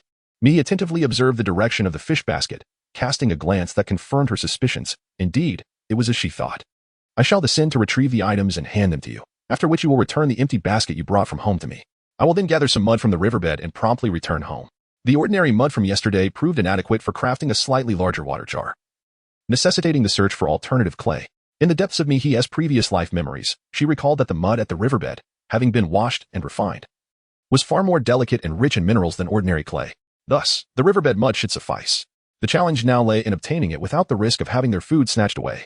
Chongyun contemplated for a moment before shaking his head. Let us descend together. I shall fetch the fish basket while you excavate the mud. This method will expedite our task, allowing us to ascend swiftly and return home without delay. Working collaboratively is undoubtedly more efficient than laboring alone. Mihi was somewhat taken aback by Chongyun's cleverness. After a moment of contemplation, he nodded in agreement. Thus, the duo, one large and one small, swiftly made their way to the riverbank. Without any superfluous words, Chongyun stepped into the water, heading straight for the fish basket. Mihi, burdened with the basket in her grasp, lagged slightly behind. As she bent down towards the river, a flicker in her peripheral vision caught her attention. Several figures darted among the adult beastmen, one charging directly at her face. In that fleeting moment, a single thought flashed through Mihi's mind. This is it. What I feared most has come to pass. By all reason, a tribe should coexist in harmony. Yet these adult male beasts had inexplicably lost their senses, suddenly turning against their own kin. Chapter 42. Life and Death. Hanging by a thread, the figure hurtling toward Mihi moved with near lightning speed, granting her not even a sliver of time to react. Mihi could only hear the sound of wind rushing past her ears. In the next instant, she was seized by a figure and plunged into the river. As the world turned upside down, the water enveloped her mouth and nose, and the sensation of death swiftly spread through her. In this moment of crisis, Mihi managed to retain some semblance of consciousness. she recalled that the stream's water barely reached her knees, and if she could just sit up, she would survive. Thus, she struggled to rise. However, her assailant offered her no opportunity. With robust and well-defined arms, they restrained her flailing hands, pinning her legs to the riverbed with a single knee, holding her firmly beneath the water. A torrent of overwhelming pressure surged forth. The more she struggled, the more water rushed into her mouth and nostrils. She was on the brink of death, yet she had not even caught a glimpse of her would-be killer. In this beastly world, was life truly so easily extinguished? Why? Why? No, she did not wish to die. She did not wish to perish. Just moments ago, she had made significant strides in soothing her 3 little cubs and had yet to fulfill all her promises to them. What would become of them in her absence? Would they be well-fed and warmly clothed? Or perhaps, without her, they might fare better? They say that before one dies, they experience a fleeting montage of their life. In merely a few breaths, Mihi reflected on all her lingering regrets, and then slowly, gradually, she relinquished her struggle. The beastman holding her seemed to hesitate as Mihi's resistance waned. Then, a hand that had been pressing against her waist swiftly ascended, tracing the curve of her body until it reached her neck, probing for her breath, seemingly seeking to confirm her demise. And it was precisely this moment that Mihi had been waiting for. With the grip on her hand having loosened, she summoned the last remnants of her strength, seizing the beastman above her, entangling him in return, and then she opened her mouth to fiercely bite down on the hand that had hesitated, which had released her neck. The assailant had initially aimed to drown her, and at this point, everything else felt like a mere illusion. Mihi harbored no illusions regarding her feeble retaliation. Akin to an ant attempting to shake a tree, it was purely instinctual, albeit exhilarating. The adversary sought to end her life, thus, inflicting as much pain as possible in return was undoubtedly justified. Consequently, Mihi bit down with ferocity, summoning every ounce of strength she possessed, refusing to release her grip. The sound of rushing water filled her ears, and it seemed the owner of the arm let out a muffled groan. Gradually, the stream of water enveloping Mihi's face receded, and the world around her returned to clarity. Astonishingly, her opponent effortlessly lifted her once more with a single arm. Awakening from her stupor, Mihi inhaled a long-awaited breath of fresh air, yet she understood that the situation was far from resolved. She maintained her grip, desperately blinking to alleviate the discomfort of water invading her eyes, and glanced in the direction her limbs clung to. Her captor was a towering figure, an imposing canine beastman. With dark eyes and hair, his features were chiseled, and his skin was notably darker than that of an ordinary beast man, revealing an innate, striking bone structure. He bore resemblance to the fierce breed known as the wolf blue dog in her past life. When their gazes met, his obsidian-like eye shimmered. But there was no sign of him relinquishing his hold on her. It was at this moment that Mihi realized, in her disorientation, she had latched onto the webbing between his thumb and forefinger. Despite her desperate determination, she had only managed to break the skin slightly. Any further biting was futile. Her opponent seemed to sense her continued intent to attack. In the next instant, leveraging the force of her bite, he used his hand, large enough to encompass her entire face, to clamp down on her visage. The pressure was immense. In an instant, Mihi felt as though her jaw might dislocate. The salty, metallic taste of blood flooded her mouth, swiftly followed by a searing pain that pierced through her very being. Mihi finally realized the disparity in strength was far too vast. Resistance felt akin to scratching an itch for the opponent. The clarity of inevitable defeat was more terrifying than death itself. This time, Mihi truly couldn't hold back. She felt something welling up and spilling from her eyes. Deep despair enveloped Mihi, yet a flicker of determination lingered within her, summoning the last vestiges of her strength. She released her grip on the opponent's paw and cried out, "Chongyun, run." Perhaps death was inevitable. Who among us can escape its clutches forever? As long as the little ones survive, she found solace in the belief that with Chongyun by their side, they would be well cared for. Particularly Left Qing and Right Song. Before her demise, she harbored but one concern: whether the young ones would unwittingly tread the path of destined villains, ultimately meeting the tragic fates foretold in the tales. A series of muffled groans echoed in the distance, suggesting the presence of several voices. However, Mihi only discerned the most immediate one, the voice of the imposing male beastman before her. To her astonishment, the strikingly handsome canine beastman spoke first. "Mihi, did I not warn you that if you attempt to drown your offspring again, I shall have no choice but to end your life?" Mihi is a name and does not require translation or modification. Mihi. Upon hearing her name, Mihi finally regained a semblance of consciousness in her near-death state, becoming somewhat more aware. The other party recognized her, or rather, had encountered the former Mihi. It was even likely that they were aware of her intentions to drown her own child. Just moments ago, Zhang Yun had plunged into the water, and her actions in pursuit appeared to the onlooker as a distinct threat and coercion. No. It was possible that the other party not only knew but had witnessed it firsthand. Who could this person be? In the throes of a desperate struggle for survival, Mihi fervently sought to untangle the chaotic memories within her mind. At long last, she pinpointed a name: Lang Qing. Mother. The voice of Chongyun, tinged with sorrow, pierced through the last remnants of daylight, as darkness descended almost instantaneously. This name resonated perfectly with the one etched in Mihi's memory. Mihi's gaze struggled to find a sliver of space past Lang Qing's towering figure, desperately searching for her cub. The situation with Chongyun wasn't much better either. Several adult male beasts had him pinned with no chance of escape. However, there was some relief in the fact that the adult beastmen showed no intention of harming him. In fact, a particularly massive and kind-faced mastiff beastman was even attempting to wipe the tears from Chongyun's face. Chongyun turned his head away, refusing the gesture, and strained to look at Mihi, who was being dangled mid-air by Lang Qing. Lang Qing, let go of my mother, he shouted, his voice breaking. Large tears rolled down the face of this usually unshakable cub, who had weathered countless storms without flinching, making the sight all the more pitiful. The male beast holding them exchanged bewildered glances. The gentle mastiff beastman, seemingly familiar with Chongyun, furrowed his brow before speaking up first. Chongyun, it's all right. We all know what's going on. Did she threaten you again with your brother's lives to force you into the river? There are only our clansmen here, and the clan leader has already subdued her. Even if we kill her, no other beastmen would know. Don't be afraid. If you don't want to watch, we'll take you and your brothers away now. By tomorrow, you 3 cubs will be free of this terrible mother. Chapter 43, The Canine Squad Saves the Day. No, that's not it. Chongyun struggled fiercely against the canine beastmen restraining him, though to no avail. He raised his voice again, shouting. She was forcing me to jump. I went in myself. There's a trap my mother set in the river. We were just retrieving it. The fish inside are our food. A trap?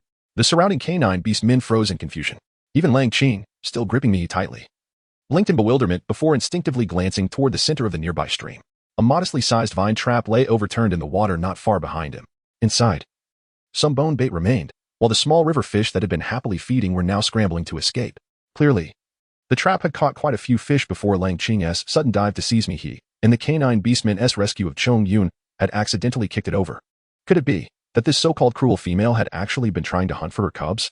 The thought crossed Lang Qing's mind, and his grip on Mihi loosened ever so slightly. With that slight slack, Mihi seized the opportunity to gasp for air. Coughing twice, she spoke in a voice still hoarse from nearly drowning. Let me go. Though the summer stream wasn't freezing, being forcibly submerged head to toe was far from pleasant. But the worst part? With no proper sewing techniques in this era, most beastmen simply draped themselves in whole animal hides tied with grass ropes. Mihi was no exception. In the chaos of Lang Qing's sudden attack, her hide dress had been torn open at the edges. Her neck, shoulders, and large patches of fair skin were now exposed to the air. The soaked hide clung to her feminine curves, and given the height difference between her and Lang Qing, being dangled mid-air left her with little choice. Whether for survival or a chance to resist, her entire body was now pressed tightly against his. Awkward. Extremely awkward. If he had been choking her, leaving her gasping for breath, she wouldn't have resorted to clinging to him like this just to stay alive. Lang Qing's dark, night-like pupils followed Mihi's gaze downward. A flicker of something passed through them before his hand, the one that had been gripping her so firmly, suddenly recoiled as if burned. Mihi collapsed weakly, splashing into the stream with a dull thud. The muddy sediment at the bottom churned violently, swirling up clouds of filth. Yet in this moment Mihi cared not for such trivialities. Gasping for breath in great heaves, she hastily retied her animal hide skirt. Ignoring Lang Qing's piercing gaze from across the water, she struggled to her feet and charged toward Chongyun's direction. The dark mass of canine tribesmen seemed intensely wary of Mihi, but could not withstand Chongyun's desperate struggles to return to his mother's embrace. Reluctantly, they loosened their grip. Mihi bent down and embraced the somewhat disheveled Chongyun, unable to contain her tears in that moment. The initial speaker, a mastiff beastman, scrutinized Mihi and Chongyun, asking, Chongyun, why do you return to the embrace of this wicked female? Do not forget that this vile creature once sold you and your siblings to us.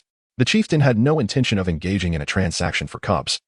Yet she threatened that if we did not take you, she would stone you to death and insisted we take you along as bait during our hunts, thereby securing more food. The past transgressions of Mihi were laid bare, causing her heart to tremble as she realized the hostility harbored by these canine tribesmen. They were the tribe's hunting party. Every tribe possesses a valiant and united hunting team, capable of relying on mutual understanding and individual tracking skills to pursue prey. The role of the hunting party is particularly vital. They are responsible for daily patrols, driving away outsiders who may threaten the tribe, resolving minor conflicts within, and occasionally engaging in hunting. Unlike the solitary hunters like Julie, who only concern themselves with their own fill and would not share even the most foul-smelling food hoarded in their caves, these hunters procure food not solely for themselves. A considerable portion is dedicated to nourishing the orphan cubs, whose parents have been slain by natural enemies. Cubs are the foundation of a tribe. Allowing them to starve spells inevitable decline. Thus, these hunters shoulder the responsibility, sharing their provisions upon returning from the hunt to protect these vulnerable young ones. In essence, they function somewhat like the police of the tribe. The tribe to which Mai belongs embodies the unwavering commitment of these canine orc warriors. Loyal, courageous, and united. The canine orcs are relentless in their pursuits once they set a goal, making them exceptional hunters and companions. Consequently, their tolerance for malevolence is nearly non-existent. Unlike the majority of orcs within their kin, who adhere to the principle of one must not harm females or consider it disgraceful to do so, they discern only right from wrong, indifferent to gender. Fragments of shattered memories gradually coalesced within Mihi's mind, piecing together the circumstances of her situation with great difficulty. If her intuition served her correctly, Zhang Yun must have encountered the hunting team while procuring food. The movements and timings of the hunting team were notoriously erratic, seldom remaining within the confines of the tribe. Thus, Zhang Yun could not consistently seek them out for sustenance, which resulted in the young ones experiencing frequent cycles of hunger and satiety. Before Mihi inhabited this body, the original owner had recently contrived a plan to secure a life free from want. Observing the 3 young cubs frequently venturing toward the hunting team's south gathering place, she acted foolishly and sold the trio directly to them. Although part of her motivation stemmed from the fact that the individual she sought to align with, Julie, was unwilling to care for the offspring of other beastmen, the decision ultimately rested with the original owner. Moreover, from the words of this mastiff beastman, it seemed she had uttered very unflattering remarks at that time and had even been caught in the act of pushing her own cubs into the water. This was no sudden assault. Rather, the canine beastmen, were employing their own means to rescue Zhang Yun. Having committed so many misdeeds, Mihi's integrity had evidently plummeted in their eyes. It was no wonder that as soon as Zhang Yun entered the water, the imposing wolf-like canine rushed forward with an air of utter disregard for explanations, forcefully propelling her into the depths. This was clearly an act of retribution on behalf of Zhang Yun. Mihi opened her mouth, her throat and chin still aching subtly, yet at this moment, she found it impossible to harbor any semblance of hatred. How could one articulate this, were it not for her being that wicked female, in her opinion? The original self indeed deserved death, perhaps even multiple deaths, so as to atone for the heinous acts committed against the little ones. Mike silently held on to Chongun, who seemed unable to bear her sorrow. Gently, he raised his hand to brush away the dampness from her hair and face. Langqing approached step by step from the stream, his voice steady. Chongjun, have you forgiven this female? Chapter 44. A shocking gossip forgiven? The term resonated as a cruel irony among the surrounding canine beastmen. In that moment, several canine beastmen could not suppress their laughter, calling out, Chongyun, do not be deceived. Moreover, do not forget that she has attempted to kill you not once or twice, but 4 or 5 times. Had you come to us earlier, it would have been far better than remaining beside this wretched female. Once you 3 brothers grow a bit older, I shall certainly take you to the grasslands for a hunt. Amidst the clamor of voices, a mastiff beastman, who evidently possessed considerable reputation, interjected, Chongyun, when she sold you for a few pieces of meat, I warned you not to return. Yet at that time, upon learning that the hunting party could not take the cubs along and that they had to be sent to the canine territory, Chongyun resolutely returned with her brothers. This matter still perplexed the mastiff beastman, and whenever he recalled it, his ears drooped uncontrollably. Chongyun trembled slightly, wiping away the last tear from Mai's face, and softly stated, there is no forgiveness. Mihi's heart ached as Zhang Yun continued solemnly. She is now willing to provide food for me and my younger brothers, and will no longer beat or scold us. So we want to give her one more chance to change, one final opportunity. Zhang Yun had repeated this mantra countless times in his heart, yet never had he felt such serenity as now. In the past, he feared loss, but this time, even if it ended in loss, he was certain the pain would no longer consume him. Turning to the tall and silent Langqing, he said, thank you, all of you. And thank you, Langqing. But this time, I truly was forced into the water. We only wanted to retrieve the food quickly and gather some mud. His voice wavered slightly. Earlier, when you all gathered, there were so many unfamiliar faces, I didn't recognize you. That's why I decided to hurry and leave. It was my mistake. His vision was sharp by day, even sharper by night. Yet during the fleeting moments between dusk and dawn, dizziness would cloud his sight. This was his secret, one he had never shared with any beast folk, not even his own mother. Who could have imagined that this time it would lead to such a grave misunderstanding? If only he had recognized them sooner. If only he hadn't told his mother he would enter the water first. The surrounding canine beastfolk murmured in response, and even Langqing fell into quiet contemplation. Mi gently patted the visibly remorseful and dejected Chongun on the face, softly reiterating the words he had repeatedly expressed throughout their journey. Chongun is the finest little cub. There will never be, nor could there ever be, a cub better than him. In her heart, Mi made a resolute decision. She stood up and met the gaze of the silent leader of the canine tribe. I understand that you may not easily believe me, even when I urge you to do so. Therefore, allow me to live a little longer. The next time you return from a hunt, you may inquire with Chongyun. If he claims that I have treated them poorly, you need not lift a finger. I shall take my own life before your eyes. The canine beastmen exchanged glances, uncertainty evident on some faces while others displayed unmistakable disdain. Langqing remained silent, his obsidian-like eyes reflecting a calm intensity, seemingly deep in thought and evaluation. Mi was not inclined to idly await a judgment. She had 2 young cubs waiting for her in the den. Even if it meant facing death, she resolved to return to her lair before her last breath. Thus, before the multitude of canine orcs, she waded back into the stream and retrieved the solitary fish trap that floated aimlessly upon the water's surface. Most of the fish had already escaped, leaving behind only 4 or 5 slender silver-scaled creek fish, scarcely enough to satisfy her hunger. It was undoubtedly disheartening to see what once appeared to be a bountiful catch reduced to such meager spoils, yet she knew that any yield, however small, was preferable to none at all, and she accepted her fate. Mihi waded through the water, standing in the stream as she handed the fish basket to Chongyun on the bank. She then received a basket in return and diligently scooped 4 large baskets full of mud from the creek bed, struggling to lift them onto the shore. After climbing back up, she grasped the baskets, preparing to return home. The mud retrieved from the stream bed could not be quickly drained of water. As she lifted the baskets, the muddy water cascaded down uncontrollably, somewhat filthy and rather heavy. As Mihi grasped 2 baskets, preparing to lift the mud, her arms swayed perilously, nearly failing to raise them in one go. Lang Qing observed silently. He neither offered assistance nor disregarded her effort. As Mihi passed by him, he spoke in a low voice, "Do not allow the little ones to consume this mud." Allow the little ones to consume this mud? Mihi almost could not hold back, momentarily perplexed by what the other party was contemplating. How could one consume mud? Well, never mind. Perhaps the original self had indeed engaged in such absurd actions. It would be best not to contest it. Mihi did not refute.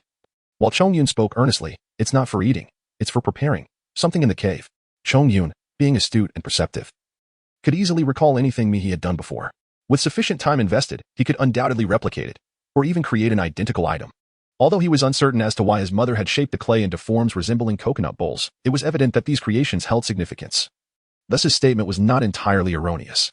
Meanwhile, Lang Qing and the canine beastmen seemed to believe that Mihi intended to use these materials for the construction of the cave, and several previously hostile gazes were immediately averted. The endeavor of constructing and reinforcing the cave was of utmost importance, directly linked to their very survival. If Mihi is able to come and collect mud, it signifies her desire to survive. Although she does not directly protect the young ones, her actions greatly benefit their continued existence. Consequently, the previously hostile gazes directed at Mihi have significantly diminished. Upon hearing Chongyun's words, Lang Qing also withdrew her gaze and offered a slight nod to Chongyun. In return, Chongyun bowed respectfully to Lang Qing. It was then that Mihi, accompanied by the eldest cub, began to make her way slowly towards the cave. After a considerable distance, the mastiff beastman, who had seemingly struggled to restrain himself, hastened to catch up. This mastiff beastman bore an unremarkable appearance, yet the years of hunting had rendered him increasingly mature and robust, exuding an aura that was distinctly absent in ordinary beastmen. As he approached, he began to murmur to Chongyun, If she treats you poorly, you can always bring your brothers to our territory to seek us out. Even if I am not present, you may turn to my mother. I have informed her of your situation. She will undoubtedly assist you and your brothers." Such a caring and sincere beast. He had gone out of his way to reassure her, clearly still harboring some concern and eager to offer further assistance to Chongyun. It was overwhelmingly kind, leaving her momentarily at a loss for words. Mi sighed deeply, momentarily oblivious to the slight rigidity in Zhang Yun's expression. After the beastman, resembling a mastiff, finished relaying his lengthy instructions, he turned to Zhong Yun and said with a goofy grin, "Zhong Yun, please don't die. I truly love you." Chapter 45, Delicious roasted crocodile meat. I couldn't hold back. I truly couldn't hold back. Mihi, whose already fragile body was nearly toppled by a small stone, was fortunately steadied by the timely intervention of Chongyun, preventing what could have been a disastrous fall. However, Mihi was far too preoccupied to contemplate any potential tragedy. And in her shock, she hastily inquired, "What do you mean by love for Chongyun? Is it true or not?" "Wait. It's not about whether it's true or not. Do you realize that Chongyun is male?" In that fleeting moment, Mihi recalled a myriad of thoughts she had entertained in her previous life regarding male-male relationships. Ultimately, her mindset crystallized into a blend of shock, anxiety, helplessness, and a hint of anger. How infuriating. What nonsense is this? Chongyun hasn't even matured yet. What does he know about love? The canine beastman, upon hearing Mihi's words, cast her an impatient glance and declared, "What do you mean by true or not? Of course, it's true. And how could one possibly miss the fact that Chongyun is so evidently male?" His tone was assertive, as if Mihi were the only one making a fuss, leaving her momentarily at a loss for words. Mihi steadied herself, gently caressing the head of Chongyun beside her. While struggling to articulate her thoughts, how could you possibly love Chongyun? Is it a profound understanding that transcends her imagination? She was bewildered by the situation. It was not only the dog-headed beastman who cast a curious glance at her, but Chongyun also regarded Mihi with an unusual intensity. The two gazes were evidently perplexed, and before Mihi could grasp the situation, the dog-headed beastman continued with a puzzled expression. "Why shouldn't one love? I love my mother, my chieftain, and my comrades with whom I share life and death. They are willing to receive my love and to love me in return. What is amiss with that?" A wave of embarrassment and helplessness struck Mihi like a bolt of lightning. Mihi finally recalled that dogs are remarkably pure creatures, expressing their affection in the most direct manner, wagging their tails, bowing, and circling around those they adore. Familial love, friendship, and romantic love are, in essence, all facets of love. They love every kind-hearted and friendly being with equal sincerity, and they cherish the entire world. Indeed, dogs are wonderful, whether they be canine companions or majestic mastiffs. Yet, the astonished Mihi is rather mischievous. Mihi silently broke into a sweat, momentarily hesitant to respond, while Chongzun, who had been cautioned earlier, softly reiterated the words of the Mastiff Beastman. I understand. I am not a fool. The Mastiff Beastman smiled, just as he had upon arrival, and swiftly dashed away like a whirlwind. Mihi watched as the other person ran off, filled with various sentiments. How could that Mastiff Beastman run and collide every 3 steps? Silly dog, indeed. Chongyun extended his hand, ready to take the basket from Mihi. We have traveled quite a distance, and they have all left. Allow me to assist you with that. Mihi regained her composure and resolutely shook her head. It was not a matter of whether the other orcs had witnessed her actions. It never was.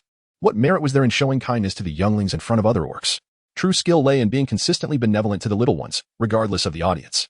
Although she felt utterly exhausted at that moment, allowing Chongyun to carry the basket and toil away unseen by the others today would set a troubling precedent for the future. What would happen next time? Would the 3 immature younglings be tasked with further burdens? It was essential to guard one's heart. The true challenge was not merely to harbor no malice, but to ensure that such dark thoughts did not surface. Chongyun gazed intently several times before ultimately retracting her hand, choosing instead to carry a light, delicate fish basket as she walked. Mihi grasped the basket, occasionally exchanging playful banter with Chongyun, until the latter's ears turned a shade of crimson. The duo, one tall and one small, ambled along the path home under the gentle glow of the moonlight. Meanwhile, unseen by anyone, a pair of obsidian-like eyes perched upon the treetops absorbed the sight of the 2 figures. Lang Qing stood firmly upon the sturdy branch of the tree, watching the pair disappear into the distance, and after a moment, murmured softly, things have changed. Mihi exerted tremendous effort to transport 4 large baskets of wet mud back to the cave.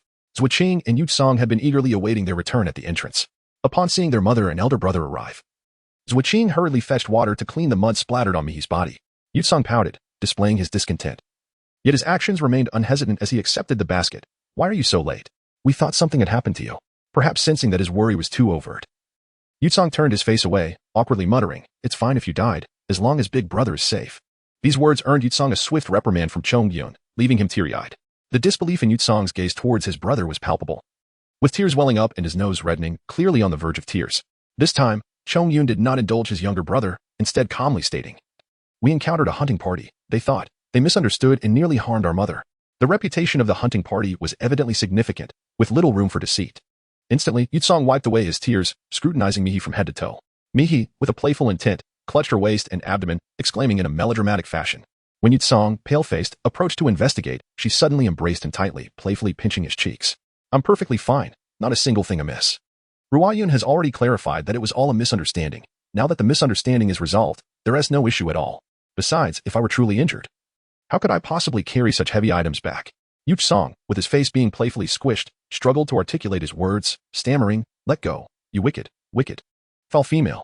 Mihi rubbed a few more times, delightfully releasing her grip, only to notice that Zhuqing beside her was gazing at her with sparkling eyes, seemingly also waiting in line to have her face rubbed.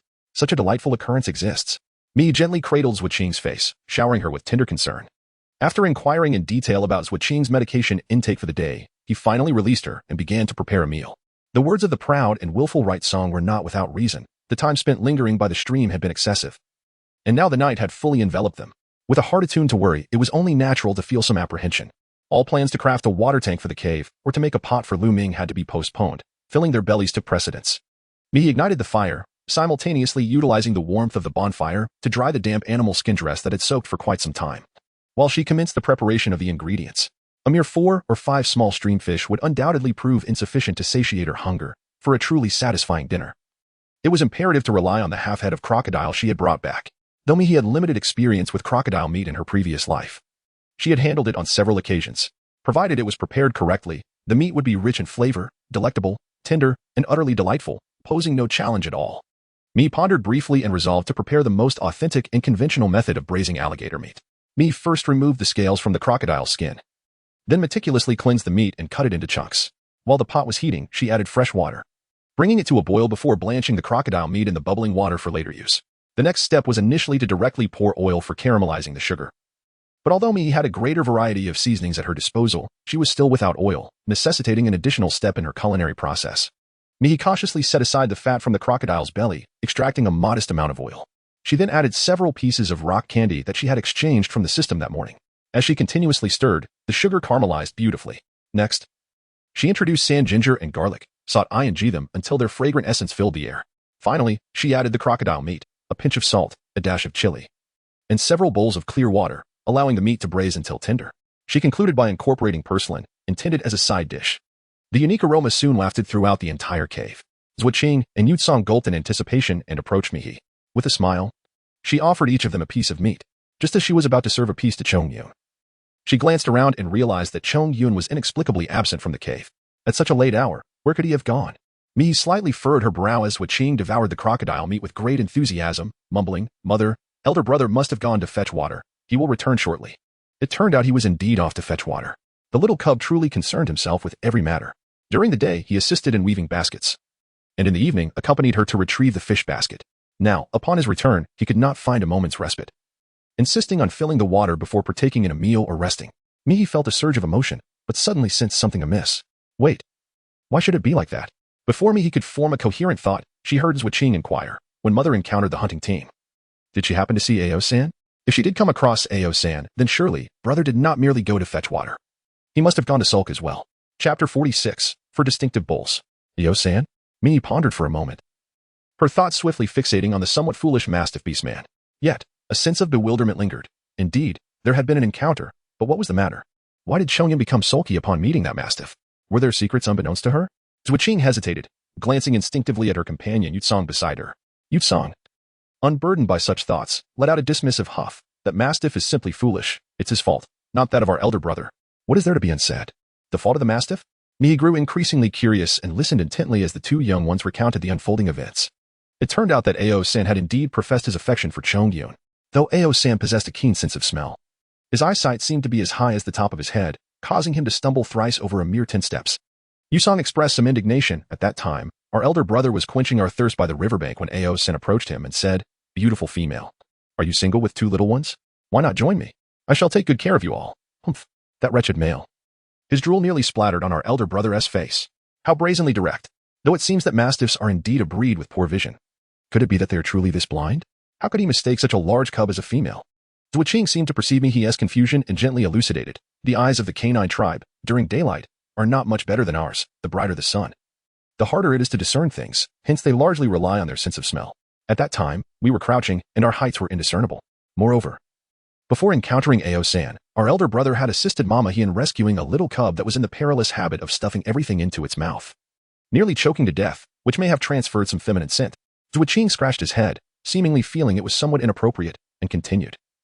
Mama is the hippopotamus beast woman who resides by the river. She may appear fierce, yet her temperament is exceedingly gentle, often lending us a helping hand.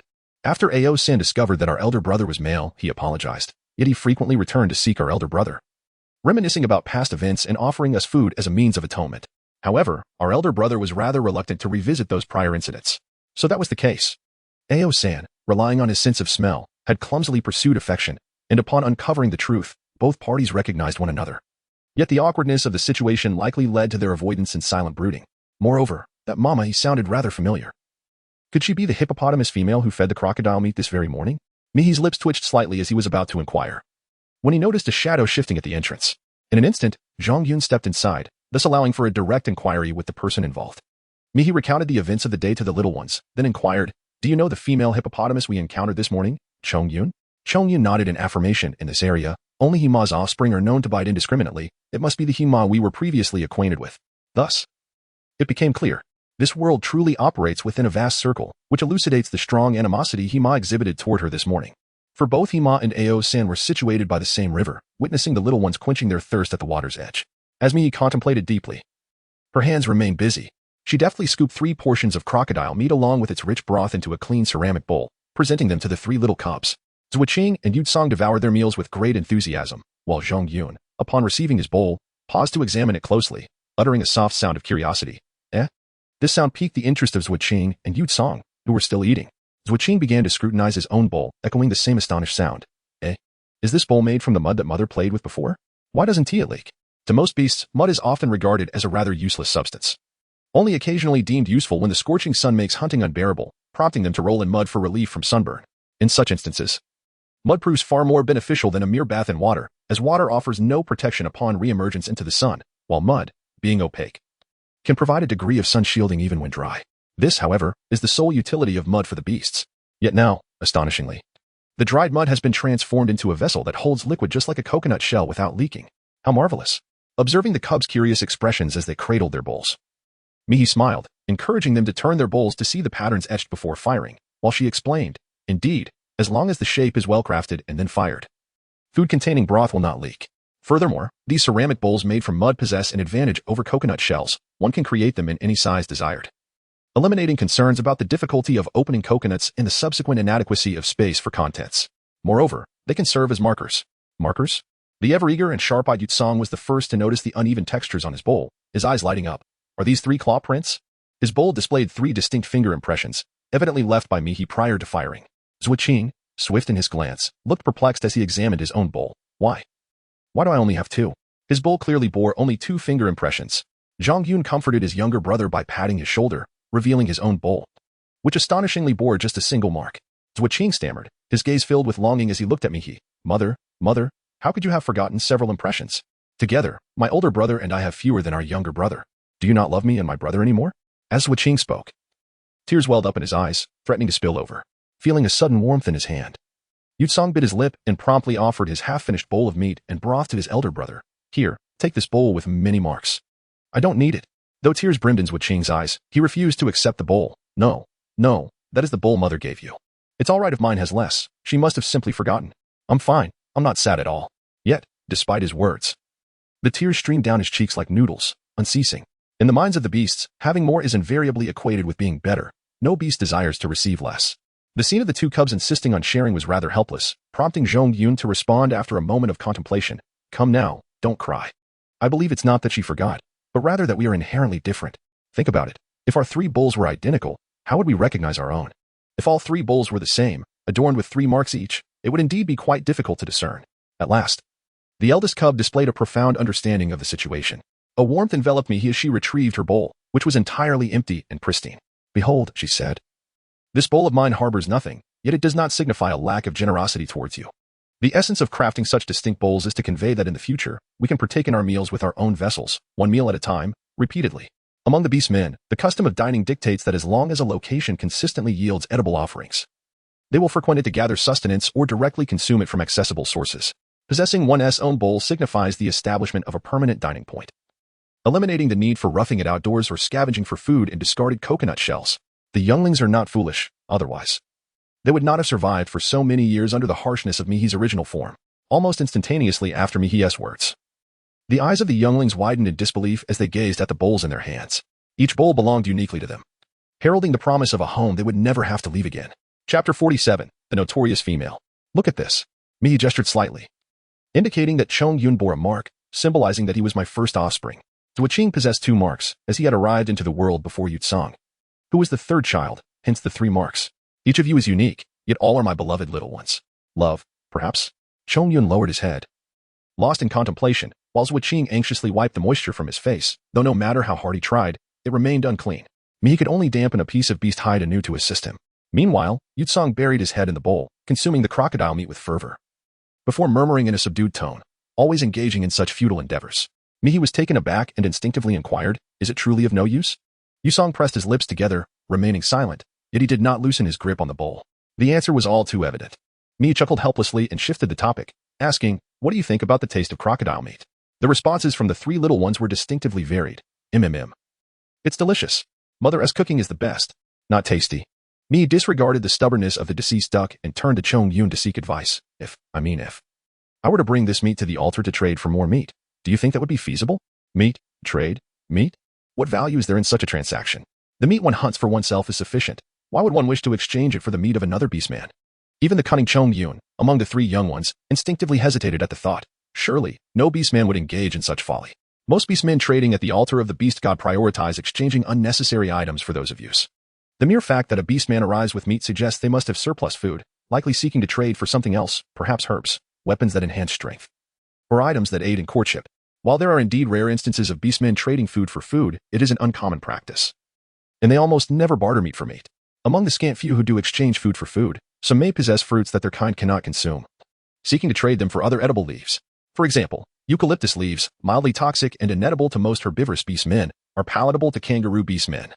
Others may trade the food of carnivorous beastmen for that of herbivorous ones, and vice versa. A noteworthy example of the former is how Hima exchanged crocodile meat for pumpkin puree to facilitate her children's feeding, a rare occurrence, as carnivorous beastmen cannot subsist on grass long-term. The latter scenario resembles Mihi's previous attempt to barter vegetables for meat. Such transactions are nearly impossible unless one fortuitously encounters a willing beastman. After all, there lies an awkward truth. Herbivorous beastmen in need of food rarely possess the ability to hunt, rendering them unable to procure meat, while those capable of obtaining it generally do not require grass. Even should the trading beastmen propose a meat-for-meat exchange, it remains a challenge to reach an agreement. Consuming one's own hunted food at least ensures safety, as it mitigates the risk of illness or injury. In contrast, consuming meat from another beastman carries uncertainty regarding its type or freshness, thereby increasing the likelihood of adverse effects. In summary, Chongyun unequivocally affirmed, no beastman would wish to exchange meat for meat. Mi followed Chongyun's line of thought, feeling a mixture of affirmation and a hint of helplessness. She reminded Chongyun once more, but my flesh is different, Chongyun. My flesh? Meat for my? Certainly not. It is the thoroughly cooked flesh. Observing Chongyun lost in contemplation, Myth, embodying a spirit of negotiation and collaboration, continued, the trade of meat is not inherently equitable. However, the crux lies not in the equality of the transaction itself, but in the perception of equality among the other beastmen. For instance, I could accept a substantial piece of meat from another beastman, prepare it, and then return to them a smaller portion, thus ensuring that their meal is more palatable. The remainder, that half piece, would constitute our share. This represents the most primitive form of a reward system. Yet no beastman has ever engaged in such practices within the current era. Should my succeed, it would herald the introduction of concepts such as money, rewards, and business to this vast expanse of land for the very first time. If the number of beastmen engaging in trade increases, one might even enlist a few to assist, thereby leading a life akin to a landlord in the beast realm. The mere thought of it is quite enticing. The fleeting thoughts raced through Mihi's mind as he continued, of course, it won't be limited to meat. We can also prepare a variety of fruits and vegetables. The herbivorous orcs are sure to appreciate it. The garden is abundant with produce, and there are still many blades of grass at Lu Ming's place awaiting identification. Perhaps we can even procure some ready-made supplies and enlist their help in gathering them. As the seasons pass, the seeds will multiply, and the supply will gradually establish a cycle. Life will undeniably improve. Alas, despite the promising notions, the moment Chongyun spoke, Mihi's confidence began to waver. That still won't do. Mihi, with a calm demeanor, inquired thoughtfully, why? Her eldest child had always been remarkably intelligent and perceptive, possessing a deep understanding of the tribe and its certain customs. This was one of the reasons why Mihi had engaged in discussion with Chongyun. Mihi had originally believed that all the beastmen she had encountered thus far harbored a fondness for the dishes she prepared, and that she could promptly roll up her sleeves and begin her culinary endeavors. However, her own offspring unexpectedly refuted her expectations. Chongyun's countenance revealed an unexpected composure, atypical for his age, and when he spoke, he appeared even more adult-like than Mihi herself. There are several reasons, all of which are unfeasible. Before Mihi could respond, Chongyun raised a finger and gestured toward the large pot simmering over the campfire. Each time, you require a considerable amount of ingredients to create delectable dishes, which would undoubtedly be cumbersome to transport. Where do you intend to conduct these transactions? If they occur within our cave or its vicinity, it would indeed alleviate the burden of transporting numerous items to the altar. However, the comings and goings of beastmen would inevitably disclose the location of our cave, which poses a significant danger. Should you exert the effort to carry everything to the altar's vicinity, you would find yourself quite distant from our cave, expending considerable energy daily. After trading, not only would you have to return with your original items, but you may also need to carry back an additional considerable quantity of meat and food acquired through the exchange. Chongyun's voice suddenly softened. You would become a target for other beastmen. We all wish to avoid such occurrences. The unexpected yet sensible reasoning behind Chongyun's rejection of her plan was, indeed, safety. Mihi's heart was a tempest of mixed emotions. Yet before she could utter a word, Chongyun raised a second finger and continued. Furthermore, presently beyond these walls, few beastfolk would willingly partake of the sustenance you prepare. The reasoning behind this statement remained unspoken, yet the truth stood starkly evident. Mihi, a female who is not averse to resorting to violence even against her own offspring, has garnered a notorious reputation within the tribe. What could possibly convince other orcs that she would not engage in treachery? Chapter 48, Delectable Crocodile Stew. What is this? It is a boomerang from the past, finally striking her back. The legacy left by her original self encompasses far more than just 3 battered little ones. It also includes a significant blemish on her reputation. This morning, Hima was willing to make a deal only after sampling a small portion of the pumpkin porridge. However, in the beastly world, is it feasible to conduct business, especially to expand and thrive, by laboriously repeating this process with every orc encountered? Such an endeavor is utterly impractical. The act of trading must be approached with patience. Alternatively, could there be another method? Mi earnestly said to Chongyun. Thank you, Chongyun. I will ponder this matter more thoroughly. Chongyun nodded with modesty, finishing the last remnants of the cooled broth in his bowl and shyly added, I would like another bowl, please. Mi chuckled softly and filled each of her little ones with a generous bowl of meat. When she reached the two who were staring wide-eyed in astonishment, she overheard their murmured exchange. Right, Song? What are mother and elder brother talking about? I don't know. These 2 little ones seem to have left their wits with their older brother, it appears. Mi found herself in a state of both exasperation and amusement as she savored her meal, all the while contemplating her thoughts and potential solutions. By the time everyone had finished dining, she had already resumed her work with the heap of mud she had extracted from the stream. The three little ones were not idle either. The two adeptly coordinated cubs, Qing and Song, began crafting baskets and fish traps, while Chong Yun, after washing their bowls, came to lend a hand. "Do we need to make more bowls?" he inquired, recalling the shapes of the bowls. Ready to assist in creating numerous replicas upon his mother-esque nod. However, to his surprise, Mi shook her head, stating, "We will not make bowls. Instead, I need to prepare a pot for Lu Ming, one that is larger and suitable for boiling herbal medicine. Tomorrow, I plan to visit Aunt He and will take the pot to Lu Ming."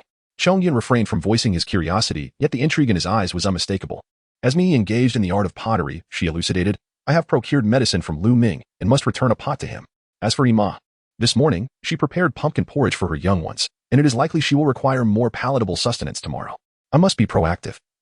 Should I manage to exchange a greater quantity, the surplus shall be our provisions, although directly setting up a stall may not be feasible at present.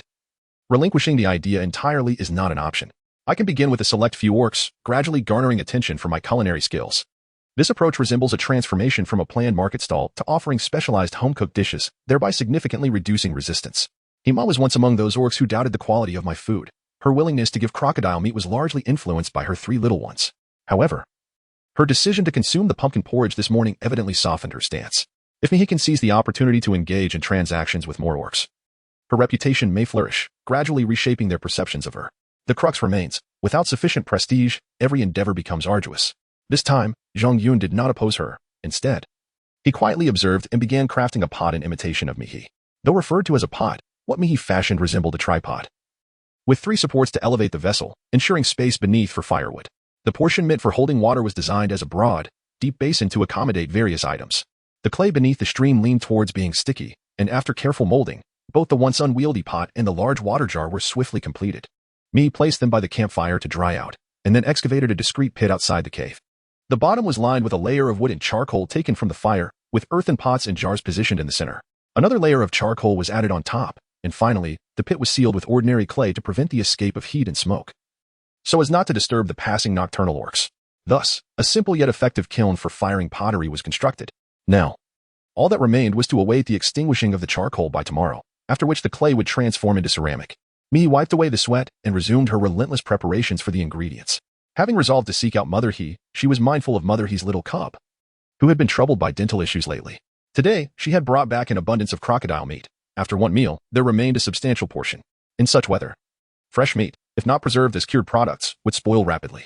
Mi surmised that the abdominal pain experienced by Zhu Li, which he had heard about from Lu Ming, likely stemmed from this. Therefore, taking advantage of the freshness of the meat today, it would be best to process it all thoroughly. Mi Mali skillfully employs a sharpened stone knife to separate the crocodile skin, meticulously slicing the meat into long strips, each approximately the thickness of 2 fingers. Most of the meat is then carefully wrapped around sticks and roasted by the fire, while the preparation for stewing the remaining meat begins. The crocodile meat is cleaned and cut into chunks, then blanched with ginger slices and cooking wine before being set aside for later use. Mihi once again resorted to her familiar technique, utilizing crocodile fat to produce oil. She then sought crocodile meat, adding a dash of minced ginger, finely chopped onion, salt, and chili for seasoning. Once the dish achieved a rich, reddish golden hue, and the aroma of the meat wafted through the air, she scooped out the fresh coconut water and flesh from the coconut she had previously gathered, incorporating it all into the pot. She ensured that the water level submerged the crocodile meat, then added chunks of radish, allowing the mixture to simmer gently over low heat. The bubbling sounds of the pot resonated continuously, and the enticing fragrance tantalized the senses. Zhuqing and Yu Song, having just consumed 2 hearty bowls of braised crocodile meat, found their bellies round and full. Yet, upon catching a whiff of the delicious aroma, they were unable to tear their eyes away. Zhuqing, feeling somewhat timid, glanced at Mihi and asked, "Mother, is all of this meant for Hima's little cub?" If his memory served him right, that cub was even younger than they were, yet undeniably robust. Although he did not tower over his elder brother, he was as plump as 3 or 4 of them combined. His father was an exceptional hunter, and his mother was one of the rare females possessing hunting prowess akin to that of males. He had never known hunger and could indulge in whatever he desired. Even when it came to gnawing on crocodiles and sustaining injuries, there would always be someone to support him. Thus, why should they part with the food they had painstakingly acquired? It was clear he lacked for nothing. Though he understood that his mother might want to barter for different food items, he pondered why she could not offer him something else. Like the pumpkin porridge from the previous day, the thought of his mother being kinder to other cubs than to him made his heart ache, and his eyes stung with unshed tears. How could it be that the delicate and adorable little cub looked up with tear-filled eyes? Who could withstand such a sight? Mihi, in particular, found herself unable to resist. Of course, not all of it is for him. Half is set aside for you. The Hippo clan's beast men were omnivorous, and Ima's cub was notoriously gluttonous. They could not offer him the pumpkin porridge from yesterday. Otherwise, it would hinder their trade. Wait, don't cry, Mihi exclaimed, startled by the cascade of tears streaming down Wei-Qing's face. Even if the little cub felt a tinge of jealousy, there was no need for such tears. Mihi suddenly sensed an ominous feeling. Could it be that the little cubs from Hima's family had bullied you? Chapter 49, The Revenge of the Little Cubs. Otherwise, why would the little cubs be crying so heart-wrenchingly? Yet, something seemed amiss. According to what Chongyun had just said, he clearly held a favorable impression of Hima. Furthermore, upon discovering that she was the mother of the 3 little cubs, Hima had shown her considerable care, generously offering half of the crocodile meat at once.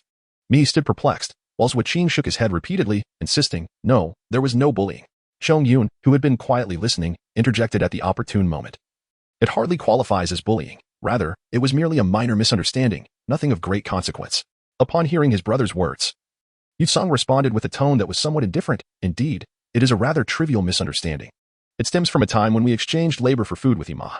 However, when Hima observed us receiving food from Hima, she obstructed our path, berating us as the offspring of no beastly father or mother, accusing us of begging and stealing others' food, insisting that Hima reclaim the food, and even threatening to bite Wei-Qing and Yusong. Suddenly, Chongyun raised his voice slightly, interrupting Yusong's sardonic remarks. Would you care to recount what Hima did afterward? Chastened by this reprimand, Yusong immediately lowered his head, falling into a silence, refraining from any further sardonic comments.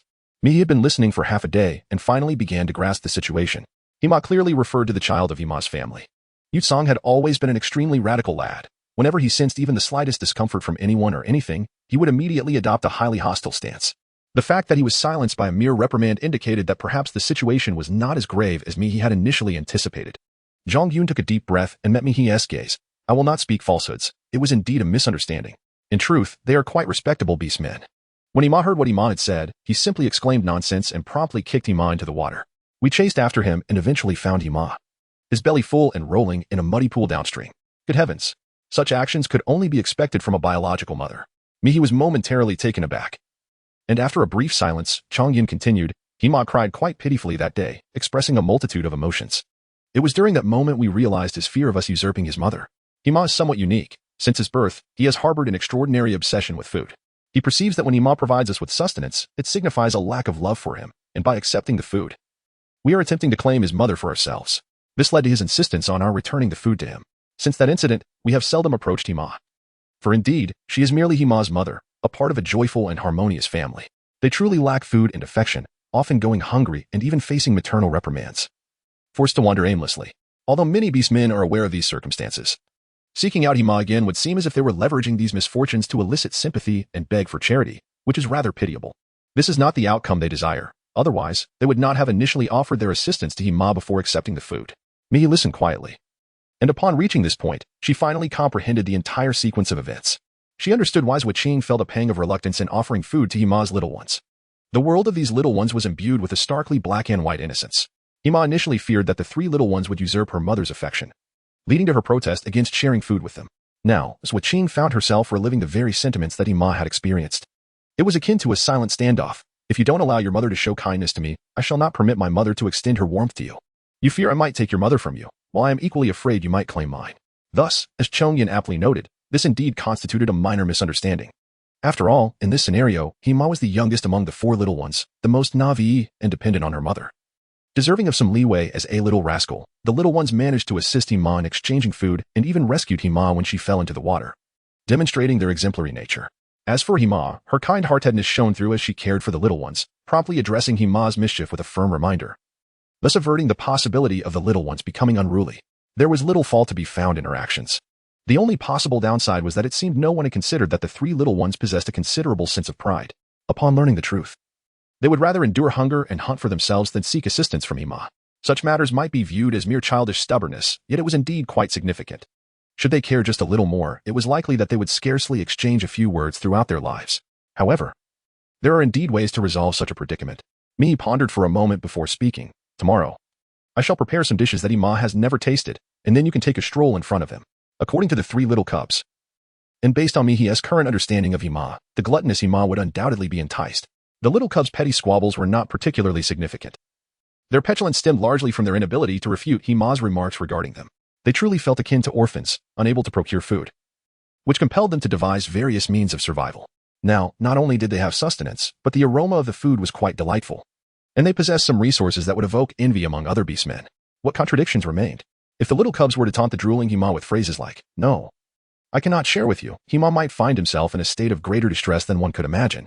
Wouldn't that serve as a form of retribution for the previously unspoken grudge? In this act of revenge, food was secondary. The primary aim was to validate that Hima's assertions were not entirely accurate. As for Hima, Mihi could only silently offer her prayers, feeling a bead of sweat trickle down her brow. Upon hearing Mihi's suggestion, Switching's eyes brightened. Splendid. Mother's cooking is always delectable, this time. It will surely make Hima weep with desire, proving to him that we can thrive without the charity of other beastmen. Yuch-song, arms crossed, scoffed. Are you all mere cubs? What meaning is there in making a little cub weep? What do you intend for us to do in order to entice Hima? The latter remark was evidently directed at Mihi, revealing a contradiction between his words and his true feelings. Mihi nearly burst into laughter but quickly suppressed it. There was still quite a bit of meat at home, so they could prepare some barbecue. If they had any other harvest tomorrow, they could certainly make more. In any case, I will prepare several dishes for you, and then you can all take some with you. Yuch-song did not object this time. And Mihi added with a smile, however, you must wait until I return from trading tomorrow. By then, Hima's family will likely have learned that our crocodile meat stew is delicious. At that point, Hima will undoubtedly be even more tempted by the food in your hands. Chapter 50, The Useful Rewards of a Defunct System. You all. Zhang Yun, who had been silently listening to the entire conversation, hesitated to speak, torn between words and silence, before finally concluding. You are all just children. Which mother would act so childishly? It seems only Mihi could come up with such a ludicrous yet meaningful idea, allowing them to alleviate the awkwardness in their hearts.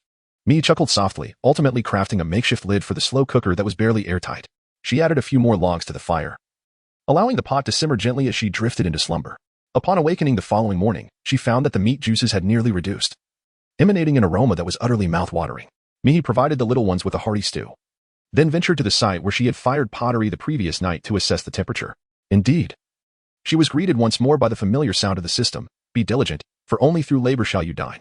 The system detected that the host had independently accomplished one of the tasks in the tool creation series and issued a reminder. This series of tasks is perpetual and will never conclude, devoid of a final reward. By successfully completing the goal of creating new tools, one may earn a reward. Ding. Congratulations on completing one of the tasks in the tool creation series, specifically the crafting of a hollow, bulbous, necked, open-mouthed three-legged ceramic pot. The reward for this task is a 1 kilogram iron block, square, fixed weight.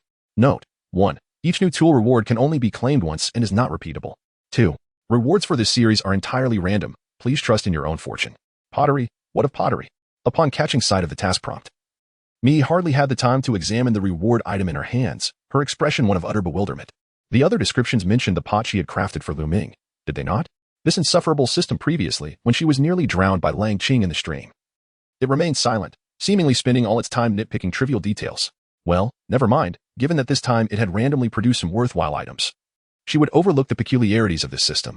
Mihi felt a tumult of emotions as she glanced at the palm-sized iron block in her hand, contemplating how to maximize its potential. The most advantageous choice, undoubtedly, would be to forge a weapon. In an era where hand-to-hand combat reigns supreme, possessing a cold weapon is essential for survival. However, lacking even a decent hammer, how could she possibly craft a respectable weapon? Moreover, constructing a furnace capable of reaching temperatures of several hundred degrees poses a significant challenge. Although the local kiln can fire pottery, smelting iron is entirely out of the question. Given the current circumstances, the very act of melting the iron block presents a formidable dilemma, let alone the prospect of forging a weapon. It is a matter worthy of deep contemplation. Mihi carefully stored the iron block and then continued to examine another water jar. This time, the system's explanation was much more straightforward. Ding ding ding. Hard work earns sustenance. The system detected that the host had independently completed one of the tasks in the tool crafting series and issued a reminder. This series of tasks is perpetually available, never concluding. And there is no ultimate reward. Successfully completing the objective of crafting new tools will yield rewards. Ding dong. Congratulations on completing one of the tasks in the tool crafting series, the creation of a ceramic jar. The reward for this task is an item, a trophy, weight, 1. 46 kilograms. Composed of synthetic colored plastic on top and brass at the bottom, inscribed, Champion of the Competition, Chen Sanhua. Notes: 1. Each new tool reward can only be triggered once and cannot be claimed multiple times. 2. The rewards from this series of tasks are entirely random. Please trust in your own luck. Goodness gracious. Mihi exclaimed in astonishment. What on earth is this trophy that has been randomly bestowed upon me by the system? Just moments ago, she had thought that the system had finally proven itself reliable by generating some worthwhile items for her. Now, to her surprise, a trophy had materialized as well. What purpose could she possibly serve with this trophy? Would she award it to the orc that bullied the little ones during their torment? Suddenly, after a flurry of complaints, her gaze flitted over the detailed explanations, only to fixate intently on the base of the trophy that had appeared so unexpectedly in her hand, unable to look away. At this moment, Mii began to understand. Was the system's reward truly a trophy? No, it was evidently brass. If memory serves, coppa's texture is neither too soft nor too hard, categorizing it as a transition metal. Although its melting point surpasses that of iron, it is far more amenable to direct forging. Striking unmelted iron with stone proves futile. Yet if one could ingeniously transform the copper base into a hammer, and then gradually devise a method to melt the iron block, wouldn't that resolve the matter splendidly? Mii's eyes sparkled with delight as she removed the plastic from the trophy. After tidying up, she carried the ceramic pot and the water jug, along with the 2 metallic pieces, back to her cave. The joy brought by the 2 metallic fragments was so overwhelming that she failed to notice the piercing gaze from a nearby tree, quietly watching her depart. Mine exerted considerable effort to bring everything back to the cave, carefully ladling the meat broth into coconut bowls and arranging them meticulously in the basket. After completing a substantial amount of work, she picked up the clay pot and was about to leave when she noticed Chongyun returning from fetching water, followed at a distance by an orc. The figure approached with agility and purpose, and upon closer inspection, Mai recognized him as the wolf-like orc who had nearly taken her life the previous day. Why had he returned? Had he not been reassured by her promise yesterday? It seemed inappropriate for him to trail behind Chongyun all the way back to their cave. Mai now harbored a sense of trepidation regarding the adult orcs marking their cave. Thus, she resolutely pushed Chongyun into the cavern, instructing the little ones to hide well, before positioning herself at the entrance. Langqing maintained his characteristic reticence, standing at a distance upon seeing Mai, without approaching. He set down a package wrapped in beast hide, containing something that still writhed, glanced at Mai once more, and then departed once again. Mihi was momentarily taken aback by the action. Once he confirmed that the other party had walked away, he slowly made his way over. He discovered that the bundle of animal hides was continuously bulging and even leaking water. After pondering for a moment, Mihi unwrapped the package, revealing a dozen live fish, each about the size of his forearm. Live fish. Surely, they must have just been taken out of the water? Mihi was momentarily taken aback and hurriedly turned to call for Chongyun. The 3 little cubs had been attentively listening to the commotion outside, and upon hearing the call, they rushed out in a flurry. Right Song was the quickest to respond. How can there be so many fish? Are they wild? Fish out of water? Wild fish? Mihi felt a tumult of emotions within her, nearly bursting into laughter upon hearing those words. She elaborated. It was just now that Langqing set it down and left.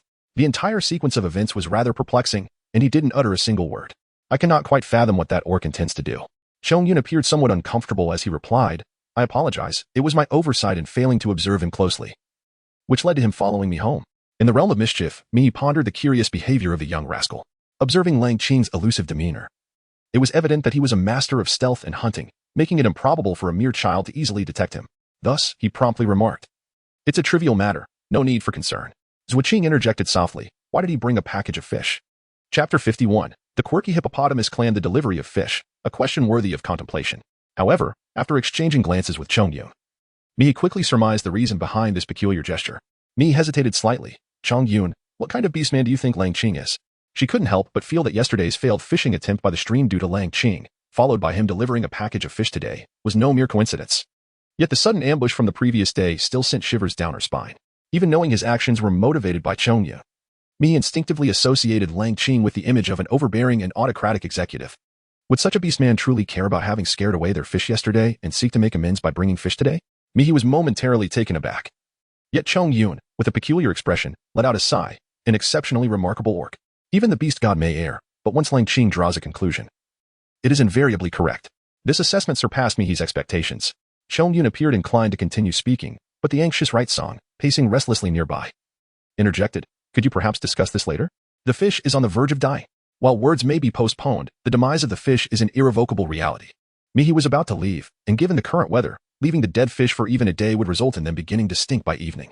Right Song's words resonated profoundly, abruptly interrupting the conversation between Mihi and Chongyun. With a group of 4, comprising 1 adult and 3 children, all 8 hands swiftly scooped up the already feeble fish and placed them into the water jar that Mihi had just prepared in the morning. Coupled with the fresh water brought back by Chongyun, the once feeble fish sprang back to life, leaping energetically as if nothing had ever ailed them. Mihi couldn't help but marvel at this phenomenon. Truly, in this beastly world, even the fish seemed to possess a vitality far surpassing that of the ordinary fish from her past life. Mihi wiped the water from his hands, intentionally continuing the conversation. Chongyun, why do you hold such an opinion of Langqing? The mention of the fish momentarily diverted Zhang Yun's attention, diminishing the hesitation that had previously graced his countenance. He lifted the curtain to glance at the sky outside, shaking his head. Let us discuss this later. It's nearly noon. If we don't leave soon, we want to make it back by evening. How unfortunate, he thought, that so much time had slipped away today. Mi promptly shouldered the prepared items and set forth in the direction described by Chongin the previous night, heading towards the territory of the hippopotamus orcs. These creatures prefer to inhabit the lower reaches of rivers. Although the water in these downstream areas becomes quite murky due to the consumption and bathing habits of various orc tribes upstream. The hippopotamus orcs possess an innate ability for self-purification, allowing them to filter the dirty water with remarkable efficiency. Furthermore, the turbidity of the water aids in concealing their forms as they navigate the river. Thus, the lower reaches have become a natural sanctuary for the hippopotamus orcs. As Mi journeyed downstream for half a day, a profound silence enveloped the surroundings. Although no orc was in sight, the subtle yet pervasive sensation of being watched from behind relentlessly urged Mihi to acknowledge the presence of an unseen observer. Mihi followed the source of her curiosity and was taken aback by the sight of a murky river surface. After a moment of contemplation, she called out, "Mother He." Her voice echoed across the water, eliciting a soft splashing sound. Slowly, a pair of hippopotamus beastmen's eyes emerged from the depths, followed by another pair, then 2, 3, 10, 30 pairs. So many. Had her voice summoned every hippopotamus in the river? The closest hippopotamus beastman, whose eyes alone were visible above the water, spoke first. Its gender indiscernible. Here, there are all hippopotamuses. Who are you looking for? Bubbles gurgled to the surface as it spoke. Mi strained to catch the words, yet grasped the meaning. I am searching for a female hippopotamus. Instantly, a considerable number of eyes submerged, leaving fewer than 10 pairs gazing at her. Mi has not ceased her endeavors. She has given birth to offspring before, and this time, she has once again descended with several more. Mi increasingly felt that something was amiss, and continued, she has a little offspring named Hima. Mi this time spoke with remarkable precision. Meanwhile, the surface of the river was left with nothing but a pair of eyes, which were slowly gliding towards Mihi. Mihi finally realized that this was nothing but a textual version of the game you say, I guess, wasn't it? What is this called? The hippo minigame. Mother He reluctantly crawled out of the river, still wearing the same grim expression she had directed at Mihi yesterday. Of course, it was also possible that Mihi could discern no other emotion from that face shared by all hippo beings. Mother He snorted. And from her nostrils fell a tiny fish, no thicker than half a finger. What do you want from me? I don't recall us having any acquaintance. How could a fish possibly fall out? Her nostrils were rather large, indeed. Mihi was captivated by the lively little fish. Lost in thought for several seconds before regaining her composure, she greeted, I heard you mention yesterday that your little one had an injury in its mouth. Is it feeling better now? However, Mother He remained ungracious, letting out a disdainful hum, and to everyone's astonishment, a sprout of aquatic grass emerged from her other nostril. Mihi could only watch in astonishment as Mother He calmly extracted a strand of aquatic vegetation over a meter long from her nostrils. Just take care of your own little ones. Why do you feel the need to meddle with mine? By the way, did you feed the meat I gave you yesterday to your children? Clearly, despite the successful completion of their first transaction the previous day, Mother He still held a rather unfavorable impression of Mihi. This was precisely what Mihi had feared. Her reputation was so tarnished that if she were to set up a stall without caution, any orc who came to sample her food for the first time might return for a second visit, still harboring doubts and requiring Mihi to test the poison once more. Mihi steadied himself and said, I have prepared some meat soup today. Would you like to see if it's suitable for your little one? As Mihi rummaged through the basket in search of broth, Hima, on the other hand, was decidedly displeased. Her already unattractive visage contorted into a grotesque expression, revealing a hint of malice. You should simply accept the meat offered to you instead of hoarding it for your little ones. What purpose does it serve to bring it out? I am perfectly capable of hunting for myself. What can you and your offspring possibly catch? Do you truly believe we require your assistance in procuring food? Have you not fed your young with this meat, instead seeking to curry favor with other beasts? Hima advanced menacingly towards Mihi, the ground trembling subtly with each of her steps. I assure you, your tricks will not work on me. I am not one of those males who would be swayed by your beauty. I will count to 3, and you will return all the food to your little ones. Or else, Hima bared her teeth in a fierce snarl, her eyes glinting ominously as they seemed to emerge from the river, fixating on Mihi. Or else, I shall consume you right now. Mihi had already formed a preliminary impression of this group of hippopotamuses, thus she faced their feigned threats with no fear whatsoever. Even having the audacity to jest, Hima, you have a leaf stuck in your teeth. Chapter 52. A single remark that made the female shy for me. In my previous life, there existed a highly acclaimed question. What are the most effective and lethal phrases to use during an argument? The top 3 responses were, your breath stinks, you have lettuce stuck in your teeth, and your zipper is down. These statements contain no profanity yet wield an almost instantaneous impact on the opponent. One must ponder, during a quarrel, who could resist the urge to cover their mouth and vital areas upon hearing such words. The reason I chose this particular phrase from the trio, discarding the others, is rather straightforward. There was indeed a green leaf lodged in Hima's front teeth, glaringly conspicuous. Consequently, even as Hima confronted Mai with an imposing demeanor, this remark rendered her nearly speechless, prompting her to immediately cover her mouth. Why didn't you say so earlier? It seems that even a female, capable of producing fish and aquatic plants from one nostril, genuinely cared about such matters. Mihi smiled helplessly. The second thing I said upon seeing you was a reminder. Is that not early enough? Mother, he covered her mouth, fidgeting for a moment before reluctantly moving her hand away. So, is there none now? Mihi discerned a hint of bashfulness in Hima's demeanor. After a glance, she couldn't help but chuckle. There's still half a piece. Would you like me to assist you? Hima, having long since cast aside her earlier ire towards Mihi, replied, all right, be gentle, and make sure to clean it up thoroughly. Mihi nodded repeatedly, plucking a rather resilient blade of grass from the ground, and tiptoed to dislodge the debris ensnared between Hima's teeth.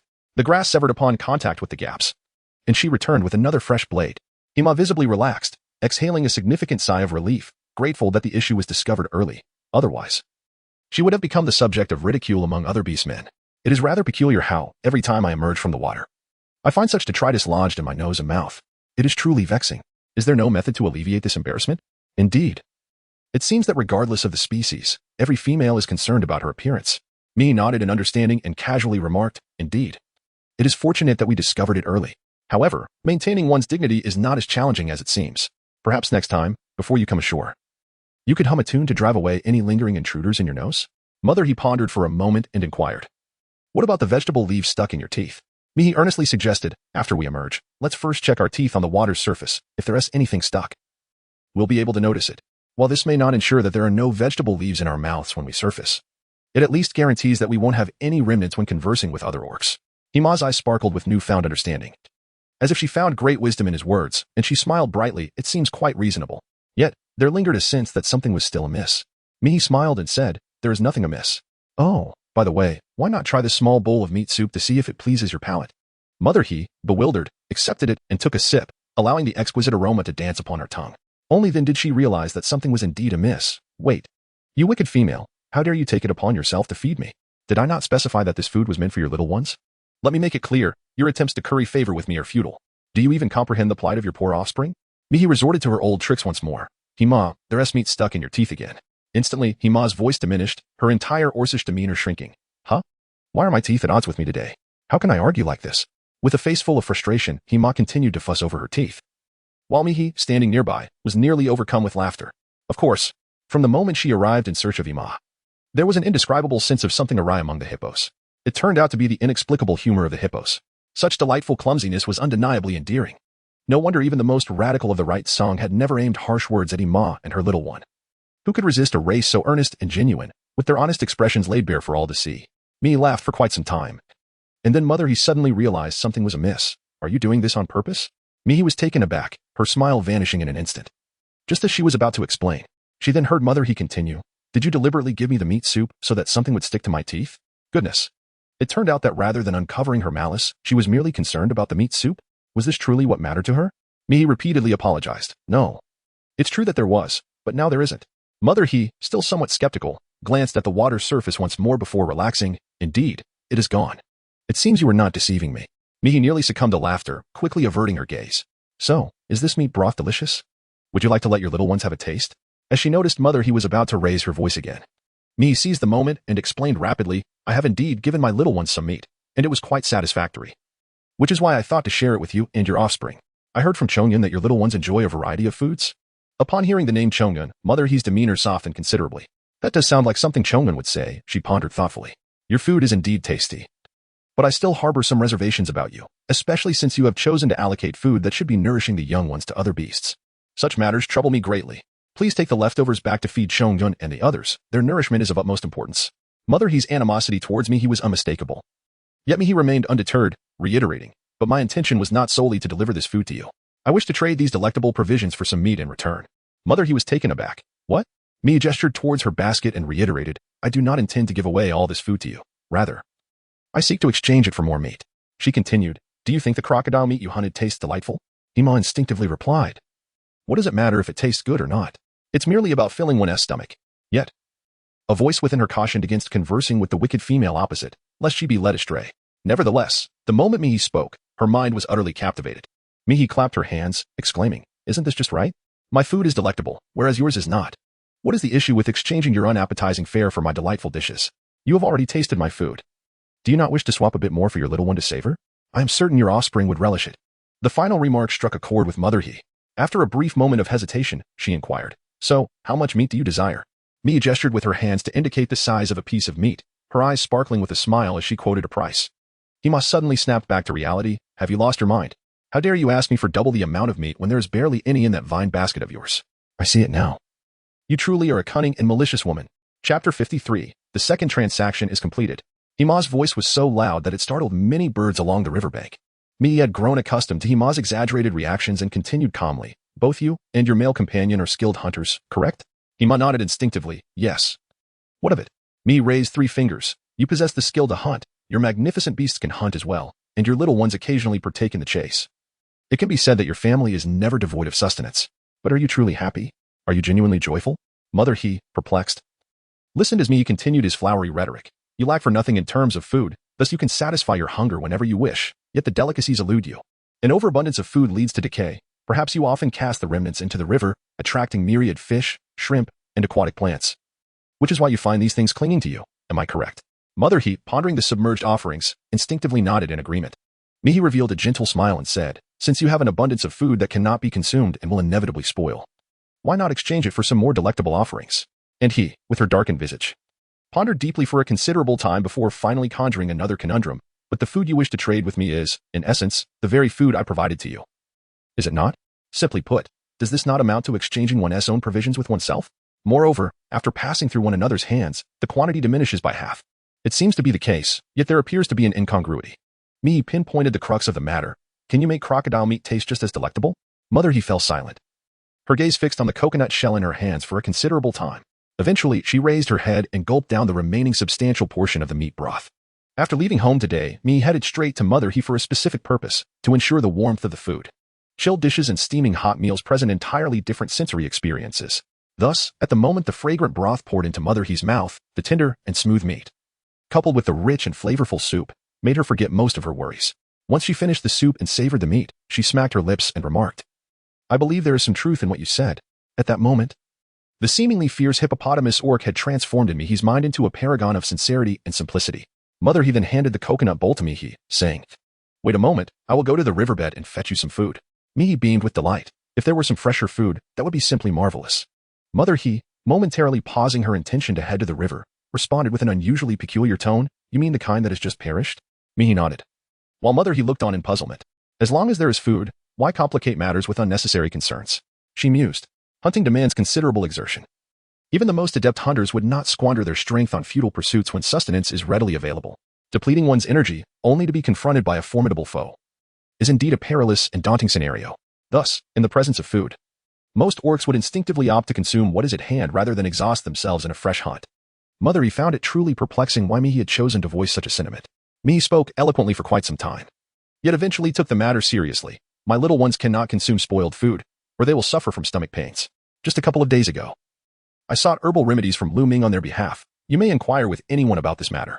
Of course, there are rumors circulating about my affections for Lu Ming, which I must clarify. It was merely a misunderstanding when I accidentally encountered Lu Ming's horns, leading to this gossip. My sole intention now is to care for my little ones. I will not engage with any males. Hima seemed momentarily overwhelmed by the influx of information. After attentively listening, she regained her composure, her eyes widening in astonishment as she scrutinized Mihi, almost as if seeing her for the first time. For the sake of the little ones? Since I learned your name, the rumors outside have painted you as quite wicked. It seems implausible that you would utter such words. You sought herbs for the little ones, encountered Lu Ming, and due to a misunderstanding, a love rumor ensued? This does seem somewhat credible. After all, with all the food from yesterday, if Mihi truly had no intention of providing for the little ones, she could easily sustain herself for quite some time as a single female, rather than rushing out the next day to trade for more food. Yet, these explanations alone were insufficient to sway Hima's belief. The reason for her wavering was her maternal instinct, a sharp sensitivity to love that other male beast men lacked. Although Hima had never conversed with Mihi before, she had observed her hateful expression and erratic behavior from a distance. In those moments, Mihi seemed to exude an aura of I loathe this world and all beast men. However, the Mihi before her now bore a serene and gentle demeanor, her eyes bright. And when speaking of the little ones, particularly when mentioning the name of Chong Yun, she radiated warmth, even a hint of pride. Pride. Could a wicked female, one who wished harm upon her offspring, truly feel pride for her children? Hima found it hard to believe. Yet she also hesitated to accept that Mihi had suddenly transformed for the better. After pondering for a moment, Hima awkwardly shifted the topic. Wait a moment. Let me catch you a river otter. There were no immediate judgments, for everything should be left to the passage of time. With deft movements, Hima leaped into the water with a splash. The ripples spread out in circles, and suddenly, the water roiled in agitation. Shortly thereafter, Hema emerged from the river, clutching a gasping, buck-toothed otter, and dropped it at Mihi's feet. Take it back with you.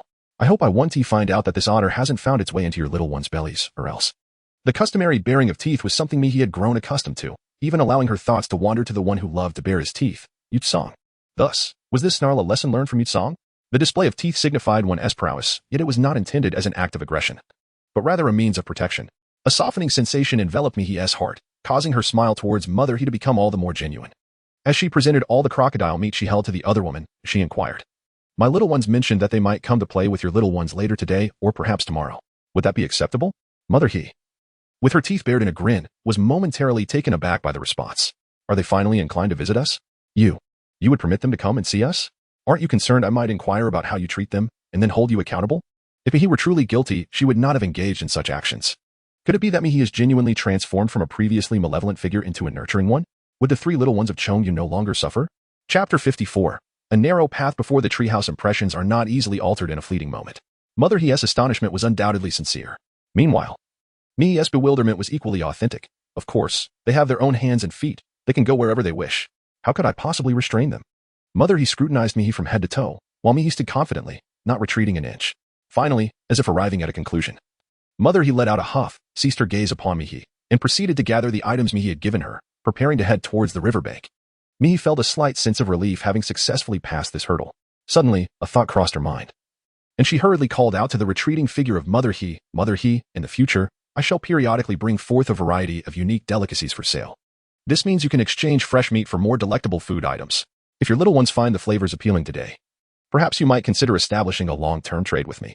Not just you, but if any of your friends also enjoy the taste, they are welcome to approach me as well." The initial steps are always fraught with difficulty. However, once the first stride is taken, the remaining journey becomes a series of markers leading toward the destination. Mother Hi's improved demeanor today bodes well for future interactions. Should the food happen to be even more to their liking, it may inadvertently lead to further endorsements. For Mihi, this was already more than sufficient. Mihi contentedly hoisted the plump otter onto her back, then continued onward with her basket towards her next client's abode, specifically, the home of Lu Ming. The vast expanse of grassland remained unchanged, as did the towering tree, its trunk hollowed out to accommodate a treehouse. The only distinction this time was that Mihi was alone, and the added weight of the hefty otter rendered her journey considerably more arduous and time-consuming. Moreover, having squandered some time earlier that morning, by the time she ambled to the base of the treehouse, the sun had already begun its descent. Mihi set down the otter at the entrance of the treehouse, holding a basket containing a ceramic pot, ready to step inside. Just then, the large leaves that served as a curtain rustled, revealing an unexpected figure, a lithe orc, whose eyes shimmered with a golden hue reminiscent of amber. It was Julie. Truly, an ironic twist of fate. Ever since their altercation 2 days prior by the beast god altar, following which Julie had stormed off in a fit of anger over Mihi's romantic entanglement with Lu Ming, this marked the first encounter between them. As their gazes locked, Mihi could easily discern that although Julie appeared spirited, there was an underlying shadow of fatigue etched upon his visage. Could it be that the abdominal discomfort from a few days ago had yet to subside? Mihi felt a twinge of confusion, yet in the blink of an eye, he chose not to elaborate and swiftly cleared the path obstructing the doorway. Julie's heart raced as her mesmerizing amber eyes traveled from Mihi's face, cascading down to her blood-stained beast skin skirt, which she had so recently soiled while carrying her prey, ultimately resting upon the otter outside. In an instant, her amber gaze dimmed, her expression contorted for a brief moment before she raised her voice, incredulously exclaiming, "When you once courted me, I provided you with sustenance. Now, in your pursuit of Lu Ming, he demands that you offer him food. Have you lost your senses, or has Lu Ming lost his? What makes him worthy of your?" Perhaps sensing the gravity of her words, Julie abruptly halted, biting her lip and fixing an intense glare upon Mihi. Mihi found herself utterly bewildered by the sudden outburst directed at her. She gestured towards the grassy expanse outside and then pointed at the otter, asserting, "That is meat." Julie, his teeth grinding audibly, cast a fleeting glance into the silent study before raising his voice further. "I am not blind, of course I know. I see that your new suitor is rather lacking, resorting to taking a female's belongings. What do you even know?" Mihi fell silent for a few moments, ultimately relinquishing the option of hinting and spoke directly. "This is meat. And that is grass. Lu Ming consumes grass, not meat, hence this is my own flesh. The reason for placing these items here is that Mihi understands the paramount importance of a sanitary environment for a healer. A piece of still bleeding meat, if carelessly handled, could splatter blood onto the meticulously prepared herbs. The blood would quickly spoil and breed bacteria. Consuming such medicine would not only fail to cure but could potentially lead to the demise of the very orc being treated." Lu Ming, oblivious to what he was eating, immediately launched into a confrontation. Mihi truly failed to comprehend the thoughts of the strikingly beautiful yet reckless and formidable lynx orc. However, She began to understand why her former self had chosen the lynx orc as an object of affection. There was an endearing simplicity about him that instilled a sense of security, giving her the impression that, with enough persistence, she could indeed win his heart. Of course, this could merely be a delusion. Julie, upon surveying the scene once more, realized that something felt amiss, yet her demeanor remained undeterred. Humph. I suppose you're not so foolish as to offer food to Lu Ming. No, you are still quite foolish to have chosen him as your new romantic interest. It is utterly nonsensical. You know he is a herbivore. What could he possibly provide you in terms of sustenance? Merely grass. Even if he were to procure some edible meat from other beasts, how much could he truly obtain? Moreover, you have 3 little cubs to feed. There will never be enough for all. Julie's expression was one of reluctant discomfort, appearing extraordinarily aloof, yet her incessant murmuring showed no signs of abating. Mi has grown averse to other orcs mentioning her offspring, especially someone like Julie, who clearly harbors no fondness for the little ones.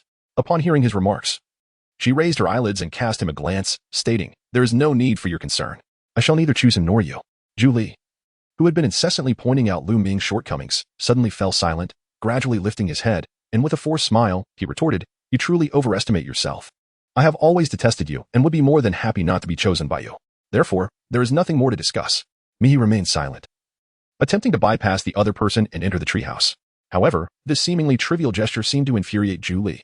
Julie's chest heaved, clearly struggling to contain their emotions, yet unable to suppress them entirely. Suddenly, they reached out and grasped Mi's arm firmly, demanding in a sharp tone. Why? The force applied was neither excessively strong nor too gentle, yet it was sufficient to pull Mi several steps in Julie's direction. Although Mi did not anticipate the sudden aggression from the other party, the incident involving Lang Qing had instilled a sense of vigilance towards all beasts within her. Without hesitation, she swiftly retrieved a sharpened hedgehog quill from her pocket and fiercely thrust it towards Julie. The sharp point was indeed a formidable weapon. Regrettably, wielding it in Mi's hands against an adult male beast with overwhelming strength rendered it nearly ineffective. As she lunged with the quill, Julie's pupils constricted, and he instinctively grasped Mi's hand, crushing it until the quill fell to the ground. Julie felt an overwhelming sense of madness. "Are you trying to kill me?" Chapter 55, demonstrating the use of a 3-legged earthen pot. Julie's voice, tinged with rage, erupted in Mi's ears. "Mi possesses a rather irritable temperament. You struck first. What on earth is this lynx orc about? Did he not repeatedly utter phrases such as it would be best if you left me alone and I find you quite detestable? Logically, now that the air has been cleared, shouldn't they both simply part ways? He initiated the confrontation, and her retaliation is entirely justified. Even the beast god would find no fault in her actions. Why does it now appear as though Mi has somehow betrayed the other party?" Mi held his breath, refusing to beg for mercy, instead exerting all his strength to wrest his hand back from his opponent's grasp. Julie gritted his teeth, fixated on Mi with a gaze so intense that veins began to surface in his eyes, rendering his entire eye socket tinged with a hint of crimson. The two figures remained locked in a tense standoff until another silhouette pushed open the door, inquiring, "Have you two finished your quarrel?" In a moment of decisive urgency, Mi implored for assistance, saying, "Please help me. I have brought you a pot." Julie, truly infuriated, released Mi's hand with a forceful gesture, declaring, "You will surely regret this." Lu Ming, having overheard the entire exchange from the treehouse, promptly interjected, calling out to the departing Julie. "Whether she regrets it or not remains to be seen, but I assure you, if you forget to take these herbs with you, the abdominal pain that follows will certainly lead to your regret."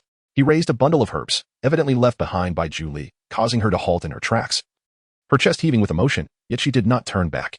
Lu Ming, clearly well acquainted with Julie's temperament, took a few steps forward and placed the herbs beside her, advising, twice a day, once in the morning and once in the evening. Julie strode away with determination, taking the bundle of herbs with her as she descended the stairs. Mi, after observing the process of delivering the medicine, finally began to grasp something. "Julie, why does he bear such a striking resemblance to a fortified and overpriced version of Yutsong? It's no wonder there was a faint sense of familiarity. That stubborn and awkward demeanor is unmistakably Yutsong. Did the words spoken by the other party just now imply?" Mi stood in stunned silence, while Lu Ming trudged back, burdened by his seemingly weighty priestly robes. This was his usual demeanor. Just a few days ago, when he experienced abdominal pain, he had sought my assistance for medicine. I advised him to return the following day for a checkup to ascertain whether he had fully recovered. However, on the next day, finding his discomfort alleviated, perhaps due to a sense of self-assurance, he chose not to return. When the abdominal pain resurfaced and he contemplated seeking my help, he was disheartened by the news regarding your plea, for that matter, which rendered him even more reluctant to approach me. His visit today likely stemmed from enduring considerable discomfort, only to unexpectedly encounter you. This revelation sheds light on why today's Julie appeared somewhat haggard compared to his previous self. Acute abdominal pain can indeed be endured for 2 or 3 days. One must admit that his fortitude is quite remarkable. Despite his reluctance, he still took the herbal medicine. Had it been right song, I dare say a few more jests would have brought him to tears. Mi couldn't help but chuckle. while Lu Ming withdrew his gaze and glanced at the basket she had set aside. Did you bring me the pot you mentioned yesterday? Mihi regained her composure, nodded, and retrieved a basket, extracting its contents. This is it. The three-legged earthen pot gleamed before Lu Ming's eyes. He accepted it with both hands, scrutinizing it closely before calmly remarking, "This appears inadequate for pulverizing a substantial amount of herbs. This is a seasoned observation from a healer. As a priest, and one who embodies the strengths of several priests while possessing a spirit of learning, Lu Ming understood that finely grinding herbs would enhance their medicinal efficacy. Whether addressing visible wounds or the invisible ailments of abdominal pain and headaches, it is essential to crush or chew the herbs before ingestion. Typically, Lu Ming would place the herbs upon a large stone, carved with a hollow, and then use a smaller stone to grind them. However, the pot that Mihi had brought this time, upon applying a slight pressure, revealed a cascade of dust falling from its surface, indicating its lack of sturdiness and limited utility for herbal preparation. As for Mihi's earlier mention of 3 bowls of water, 5 bowls of water, or 1 bowl of water, Lu Ming had not understood at the time and did not pursue the matter further now. Mihi promptly stepped forward, rescuing the somewhat overwhelmed pottery pot from Lu Ming's relentless grasp. This is not for grinding medicine. May I enter? Lu Ming nodded slightly. As Mihi brushed aside the leaves and entered, she soon discovered that the commotion outside had not roused old Lu from his slumber in the treehouse. He lay on a bed fashioned from leaves, peacefully asleep. Old Lu's posture was anything but stable. His limbs were curled in an awkward manner, suggesting a struggle for comfort, and his form lacked the rhythmic rise and fall typical of a normal beastman's breathing, had it not been for the faint flutter of his white beard. Mihi might have been convinced that old Lu had peacefully departed from this world. Mihi cautiously placed the earthenware pot at the center of the treehouse. Lu Ming said nothing more, simply remarking, "It's fine. No need to be so gentle. My father already has some hearing difficulties, now that he sleeps soundly. He certainly cannot hear our conversation. It does seem to make sense. However, in someone else's home, one ought to refrain from being clumsy and lacking in basic courtesy." Mihi tread lightly as she approached a corner of the treehouse, gathering a selection of casually piled stones into a basket. She then transported them to the center of the treehouse, arranging each stone according to size to form a circular base. After meticulously layering 3 tiers, and ensuring that the stones would effectively obstruct the flames, preventing the treehouse from catching fire, Mihi finally placed the ceramic pot atop the stone foundation. The pot, originally equipped with 3 sturdy legs, settled firmly upon the stone pedestal. Mihi once again searched the treehouse for some barely usable firewood, then ignited it with the fire starter she carried. The warm glow of the flames immediately danced to illuminate the slightly dim treehouse. Observing Mihi's actions with keen interest, Lu Ming furrowed his brow and eventually reached out, taking hold of her hand that was testing the temperature. Speaking in a tone laced with admonition, "You must not play with this. Touching it can lead to death. This is fire. It is not a secret. The beast folk living in this forest have, to varying degrees, encountered it. However, they have not seen it in the manner you are attempting, but rather during the calamities brought down by the beast god in the midst of torrential rains, amidst the splintered trunks of ancient trees. This element spreads, consumes, and can extinguish the life of every beast folk that draws near. Only with utmost caution can one preserve their life." Lu Ming's fingers were searing hot, and Mihi instinctively pulled her hand away, only then realizing the gravity of his words. Wasn't this rather obvious? Although the use of fire might not yet be widespread, it was rather inappropriate to regard her as a mere child playing with flames. Mihi furrowed her brow in imitation of the other, adopting a similarly instructive tone as she said, "You will understand soon enough. If you find yourself with nothing to do, go fetch some water. It appears there is no vigor in your eyes. Let me tell you, a worthy male not only must possess virtues but also be industrious. If you continue in this manner, it will be quite challenging for you to pursue the female you desire." Chapter 56. Tomorrow, and the unexpected, uncertain which will arrive first. The pretentious words of Mihi echoed throughout the wooden cabin. The chastised Lu Ming squinted, casting a condescending glance at Mihi. "I do not need to pursue females." "Fine, you are impressive, you are so noble." Initially, he had remarked on Julie's awkwardness, yet he seemed to have forgotten his own arrogant narcissism. Mihi, taken aback by the implied mockery, found her words lodged in her throat, rendering her momentarily speechless. However, despite their banter, Lu Ming was acutely aware of the gravity of the situation. He retracted his hand and pointed to the enormous beast's skin pouch hanging on the wall of the treehouse. "There is water inside that. The beast's skin, not merely a fabric, could be meticulously treated to serve as a container." Mihi had previously contemplated the feasibility of foregoing a water jar in favor of a skin pouch for storing water. Yet, at that time, she lacked both a sufficiently large beast skin and the ability to hunt, capturing a creature large enough to provide such a vessel, while ensuring the skin was meticulously stripped and processed, proved to be an insurmountable challenge, leading her to opt for the more convenient water jar. Little did she anticipate that just after crafting the water jar, she would come across an authentic water storage pouch in Lu Ming's possession. Mihi, filled with curiosity, reached out to touch the object, discovering that she could hardly discern what kind of prey it was. It was evident that it had been some time since its demise, and the skill in skinning was remarkably profound. Aside from the head and limbs, almost the entire hide had been removed without revealing any other wounds. The openings at the limbs had been neatly stitched, and all the water had been retained within the water pouch, preventing any spillage. When needed, she could simply tilt the pouch slightly, allowing the water to flow effortlessly from the large opening at the top, which was quite convenient. She extracted approximately 5 or 6 bowls of water from the pouch, filling the ceramic pot about 4/5 full, and then used the remaining water to rinse the plant in, which she had previously identified, before placing it into the pot to simmer. The two of them kept their gazes fixed on the pot until steam began to rise and bubbling sounds emerged. Only then did Lu Ming divert his attention back. Is this what you refer to as simmering? Lu Ming was exceptionally intelligent, a quality that had already manifested during his youth. This intelligence enabled him to bear the hopes of his kin and ascend to the role of a priest dedicated to healing and saving the wounded. Having undertaken so many endeavors, if he remains oblivious to the adage 5 bowls of water simmer down to 1, he would surely disdain himself. Yet, one must ponder. Does such a statement truly bear significance? The confusion in Lu Ming's eyes multiplied with the bubbling sounds emanating from the pot. Just as me chose that moment to rise, now, all you need to do is wait for the water to gradually reduce to a single bowl. It is getting late, and I must return before dusk, otherwise, my little ones will grow anxious for my absence. Lu Ming sat upright in the center of the treehouse, offering no hindrance to Mihi's departure, merely nodding slightly as he reiterated Mihi's words from the previous day, inquiring, as the water diminishes. Consuming the remaining liquid will alleviate phlegm, suppress coughing, and ease breathing, correct? Mihi, recalling her own words, nodded affirmatively. Yes, if possible. It would be best to occasionally stir something to prevent it from sticking to the bottom. Wait a moment. Let the water cool down a bit before drinking. You should be aware of this, right? Although in Mihi's previous life, it was uncommon for ordinary individuals to drink boiling water, this was now the beast era, with various peculiar beings scattered throughout. It was quite normal for some orcs to possess a lack of common sense or slightly diminished intellect, wasn't it? Mihi felt a sense of unease as she glanced at Lu Ming. To her surprise, Lu Ming actually took a moment to ponder before nodding again, signifying that he had noted the matter. Very well. I shall seek out those orcs afflicted with these ailments to test the efficacy of the remedy.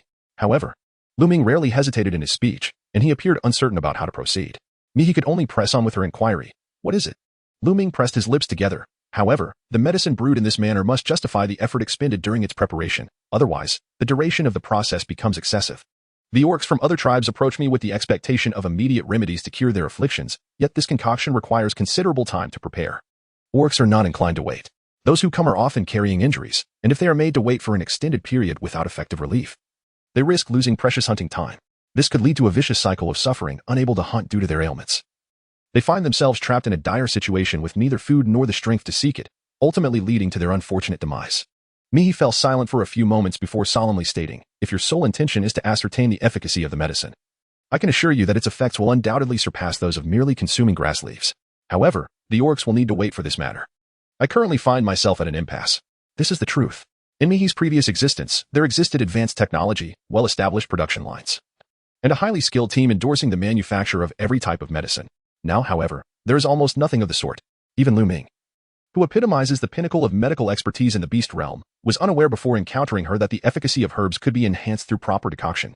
The beastmen of this world do not possess the luxury of seeking immediate medical attention for their ailments as ordinary people do today. The duration required for brewing is not something that can simply be shortened at will. Each challenge, combined, presents an insurmountable obstacle for the current Mihi. A fleeting glimmer of disappointment crossed Lu Ming's eyes, yet it was but a momentary flicker. He quickly shifted his focus to another matter. You asked me to dig up the herb you needed yesterday, and I have done so. It is the soybean. A radiant smile immediately illuminated Mihi's face. Just yesterday, she had asked Lu Ming to unearth a singular item, soybeans. With the acquisition of these soybeans, she could sow them and subsequently cultivate an abundance of soybeans, bean sprouts, tofu, and soybean oil, among other soy-related creations to experiment with. Perhaps Mihi's evident joy was too pronounced. Lu Ming pursed his lips momentarily before selecting a few plants from the corner of the treehouse, their roots still encrusted with soil. Mihi stared in astonishment. Upon closer inspection of these plants, she found no pods, nor even a trace of yellow beans. This is dire. Mihi suddenly realized that the optimal period for soybean growth is during June and July, and they typically reach maturity by autumn. Currently, the soybeans have not yet reached the time for bearing fruit. Moreover, observing the frail appearance of these few soybean plants, it remains highly uncertain whether they will survive. Mihi hesitated for a moment, sighed as if resigned to her fate, and accepted the few sprouting soybean plants. Whether she could cultivate them successfully was uncertain. But it was worth a try. After all, miracles could happen. Moreover, she still possessed the ripening tools. If those tools could indeed save the soybean seedlings, then everything would ultimately remain as she had initially anticipated. As dusk approached, it became impractical to identify the medicinal herbs today. Mihi expressed her gratitude to Lu Ming and immediately set off on her journey home. struggling through the underbrush with the water weasel on her back. Mihi was nearly exhausted by the time she reached the cave. However, resting was not an option. It was a luxury she could never afford in her lifetime. Mihi first ventured into the fields, guided by the moonlight, to gather tools for digging. He planted the soybean seedlings into the earth, and subsequently employed a ripening agent to hasten their growth. The fortunate news was that the wilted soybean seedlings in his hands could indeed benefit from the effects of the catalyst, maturing almost instantaneously. However, the unfortunate aspect of this endeavor was that it not only wasted some of the ripening agent but also caused the seedlings to become excessively mature all at once. Under the moonlight, the seedlings swiftly transformed into withered, desiccated twigs, leaving behind only the already yellowing pods. Mihi had hastened the growth of two bean seedlings and, having decided not to squander any further growth-enhancing tools, meticulously harvested dozens of bean pods. She then dug holes to plant the remaining seedlings, considering her task complete. After accomplishing all this, Mihi returned to the cave, lifted the curtain, and presented the water otter she had painstakingly brought back to the three little cubs inside the cave. "Look, my little darlings, what do you think this is?" Mihi had expected the little cubs to be joyous, yet unexpectedly, for reasons unknown. The three cubs who had grown accustomed to frolicking by the fire pit in recent days retreated once more to the corner, huddled together in silence, gazing at Mihi with an expression that was both familiar and foreign. Mihi's heart almost skipped a beat. What transpired after my departure? Chapter 57, The Sinister Truth. Nothing at all. In Mihi's questioning tone, it was still Chong Yun, the eldest, who shielded his younger brothers and stepped forward to answer her inquiry. The other two little ones hid behind him, nodding vigorously. Yet their expressions clearly betrayed that something was amiss. The more the cubs insisted they were fine, the more anxious Mihi became. She placed the otter on the ground, then spread her hands in a completely non-threatening gesture, standing at a respectful distance as she softly inquired in a gentle voice, "Is that truly so?" This was the method she had first used when approaching the cubs, keeping her distance, raising her hands to demonstrate she posed no threat of violence. It was through such subtle gestures that the three little ones had gradually lowered their guard. Whatever had transpired while she was away, causing them to revert to their previous wariness, she had succeeded once before, and she would undoubtedly succeed again, time and time again. Mihi is confident in her ability to win the hearts of the three little ones. Fortunately, the situation is not as dire as she had initially feared. She cautiously inquires, and immediately, a look of hesitation appears on the faces of Chongjun and the twins, their lips parting and closing several times as they seem to deliberate whether to speak. The presence of such indecision suggests that the matter may not be as grave as it seems, or perhaps her recent efforts to cultivate goodwill have indeed borne some fruit. As the heavy burden in Mihi's heart gradually eased, she picked up the otter from the ground and made her way toward the bonfire. Along the journey, she engaged in casual conversation, seemingly unperturbed. "It's nothing serious. Take your time to decide when to tell me. Meanwhile, I shall prepare a delightful dish of stewed pork with yellow beans to satisfy our appetites." Mihi spoke to the little ones in a remarkably gentle tone. Yet her hands moved with impressive agility. She deftly extracted the yellow soybeans from the pods she had gathered from the field, cleansing them thoroughly. Next, she skillfully skinned, bled, and chopped the otter meat, promptly commencing her culinary preparations. As was her custom, she ignited the stove to a vigorous flame, adding chunks of fatty meat to swiftly render the fat. She introduced rock sugar, salt, and the otter meat, manually stirring to achieve a caramelized hue. Subsequently, she incorporated the yellow soybeans along with clean water, giving them a brief toss before adding chili peppers, sand ginger, and small garlic cloves for a simmering stew. Amidst the bubbling sounds, time slipped away unnoticed. As Mihi internally gauged the passage of time, estimating it to be around 40 minutes, she deftly picked up a piece of tender, braised meat with a pair of rudimentary chopsticks fashioned from two simple twigs and placed it into her mouth. The texture of the otter meat surpassed her expectations. With each bite, it was delightfully smooth and succulent, the juices bursting forth in an explosion of flavor within her mouth. Accompanied by a savory and spicy sauce, it truly warranted the description of a lingering aftertaste. Mihi took another bite of the yellow beans, and out of the corner of her eye, she noticed a few little cubs eagerly gazing at her, their mouths watering incessantly. Mihi could no longer contain her laughter and exclaimed, "Come, come and savor the freshly made stew." Regardless of what transpired, she would never forget her vow. This vow, made before them, was sworn upon the beast god as witness. At that time, she declared that should she fail to uphold it, the beast god would be her judge. Whether the beast god ever succumbed to slumber, Mihi could not say, but she was acutely aware of her own heart, which would undoubtedly extend kindness to those poor little cubs. Perhaps it was due to the genuine expression on Mihi's face that Ching took the initiative, stepping forward to grasp his two brothers by the arms, urging them to form a line for the meal. "This meat is truly fragrant, mother. A mother like this is simply too wonderful." He could no longer endure the thought of being temporarily away from her. Such notions were utterly inconceivable. Mihi, naturally oblivious to the unspoken sentiments of the little ones, cheerfully picked up each of their bowls, each brimming with a generous portion. "If you cannot finish it now, you may save some for tomorrow when you visit Mother He's little ones. I shall prepare some fried crispy fish for you in the morning, which you can enjoy on the way." It would truly be ideal to procure some juice or similar beverages for the little ones. Otherwise, drinking only water lacks flavor.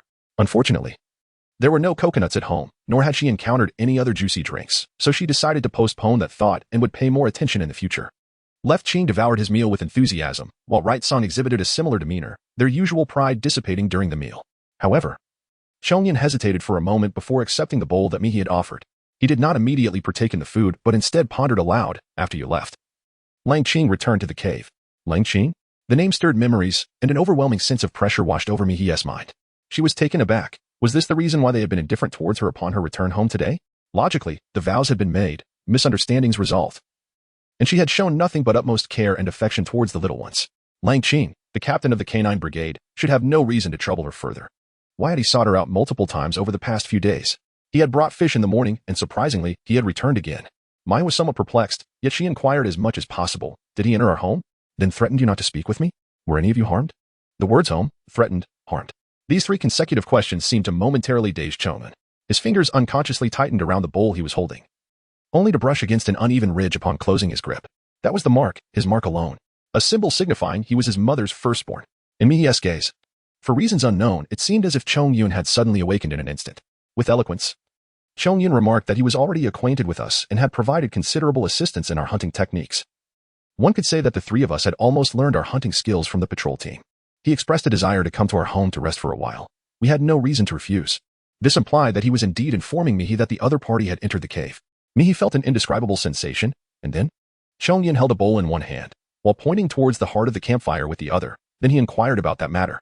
Mihi followed the direction of Zhang Yun's finger and was instantly taken aback. Lang Qing, did you inquire about a pot? At the center of the campfire, there was almost nothing, only a few simple bowls and chopsticks, a pile of firewood, and a pot precariously balanced atop the flames, held in place by a circle of stones. The pot was so loosely secured that any sudden movement would cause it to sway. Mihi had been contemplating constructing a larger and more functional clay stove in recent days, but had not yet taken action. Now, it seemed that other orcs had noticed the need.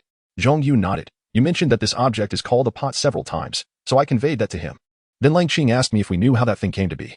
This development far exceeded Mihi's initial expectations, leaving her utterly perplexed. What does he want with this object? Does he, like Lu Ming, desire a pot? If so, he could simply state that instead of scaring my young ones.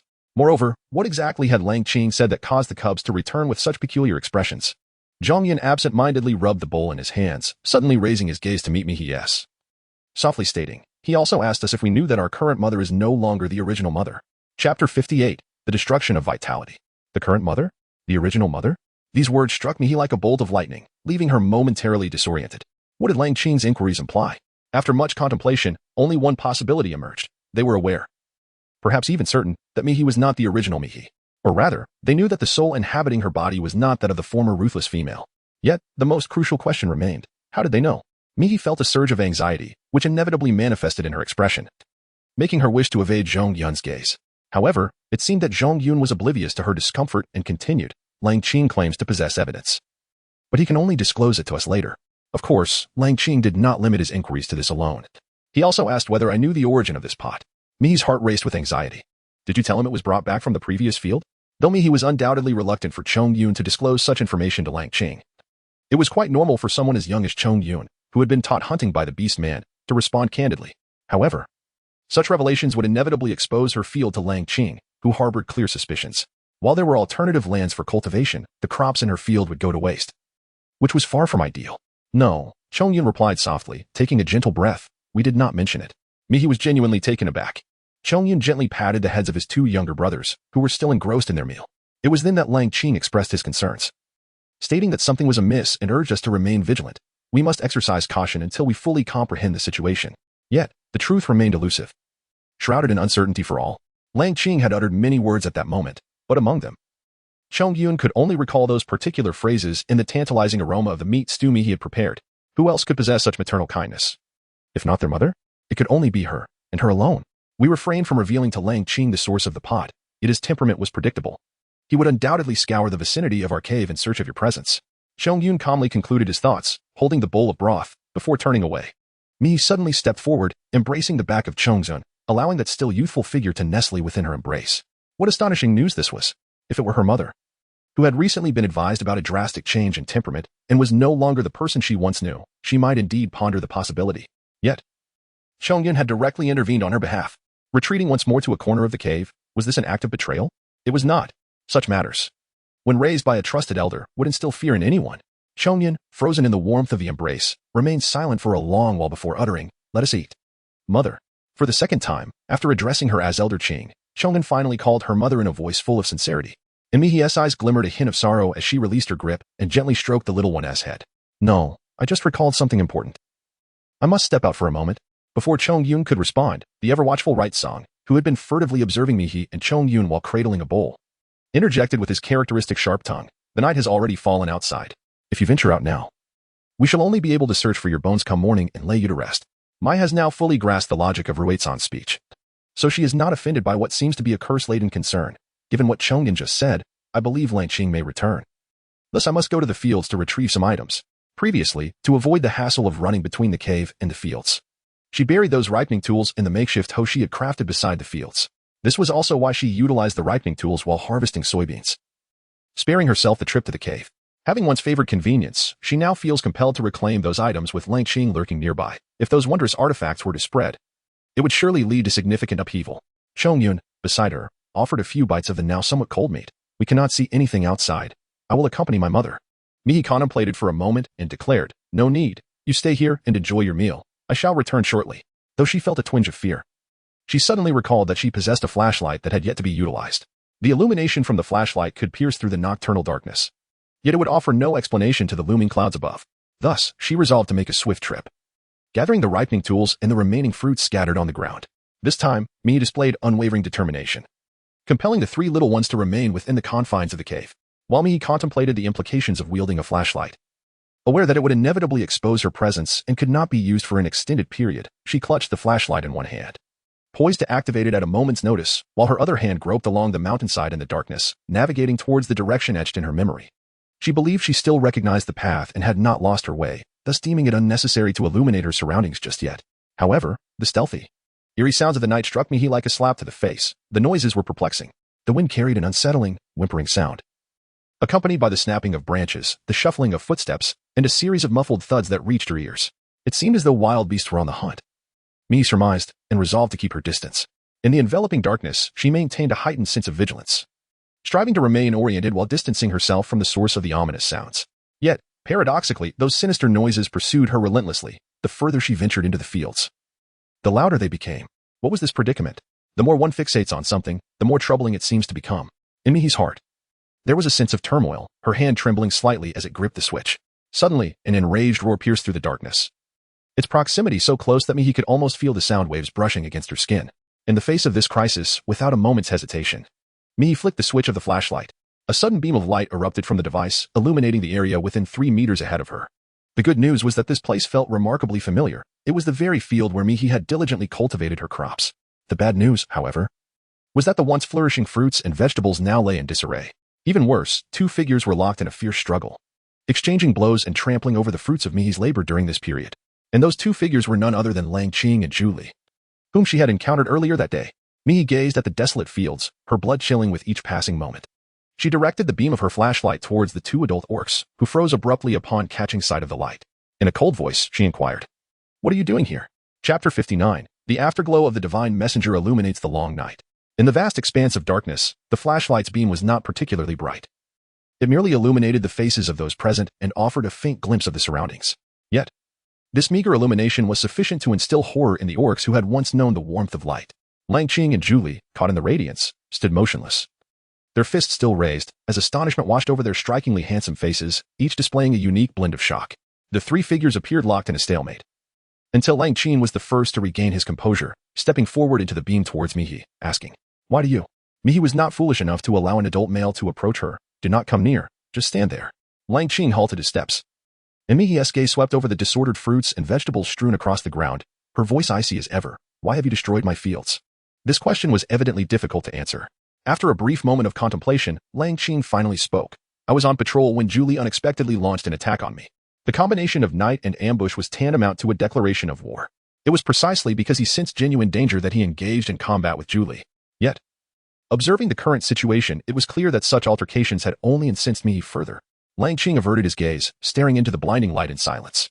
Meanwhile, Julie, who had been momentarily stunned, regained his senses upon hearing Langqing's voice and retorted angrily, "This is not even on your patrol route." "What do you mean I ambushed you?" And are you bold enough to articulate what you have done? Lang Qing shot a glance at him. Why wouldn't I be? The two adult males rapidly returned to a state of heightened tension, but Mihi, weary of their banter, interjected, "Do not quarrel here. If you wish to fight, take it elsewhere." Julie, who had initially assumed an aggressive stance towards Lang Qing, was taken aback, gazing incredulously at Mihi. You want us to leave? Otherwise, why should I bear the brunt of your conflict? She retorted defiantly. Mihi was utterly exasperated, responding to Julie with a curt remark. What I mean is, go away, preferably as far as possible. Julie had never been treated this way before, and was on the brink of madness. You heartless female. How foolish of me to worry about your safety on the way back from Luming. How foolish of me to stop Lang Qing from moving those things that bear your scent. You do not love me. You only intended to deceive me for my food. You do not love me at all. I assisted you in dealing with that sneaky thief encroaching upon your territory, and yet you still show favoritism towards him. The deafening roar followed by the doctor. Mihi discerned a flicker of emotion in Julie's amber eyes, which should have been filled with fury. Julie's voice had not even ceased. You wicked female.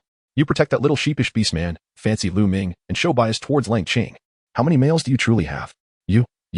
Clearly, Julie was quite agitated this time, after venting a torrent of incoherent words. She became so enraged that she could scarcely articulate, resorting instead to pacing in circles out of frustration. As for the light, my apologies, in her fury. She truly had no time to pay attention to such matters. Mihi had already grasped the situation after the other party finished speaking. Initially, she speculated that Lang Qing might return, but little did she expect that he might not have left at all. Perhaps due to the innate keen sense of smell possessed by dogs, Lang Qing discovered something imbued with Mihi's scent in this vicinity. Consequently, he began to search around, and unbeknownst to her, Julie, who had been discreetly trailing Mihi from a distance, happened to encounter Lang Qing, which led to an ensuing conflict. Mihi gazed at the cat circling around several times, ensuring that her heart remained as cold as if she had been filleting fish for a decade. Only then did she speak. It's a misunderstanding. I did not intend for you to leave entirely. The beam of light from Mihi's flashlight illuminated Lang Qing momentarily. Lang Qing appeared somewhat resistant, instinctively taking a step back, only to belatedly realize what he had missed. Mihi disregarded the reaction of the other party and calmly stated, he should leave as well. Two males, who were only capable of complicating matters, should not presume to linger in her domain when she was genuinely invested. They all needed to vacate her territory. Perhaps it was due to the icy tone of Mihi's voice and her resolute demeanor that the atmosphere abruptly fell into silence. However, the previously furious Julie had regained her composure and raised her chin towards Lang Qing, huffing heavily. Did you hear that? You should leave too. Was this truly a cause for celebration? Lang Qing, indifferent to Julie's incomprehensible sentiments, immediately took a step to depart the field. Julie maintained a distance that was neither too far nor too close, seemingly intent on ensuring they left together. After Lang Qing had taken a few steps, he noticed that Julie had no intention of separating from him. He swiftly turned back, moving with a speed that caught everyone off guard, and rushed to Mihi's side. In a tone only the two of them could hear, he cautioned, Divine Messenger, please refrain from carelessly displaying those items. Julie arrived late and did not witness it, but that does not mean other beastmen will not see them in the future. If those are witnessed by others, you risk being taken away. Divine Messenger? Items? Seen? What on earth was going on? Mihi's mind was instantly flooded with questions as she followed the other's gaze. Her eyes landed on the scattered remnants of fruits and vegetables destroyed during the scuffle, or more precisely, among the ruined produce, the conspicuously withered soybean sprouts. In that fleeting moment, clarity dawned upon her. Lang Qing had indeed tracked them here by scent, but according to Chong Yun's account, he had been patrolling the area all day. This meant Lang Qing likely hadn't just arrived. He must have been observing them for some time. He had witnessed the entire scene of them using growth accelerant on the soybeans. No wonder he had been scrutinizing this particular field so intently. Lang Qing had clearly misunderstood the situation. When Julie arrived later and misinterpreted Lang Qing's intentions, leading to their confrontation, and when Mihi appeared with her flashlight, Lang Qing, already having formed his own conclusions, reacted with such astonishment. His response stood in stark contrast to Julie's apparent bewilderment and slower comprehension. Mihi pondered over the crucial point, taking a step back to escape the oppressive aura of the other. Just as he was about to speak, he noticed that Julie, having regained his composure, embarked upon yet another tirade of anger. I knew you would sneak off to do something. I intended to watch you leave together, and now you couldn't help yourself. As Julie spoke, a disdainful expression crossed his face. How dare you secretly seek out the sin of that wicked female? What is it that you find so appealing about her? Do not say I didn't warn you.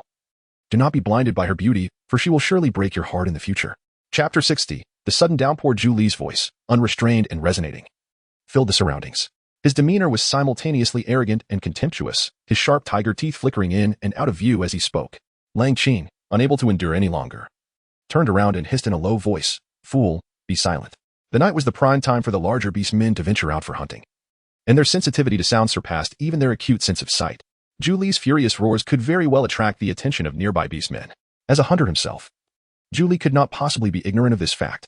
Yet, The arrogance on his face clearly indicated a certain disdain for the other beastmen. Are you afraid? The tension thickened, and the air was charged with hostility between the two adult male beastmen. Mi sighed silently and switched off the flashlight in her hand. In the darkness, Lang Qing's voice came through again, laced with barely restrained frustration. The two of us can leave, but he can't. The shadow swallowed all sound once more. Amidst the faint rustling, he could vaguely sense a figure drawing near. No, it was approaching Lang Qing beside her. Perhaps there was a tug, perhaps a mutual restraint, before the two silhouettes finally departed one after another. After confirming that both orcs had departed, he stealthily excavated the hastily concealed ripening agents buried within the fields, the fruits and vegetables, which he had initially intended to preserve by hanging them on the branches until the time of harvest, lay in utter disarray. In the darkness, even with a fervent desire to salvage them, he found himself utterly powerless. Moreover, as the night deepened, the words of Lang Qing echoed in his mind, leaving him with but one thought: to return home. Mi, clutching the ripening tool, hurried back to the cave in the darkness. Just as she lifted the curtain, a breathtaking flash of lightning tore through the night sky, heralding an impending rain. Zhang Yun approached to greet her, seemingly eager to assist in taking the items from her mother's hands. However, Mi, concealing the ripening tool, found herself unable to meet Zhang Yun's gaze for the first time. With this object, Lang Qing had already ascertained that she was not the original Mi. But what about Zhang Yun? Such a clever little creature. If she were to discover the purpose of the ripening tool, would she not also realize that Mi was not truly her mother? Would that mean they were destined for separation? Mi felt a sense of unease. But upon seeing her mother did not require assistance, she thoughtfully withdrew her hand. Just now, a cockroach flew low. I suspect the rainy season is upon us once more. Fortunately, mother returned early. Otherwise, if trapped by a torrential downpour, I would not know when I could return home. This was clearly an expression of concern. A warm wave of bittersweet emotion surged within Mi, and she steadied herself before responding earnestly. I am fine. I will find a way to return even in the rain. Summer is indeed a season abundant with rainfall. It is quite rare to experience 5 or 6 consecutive days without rain, as had occurred recently. Typically, it rains every couple of days. Most of the beastmen forsake venturing out when it rains due to the impact on their physical strength and impaired visibility, which increases the risk of danger. However, a small number of beastmen, lacking provisions, must navigate through the rain to hunt. If they can endure, so can Mi. Zhang Yun softly acknowledged her words. Considering that rainy days may bring a chill, Mi decided to dry the small animal skins she had collected during this period. Using a small stone knife, she carefully pierced tiny holes in each piece and then threaded them together with string, improvising a somewhat larger animal skin blanket. Mi stealthily approached the 3 little cubs huddled together in slumber, gently draping a fur blanket over them. At that moment, Zhao Qing, who was leaning against the shoulder of Zhang Yun, let out an unconscious snore, clearly indicating immense comfort. Mi extended her hand, yearning to gently caress the faces of the 3 slumbering cubs. Yet, as her hand approached, she refrained from actually touching them, though a tinge of sorrow lingered within her. She ultimately chose not to disturb the peaceful slumber of the little ones. Mi returned to the campfire, stoking the flames to make them burn brighter before she nestled herself in her cloak and drifted into slumber. Remarkably, she found herself once again enveloped in a dream, one in which she could distinctly perceive its illusory nature, yet the ensuing sorrow was inescapable. She beheld 3 little cubs gazing at her with an unmistakable hostility. Each time she dared to approach, they would retreat a step further. Right Song bared its sharp fangs, as if longing to devour her whole, while Left Qing stood expressionless, devoid of even the faintest smile, a stark contrast to his usual timid and endearing demeanor. Zhang Yun wore an expression of cold detachment. You are not our mother. In her dream, Mi was overwhelmed with urgency, instinctively uttering a curse. Though I am not your mother, how can I be any worse than that wretched female who abused you? Even though you are not my offspring, the truth remains that I am indeed your mother. She raged helplessly in her dream, yet the little ones held hands and drifted further away from her. Suddenly, the scene shifted inexplicably to a precipice. The 2 brothers, Zhao Qing and Yu Song, stood atop the cliff, their bodies smeared with blood, yet the figure of Zhang Yun was nowhere to be found. The 2, now fully grown males, stood silently. Behind them lay countless orc corpses. They exchanged no profound last words. Only Zhao Qing, with a smile tinged with madness, softly remarked, Had I known, I would have eaten more meat this morning. Subsequently, the 2 figures plunged straight down from the cliff. Mi's gaze drifted aimlessly through the air, a sense of dread washing over her. She yearned to reach out and grasp her 2 little ones, yet her hands found nothing but emptiness, allowing them to slip through her very being. And then, with a thunderous crash, they fell to the ground. The sound was deafening, jolting Mi from her nightmare into a state of wakefulness. She wiped her face and was startled to find herself drenched in cold sweat, realizing that the noise of the falling child was, in fact, the thunder reverberating from outside the cave. The 3 little ones had already awakened and were busily engaged in crafting bamboo baskets around the campfire, clearly having been alert for some time. Left Qing eagerly approached, clinging to her side and calling out, Mother. Mi gently caressed the delicate and smooth face of Zhao Qing. Are you hungry? The otter meat is not finished yet, and there are still plenty of fish in the water jar. We also have a good amount of smoked crocodile meat. It is perfect for today. Zhao Qing shook her head. I'm not hungry. It's just that the rain outside is yet to cease. So it seems we cannot venture out to find river hemp today. Mihi was momentarily taken aback, but soon broke into a smile, as the fear and discomfort he had just felt dissipated significantly. After all, it is often said that young ones are particularly sensitive to matters that weigh on their minds. It was evident that he had been quite concerned about this issue all along. Mihi gently patted Zhuqing's head and said, I shall prepare some fried fish for you first. If the rain subsides or becomes less perilous, you may venture out.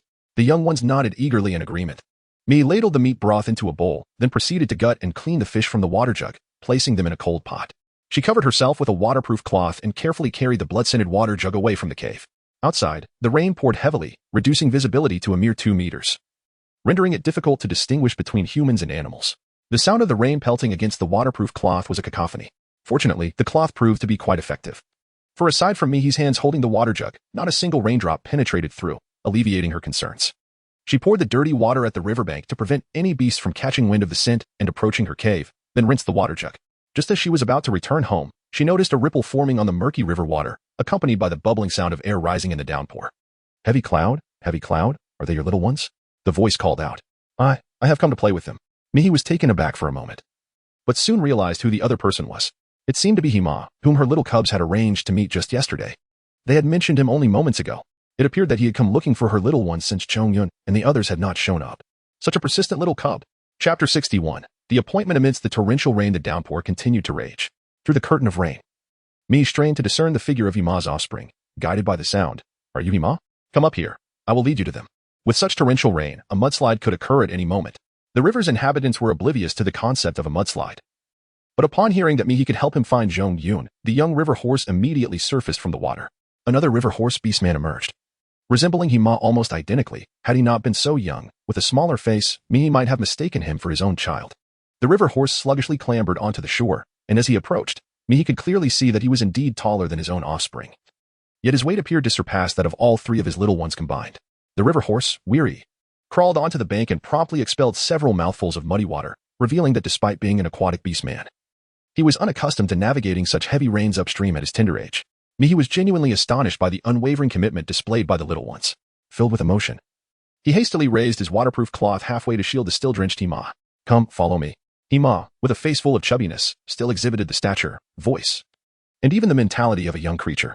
As the duo, one large and one small, ventured several paces forward, Hima, belatedly realizing the gesture, scratched his head and grinned, revealing a gap where a tooth was missing. Are you shielding me from the rain? I am a hippopotamus. I can walk in the rain. Not only can I walk in the rain, but I can also eat and sleep in the river. However, today's downpour is indeed quite heavy, and the water has turned a murky brown. In my haste to move forward, I ended up gulping down several mouthfuls of water. Mihi did not retract his hand from under the waterproof cloth.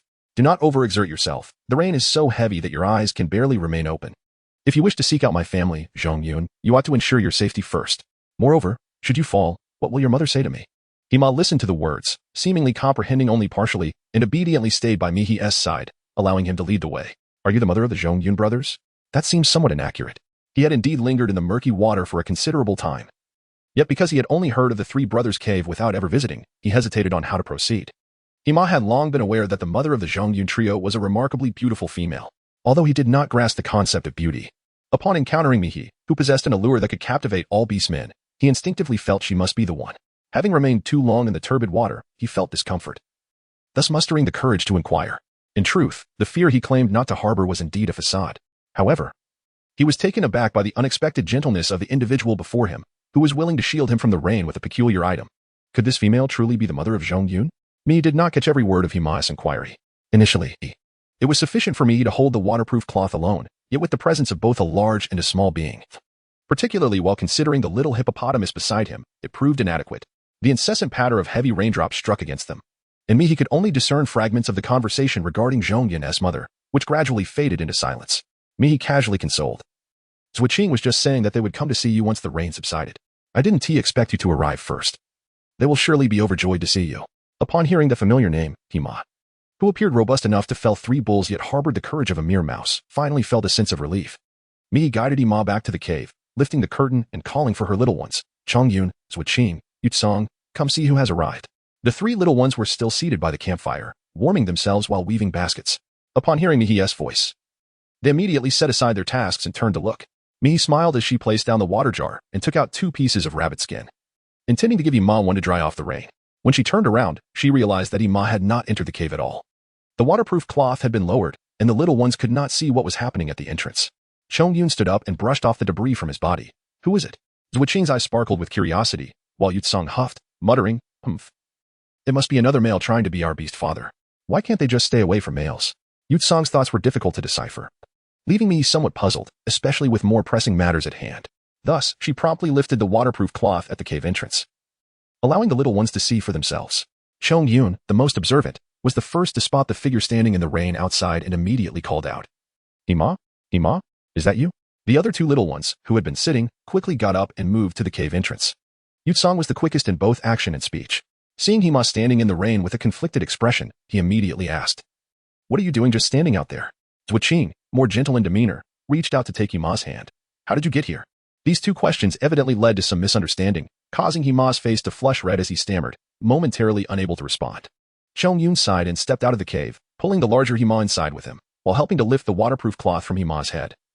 Speaking softly, what brings you here on such a rainy day?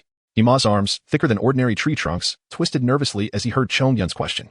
He first let out a sigh of relief, then cautiously stammered. My mother said yesterday that you had forgiven me and that you would come to play with me today. I waited all day yesterday, until it was dark, then light again, and when it started to rain, my mother said it was dangerous outside, and that you surely wouldn't come, so I just swam against the current to find you. The peril of swimming in a torrential downpour was evident.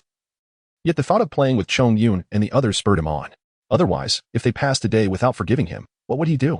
Chongyun patted Ima, who was half a head taller than him, much like a leader comforting his younger companions, and reassured him, that is far too dangerous. Ima immediately puffed out his chest, but it soon sagged again. Not at all. If I had known where you lived, I could have made it here faster. If you really forgive me, I would swim over every rainy day. That really is too dangerous. Mi stood by, dumbfounded. Yutsong, beside him, snorted and scolded. Fool. Ima, seemingly well acquainted with Yutsong's temperament, showed no signs of anger at the reprimand, instead stammering out another apology. I understand my mistake. He truly cherished these 3 friends, yet at that moment, nearly every orc he encountered had told him, your mother prefers other cubs and does not favor you. Or they are smarter and more attractive than you. If you were truly your mother's cub, you would surely be abandoned. He was filled with fear. The young cubs exchanged glances, remaining silent. Mi felt a sudden pang in her heart. Could it be that they truly would not reconcile? Chapter 62, The Fragrant Fried Crispy Fish. Perhaps sensing her unpopularity, Ima's eyes brimmed with tears. Just before the first tear fell, Mi wisely spoke up. Let us not just stand here talking, how about we eat something first? After all, food is the only remedy for sorrow. The current atmosphere was so awkward. Perhaps due to the absence of nourishment, causing lingering resentment. Once they had something to eat and satisfied their hunger, the tension might ease, and they could engage in conversation again. Mihi resolved to gather the little ones and seat them by the campfire, forming a circle of 5 figures. It was then that she showcased her culinary prowess, retrieving from the pot a dozen fish that had been meticulously prepared and marinated with ginger, salt, onions, and various spices. Subsequently, she combined the fat rendered from processing alligator meat with the fat from the otter, placing it all into the pot to render oil over a high flame. While the yield of these fats could not rival that of pork, in terms of aroma, the oil derived from alligator and otter fat was decidedly superior, possessing a fragrance reminiscent of figs. The little ones gazed intently at the pot, and in an instant, the fats melted away, releasing a layer of oil nearly an inch thick. After some contemplation, Mi ultimately decided against skimming the oil for later use, opting instead for deep frying the fish. This method not only promised a crispier and more delectable result, tantalizing the appetite, but also honored the occasion of the little one's first gathering of friends. It would be unseemly to withhold any morsel. For the sake of the young one's pride, she was determined to showcase her finest culinary skills, ensuring they would shine among their peers. Without further ado, Mi ladled out the meat drippings from the pot, sprinkled them with a touch of fine salt, and handed them to the eldest cub. She then promptly lowered the fish into the sizzling oil, as a palm-sized fish splashed into the pot. The cacophony it created was akin to thunder, startling the little ones by the fire. Heavy Cloud fed each of his 2 younger brothers a piece of the meat drippings, taking a piece for himself before placing the bowl on the ground. Coincidentally, it landed on the side of the riverbank. Mi had been attentively observing the little cubs and immediately recalled the distinctive trait of the river otter's gluttony. Casually glancing over, she discovered that the river otter was tightly clutching its still damp animal skin skirt, its head bowed, not casting even a single glance towards the bowl of meat drippings. This implied that, despite its evident craving, it would not indulge itself without the host's invitation. To her surprise, it turned out to be quite a well-mannered little creature. Mi averted her gaze, refraining from questioning Chongyun's decision, and continued her earnest endeavor of frying fish. The oil in the pot was rather shallow. Frying a dozen fish was undoubtedly impractical. Even attempting to fry just 2 fish simultaneously proved to be an unrealistic task. To achieve that delightful crispiness and fragrant aroma, the fish must be fried thoroughly on both sides, and with only 1 fish. She had to meticulously scoop the oil from the bottom and drizzle it over the fish's back repeatedly, let alone the thought of a second fish. Thus, Mii could only fry the fish one by one, until each was golden and crispy on both sides. With a gentle poke using a twig, the tender, aromatic flesh would yield easily. At last, she grasped the tail of the fish with one hand and skewered it from tail to head with a sharpened twig in the other. Thus, a delectable fried fish emerged from the pot. Mii handed the fried fish towards Zhong Yun, who then passed it to Zhuqing. Zhuqing, in turn, offered it to Yu Song, who was reluctant to partake. Ultimately, after some coaxing, the 2 brothers each took a half of the fish. The rich aroma and delectable flavor of the fried food had certainly withstood the test of time, having been accustomed to boiled dishes. Zhuqing was thrilled to finally savor the crispy fish. With a single bite, his eyes sparkled, and he mumbled several phrases. Though none could decipher what he was attempting to convey, Mii smiled and swiftly prepared another stick, placing it into Chongyun's hand. Chongyun gazed at his younger brothers. And this time, the twins were resolute. This stick was meant for their elder brother. This distribution vividly reflected the hierarchy and status among the 3 siblings. Mii entrusted the items to Zhong Yun, for she was aware of his equitable nature. Zhong Yun's act of giving the first fish to his younger brothers signifies his humility and affection towards them. The younger siblings, still in their tender years, yearned for sustenance yet would never overstep their elder brother. Once the 2 little ones ascertained that Zhong Yun was indeed sharing the food with them, they consumed only a portion to satiate their hunger before resolutely believing that their brother deserved to eat first. This mode of interaction embodies neither blind favoritism nor rigid adherence to hierarchical rules. It is, rather, the essence of righteousness. Mii let out a sigh, reflecting on the harmonious mode of coexistence. There would be no disputes over food, nor could there arise any rifts among brothers. If only. Mai couldn't help but uncontrollably recall last night's dream. If the original Chongzhen hadn't died prematurely, perhaps Wuqing and Yutsong wouldn't have met their tragic fate by leaping off a cliff. It was likely Chongyun's death that planted the seeds of hatred towards all beast men in the twins' hearts. But how did the original Chongyun perish? The original text provided scant details about these 3 villainous brothers' daily lives. It merely mentioned abruptly that Chongyun died in some unexplained tribal conflict, after which followed the twins' descent into darkness and their villainous acts. Mii's mind wandered somewhat, yet a succession of water sounds abruptly interrupted her thoughts. How peculiar. The waterproof tarp was tightly secured, so where did the sound of water originate? Was the rain so torrential that it had breached the tarp? Mii suddenly regained his senses and lifted his gaze towards the entrance of the cave, only to find that the waterproof tarp remained steadfastly in place, effectively keeping all the rainwater at bay. Not a single drop had seeped into the cave's interior. What could this possibly mean? As Mii caught a glimpse, he noticed the river rat nearby, its gaze intense and expression vacant, fixated on the fish simmering in the pot, drool forming into glistening beads. It was clear this little creature was genuinely tempted. Mii pressed her lips together and swiftly fried the 3rd fish, handing it once more to Chongyun. Chongyun's resolve was evidently clear. One must prioritize filling the bellies of his companions. Thus, he redistributed the 3rd fish to Zhuqing and Yutsong. This time, the 2 little ones did not hesitate, joyfully sharing the fish among themselves. The 4th fish was consumed by Mii. The 5th fish, however, was of paramount importance. Mii still handed the fish to Chongyun, who accepted it but merely held it in silence.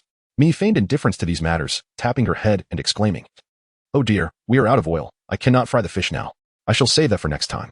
For the moment, I will prepare a pot of fish stew with the remaining fish." Mii swiftly utilized the remaining meat in the pot to fry the last 10 fish, then proceeded to pour in copious amounts of water to begin simmering the fish soup. Gradually, the soup transformed into a frothy, milky white concoction, exuding an enticing aroma, while the crispy fried fish in Chongyun's hand emanated a mouth-watering scent that left Hima at a loss as to where to direct her gaze. Suddenly, a piece of crispy fish was placed before the obediently seated Hima, extended by Chongyun's hand. Startled, Hima opened her mouth to speak but was instead overwhelmed. Drooling profusely, Chongyun shook the crispy fish in her hand and stated earnestly, "Do you see the food my mother made?" Hima nodded vigorously, her head bobbing like a pestle. Yes. It smells so wonderful. I have never encountered anything so fragrant." Chongyun wiggled the crispy fish again, guiding Hima's gaze in a wide arc around it. "You can have it." The impact of those 4 words struck Hima with a force that far surpassed the thunder echoing outside. She fought back tears, gritting her teeth as she trembled. No, it's all right. The scene was set perfectly, though the expression of Chongyun remained concealed. One could observe the mischievous smiles of Qing on the left and Song on the right, indicating the absence of hostility. Just as one was about to join in the laughter, unexpectedly, the hippo, who had been holding back tears, could no longer contain itself and began to weep. "Oh, it's all right. I'm not sad." Chapter 63. The friendship of the youngsters. The hippo's sobs were not piercing. Rather, they resonated with a sound akin to water bubbling in a pot. To claim it was humorous would be a blatant falsehood, and to assert it was not pitiable would also be untrue. Mi let out a sigh, feeling a moment of uncertainty regarding her decision to refrain from interfering with the little one's choices. Fortunately, the one to take the initiative was the ever-gentle Chongyun. With a swift motion, Chongyun stuffed a piece of fish into Hima's mouth, before the little hippo could catch its breath amidst its bubbling cries. It inadvertently bit down on a generous portion of fish flesh when it closed its mouth, as Hima chewed through its tears. The delightful flavor of the fish burst forth, causing its eyes, which had previously been mere slits, to widen in astonishment, resembling shiny copper bells. Yet, it hesitated to continue consuming the morsels offered by Chongyun, only managing to sob, "I didn't mean to eat it. My mouth, it's just too big." And I accidentally reached for the food and took a bite. The little hippo's honesty elicited a mix of exasperation and amusement from the surrounding beasts. Zhuqing couldn't help but chuckle, while Yutsong's previous expression of disdain softened considerably. "You big fool. If you take any more, there will be nothing left." Chongyun gently patted Hima's head, which was still shaking with sobs. "Well, I've thought it over, and I suppose I shall let you have some." Hima seemed momentarily taken aback, crying for a bit longer until realization struck. "Oh, I see. I want to eat. Wait. Are you really giving it to me?" Chongyun extended the fish towards him, saying, "Yes, but if you cry again, it will be gone." Although the reason behind Chongyun's change of heart remained a mystery, everyone understood that Chongyun never makes mistakes. If he said that not crying would lead to food, then it was indeed true. Hima hurriedly wiped away his tears, his chubby hands eagerly accepting the food from Chongyun, opening his mouth wide to take a bite. The crispy little fish exuded an irresistible aroma, and as he bit into it, the golden, crunchy exterior revealed tender, well-marinated flesh within. Delicious. Absolutely delightful. Though Hima struggled to articulate the exquisite taste, he certainly recognized how delectable the food was. One breath, one fish. Hima, still wanting more, attempted to chew through the stick that held the fish, but Chongyun pinched his face gently. Hima complied without resistance, mumbling, "Wah, Chongyun, wah?" After finally tasting something so delightful, he naturally wished to consume it all. Who knew how long it would be until Chongyun changed his mind again? Reluctant to part with the stick, Hima remained unaware that Chongyun had not truly changed his mind. It had been the plan from the very beginning. After extracting the broken stick from Hima's mouth, Chongyun patted his head once more. "Previously, you wouldn't let us eat your food. Now we will pretend not to let you eat ours. This way, it's fair. Going forward, let us continue to be friends." Everyone knew that Hima was still quite young, and even if he made mistakes, they were forgivable. Yet, Chongyun was acutely aware that his younger siblings were also not very old, and if he were to consistently favor the outsider while easily forgiving, it would lead to feelings of unfairness and hurt among his brothers. By allowing everyone to finish their meal before sharing with Hima, not only would Hima remember this feeling, but it would also serve to appease his brothers. The little one's thoughts were not overly complicated, and now, the minor discord should be put to rest. Hima stared blankly at Chongyun, seemingly processing the situation, before finally turning to look at Zhuqing and Yutsong. Yutsong huffed, but remained silent, while Zhuqing, unusually standing up, mimicked his elder brother and gently patted the head of the little hippo brother, who was 3 to 4 times his size, saying, "From now on, let us continue to be friends." Watching this scene, Mihi's eyes sparkled with amusement. When she first proposed this idea, she had hoped for such an outcome. However, she still wished for the little ones to make their own decisions, rather than being forced into reconciliation under the influence of their elders. Mi discerned that the young lad already possessed the aura and intellect of a small leader, which is why the decision-making power was entrusted to him. It now appears that the outcome is rather favorable.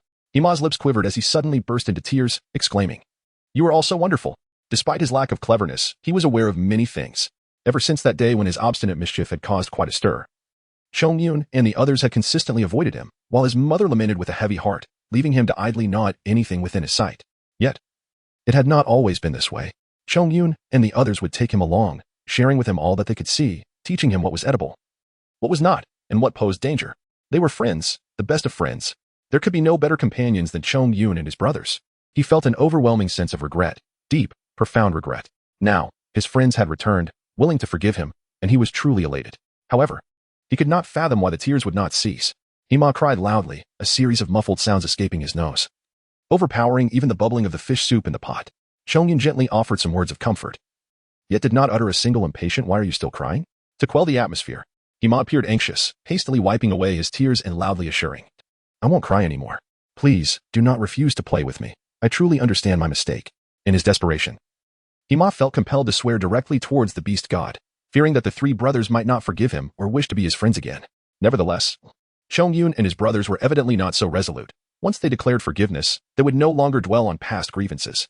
Mi observed her little one repeatedly insisting that everything was fine, yet Hima seemed unable to shake off the weight of past events. Resolutely, she ladled out several bowls of fragrant fish soup from the pot, declaring, "First, fill your stomachs to gain the strength to play. The fish soup is ready. You may drink it now." The bowls of soup were distributed into the hands of the children, and this time, Mi did not fuss over the allocation. Nevertheless, Zhongyun selflessly offered his bowl of fish soup to Hima before attending to his own. Hima received the bowl of soup from Zhongyun with trembling hands, tears welling in her eyes. She fought to hold them back, feeling a mix of awkwardness and shyness as she nestled closer to Zhongyun, lowering her head to nuzzle against him. Brother Zhongyun, you are truly the best brother ever. Allow me to worship you. When I grow up, I shall certainly marry you. Chapter 64, The Pursuer of Zhongyunham? Wait a moment, something seems amiss. Mi, still sipping her fish soup, suddenly coughed violently, sputtering a mouthful as realization struck her. Hima is female. No one paid her any heed. Zhongyun, having been nudged by Hima, had already fallen to the ground from the force of her affection. The twins quickly set aside their bowls to assist their brother, while Hima, eager to help, found herself hindered by her size, unable to squeeze through, and crouching down was quite the effort. Mi could only examine Hima through his own eyes. To be frank, he had previously thought that Hima bore a striking resemblance to Hima, who appeared robust and sturdy, yet could hardly be mistaken for a female. Yet, it was indeed a female. Could it be that Hima is also? You are male, why would you wish to marry Chongyun? Asked Yutsong as he supported his older brother, who seemed somewhat lost in thought, with a hint of perplexity. Zuoqing, equally puzzled, fixed his gaze on Hima, clearly trying to discern something. Are you concealing something from us? In truth, were you originally female? During their previous play, Hima had never mentioned being female. Under the barrage of questions, Hima scratched his head in confusion. No, I am male. Moreover, how could I possibly deceive you? Then this truly becomes a curious matter. In the presence of Mai, the atmosphere was so tense that one could hardly breathe, fearful of disrupting the bond among the young ones. Fortunately, Hima, noticing the collective bewilderment, realized that he was the sole bearer of this knowledge and promptly puffed out his chest to reveal the astonishing reason behind his earlier outburst. I, too, was once ignorant of these matters. However, my uncle recently formed a bond with a male hedgehog beastman. He possesses remarkable hunting skills and was originally our hippopotamus clan's most promising candidate for locating a female beastman. Yet, our clan has not seen the birth of a female in many years, and there are few females within the tribe. Even if one were to seek a male, they would hardly glance at the hippopotamus clan.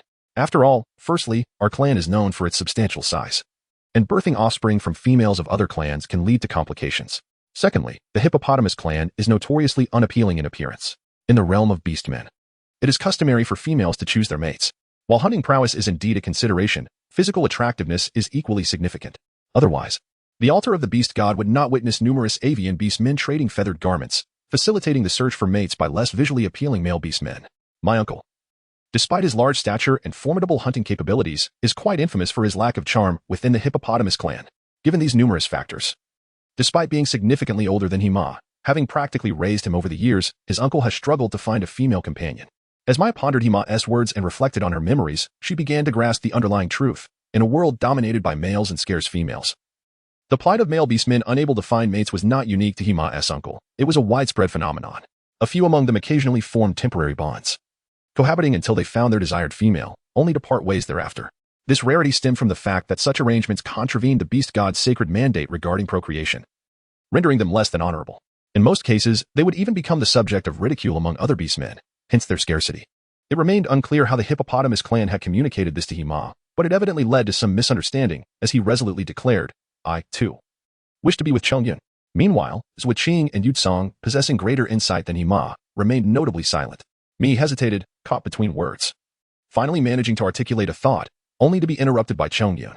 Chongyun turned to Hima. If you choose to abandon me, I will have my mother prepare a large bowl of otter stew for you, along with a generous package of crocodile jerky. These were the terms he used when calling the little ones for their meals.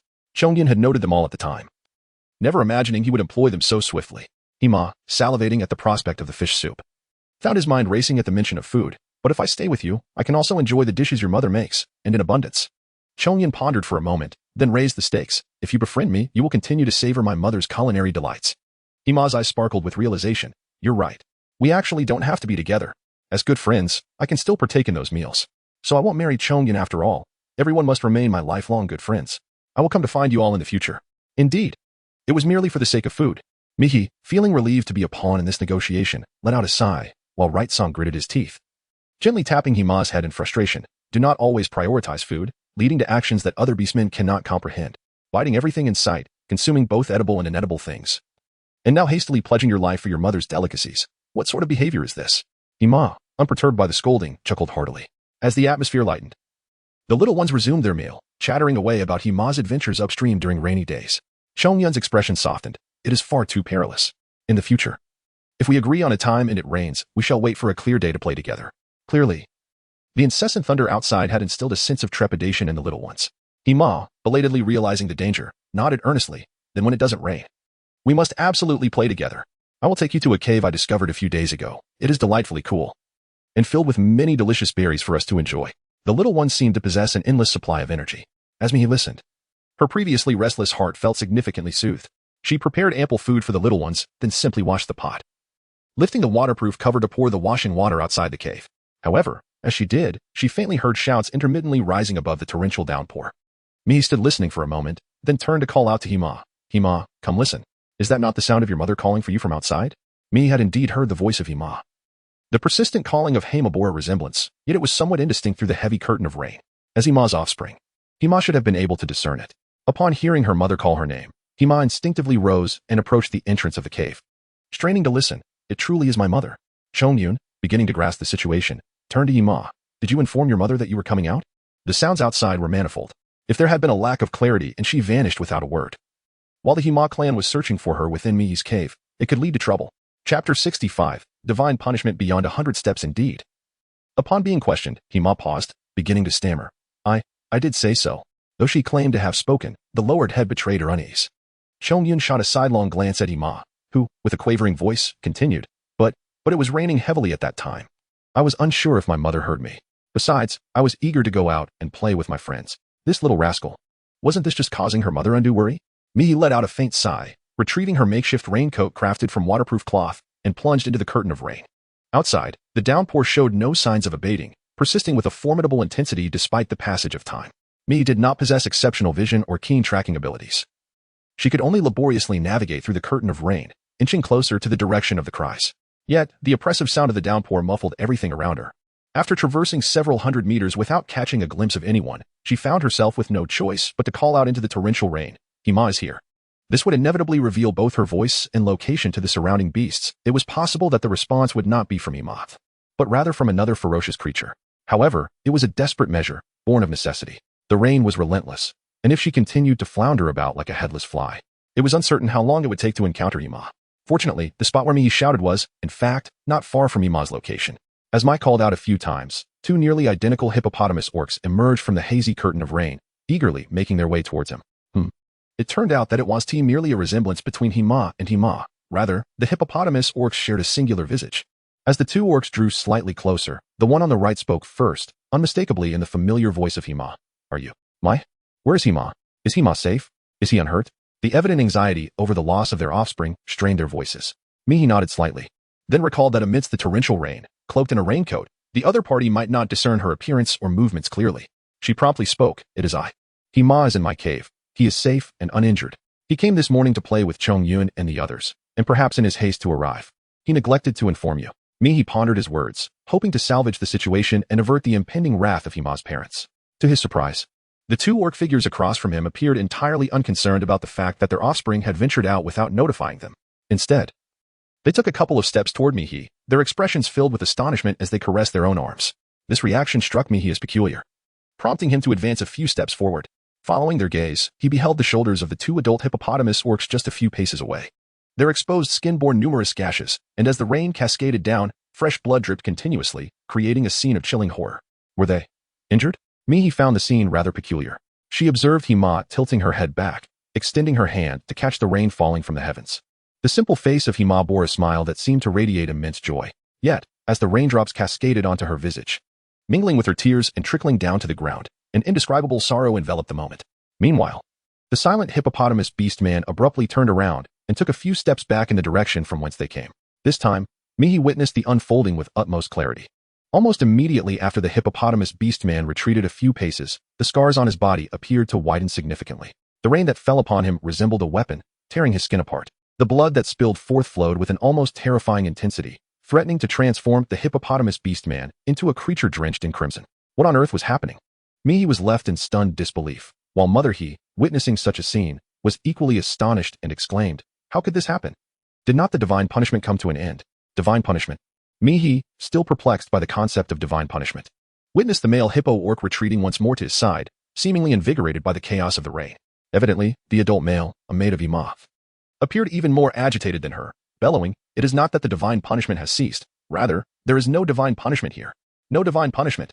The two hippo orcs quivered with trepidation, and Mihi found himself unable to engage with their frenzied proclamations, choosing instead to cautiously approach the other two hippo orcs amidst the cascading downpour.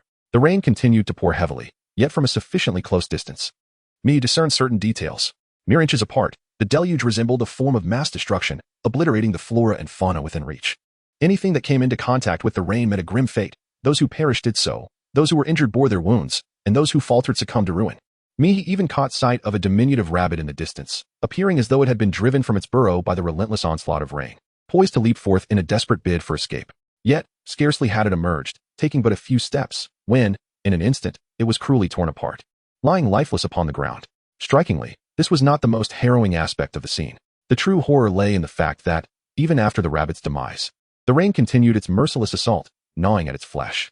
Gradually, the creature's blood and sinew transformed into a pool of crimson, as if it were being dissolved. Mihi staggered back a step, her mind momentarily flashing with the words acid rain. Outside, it was indeed pouring acid rain. Although Mihi understood that natural phenomena could also give rise to such rain, factors excluding oceanic foam, the death of marine life, volcanic eruptions, forest fires, lightning, and bacterial decomposition, she was nonetheless profoundly astonished to witness such a formidable and terrifying acid rain in a world devoid of any cooking pots. Even someone as knowledgeable as Mihi found it shocking. It was no wonder that the two hippo beast men referred to the acid rain outside as divine punishment. In a realm steeped in belief, uncivilized, and revering brute strength, such an occurrence was tantamount to a cataclysmic divine retribution. Mihi swallowed hard, turning away to cover her nose, isolating herself from the acrid fumes of the acid rain that wafted from several paces away. She gazed at the two hippos, still in a state of fervent excitement, and inquired, "Is the acid rain like this outside?" Hima was taken aback, nodding repeatedly. It was no wonder that her first question was whether the young one had sustained any injuries. If such acid rain could inflict harm on the resilient adult hippo beast men, one could only imagine the peril it posed to the vulnerable younglings. It seemed she was genuinely fearful of the potential danger to the little hippo. Mihi had formed a judgment and was about to pose a second question when Hima unexpectedly voiced her own confusion. Why? Why is there no divine punishment here? Chapter 66. The waterproof cloth that can withstand divine punishment. Why is there no divine punishment? Mihi was momentarily taken aback, as a surge of instinctual knowledge from her past life flashed through her mind to elucidate the concept of acid rain. It is, in essence, a phenomenon arising from the presence of sulfur dioxide and nitrogen oxides in the atmosphere that, upon meeting precipitation, results in the formation of corresponding acidic substances. In simpler terms, it is the encounter of acid with rain, culminating in what is termed acid rain. Yet, prior to the descent of the rain, it manifests as a cloud. The expanse and peculiar shapes of clouds are utterly unpredictable. It is certainly implausible, as Lang Qing suggested, that she is some divine messenger, thus circumventing the ravages of acid rain decreed by the beast gods upon this realm. For a moment, Mihi found herself at a loss for how to respond to this inquiry. Coincidentally, the rain seemed to intensify, prompting Mihi to feign ignorance of Hima's question and redirect the conversation towards Hima's well-being. Would you like to check on Hima? He appears to be quite concerned about you, but given the torrential downpour outside, I didn't allow him to come out. I've asked Chong Yun and the others to look after him in the cave. Without a moment's hesitation, Hima replied, "Of course. We ventured out to search for this foolish little creature. I nearly thought well, it's clear what she left unsaid." As everyone understood the unspoken implications behind Hima's unfinished thought, Mihi nodded and turned to lead the way, while the hippo couple murmured a few words before only Hima, an orc, followed suit. Hima wiped the rain from her face, her eyes reddened, striving to catch a glimpse of Mihi amidst the torrential downpour. The outside world was engulfed by an increasingly fierce divine punishment. Our kin had initially sought refuge in the water to escape its wrath, yet they were now on the verge of suffering harm. Though I was uncertain why this place remained untouched by the divine punishment or how long it would last, I could not bear to watch my people remain within its grasp. I wished for my male beast to return first, to summon everyone here for safety. Mihi paused momentarily, recalling that the habitat of the hippopotamus tribe lay downstream, where rainwater converges downward. If the majority of the rainfall consisted of acid rain, with its concentration gradually increasing, the neighboring tribe could indeed find themselves in a perilous predicament, more so than other tribes. However, the incessant back and forth in search of their young ones, only to return for their own kin, and then venture back again, given such a corrosive intensity, one could only wonder if the seemingly simple-minded and honest hippopotamus orc would be able to withstand it. The orc had previously offered food on 2 occasions and had shown concern for Mihi's offspring. In fact, the young ones from both families shared a friendship. Within Mihi's heart, a sense of indecision lingered. After a moment's deliberation, she resolved to make a rather simple decision. Hima, call your male beast. I have something to present to him. Hima approached Mihi, a few steps away, and upon hearing her call, felt a sense of bewilderment but complied. Calling out to her male beast Hima, The creature, known as Hima, stood at the boundary that separated vibrant green grass from the expanse of withered foliage. Seemingly mustering courage, poised to charge into the torrential rain with unwavering resolve. Thus, upon hearing the call, Hima instinctively turned to look. Mihi stood silently, refraining from unnecessary chatter. He simply unfastened the waterproof poncho draped over him and handed it to Mother He, saying, "Let your male wear this. It will mitigate the risk of injury." Mihi had just discovered something remarkable: the thick waterproof cloth, specifically marked by the system as absolutely reliable in quality, indeed possesses the ability to repel acid rain to a significant extent. The area where the rainwater descends is never fixed. As she approached that boundary, a considerable amount of acidic water splashed onto her, yet the waterproof cloth bore no trace of it, allowing the droplets to glide effortlessly off and fall to the ground. Mihi suspected that the waterproof fabric provided by the system had a special coating, preventing direct contact with rainwater and instead repelling any liquid that fell upon it. This would allow the material to be cut without being eroded. However, all of this remained mere speculation on Mihi's part. Its true usefulness could only be determined through testing. Regardless of the outcome, it would surely be better than charging back into the rain bare-chested. Upon hearing Mihi's words, Mother He's eyes widened in disbelief. "Why you? Do you even realize what you're saying? How could this thing possibly ward off divine punishment?" "Impossible. Has Mike gone mad?" Even the most devout followers of the beast god dare not claim they can evade divine punishment. How could a female with such a notorious reputation possibly have the audacity to utter such words? After Mihi removed her raincoat, it was but a fleeting moment before the rain drenched her to the core. Gritting her teeth, she struggled to gently push Hima aside in the downpour. "I understand. Hurry and fetch your beast." She had anticipated this all along. Mihi was not merely reluctant to part with a piece of fabric. Rather, she harbored a deep-seated apprehension about her ability to navigate the forthcoming challenges. Yet, the developments had transcended mere difficulty. To her, the waterproof cloth was merely a raincoat. But to Hima and her husband, it might very well be a tool capable of rescuing many of their kin. The two families had intertwined their fates significantly. Each had bestowed considerable kindness upon the other, especially towards the young ones. There existed a reciprocal bond of give and take, making it imperative that they could not passively witness the other departing for good. It was crucial to recognize that the trees outside had already withered, and Hima and her husband had been searching for their young for quite some time. If they were to embark on yet another journey back and forth, it could very well lead to dire consequences. They were both commendable beast men, unworthy of such a tragic fate. Perhaps sensing the seriousness and resolve reflected in Mihi's eyes, Hima, trembling slightly, accepted the item from Mihi's hands amidst the torrential downpour. She took a few steps towards her male beast, draping the raincoat over him. Hima's husband, unaware of the exchange between Mihi and Hima, appeared somewhat perplexed. In Mihi's gaze, the two beast men seemed to converse briefly. And then Hima's husband looked towards Mihi with astonishment before gritting his teeth and plunging into the curtain of rain. Under the watchful gaze of Mihi and Hima, clad in a raincoat, calmly stepped into the acid rain, utterly unscathed.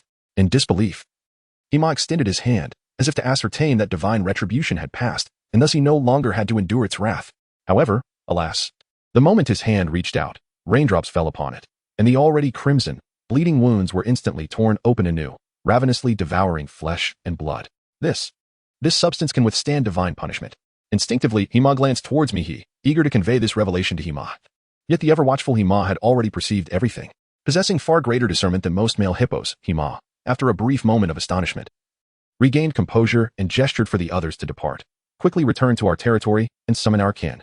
If we encounter any beastmen along the way who harbor no significant desire for aggression and have nowhere else to go, be sure to inform them." Chapter 67, The Third Call of Mother.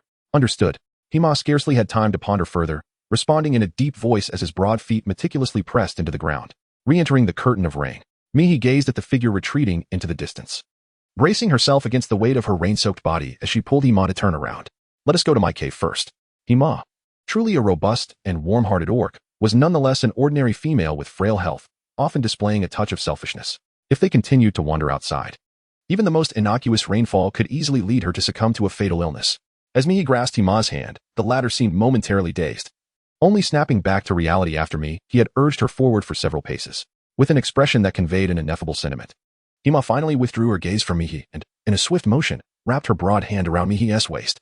In a familiar twist of fate, Mihi felt herself momentarily suspended in the air before being enveloped in a warm embrace. To her astonishment, Hima lifted her in a manner akin to cradling a child, executing a true princess carry. Such incredible strength. Mihi has always been somewhat bewildered. While Mother He feels no sense of wrong in embracing another female. As she carries Mihi through the curtain of rain, she even finds the breath to converse without much exertion. "You are moving too slowly. I shall guide you along, so please direct me. This will expedite our journey." Mihi finally comprehended that she had been regarded with disdain. She pointed in a direction, and Hima walked briskly, exuding a certain reliability that, within Mihi's gaze, had an almost breathtaking allure. After traversing several hundred steps, Mihi rediscovered the location of her cave.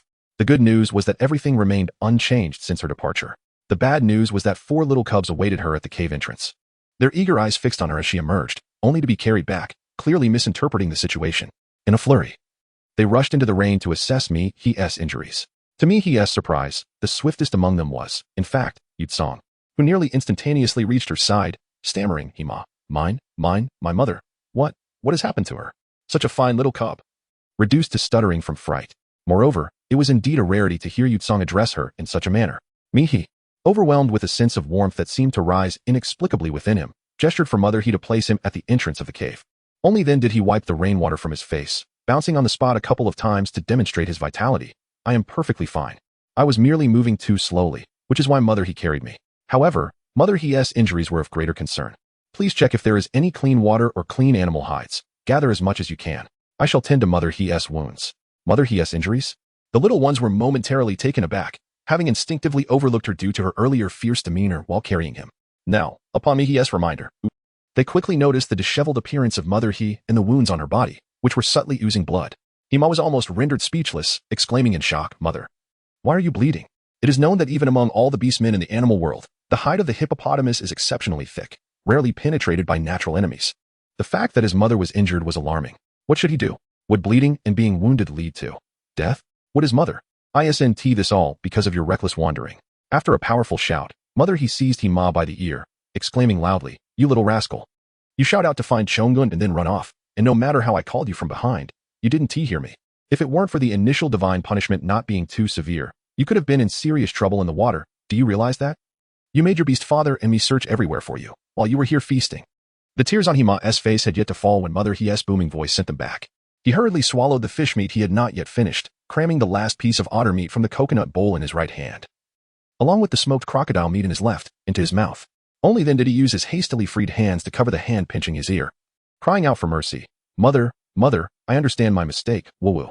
A little chubby boy, weighing over 100 pounds, now displayed both his size and cowardice. Mother He, ever so robust and vigorous while teaching her child a lesson, caused the other figures who had initially worried about her condition to relax somewhat. Mihi could refrain from meddling in the relationships of the young ones, yet she could not overlook such a scene. She accepted the water and animal skin that Chongyun had offered, wiped herself off briefly, and mustered her courage to intervene. Separating the irate Hima from the aggrieved Hima. "Calm down. It is not uncommon for the little ones to indulge in play. Besides, for such small cubs to swim upstream from downstream is quite an impressive feat in itself. We must attend to the wounds first." Although Hima would typically reprimand her offspring when they truly misbehaved, today she was enveloped in a sense of joy at their reunion, making her reluctant to resort to discipline. Thus, Mihi effortlessly pulled Hima aside and, employing rudimentary tools, began to tend to her wounds. In truth, there are only 2 effective methods for dealing with acidic substances. One is to promptly eliminate the acidic material, and the other is to ensure thorough cleansing. These 2 measures had already been largely addressed when the individual transitioned from the acidic rain zone to the realm of ordinary rainfall. However, having witnessed the tragic demise of rabbits in the acidic rain zone, Mihi remained somewhat uneasy, prompting her to undertake a meticulous examination. She carefully dried the exposed skin, scrutinizing the abrasions to ensure that no foreign debris, carried by the acidic rain, had mingled with Hima's skin, thereby safeguarding the healing process. Mihi approached each task with meticulous care, even adding a handful of firewood she had gathered during fair weather to the campfire, ensuring that everyone could warm themselves despite the rain-soaked conditions. Only then did she feel at ease to attend to her other duties. Unbeknownst to her, while she diligently examined the small wounds, another pair of eyes scrutinized her with equal intensity. Hima's astonishment transcended mere words. She had previously encountered this female's malicious and fierce demeanor, and the gentle figure now tending to her wounds was an entirely different being. Initially, she had believed that the mere acceptance of the cubs into the cave, without hindering the playful interactions between them and the Chongan brothers, constituted a substantial improvement. Yet now, the cave was impeccably organized, and a lingering, delightful aroma permeated the air. Her own cubs were contentedly burping, dazedly searching for water, while the Chongun brothers were laughing to the point that their smiles seemed ready to split their cheeks. It was evident that the scene was one of profound comfort. Although the Chongyun brothers were already quite clever, they had never engaged in such activities before. Mihi has truly transformed in remarkable ways. Hima was momentarily lost in thought, oblivious to the fact that Mihi had paused in her cleaning and returned to her seat by the campfire. At last, Zhongyun seized the opportunity to inquire, "Hima, what is the nature of the divine punishment outside?" Chapter 68, The Beastmen Who Abandoned Divine Artifacts. Divine Punishment. Zhang Yun had some knowledge of it, having witnessed it twice before, once as a violent thunderstorm, and once as an apocalyptic fire that swept through the forest. Both instances resulted in the tragic demise of numerous beast men, and it was within this small cave that he and his mother and siblings managed to survive against the odds. As Zhang Yun grew older, he encountered more beast men and heard tales of divine punishment from them, including a story about rain as divine punishment. However, the current situation seemed to deviate from his memories of divine punishment. What could possibly be happening? Divine punishment is simply divine punishment. Hima's response to Zhang Yun's question brought her back to reality, and recalling the horrifying scenes outside sent a shiver down her spine. After a few claps of thunder, the heavens suddenly unleashed divine punishment. This time, it manifested as rain. The moment it touches the grass and trees, they wither instantly. Those beastmen without caves who were caught in the rain will suffer wounds akin to mine. She extended her hand, and a few curious little cubs rushed over to inspect her injuries. After witnessing this, Zhang Yun's expression darkened considerably. But we just got caught in the rain. It's astonishingly similar to the divine punishment we've heard about. Indeed, they had also ventured out into the rain, and while they were slightly dampened, they had not sustained any injuries. Hima suddenly recalled this detail and looked up at Mihi. Here, there is none. The little cubs, momentarily puzzled, finally grasped what Hima meant and gasped in surprise. Zhang Yun, ever the composed one, refrained from exclaiming, instead pressing his lips together and asking, Hima, what do you mean by there is none? Hima's gaze remained fixed on Mihi, her tone almost dreamlike, imbued with disbelief tinged with a hint of fantasy. It means there is none here. I journeyed from upstream, and every place I passed has endured divine punishment, except for this one. Perhaps to elaborate further, I would say that divine punishment continues approximately 300 to 400 steps away from your cave. However, the closer one gets to your cave, the less divine punishment there is. Once this was uttered, not only did Zhang Yun, who had been intently listening, fall silent, but even Hima herself was momentarily taken aback, puzzled as to why she had expressed it in such a manner. The other cubs exchanged bewildered glances, struggling to comprehend the meaning behind this revelation. Hima scratched her head, and the most impetuous among them spoke up first. I still don't quite understand. What is divine punishment? Can it be eaten? This little cub not only failed to grasp the concept of acid rain but also seemed oblivious to the very nature of divine punishment. Right Song, maintaining a stoic expression, shoved a piece of crocodile jerky into Hima's mouth. All right, we understand that you don't comprehend. Just eat something and remain silent. Hima appeared somewhat disheartened. Yet with food in her mouth, she refrained from further questioning and focused intently on gnawing the jerky in her hands. This batch of jerky had been roasted by Mihi by the campfire before they left the cave, and given their lack of culinary expertise, it had become exceedingly dry, resembling a formidable weapon. Zhang Yun and the other cubs found it unpalatable, struggling to bite into it.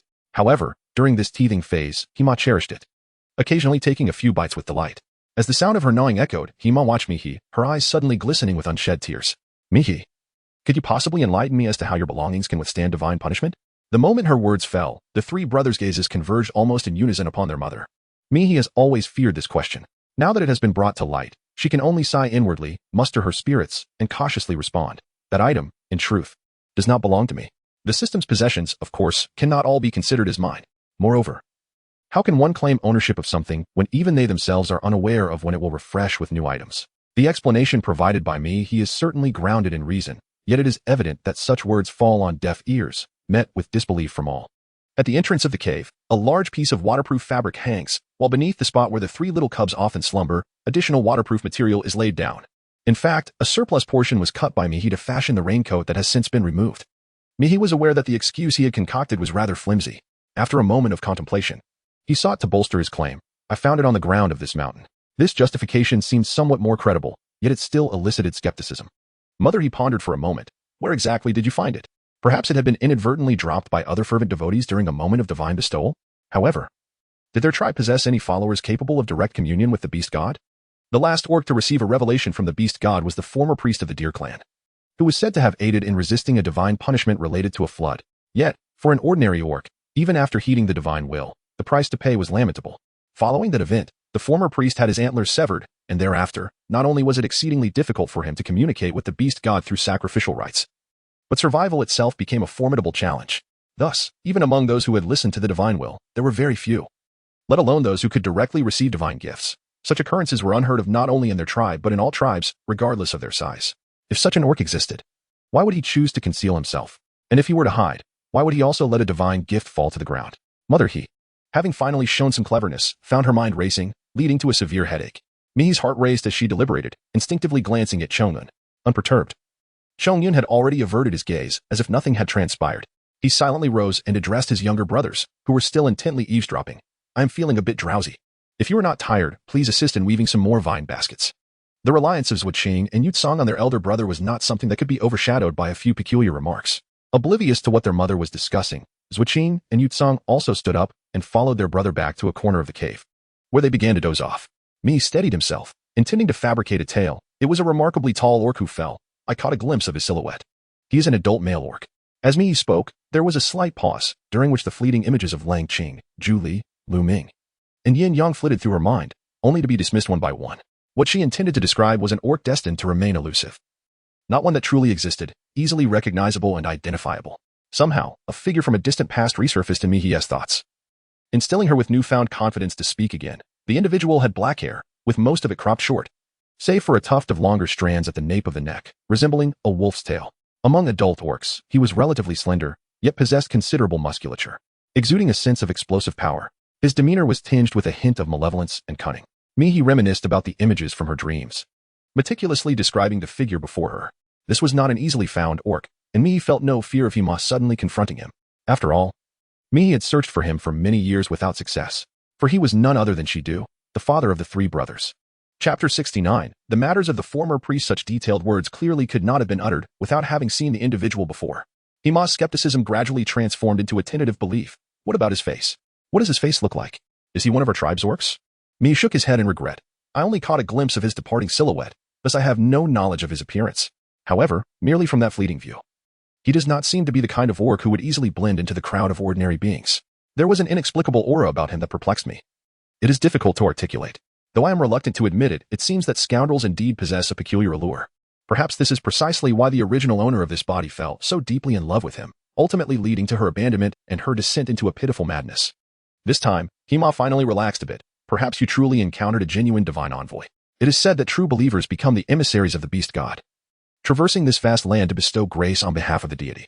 There is no need for deliberate discernment. As long as they stand, the orcs can recognize them. Hima scratched his head, a gesture strikingly similar to that of his own child, making it evident that this habit of scratching is inherited. Well, it is precisely as you described, a sensation that feels oddly peculiar to ordinary orcs. Clearly, belief is present. Mi felt a slight sense of relief before recalling to inquire further about the details of the divine messenger. It seems our tribe lacks a divine messenger.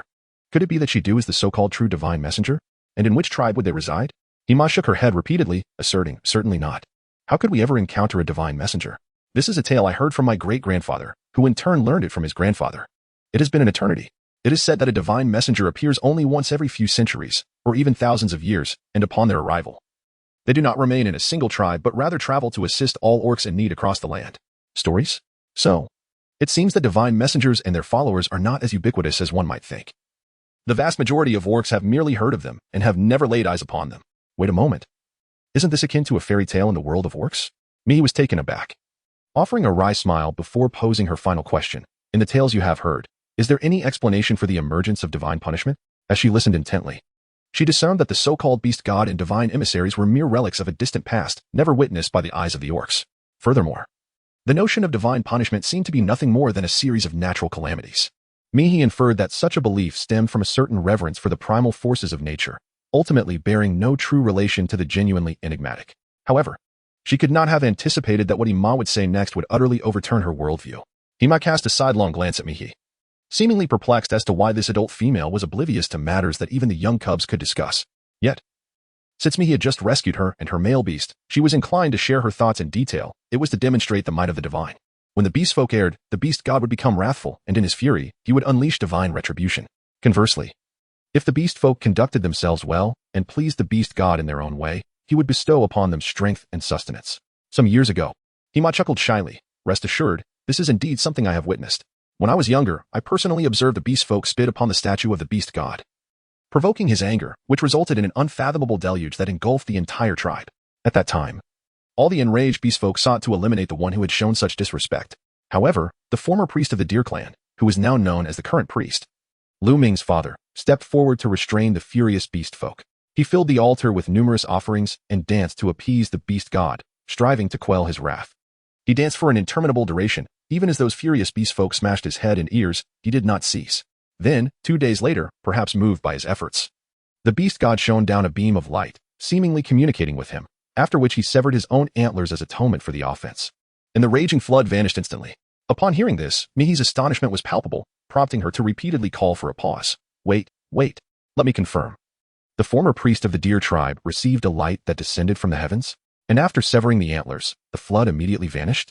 Instantly, without any delay, Hima was equally taken aback by Mihi's shock, her eyes brimming with confusion.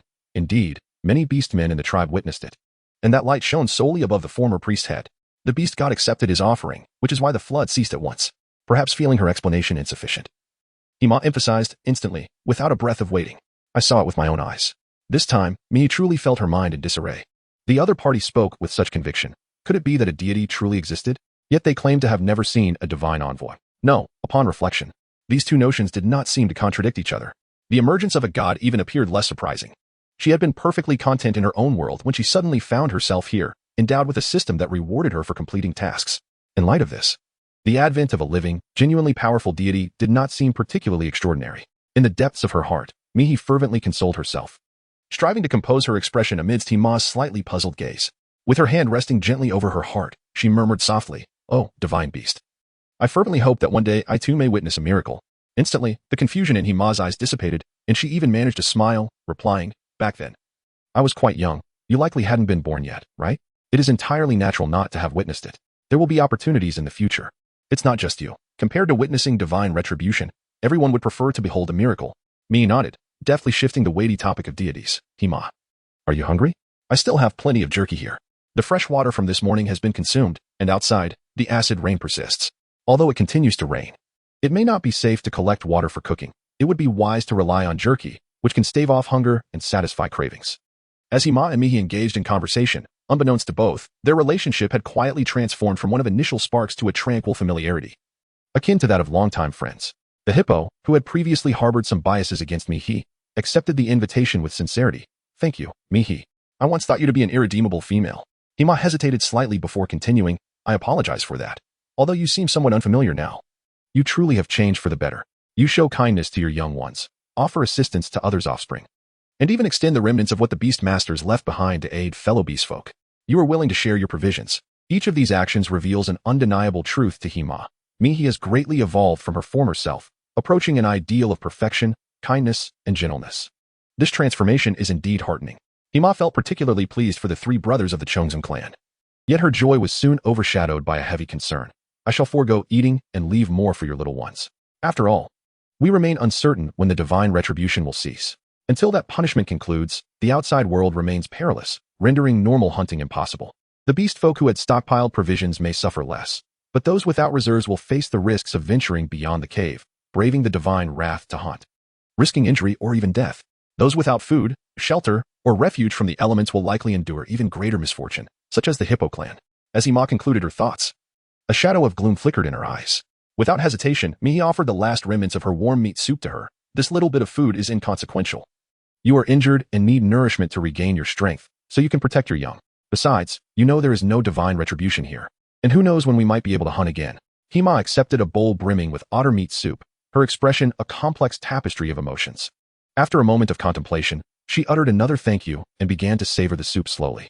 Upon witnessing the other party's willingness to partake in soup, Mihi finally exhaled a sigh of relief. After contemplating the situation, she resolved to engage in a meticulous inventory of the provisions within the cave. The savory otter meat soup and crocodile meat broth had been nearly depleted, leaving only the rather tough and unpalatable smoked crocodile jerky, which the young ones were reluctant to gnaw on. However, an abundance of vegetables remained. A dozen or so pumpkins were neatly stacked, suggesting that even if their meals consisted solely of pumpkin, they could sustain themselves for 6 or 7 days. Moreover, they still had a variety of produce harvested earlier, including taro, peanuts, autumn cucumbers, loofah, tomatoes, garlic, pumpkins, coriander, chili peppers, radishes, sunflowers, purslane, and onions. Although the duration of this divine punishment remained uncertain, the current stockpile appeared sufficient to last for several days, provided that only she and her 3 young ones shared the provisions. With the recent addition of Hima and her offspring, the dynamics had shifted significantly. Furthermore, considering recent events, Hima had directed her kin to encamp near Mihi's cave. Should the hippos sustain injuries en route and require nourishment, it would be implausible for Hima to remain indifferent to any requests from her family. Thus, while it could be said that there was food available, the reality was that the reserves were rather limited and required careful planning. On a brighter note, there were still dozens of ripening tools at her disposal. If the scarcity of food became too dire, She could seek a secluded spot away from others to accelerate the maturation of seeds, which would likely allow them to endure for a while longer. Mihi was endlessly contemplating in her heart, yet no matter how she pondered. The issue ultimately boiled down to one crucial matter. No one knew when the divine punishment would cease, even with ripening tools and seeds at hand. As long as the divine punishment persisted, it would inevitably be unsustainable in the long run. A solution. She must devise a solution. Mihi suddenly rose to her feet, startling Mother He, who was still sipping her soup.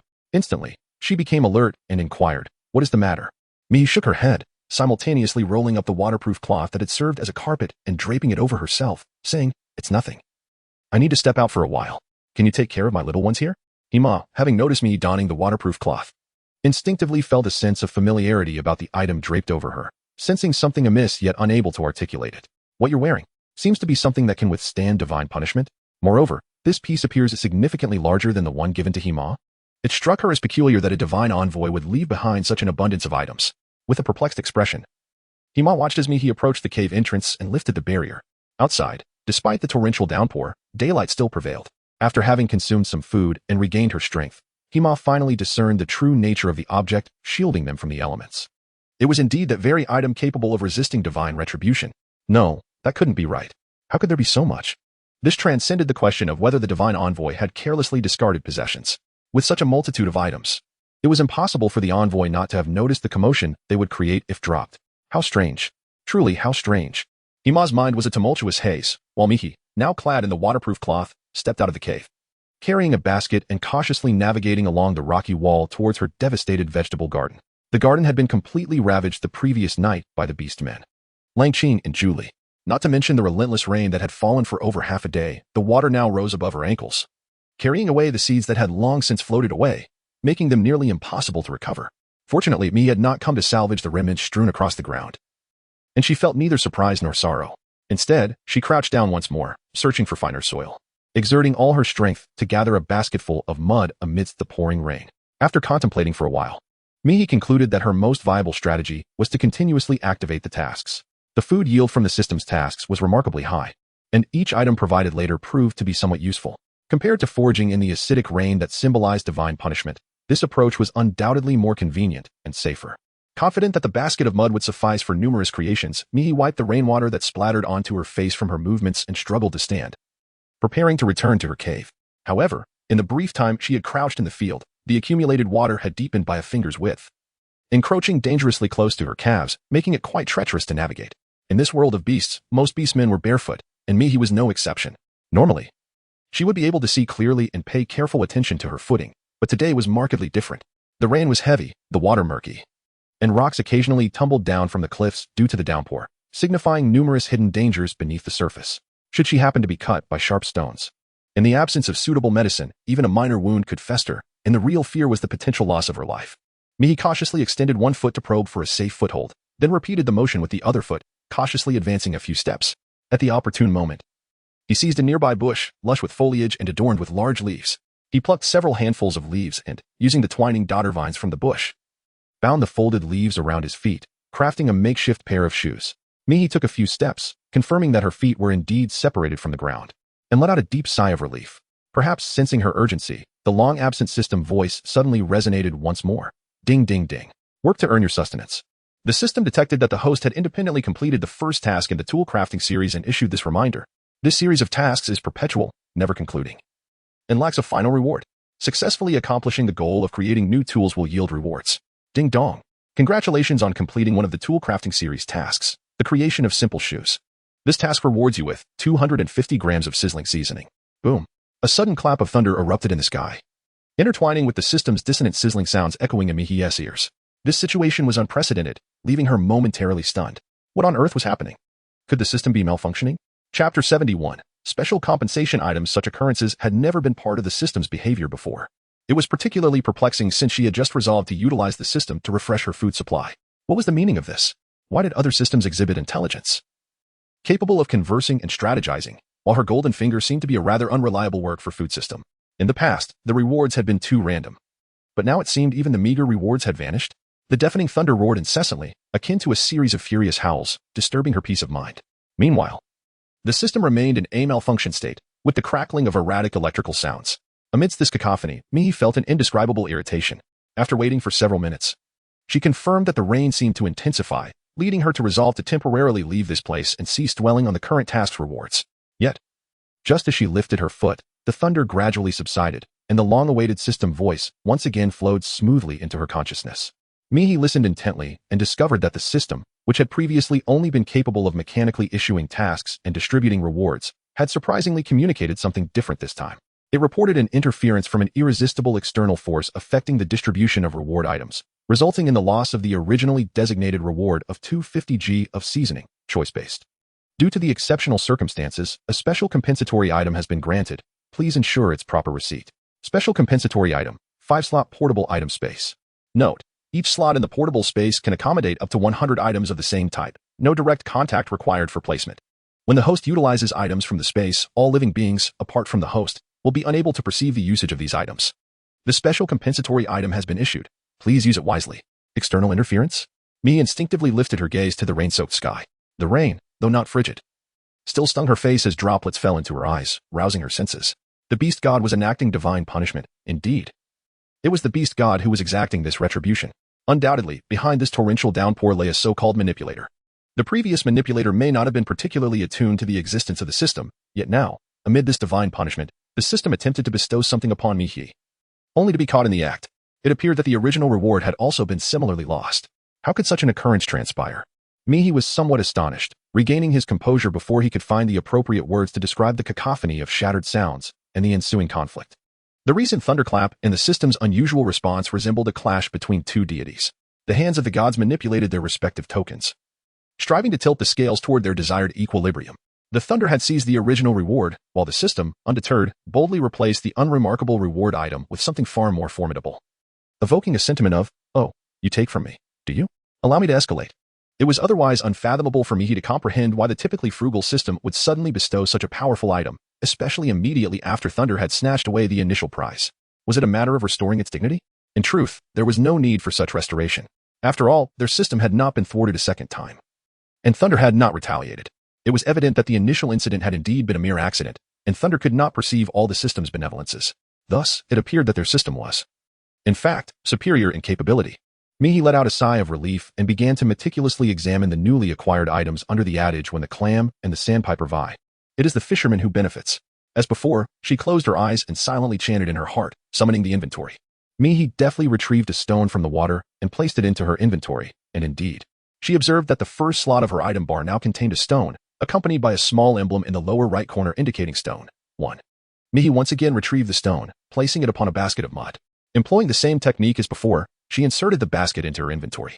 This time, her inventory displayed an additional item, a basket, marked as a basket filled with items 1. It was evident that the inventory was solely concerned with the quantity of items, indifferent to their types or units. Consequently, the operable space within her 5-slot inventory had significantly expanded. With proper utilization, Mihi could readily surmise that this inventory would undoubtedly prove invaluable in the future. With such a potent tool in her possession, Mihi felt a surge of elation as she returned to her cave, her face beaming with delight. Inside the cave, the 4 little ones had already fallen asleep, while Mother He paced anxiously at the entrance. Upon seeing Mihi return with a joyful expression, she breathed a sigh of relief. "You have finally returned. I was just thinking, what on earth did you bring back all this dirt for?" It was no wonder Mother He was taken aback. After Mihi had left, she had pondered for quite some time, sensing that something was amiss. However, the more she thought, the more her head ached, leading her to decide to directly inquire about it. After eagerly awaiting Mihi's return, she had assumed her cheerful demeanor was the result of a successful hunt, only to discover that it was merely a basket of mud. Given the current dangers outside, anyone would be astonished to see such a thing. Mihi had grown somewhat accustomed to the habits of the hippopotamus clan, refraining from answering the question posed to her immediately. Instead, she diligently drained the water from the mud as much as possible, then carried a basket of mud to the edge of the bonfire. As she began to mold the clay, she diverted the conversation. "Has Ma returned yet?" Indeed. The initial confusion regarding Mihi's actions dissipated for Ma upon hearing the question. Instantly, she cast aside thoughts of the basket of mud and began to patrol anxiously outside the cave. No, not yet. The situation outside remained uncertain. If it were too perilous, they might perish on the road. Ma refrained from voicing the latter part of her thought, yet Mihi comprehended the implied meaning. After pondering for a moment, she rose, unfastened the oversized waterproof cloth draped over her, and offered it to Ma. Ma, previously torn between the desire to check on her mate and kin, was taken aback. Just as she was about to speak, she noticed me shaking her head, Forgive my selfishness. I have young ones to protect and am unwilling to risk entering the divine punishment. However, should you wish to venture forth, I am willing to extend further assistance and care for Hima in your absence. Selfish? To offer such a precious item. And to express a willingness to look after another's offspring, could this truly be deemed selfish? Trembling, Hima extended her hand, her eyes brimming with tears in that fleeting moment. Mihi discerned the thoughts of the other party and, without uttering much, directly placed the waterproof cloth into their hands. Be sure to exercise caution. Hima is still here waiting for you. Chapter 72. Some things are heavier than life, mother, he gritted her teeth. After casting one last glance at Hima, who was blissfully nestled with the Zhongyun brothers in slumber, she resolutely donned the waterproof cloth and stepped into the rain. Mihi watched the other depart, her thoughts meandering as she gathered the catalyst tools hidden within the cave: wolf repellent spray, a botanical guide, a flashlight, and bleach, all of which she carefully stored in her inventory. She then returned to her place by the campfire, gradually beginning to knead the clay. In truth, she was uncertain about what she could or wanted to create. The rain outside continued to pour, the absence of a waterproof tarp revealing signs of water encroaching at the cave's entrance, leaving Mihi with little capacity to concentrate on her crafting. Yet, surprisingly, molding the clay had become her most viable option. Thus, she persevered, slowly shaping bizarre containers, which she would then hastily place into the fire to dry and solidify, hoping to trigger the system. This rapid drying process, however, yielded little in terms of reliable vessels. The swift evaporation of moisture resulted in pottery that was uniformly fragile, easily breaking apart with the slightest pressure. Nevertheless, such pottery had its advantages, primarily its convenience and speed, allowing for a quick escape from labor. Fortunately, the system seemed indifferent to quality. As Mihi molded a few pieces and received a response from the system, ding ding ding. Work to eat. The system has detected that the host has independently completed one of the tool creation tasks. This is a reminder. This series of tasks is perpetual, never concluding, with no ultimate reward. Successful completion of the Create New Tools objective will yield rewards. Ding dong. Congratulations on completing one of the tool creation tasks, a dual clay jar. Reward for this task, 250g of customizable seasoning options include salt, sugar, monosodium glutamate, soy sauce, peanut oil, or you may specify a preferred packaging or brand. Note: 1. The reward for each new tool is triggered only once and cannot be claimed again. 2. Rewards from this series are entirely random. Please trust in your own luck. Why on earth is it again 250g of customizable seasoning? How insistent can the system be about this seasoning? It has granted this reward 3 times already. Could it not randomize something else? Mihi held her breath, claiming her reward of seasonings before continuing her pottery endeavors. This time, the offerings from the system were indeed more gratifying. A piece of pure cotton fabric measuring 10 by 10 meters, an opportunity to select a medicine of her choice, a can of pork ham, a monocular telescope with 5 times magnification, a nail clipper, and a palm-sized scented sachet. To be fair, had it not been for the exceedingly useful item column she had just received amidst the thunderous applause of the system, Mihi might have begun to suspect that the system was having a whimsical episode, indiscriminately stuffing her with unwanted trinkets. However, despite her misgivings, she could not dismiss these items that might prove valuable in the future. She meticulously reorganized the items she deemed unnecessary, placing everything that could fit into a basket neatly within it, which she then stacked into a compartment, thereby liberating 4 slots in her inventory. Among her most significant gains was the opportunity to select a medicine. After careful consideration, she ultimately decided on a 500g bottle of sodium bicarbonate powder. This substance, while not commonly known, is often overlooked by many who are unaware of its alkaline properties. Yet, it serves as an exceptional remedy for neutralizing acidic corrosion. The so-called divine punishment outside was labeled as acid rain, but its effects upon contact felt more akin to that of sulfuric acid, if left untreated. Such corrosive rain could lead to excruciating pain, flesh rotting away, and ultimately, death from agony and infection. However, with sodium bicarbonate, one could dilute it into a 3 to 5 solution and apply it to the wounds, effectively neutralizing the pain inflicted by the acidic rain, a veritable small miracle. Nevertheless, the challenge remained: how to persuade the orcs to apply it.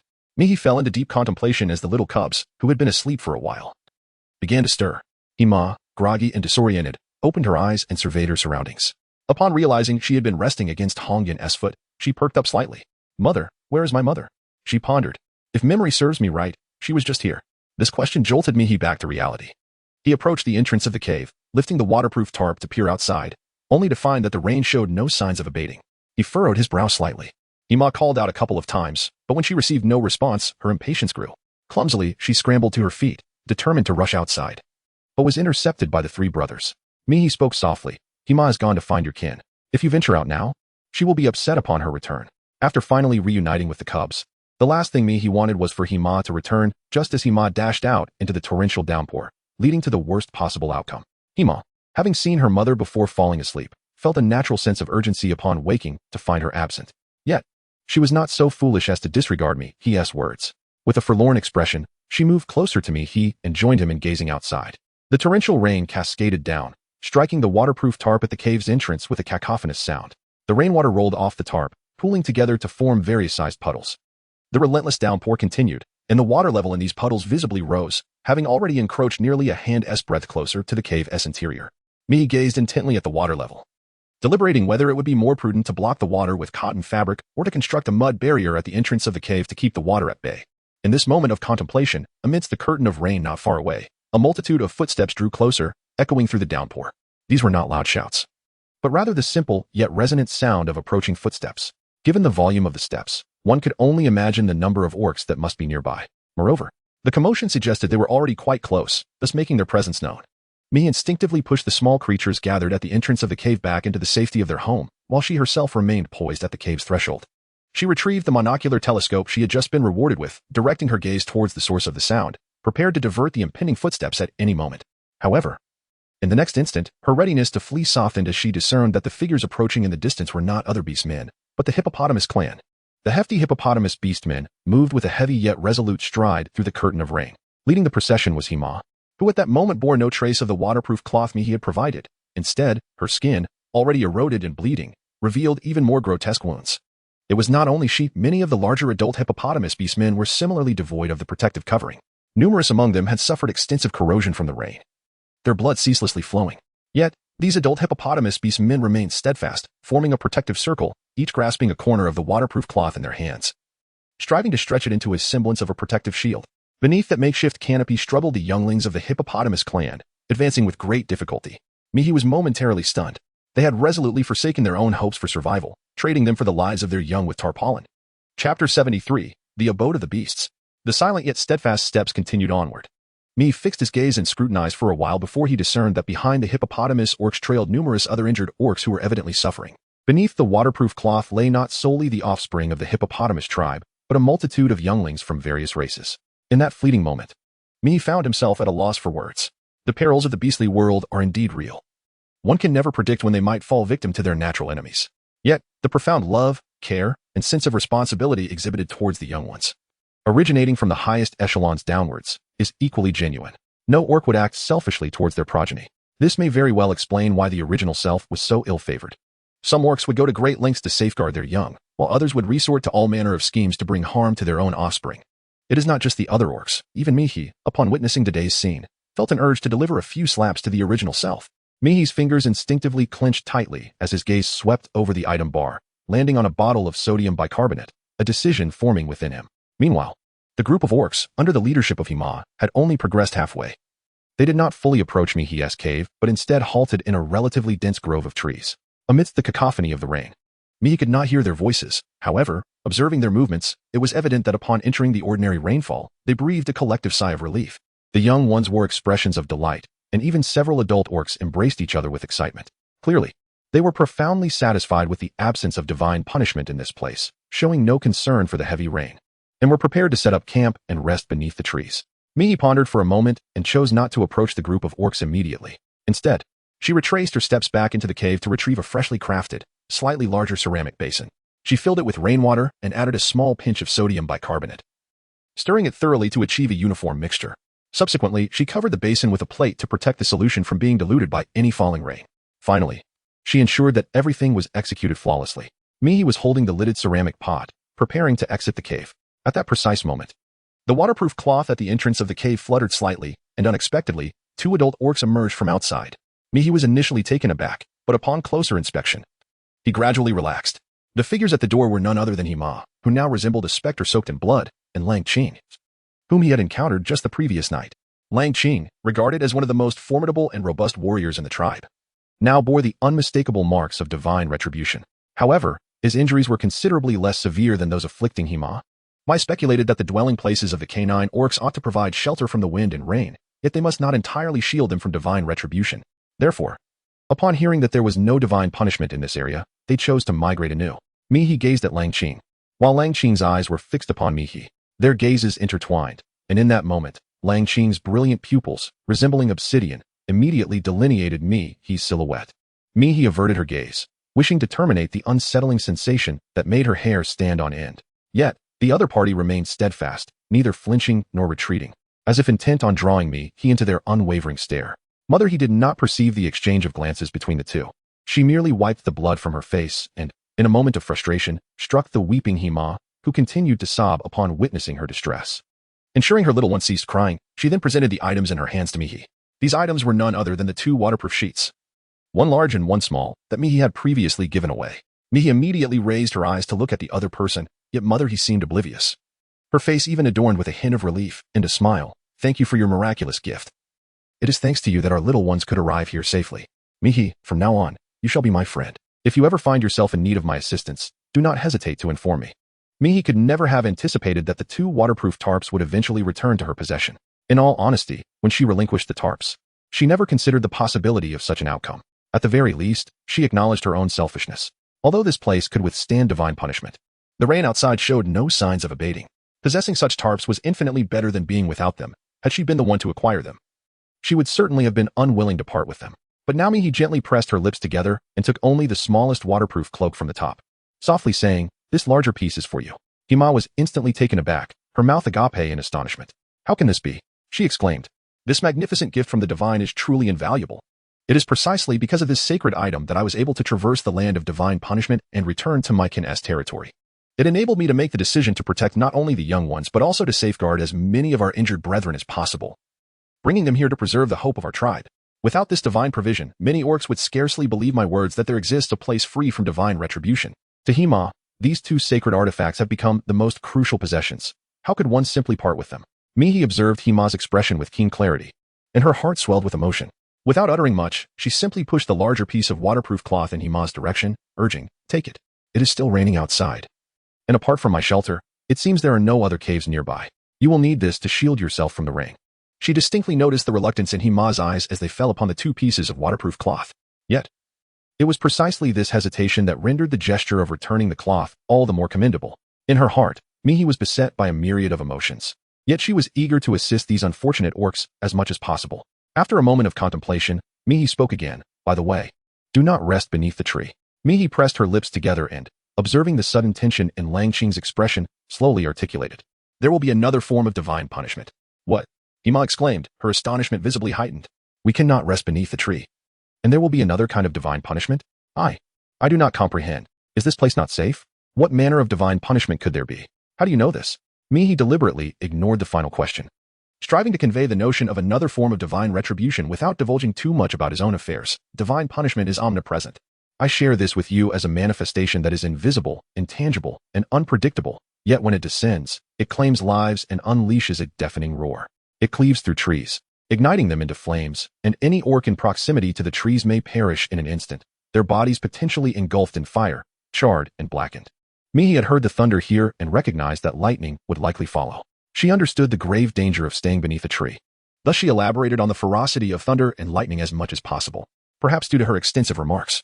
Not only did Hima and Langqing regard her with intense gazes, but even their 3 little cubs, along with the seemingly dull Hima, pouted in complex expressions, staring at her in a state of bewilderment. After all her words, even the simplest of beast men began to sense that something was amiss. Chapter 74. Another divine gift truly. "I am riddled with flaws." Mihi let out a faint, bitter smile, yet her voice remained resolute. "Do not congregate beneath the tree. Instead, seek out a slightly curved stone wall where you may excavate further, and then hang this object upon it. In doing so, not only will you shield yourselves from the wind and rain, but you will also safeguard our kin from divine retribution." Hima, momentarily taken aback, stood with her mouth agape, while Langqing broke the silence. "Is it akin to the divine gift at the entrance of your cave? Are you suggesting that one must always remain beneath the divine artifact to avoid the harm of divine punishment?" Mihi nodded thoughtfully before shaking his head. "It is not entirely akin to my cave. Here, the structure hangs down. You may prop it up at the edges of your chosen refuge, ensuring that this divine artifact can be utilized to its fullest extent, much like how you expanded it to safeguard the young ones upon your arrival. Furthermore, this object does not guarantee the orcs will be shielded from divine retribution. It merely increases the likelihood of avoiding misfortune." At this juncture, Mihi's explanation was remarkably detailed. Langqing regarded Mihi intently for several moments, yet refrained from responding. Mihi felt a chill run down her spine, while Mother He, appearing somewhat dazed, anxiously exclaimed, I shall inform them," as she hurriedly attempted to exit. Mihi pondered for a moment and called out to Mother He, "Wait a moment." Mother, he paused at the entrance of the cave. And under the penetrating gazes from within, Mi sighed in resignation and gestured for her to approach. Let me tend to your wounds first. There was no other option. Truly, there was none. Applying sodium bicarbonate solution required a dry location, yet outside, torrential rains poured down, leaving no shelter in sight. The task of excavating a new cave seemed uncertain, perhaps indefinitely delayed, while this cave stood as the most reliable refuge against the elements within several hundred paces. Mother, he possessed a commendable character. Amidst the overwhelming divine retribution, she selflessly braved danger to rescue numerous orcs. In the past, she had also lent her assistance to Mi and the Zhongyun brothers on many occasions. Mi truly found it impossible to turn a blind eye to suffering. Yet, within the confines of a modest cave, certain truths simply cannot remain concealed. The decision he reached was fraught with difficulty. However, once that choice was made, it appeared that nothing could prove more challenging. Hima seemed momentarily taken aback.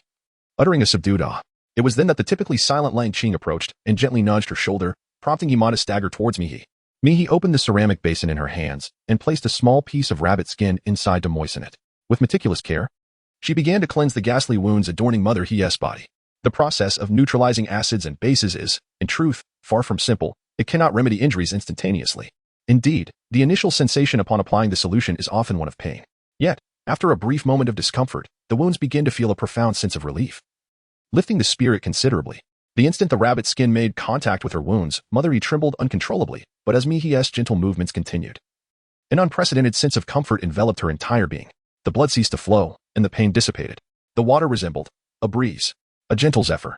Just like the nursery rhymes every beastman has heard, the essence of the beast god transformed into soft winds, which caressed the wounds of the beastmen.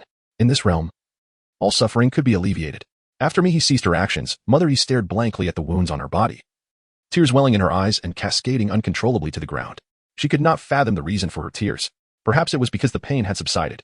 Or perhaps it was the clarity born from suffering that finally illuminated the truth she had long doubted. Indeed, how could there be beastmen unaware of the existence of the beast god? Furthermore, Mihi remained fervently intent on repeatedly inquiring about the beast god, miracles, and divine gifts. Yet, she was not ignorant of divine retribution. Mai could actually articulate a form of divine punishment. Therefore, all the questions Mai had just asked her were merely to hear from her own lips what the beast god was like, before deciding whether to bestow the sacred gift upon her. Moreover, the most crucial point was that when she had left earlier, there had been no such water in Mai's cave capable of curing divine retribution. Where did the rice come from? Surely it cannot be that a divine messenger, amid a torrential downpour, miraculously appeared before Mihi and accidentally dropped it? The more Mother He pondered, the more she became convinced of her suspicions. Her gaze towards Mihi and the earthen pot grew increasingly intricate. Mihi felt a prickling sensation under the gaze of those numerous eyes. Her hands clutching the ceramic basin, caught in a moment of indecision. After a considerable pause, she let out a deep sigh, adopting a rather resigned attitude as she extended the basin toward Mother He. Take this. The solution within can still heal many of the orcs. Keep this basin safe, and go tend to those orcs who are worth saving. In a moment of reverie, Mother He, upon seeing the cup that could cure the wounds of divine punishment presented before her, instinctively stepped back, hesitant to accept the divine artifact that had just been bestowed upon her. This subtle gesture abruptly silenced the atmosphere within the cave. Once she regained her composure, a visible turmoil of regret and conflict crossed her face. I already possess this divine object. It would be inappropriate to take anything more. Otherwise, the other orcs might believe I am a divine messenger. Yet, she was not. She was merely an ordinary orc, and without Mihi's assistance, she would have been unable to lead her kin away from the cursed land, let alone masquerade as a divine envoy and leverage the prestige of such a title. Mihi, unaware of Mother He's inner turmoil, began to surmise her thoughts upon noticing the waterproof cloth tightly clutched in Mother He's embrace. Clearly, finding a new refuge would pose considerable challenges, balancing the protection of the vulnerable within her tribe while coordinating efforts among numerous orcs from different clans to excavate a shelter. This was inherently a daunting task. It was evident that Mother He would soon be too preoccupied to attend to each injured orc individually. Mi pondered for a moment before extending the earthenware basin to the silent Lang Qing before her. Then it shall be you, she declared. Remember to apply this liquid to the wound in a place shielded from rain, allowing it to dry thoroughly before exposing it to the elements. Ideally, one should refrain from any rainfall until the wound has completely healed. The miraculous substance, evidently capable of mending the injuries inflicted by divine retribution, was now placed in Lang Qing's hands. He cast a deep glance at Mihi before accepting the basin, though he maintained an air of composure. When their fingers brushed briefly during the transfer, she sensed a slight tremor in his hand, betraying the turmoil that lay beneath his seemingly tranquil exterior. Mihi retracted her hand, contemplating to muddle through the situation without anyone explicitly stating the matter at hand. However, it was evident that Lang Qing was not inclined to proceed in such a manner. After accepting the earthen basin, he bent his legs and knelt down directly. His stature, already tall and robust, remained upright and unyielding as he knelt, resembling a resplendent ice sculpture in the biting winter, further accentuating his resolute demeanor. Mi gazed at him in silence. However, Lang Qing remained steadfast, unwavering in his gaze, and spoke deliberately. Is the divine punishment a consequence of my actions? As soon as these words were uttered, all eyes in the cave fixated upon Lang Qing, who had made such an unexpected declaration, ignoring their stares. Lang Qing's voice trembled slightly as he continued. Is it because I nearly took your life the other day that this divine punishment has been invoked? Chapter 75. Lang Qing's sacrifice silence. An interminable silence. When the oppressive stillness reached a zenith, everything came crashing down. Hima was the first to unleash a furious roar, glaring at Lang Qing and demanding, "What did you say? Why would you attempt to kill me?" Divine punishment does not descend without cause. It is a universally acknowledged truth among the beastmen that there are usually omens. Yet this time, the punishment seemed to have arrived without any significant incident, leaving many beastmen bewildered. On her way, Hima had overheard numerous wounded beastmen weeping and speculating about the cause of this divine punishment. At that moment, she had thought the omens were likely distant from her. Now, she was confronted with the unsettling possibility that the source of the divine punishment might be right beside her. How could this be? It shouldn't be so. No, wait, it could indeed be plausible. If the source of the divine punishment were not Mihi, then why was it that everywhere else was affected, but the vicinity of Mihi's cave remained untouched? If Mihi were not a divine emissary, how could she possess so many remedies to alleviate the divine punishment and save the beastmen? Thus, it was entirely possible that Lang Qing, the very beastman who was meant to protect the tribe, had inadvertently summoned divine punishment upon them. Hima, filled with rage, exhaled a torrent of white smoke from her flaring nostrils and clenched her massive fists, ready to strike Lang Qing. However, Lang Qing did not flinch, yet Mihi, sensing the imminent danger, swiftly intervened to prevent Hima's punch from landing squarely on Lang Qing. Do not fight in front of my children. And there's a clay pot and medicine that could spill.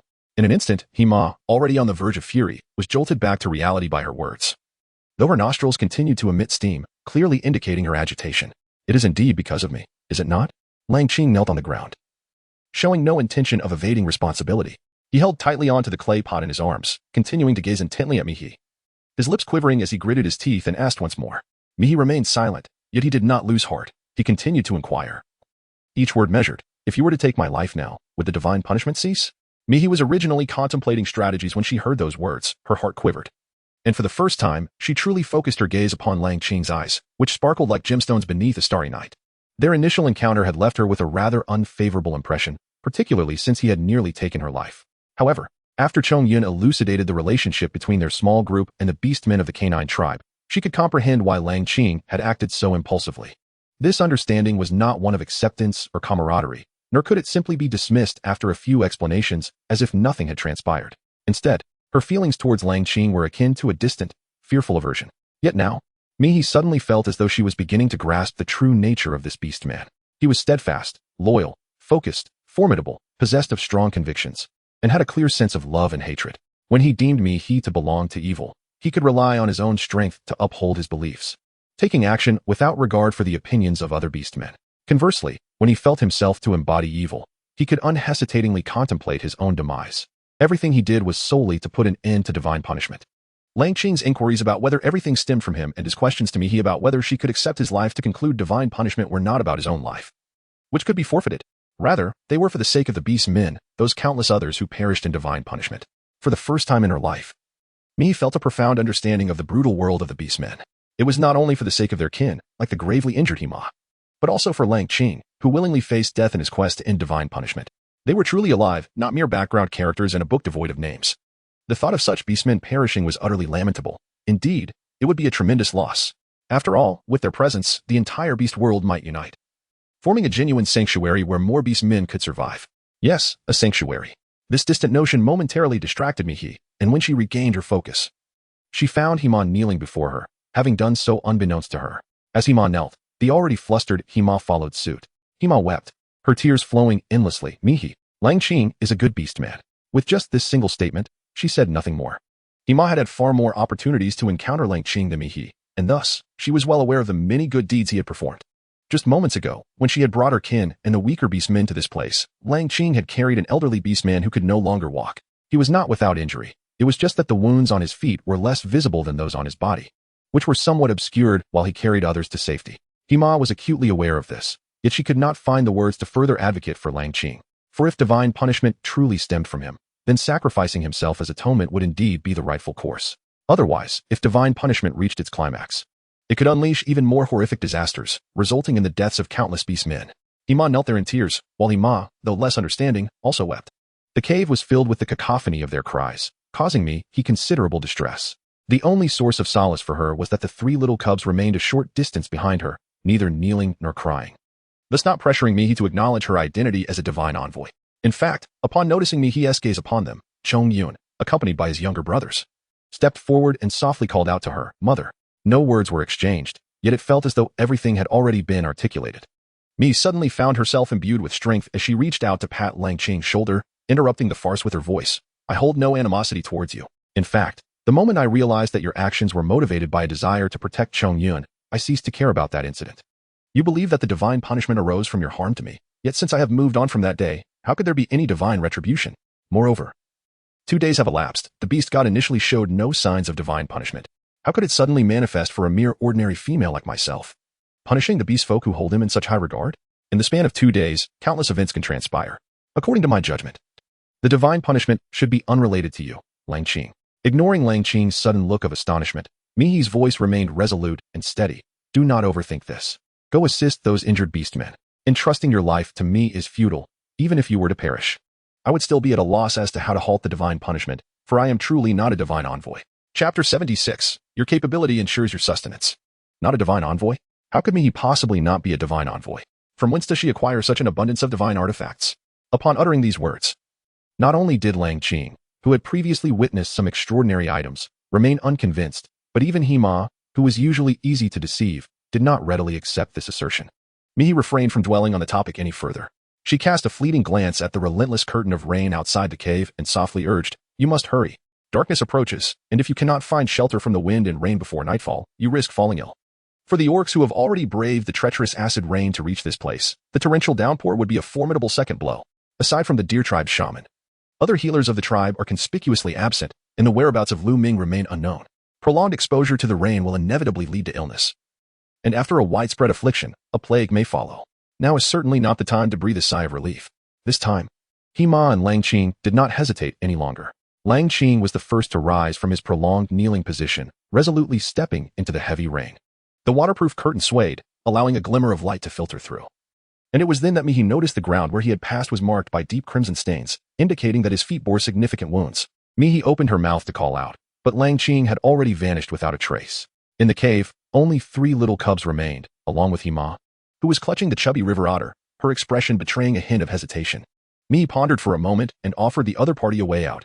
"Hima and Chong Yun are friends. While I cannot accept other beastmen coming here, it poses no issue for Hima to remain. The safest place at present must be here with me. There is a relatively ample supply of food and a warm cave that provides shelter from the wind and rain."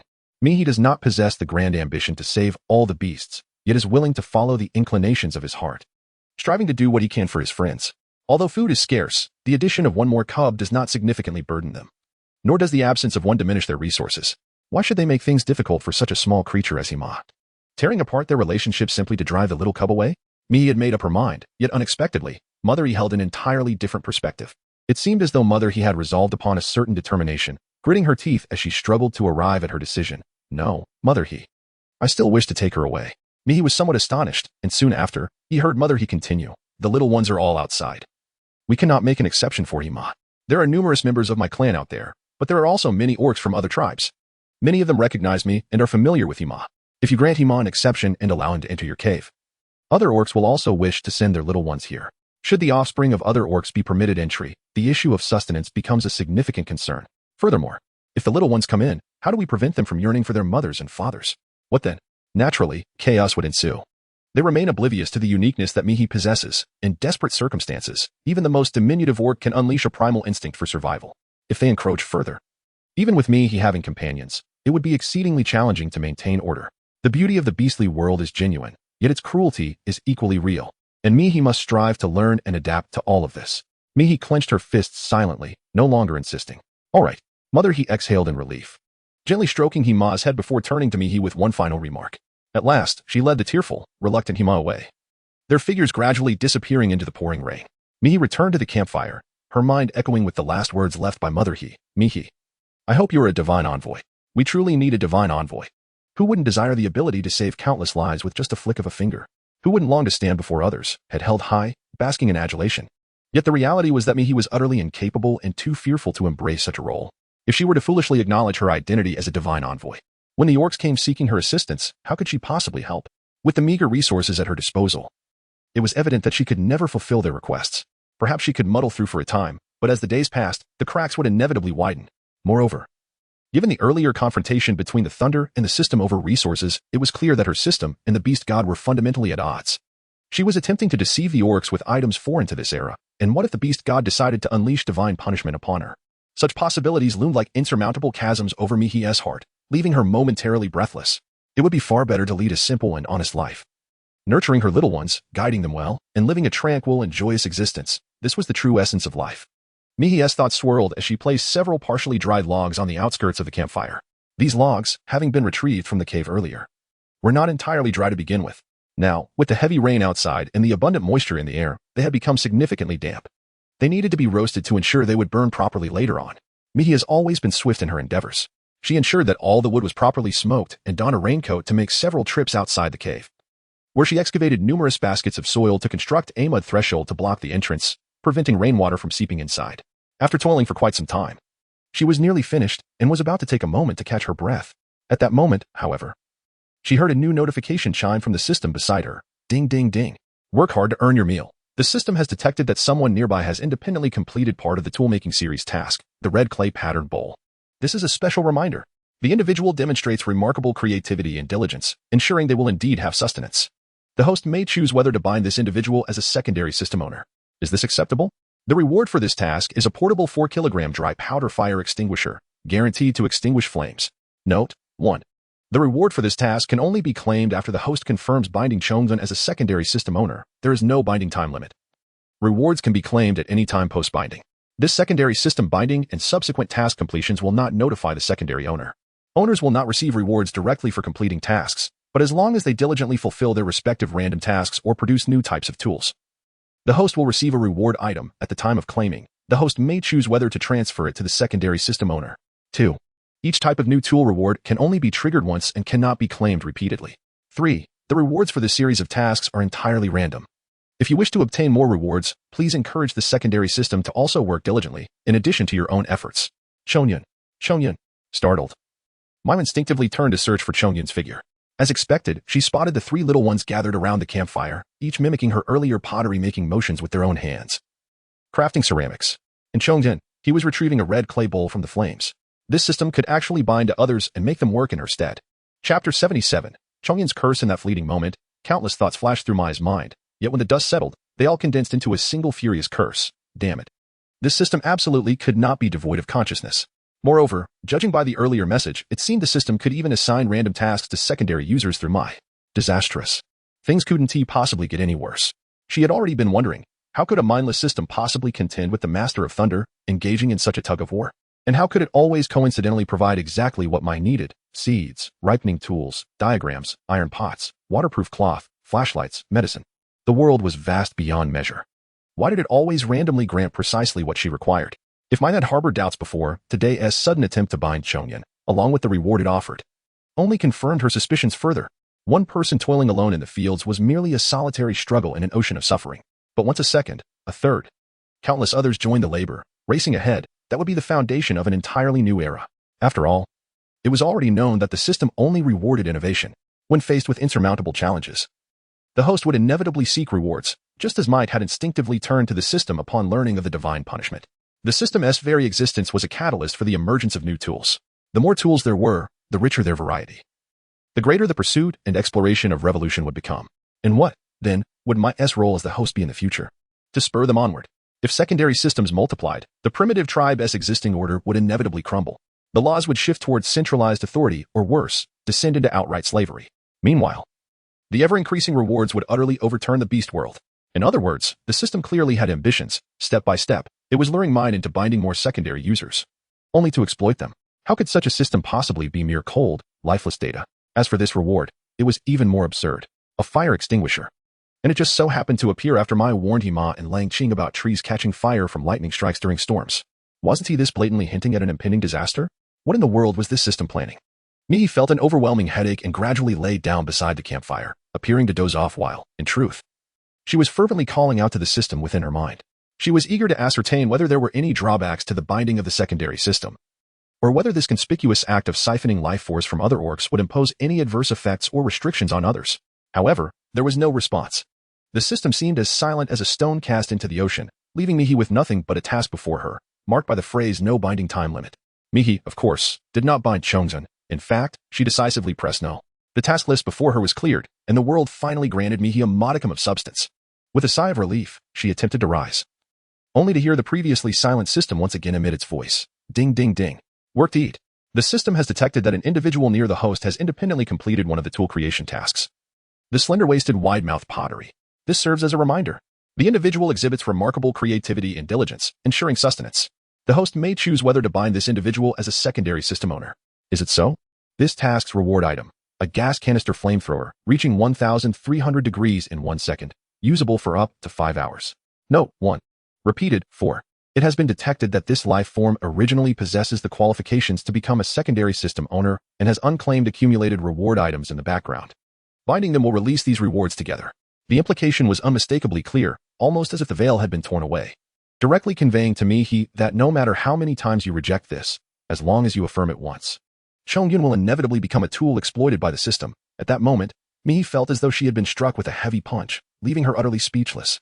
Previously, she could not comprehend, but now she could only want to scream out the words she had harbored for many years. If a life is to be taken, let it be mine. Do not take my son's life. She could endure hardship, could toil endlessly, yet Chongyun, so obedient and understanding, should not be ensnared by a mysterious system, manipulated like a puppet to fulfill one task after another. Mihi was engulfed in an endless silence, while the 3 little ones chattered excitedly as they approached her, proudly presenting their creations. Rongyun offered several newly crafted bowls to their mother, wondering if they resembled the ones she had made. Do you find these useful, mother? Meanwhile, Zuiqing and Yutsong stood bashfully behind their elder brother, playfully nudging one another, clearly feeling a sense of embarrassment over their own less impressive creations, which they hesitantly concealed behind their backs. Mihi accepted the 2 bowls and examined them closely, suddenly feeling a pang of emotion in her eyes. They are excellent. Truly remarkable, far superior to my own creations. This was no mere flattery. Despite the system's whimsical nature, it maintained an unwavering standard for craftsmanship. The items crafted by Chongyun could indeed trigger system notifications, and naturally, they were of a much higher quality than the pottery he had carelessly thrown into the bonfire, merely to quickly obtain reward items. Chongyun felt a sense of relief wash over her eyes softening. That is wonderful. Initially, we intended to continue weaving baskets, but the vines have run out and it is raining outside, so we could only create these. It truly means a great deal to be able to assist my mother. As Mihi listened intently, she suddenly reached out her hand to caress Chongyun's head.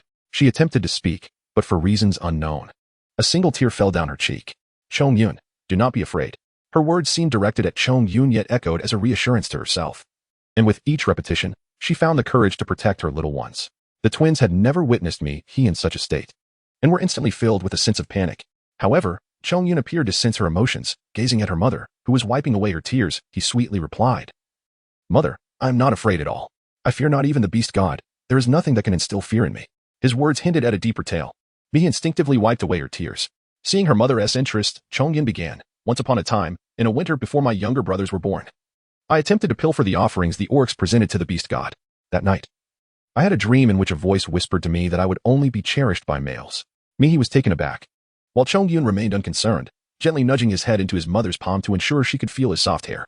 I know that is a curse, but I am not afraid. I fear nothing.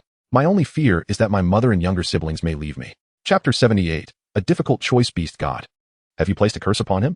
Upon hearing Chongyun's words, Mihi immediately narrowed her eyes.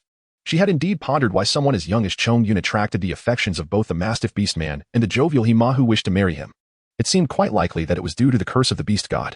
Mihi fell into a contemplative silence, and after a considerable pause, she felt a soft little hand gently tugging at her pinky finger. Mihi turned his head, only to find the awkward right song standing beside him, seemingly at a loss for words. We have encountered male suitors and Big Brother's affections more than once. Thus, it was precisely why Big Brother had been reluctant to accept the kindness of many beast men. Left Qing's words shone like a beacon, illuminating the previously concealed connections that linked the events that transpired with Chongyun and the distant winter. Mihi had often pondered how such a tiny creature could manage to hunt and feed its mother and unborn siblings after the scoundrel had taken away the winter provisions. Unless, from the very beginning, hunting had never existed. The sacrifices made by Chong Yun for this family surpassed what he had initially imagined. No, it was not solely Chong Yun. Even the youngest, Left Qing and Right Song, never truly demanded that he take certain actions when Ma knelt down in supplication or when Chong Yun revealed his curse. They seemed most reluctant to use themselves as a means to threaten or coerce he into making choices. With such three little ones, what more could he possibly desire? He silently caressed the head of Chong Yun, her hand trembling slightly, yet this time her voice was resolute. Mother will find a way. At that moment, finally envisioned a decision she had never contemplated before. Becoming a divine envoy or, as the system desired, disseminating the secondary system on a grand scale seemed exceedingly unreliable. The hidden system, shrouded in mystery, evidently harbored profound schemes. The beast god was capricious, often enacting punishments without discernment and even cursing its own offspring. In truth, neither option was viable for her. What she ought to do was to adeptly exploit every conflict between the beast god and the system to maximize her gains. Genuine gains. No longer mere trifles akin to seasoning, but rather substantial items akin to those found in an inventory. Made a resolute decision, no longer hesitating, and placed the impending calamity once more upon the campfire. However, this time, she did not trouble herself with cooking. Instead, she poured the can of food previously rewarded by the system into the pot, adding some taro and radish to create a hodgepodge stew. After instructing the little ones to finish their meal, she donned her waterproof poncho and ventured out of the cave once again. Had been resting in the cave for quite some time, and the outside world had noticeably darkened, teetering on the brink of complete oblivion. Chaotic and clamor-filled sounds intermittently emerged from the curtain of rain, indicating that the orc presence in the downpour had increased compared to before. Took a few steps towards the direction of the sound, and in the darkness, nearly collided head-on with a drenched male figure. Their gazes locked, and the visibly fatigued Lang Qing, whose face bore the unmistakable signs of exhaustion, extended a nearly empty ceramic jar towards me, murmuring in a hoarse voice. The medicine has proven effective. Many of the injured orcs have shown significant improvement. However, more and more wounded orcs are arriving here, and those coming later are evidently in a more severe condition. The supply of medicine here is insufficient. The weariness etched on Lang Qing's face was clearly not a sudden development. Throughout Mihi's time in the cave, it was evident that Lang Qing had been relentlessly working, striving to assist every injured orc to the best of his ability. Mihi did not extend a hand to take the clay pot. Instead, she merely lifted the plate atop the pot, allowing the rainwater to gradually fill it. Mihi Bien inquired, "What about Mother He and the others?" Lang Qing exhibited evident perplexity regarding the necessity of collecting rainwater. However, being typically taciturn, he harbored his thoughts internally and refrained from further questioning. He simply responded, "I have found a location that is not entirely inadequate, and I am currently coordinating the orcs to excavate within. If fortune smiles upon us, before the night fully envelopes the sky, all the orcs should be able to escape the rain. Yet, this merely implies they will no longer be drenched. The limited space beneath a crevice in the rock wall offers scant room. The orcs, in order to avoid the rain, can only stand or crouch. And apart from the injured, there exists no place for them to lie down. Nonetheless, even this meager shelter was attained only after the divine artifact had expanded to accommodate them. Had they relied solely on the original rock wall, it would have been impossible to shelter so many orcs. The situation is further compounded by the orcs' poor conditions. Some are injured, others utterly fatigued. Although they take turns chiseling away at the rock wall, progress remains exceedingly slow. Consequently, the duration spent in the rain lengthens, leaving the orcs increasingly enfeebled, which in turn hampers their ability to excavate further. This creates a vicious cycle. Lang Qing felt he had reached his limits. He toiled tirelessly, yet he found himself powerless to rescue those unfortunate orcs. Mihi gently pressed her lips together, just as the before her brimmed with rainwater. She chose not to speak further, instead placing her hand into the basin. Utilizing the system's previously mentioned feature that items drawn from her inventory would go unnoticed by other beings, she dissolved the sodium bicarbonate within the. Withdrawing her hand, she caught a glimpse of the potion's completion in Lang Qing's contemplative gaze. Was it truly ready just like that? Lang Qing's eyes deepened suddenly, even as twilight descended. Mihi could discern the shimmering reflections akin to starlight within those eyes. Mihi softly inquired, "Lang Qing, I wish to ask you something. What you just expressed in my cave about being willing to sacrifice your life, was that sincere?" Despite the torrential rain pouring overhead, creating a cacophony of sound, the wolf-blue beast man before Mihi, with his slightly pointed furry ears, seemed to listen intently. Lang Qing, holding a ceramic basin, paused momentarily, and then unexpectedly broke into an unprecedented smile. His smile was a stark contrast to his usual cold, serious demeanor that kept others at bay. It was bright, sunny, and revealed a hint of youthful exuberance with two barely noticeable canine teeth. Lang Qing appeared genuinely joyful and eagerly anticipated Mihi's response. He chuckled softly before reverting back to his usual aloof, loyal, and taciturn self. Fixing his gaze on Mihi with unwavering determination, he stated solemnly, "Yes, I was born to protect and am willing to sacrifice my life for that purpose. If you truly can halt the divine punishment, please do not hesitate." In my life. Chapter 79. The System's Implications and Traps in Lang Qing's Life? What a ludicrous notion. Such an absurd thought did not even penetrate Mihi's mind. It was immediately cast aside. Mi shook her head, refraining from elaborating on her intentions. She simply stated, "You must entrust this pot of medicine to a trustworthy orc, allowing him to apply it to the wounded. Then, follow me to a certain location." Upon hearing her words, Lang Qing appeared to breathe a sigh of relief. He swiftly dashed towards the rocky wall, where Mihi observed him handing the filled clay pot to the mastiff orc, someone they had met before. It seemed he exchanged a few words with the surprised orc before resolutely plunging into the torrential rain, making his way towards her. Lang Qing's movements were remarkably swift, so much so that Mihi, aware he believed he was heading towards his doom, could not discern any heaviness in his demeanor. Mihi felt a sense of nostalgia as she guided Lang Qing through the increasingly dim night, leading him toward the recesses of her memory. One moved ahead, while the other followed closely behind. After approximately 100 steps, Mihi suddenly halted, beginning to pluck leaves from a nearby tree to weave something. Lang Qing glanced around, his tone lighthearted as he remarked, "Dying in the water wouldn't be so bad." After all, it was he who had nearly drowned Mihi the first time. Thus, her desire to use water to bring about her own demise now seemed entirely reasonable. In fact, within his heart, there resided a sense of inevitability. Upon hearing this, Mihi immediately shot a glare at Lang Qing, exclaiming, "Nonsense. What water? This is my field. Retract that statement, and I shall pretend I did not hear it." Lang Qing, clearly unfamiliar with the concept of fields, nevertheless surveyed the area with his keen eyesight and began to recall that this was indeed the place where he and Zhu Li had inadvertently damaged her belongings. Once a flat expanse, the land had now been transformed by the relentless rain, submerging the meticulously cultivated fields that Mihi had tended to. From a distance, the raised ridges of earth were now higher than the flooded fields themselves, creating the appearance of a small pond. A pang of pain pierced through Mihi's heart, while a flicker of doubt finally crossed Lang Qing's face. Could it be that, compared to the time I pushed you into the water, you despise the fact that Zhu Li and I have damaged your belongings even more? If not, why have you brought him here? The answer seemed evident. Yet Mihi remained silent, merely handing over a pair of hastily fashioned grass shoes. "Put these on your feet." Lang Qing, puzzled, complied, and then heard Mihi continue. "Now, step into that water, and use these to stir the mud and water in the field." A wooden stick, already forked into 3 prongs, was presented to Lang Qing. This time, even though Lang Qing preferred not to ask questions, he could not hold back. "Why must I do this? Aren't you trying to kill me?" Initially, he thought that if he died quickly enough, the younger members of his clan might receive aid sooner and avoid falling ill from the rain. What is this all about now? Why did Mihi not decisively eliminate him to put an end to the divine punishment? Mihi expressed a sense of helplessness from the very beginning. "I never claimed I would take your life. It has always been you speaking without restraint. I inquired whether you were willing to sacrifice your life. Labor is also a part of life. Once you have completed all that I ask, I shall provide you with my answer." Lang Qing, clearly struggling to comprehend Mihi's words, grasped that she was unwilling to make any promises. He pressed his determined lips together, beginning to ascertain whether Mihi was toying with him. "After I fulfill everything you have requested, how do you intend to assist the orcs? You will beseech the beast god to halt the divine punishment, will you not?" Mihi did not directly answer the question, merely extending a finger toward Lang Qing. "Firstly, I have already made it abundantly clear that I possess no capability to beseech the beast god to cease the divine punishment. Secondly, who claimed I intended to rescue all beast folk?" Facing Lang Qing's abruptly chilling gaze, Mihi remained utterly unperturbed. "You profess to live for protection, then I implore you to engage your intellect and contemplate precisely whom you seek to safeguard. Are the beast folk not distinct from the vulnerable among them? Those formidable ones, those who already possess their own dens, have not come here. They have their own settlements. They neither require your life, nor are even aware that you would perish for them. Moreover," she continued, her words like a honed blade slicing through the deepest fears Lang Qing had concealed within his heart, "what arrogance leads you to believe your life alone could placate the wrath of the divine?" Yes, he was afraid. He feared his life would prove insufficient to appease the beast god's fury. It was precisely this terror that had made him so elated when Mihi reiterated his willingness to sacrifice his life. The rain drenched Lang Qing's body, eroding his resolve in the negotiation. The once proud, rain-defiant tufted ears atop his head now drooped weakly, their vigor sapped.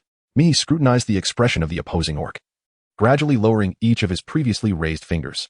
A cryptic smile, almost inscrutable, emerged in Lang Qing's gaze as he declared, "Now it is my turn to dictate the terms. Lang Qing, your previous disposition of never questioning anything is admirable. It is precisely why I chose you. Simply keep your silence and follow my instructions, and I shall provide you with the answers you seek." Lang Qing, in contemplative silence, stepped into the water, diligently mixing the pool's depths with the sediment washed down by the rain, just as Mihi had instructed. Mai stood atop the ridges of the fields, patiently awaiting as Lang Qing completed the tasks at hand. In his ears, he once again heard the familiar voice of the system, ding ding ding. Only through labor can one earn sustenance. The system detected that the host was near someone independently accomplishing a development series task amidst the barren paddy fields, thus issuing a reminder. The other party worked diligently, just managing to secure a meager meal. The host was given the option to bind this individual as a secondary system owner. Task reward: a portable 4-kilogram fire extinguisher, 100% effective. Note: the reward can only be claimed after the host confirms the binding of Lang Qing as a secondary system owner. No binding deadline. Can be claimed at any time post-binding. From that moment, I ceased to observe, for upon glimpsing the fire extinguisher, the thoughts that had lingered in his mind were validated. The products created by the two beast men, Chongyun and Lang Qing, were distinct, yet the rewards emerging at this stage bore an uncanny resemblance. What did this signify? It suggested that the System's repeated references to randomness were anything but. This note was, in fact, a trap. The System's fervent desire to present the fire extinguisher to Mai was a subtle indication that he would soon find use for it. With matters having escalated to this extent, how could the System still dare to remain hidden? Chapter 80. Kindness mistaken for treachery. Lang Qing emerged from the water, which reached up to his calves, acutely aware that Mai's expression was somewhat askew. Yet, this time, he refrained from further commentary, simply handing back the makeshift wooden stick he had been using for tilling the soil. Mi picked up a wooden stick, her expression softening slightly, and then instructed, "Please find me 2 branches of similar thickness. They shouldn't be too large, just about the diameter of a finger." Lang Qing silently searched the ground for a while and indeed presented her with 2 branches that matched Mihi's specifications. Mihi waited for a moment, ensuring that the System remained silent before inquiring, "Are your teeth sharp? Please gnaw on this branch and strip away its bark." Lang Qing took a deep breath, opened his mouth, and complied with Mihi's request. At the very instant Lang Qing's teeth cleaned the bark from the wood, Mi distinctly heard the System's voice echo in his ears once more. Beep, beep, beep. Only through diligent labor can one earn a meal. The System detected that the host was accompanied by another individual who independently completed the first task of the toolmaking series, simple chopsticks. A gentle reminder was issued. The other party worked with commendable effort, and there was a slim chance of earning a meal. The host may choose whether to bind this individual as a secondary system owner. Is this so? Task reward: a gas canister flamethrower, reaching temperatures of 1,300 degrees in 1 second, usable for up to 5 hours. Note: 1. Repeated. Mi smiled and reached out to take the simple chopsticks Lang Qing handed her. "Let's go. We can find Ima and the others now." Lang Qing, who had remained silent all along, let out a heavy sigh of relief. Though his face remained expressionless, his rain-dampened, fluffy ears twitched slightly, then perked up once more. Mi closed her eyes and silently summoned the System in her mind. When faced with the question, "Do you wish to bind Lang Qing as a secondary system owner?" she slowly pressed yes. Lang Qing, who had been closely following Mihi, finally breathed a sigh of relief upon seeing her indeed prepare to approach the rocky outcrop where the orcs were gathered. He softly inquired, "How do you intend to rescue those orcs?" Mihi remained silent, donning a raincoat as she traversed through the curtain of rain for a moment, until she spotted the orcs laboring not far away. Only then did she turn and inquire, "Do you have a way to summon all the orcs first?" "I possess a method that can assist you in excavating a cave, which would be significantly swifter than your own efforts and would spare you from further exposure to the rain and the risk of illness. However, if we proceed with my approach, it would be exceedingly perilous for the orcs to remain by my side." Lang Qing pondered for a brief moment, grasping the essence of Mihi's proposed assistance. To claim that he was not disappointed would be a falsehood. Yet he recognized that he had merely expended some effort in the rain, accomplishing a task that, while seemingly challenging, could be executed by anyone at any time. Such a meager contribution was indeed insufficient to warrant further expectations from Mihi. Nonetheless, given that she was willing to aid in the excavation of the cave in such a prompt manner, it could still be considered a favorable outcome. Mihi was, of course, oblivious to how Lang Qing had fervently persuaded him. Noticing Lang Qing's lack of response, he reiterated, "If you can accomplish it, do not hesitate." Hesitation merely squanders time and offers no substantial assistance. This time, Lang Qing comprehended Mihi's words. Without a moment's pause, he boldly strode past Mihi and approached the throng of orcs clamoring before the cave, proclaiming something loudly. Instantly, the orcs erupted into further chaos. They appeared utterly disinclined to vacate their position beneath the rocky overhang, despite the fact that the spot afforded them only a temporary foothold and no place to sit. Lang Qing's voice grew increasingly louder, drawing the attention of Ima, who had been laboring beneath the cliff. After a brief negotiation, some orcs, led by the canine and hippopotamus clans, were the first to heed the advice, gradually stepping back into the curtain of rain. Yet, a considerable number of orcs remained entrenched in their stance. Wherever Mihi's gaze fell, she could discern the expressions of anguish and torment etched upon their faces, as well as the grotesque wounds that marred their bodies. In moments of life and death, each orc displayed a selfish instinct, not to mention, some were grievously injured. It mattered little that rain poured outside. Even if knives rained down, it was unlikely they would abandon the meager shelter they had managed to find. The longer the stalemate persisted, the more Mihi's heart brimmed with impatience. At last, she strode past the probing, curious eyes and approached the rocky wall. Ima's booming voice continued to call out to the orcs within, urging them to evacuate. "Hurry, we will find a way to carve out a cave. Leave this place for now, and you can return shortly." This was the umpteenth time she had made such an appeal, yet these timid orcs, paralyzed by fear, remained reluctant to depart. Of course, those inclined to leave had already done so. The remaining orcs would likely not change their minds either. Hima felt a wave of exhaustion wash over her, just as she was about to call out again. Her peripheral vision caught sight of Mihi approaching. In that instant, Hima felt as though she had found her pillar of support. Her previously hoarse and fatigued voice surged with renewed vigor. Mihi, some orcs still refuse to leave. Please wait a moment. I will find a solution. Hima had already formulated a plan, if necessary. She would not hesitate to employ force to ensure the safety of her kin and fulfill Mihi's wishes. However, in such a precarious situation, resorting to violence was evidently not a prudent choice. It could provoke a backlash, fracturing the already fragile unity among the orcs. Thus, before considering the use of force, it would be far more advisable to find a peaceful means to persuade these orcs to depart. Mihi nodded slightly, about to express her understanding, when she noticed a sharp-nosed, gaunt-armored rat orc across from Hima retorting first. Mihi, isn't she the notorious female everyone speaks of? Hima, why do you address her so affectionately? Has she persuaded you to expel us? By what right? We have also excavated tunnels, and if you drive us out now, what will happen if divine punishment descends upon us? Are you trying to deceive us into leaving, so you can hoard the cave for yourselves? As the armored rat orc unleashed a barrage of accusations, the surrounding orcs immediately changed their expressions. Indeed, a female with such a notorious reputation aims to expel us. What could her intentions possibly be? Surely not to save us. And with the torrential rain outside, she and her kind must be intent on monopolizing the cave. A multitude of glances fixated on Mihi, Hima, and Lang Qing, who was tending to the young of various clans not far away, as whispers began to circulate. Get lost. We will not leave. We have already dug a portion of this cave, and it provides us shelter. If anyone is to depart, it shall be you. We will never leave. Even if it costs us our lives. You two wicked females, indifferent to the plight of weaker orcs.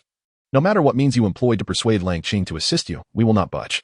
I shall pray to the beast god to invoke the most dreadful curse upon you. Chapter 81, Salvation, yet obstacles amidst the chorus of reproaches. Hima's expression grew increasingly furious. Finally, when a chattering pelican orc began fabricating tales of clandestine dealings between Mihi and Lang Qing, suggesting that was why Lang Qing was aiding and driving the orcs away, Hima's fury reached its boiling point. With eyes blazing, Hima fixed her gaze on the speaking pelican orc and took heavy steps forward, poised to voice her anger. However, just as she gathered her breath to speak, a perfectly proportioned, fair arm interposed itself before her, halting her movement. Mihi bore an expressionless visage, and her words were delivered with a remarkable nonchalance. If they wish to remain here, let them do so. However, should they find themselves injured, it is of no concern to me. Hima, I kindly ask you to proceed to the cliffside, accompanied by our kin and the canine clan, to assist in maintaining some semblance of order. It may become somewhat chaotic shortly. Hima, unaware of the true essence of order, nonetheless grasped the underlying meaning conveyed through Mihi's words. She devoted herself entirely to the task at hand. Mihi's words were to be obeyed without question. Since Mihi did not wish for her to assist in punishing the loquacious pelican orc, but rather to engage in endeavors that would be of genuine help, her mind was resolutely set on compliance. Mother, he did not hesitate and turned to depart. Mihi surveyed the surroundings, confirming that the orcs outside the rocky wall were not gazing in this direction. Meanwhile, only 17 or 18 orcs remained within the confines of the wall. After realizing that there was no further possibility of diminishing their numbers, he ultimately decided to take action. In the midst of wary gazes, Mihi waved her hand slightly, arranging the bundles of dried wood from her inventory along the rocky wall's edge, and then drew forth a canister flamethrower, igniting it with a resounding roar. The flamethrower, capable of reaching temperatures of 1500 degrees Celsius in but a second, required no further elaboration on its formidable power. The wood, already dried within Mihi's cave, remained untouched by the torrential rains, and the moment it encountered the fierce flames, it ignited violently. The fire consumed the wood, its tongues of flame licking up the rock face. In the already dark night, a brilliant light erupted that was enough to astonish every orc present, blazing fiercely. Fire has always been a source of dread for the Orcish folk. The orcs outside, drenched in the rain, were almost immediately drawn to the commotion from Mihi's direction, erupting into a cacophony of screams and roars. Fire. There is fire. Is it divine retribution? Wasn't it said that this place was safe? Why is there fire here? The beast god. Has the beast god not quelled his wrath? It is over. It is all over. No, no. Did you see? The female, protected by the divine barrier, also holds fire in her hands. Why? Why does she have fire? A surge of chaos swept through the orc ranks, and then someone shouted, she brought the fire here. She wants to leave us with nowhere to escape. Kill her. The already tumultuous rain was set ablaze by these words. Kill her. These three words spread through the panicked orcs like a plague, consuming them with a fervor. Those who had previously obeyed Lang Qing and Hima's instructions and stepped out of the cave now glared furiously at Mihi's retreating figure, their eyes burning with a desire to pounce upon her and sever her throat. The dogfolk and hippopotamus clan outside were evidently startled by the flames. Yet under the soothing presence of Lang Qing and Hima, they quickly settled down, but this calm was merely superficial, insufficient to quell the frenzy among the rain-drenched orcs. The clamor did not subside. Instead, it descended into a perplexing standoff. More orcs pressed toward Lang Qing and Hima, hissing in low tones, "Get out of the way. Move aside and let us kill that vile female." Lang Qing and Hima were forced to retreat. With the canine beast at Lang Qing's side struggling to hold back the approaching orcs, nearly cornered in the downpour, their arms and legs entangled by several orcs. Despite their struggles, they could not break free from those grasping hands. Finally, unable to contain himself, one of them bellowed, "You all move aside. Does our leader need your permission to act? Without our leader, you would have perished long ago. Many of your injured were brought back by our leader." This roar was thunderous, and the orcs within Lang Qing's line of sight instinctively lowered their heads, silenced by the force of his words. However, Lang Qing possessed only a pair of eyes. The moment he turned his head slightly, in the unseen corners, countless shadowy gazes began to rise once more. Mi did not look back. Amidst the malevolent gazes, there was no turning back for her. She merely remained silent, observing the raging flames before her as they spread, consumed, and turned to ash, as if awaiting a conclusion that belonged solely to her. Mi remained silent. Yet this did not imply that the situation could persist in a state of stalemate. However, this time, it was not Mihi who spoke. Nor was it Lang Qing or Hima, nor the ignorant orcs outside the rock wall who glared at Mihi with hostility. But rather the orcs inside the wall who had previously been unwilling to depart. The orc with the deepest skepticism towards Mihi, a pelican orc, let out a piercing scream and scrambled towards the rain curtain, completely devoid of the demeanor of a responsible adult male. He not only fled but also shouted incessantly, She can conjure wood and fire." The orcs outside the wall, who had been vigilantly watching Mihi, were abruptly interrupted by this scream, causing a commotion among them. The orcs were momentarily perplexed by the meaning of this outcry, instinctively turning their gaze towards the pelican orc. Meanwhile, behind him, the orcs who had previously shouted, "We refuse to leave. If they want us to go, let them kill someone," also turned pale, retreating in terror from the cave. The orcs outside, still embroiled in their internal strife, were oblivious to the horror displayed by the dozen or so orcs that had been positioned beneath the rock wall. Even though Mihi moved with great swiftness, the orcs who were already in close proximity were still able to perceive her actions. The inventory bestowed by the system only granted an invisibility effect while the items remained in Mihi's grasp. Consequently, the orcs within the cave clearly witnessed as she subtly raised her hand, causing numerous wooden pieces to drop from midair and arrange themselves with remarkable precision on the ground. Then, with a flourish of her hands, flames erupted from Mihi's palms, igniting the wood into a blazing inferno. The orcs who had rushed out from the rocky walls found themselves haunted by the memory of this scene, their minds blank with terror, teetering on the brink of madness. Chapter 82. Flames and white mist. Amidst the cacophony of terrified screams, Lang Qing instinctively cast a glance at Mihi, who stood with her back to the orcs. Her lips pressed together, and a flicker of inscrutable emotion danced in her eyes. A bewildered orc intercepted the panicking pelican orc, inquiring, "Stop screaming. What did you see? What did you see?" This question bore no answer, as even the pelican orc could not articulate a response. Beneath the torrential rain, the pelican orc collapsed to its knees, weeping profusely. The other orcs who had fled, even if not weeping in despair, were expressions of bewilderment, rendered speechless. Some of the orcs who had just begun to comprehend the pelican orc's frantic cries were overwhelmed by a sensation that could only be described as peculiar. How strange. Truly strange. While they were within the cave, it seemed they had not seen such an abundance of wood. But where did the burning wood come from? The orcs who grasped the pelican orc's words were immediately filled with a tumultuous mix of emotions, caught in speculation and doubt. However, among the multitude of orcs gathered beneath the rain, many had not clearly heard the pelican orc's exclamation. Yet they understood that the orcs who had remained by the rocky wall had fled in terror. This was sufficient to rekindle the fury of these already dim-witted orcs. Several burly orcs immediately shouted, "Cursed be this! I had already agreed to come out. Why could my female and young not stay inside? You wicked ones! The beast god shall punish you, especially you, that vile female. You now drive us away with fire. The beast god will surely descend upon you with divine retribution concerning flames, burning you to ashes. Woe is me! What shall I do? My poor little one has endured divine punishment for so long, and now that we have arrived here, they must continue to suffer in the rain. What shall I do? They will perish." Angry roars and sorrowful cries echoed in unison. And under the watchful gaze of all, Mi finally made her move. As the tumultuous clamor reached its zenith, Mi discerned that the wooden structure had been thoroughly consumed by flames, rendering the rock face searing hot. With a slight elevation of his hand, he retrieved a fire extinguisher from his inventory. Under the gaze of countless eyes, he performed a series of peculiar motions, unveiling a fire extinguisher invisible to the ordinary orc.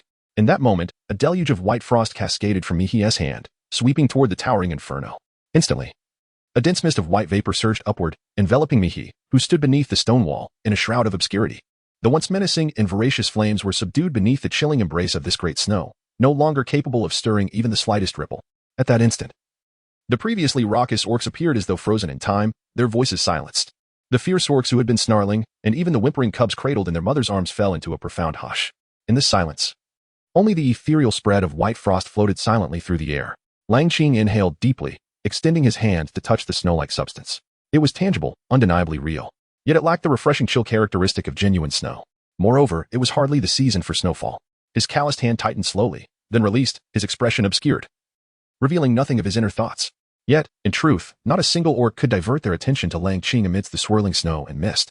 All orcish gazes were riveted upon the untimely snowstorm, observing its relentless expansion and gradual dissipation until tranquility was restored. Only when calm returned to the stone wall did their collective focus shift back to reveal Mihi's figure.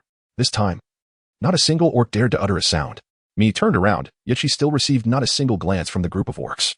Instead, she took a few steps towards the direction of the rock wall, before picking up a stone from the ground and striking fiercely against the already charred rocks. When the system presented her with these two distinctly purposeful key items, she initially pondered whether the thunder might ignite a great fire that needed to be extinguished. Hence the provision of a fire extinguisher. However, upon further reflection, she realized that it was pouring rain outside. What sort of blaze could possibly remain unquenched? Thus, the notion of a natural fire that could be doused with a fire extinguisher seemed utterly unfounded. The second reward item from the system undeniably corroborated this notion. Ignite, extinguish. In fact, from the system's perspective, extinguishing was deemed even more crucial than igniting, implying quite clearly that the fire must be extinguished. But it did not necessarily have to be ignited with a flamethrower. What could be the reasoning behind such an implication? After much contemplation, Mihi finally grasped an essential truth. Stones expand when heated and contract when cooled. A blowtorch can ignite a flame. And when the stones are heated intensely followed by a rapid drop in temperature, it results in the brittleness of these sedimentary rocks. The consequence of stones becoming brittle is that the stone hurled by Mihi struck the soot-blackened cliff face with a thunderous impact, followed by an ear-piercing sequence of cracking sounds. Countless brittle rocks cascaded down the weathered stone surface, striking the ground with a symphony of muffled thuds ranging from delicate to ponderous. Mihi took several steps back, retreating into the rain, observing as the falling rocks tumbled rapidly downwards, until all the loosened debris had finally settled, forming a grand cavern spacious enough to accommodate all the orcs for respite. Only then did he turn back, intending to make his way towards his own lair. The orcs stood in a daze, watching the entire spectacle unfold. As Mihi passed by Hema, the entranced Hema suddenly called out, "Mihi?" This exclamation jolted many of the orcs back to their senses. All who witnessed the scene redirected their gaze towards Mihi once more. Mihi remained silent, neither responding nor speaking as she made her way towards her cave. Lang Qing's call followed closely behind. "Mihi." Mihi remained silent as Lang Qing's footsteps drew nearer, traversing through the motionless beast men crowd until he stood behind her. "I apologize on behalf of my kin." Still no response. Lang Qing took a deep breath and reached out to halt Mihi's departure. The moment his hand grasped her arm, Mihi finally erupted in fury. Mihi turned around without a moment's hesitation, channeling all her strength into a forceful slap across Lang Qing's face.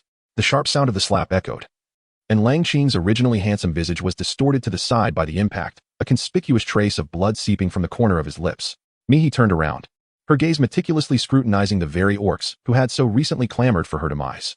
Ultimately, her eyes settled upon the dejected Lang Qing, and with a cold smile, she remarked, "You ought to be grateful that when I accepted my reward, it was just moments ago, rather than now. Otherwise, even if you were to offer your life for their sake, I would not lift a finger to save these ungrateful orcs." Chapter 83, the 8th set of radio calisthenics. Her words were spoken with a fierce and resolute tone. Lang Qing's hand trembled slightly, clenched into a fist, yearning to speak, yet unable to utter a single sound. Mihi, seething with rage, turned on her heel and strode away. "Don't come begging for my help again. Since you're all so eager to die, then go ahead and perish." A dull thud echoed behind her, likely the sound of Lang Qing falling to his knees, yet Mihi didn't glance back. With each step she took, a succession of similar thuds followed, accompanied by muffled sobs and desperate pleas for mercy. But this subtle form of emotional blackmail disguised as submission only deepened Mihi's disgust. Without looking back, she walked resolutely forward, one step, then another, until she had completely vanished from the beastman's sight and retreated into her mountain cave. Disgust. From head to toe, nothing but disgust.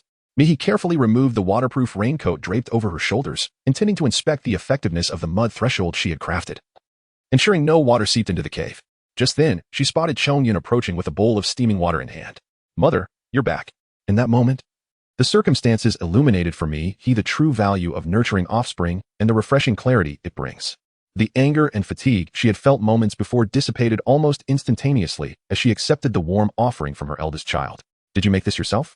Among the orc community, it was not merely a rarity to find individuals accustomed to drinking hot water. Even those who consumed clean water were few and far between, as most were content with any water available. It was not uncommon to witness orcs perishing upstream, while others bathed nearby and further downstream. Others drank the very same tainted water. Such practices, however, carried dire consequences, including a host of parasitic infections and gastrointestinal ailments. Thus, Mi ensured her young ones were provided only with water that had been allowed to settle and subsequently boiled, instructing them to adhere to this standard in the future. To her surprise, Chongyun not only remembered her guidance but also took the initiative to boil water, demonstrating thoughtfulness by presenting her with a bowl of warmth upon her chilly return from the rain. Life had truly never felt so splendid. They often say that raising children wards off the ravages of age, and indeed, having such a thoughtful little one was a significant blessing. Without such a child, no matter how many offspring one might have, their presence would be rendered meaningless. Mihi felt a sense of delight within, her earlier anger having subsided significantly. "Have you finished all the food I just prepared for you?" she inquired. Xueqing cautiously approached, cradling a second large bowl in her hands. "Mother, we saved some for you. Isn't that impressive?" she exclaimed. Meanwhile, Yutsong scoffed dismissively, muttering, "Wasn't it meant to be saved anyway? What's so remarkable about that?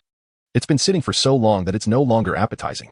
Mi broke into a smile, took the bowl, and then savored a hearty gulp of the mixed soup. "Delicious, how could it not be?" she exclaimed. "Doesn't Yutsong enjoy this dish? It seems I shall refrain from making such food in the future." Song's awkward expression instantly shifted to one of anxiety. "No, I never said that. Please don't speak nonsense." The other three mother and sons erupted into a chorus of muffled laughter. Song finally realized that his mother and brothers were teasing him. Frustrated, he returned to his spot by the campfire, allowing himself to become as prickly as a porcupine, yet remaining silent thereafter. Mi smiled as she finished the last drop of broth from the bowl before inquiring, "Nothing occurred while I was away from the cave, did it?" Xueqing quickly shook his head. However, Chongyun pondered for a moment and remarked, "I noticed a glimmer of light outside the cave, but it disappeared swiftly. I cannot ascertain whether it was a divine punishment. It would be prudent for mother to refrain from venturing out for the time being." Mihi had not anticipated that the commotion he had just stirred would attract such widespread attention, even reaching the little ones nestled within his cave. He could not help but smile wryly, muttering, "It's really nothing. I was merely over there, and no significant event transpired. It is not a divine punishment. So rest assured." Chongyun acknowledged his words, and after a moment of contemplation, Mihi added, "Chongyun, please refrain from crafting anything for me in the near future." Chongyun appeared momentarily taken aback, but quickly responded, "I am not weary. I prefer to be engaged rather than idle. Moreover," he continued softly, "I have an inkling that mother is quite fatigued. If my brothers and I take on more tasks, she may have to shoulder less." Though no beastman had explicitly conveyed to Chongyun that a household thrives on the collective efforts of its members, his perceptive and sensitive nature led him to grasp this truth independently. Chongyun seemed to be striving, in his own manner, to care for all those around him. Thus, anyone who came to understand Chongyun and recognized his essence found it nearly impossible to resist being drawn to him.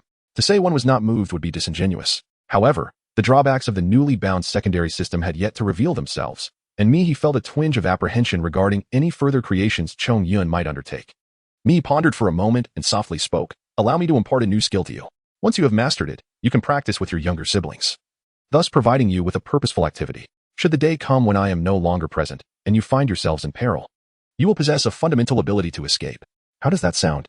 With curiosity gleaming in his eyes, Chongyun watched as Mi set down the bowl in her hands, adjusted her stance, and began to demonstrate the renowned 8th set of radio exercises that had captivated the youth of her past life before the three little ones. In Mihi's recollection, many adolescents felt a certain embarrassment toward engaging in the exercises. Yet, the radio exercises are indeed quite beneficial.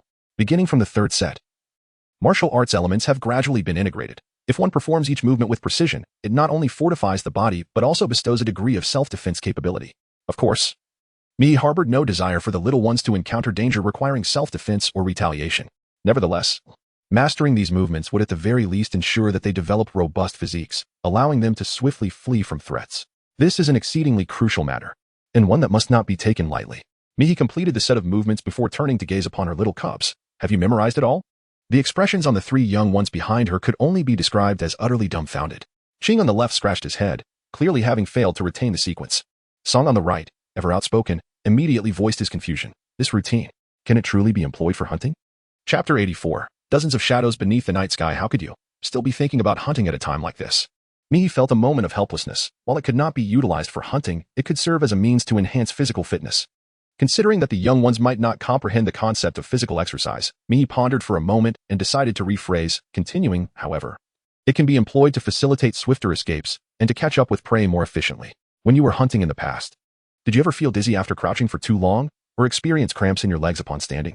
If you practice this set of movements regularly, those troubles will vanish." "No dizziness, no cramps? That would indeed be splendid." It is essential to recognize that orcs often have to remain hidden for extended periods while seeking out their quarry. During such prolonged waits, the mental solitude may be somewhat bearable, yet the body can suffer various ailments. For instance, the very scenarios your mother just mentioned. Understand that after enduring a lengthy wait for prey, being rendered incapable of pursuing it due to physical stiffness is among the most agonizing experiences for an orc. At that moment is what Qing quietly cheered, while Yutsong appeared somewhat hesitant. Under Mihi's encouraging gaze, he awkwardly began to speak. I do not recall. Mihi burst into laughter immediately and was about to demonstrate again when Chongyun, while performing a flawlessly standard stretching motion, signaled for his younger brothers to follow along. I remember. So reliable. Mihi couldn't help but marvel as she watched the little ones flawlessly execute a complete set of movements from start to finish, filling her heart with a sense of satisfaction. The little ones had performed several rounds of calisthenics, their bodies glistening with a light sheen of sweat. Luo Qing wiped the perspiration from her brow, exclaiming in astonishment, "It feels as though we've been pursuing our prey for quite some time. I feel warm all over. No longer cold. This is the result of engaging every muscle in the body." Mihi smiled softly, about to speak, when she noticed Zhongyun, usually composed and steady, slightly shake his head, appearing hesitant. The words of the eldest son always carried weight, prompting Mihi to instinctively inquire, "Zhongyun, what is it?" After a moment of hesitation, Zhongyun finally expressed his thoughts. After completing these tasks, one may feel a bit fatigued, and hunger might also set in. He pressed his lips together, and his typically stoic face flushed slightly, as if he were unsure of how to articulate his feelings. Mihi instantly comprehended the meaning behind the young cub's words. Exercise, of course, is essential. However, in the beastly realm, enduring hunger is an agonizing ordeal. Without a reliable food source, physical exertion would deplete one's energy significantly. Should danger arise, lacking sufficient stamina to escape could cost one their life. Moreover, the young cubs, being a species that favors tranquility, particularly detest exercising on an empty stomach. It seems imperative to devise a means to procure sustenance to nourish the young ones. For the time being, you may perform this exercise just once a day. As your strength improves, you can gradually increase the frequency, without overexerting yourselves in the beginning. Mihi pondered for a moment, then donned her waterproof cloak anew, instructing, "As for food, I will find a way." Chongyun nodded in agreement, and Mihi stepped back into the enveloping night. The relentless downpour continued to drench the surroundings, and Mihi held no illusions regarding the prospects of hunting in such conditions. Instead, she cautiously made her way towards the rice fields, navigating the rocky terrain with each uncertain step. Mihi contemplated the situation. The current circumstances made it challenging to procure prey. Yet she still possessed an abundance of seeds and ripening tools. As long as she could find a suitable location to sow the seeds, she could undoubtedly reap a harvest sufficient to nourish herself and her 3 young ones. However, despite the merit of this plan, her progress came to an abrupt halt. Through the dimness surrounding her, she discerned that her rice fields were encircled by a throng of orcs. The murky night, coupled with the torrential rain, obscured her view of their movements. What could such a multitude of orcs be doing here? In a state of perplexity, Mihi instinctively called out the name of the only 2 who knew the location of the new rice paddy, Lang Qing. Amidst the dense curtain of rain, a figure standing in the paddy swiftly turned to look. Mihi squinted, striving to discern the drenched and disheveled silhouette not far away. "What brings you here?" Lang Qing appeared to make a movement, attempting to respond, but his words were lost to the deluge. He ultimately abandoned the effort to speak and began to tread slowly through the paddy, his form gradually becoming more distinct. The absence of an immediate reply, coupled with the presence of several indistinct shadows encroaching upon him, was undoubtedly unsettling. In an instant, Mihi felt her heart leap. Without hesitation, she deftly flipped her fingers beneath the raincoat and summoned her flashlight from her inventory. Immediately, a beam of light burst forth from her hand, illuminating a small realm in the rainy night. Mihi, feeling a sense of urgency, wielded the flashlight to cast its beam around, attempting to deter the approaching orcs. "Do not come any closer." The command reverberated, accompanied by a deafening clap of thunder. The rumble of distant thunder echoed ominously in the sky, infused with the wrath of nature. The orcs, whether disturbed by the thunder or the blinding light, appeared restless and apprehensive, instinctively lowering themselves to the ground, pressing their foreheads against the earth. Mihi illuminated the surroundings with a flashlight, taking a meticulous glance at the orcs once more. This time, however, she made a novel discovery. All the orcs here were, in fact, of the canine lineage. Their drooping ears, drenched tails, mud-caked paws, and the sound of their whimpering cries. A sudden jolt surged through Mihi's heart as she instinctively sought out Lang Qing. Lang Qing had already traversed from the rice paddies to the ridge, drawing perilously close to Mihi. Yet in those final few steps, he found himself ensnared by the blinding light, rendered immobile. Mihi inquired in a hushed tone, "Do you not seek a place to rest? Now that there is a cave available, why do you not retire there, but instead come here to dig in the soil?" In Mihi's heart, there lingered a vague sense of contemplation, yet it required a verbal affirmation from Lang Qing. As anticipated, Lang Qing spoke. "We wish to express our apologies to you. I have brought some of my kin who are willing to undertake tasks. They can perform the duties you previously assigned to me. If you still wish to engage in trade, feel free to command us." Indeed, everything unfolded as Mihi had surmised. The land bore evident signs of having been disturbed, clearly indicating that this group of canine orc tribesmen was engaged in tilling the soil. Initially, when she requested Lang Qing to labor, he perceived it as a form of trade between them. Now, with the mention of apology, it seemed he intended to atone for those orcs who had offended me by undertaking the very tasks Lang Qing had previously performed, hoping to earn Mihi's forgiveness through this act of restitution. However, this notion did not sit well with Mihi. After all, among the prostrate orcs, there were some who had previously expressed doubt regarding Lang Qing's decisions. Yet, Mihi clearly discerned that these orcs were remarkably rational and did not vocally incite violence against her. The most fervent reactions came instead from those orcs with whom Mihi had little familiarity, having scarcely encountered them before. Such a notion is unfathomable. How could it be that innocent orcs must apologize on behalf of their errant kin, and that she would be compelled to accept it? Mihi felt a discomfort in her heart, and her demeanor was far from pleasant. She let out a cold laugh and said, "If you seek to atone for the sins of those orcs who just shouted for my demise, then I suggest you swiftly take your leave." Mihi is not a person of excessive compassion. Although she does not seek to perform good deeds for the sake of reputation, she finds it utterly unforgivable to be threatened and attacked by those orcs. Initially, she held a favorable impression of this pack of canine warriors, admiring their loyalty and integrity. However, upon discovering their collective tendency towards self-righteousness, her annoyance has reached an intolerable peak. Mihi furrowed her brows, but in the next moment, she heard a somewhat elderly female canine beastman crouched at her feet, trembling and whimpering as she spoke. Divine messenger, esteemed one. You have misunderstood our leader.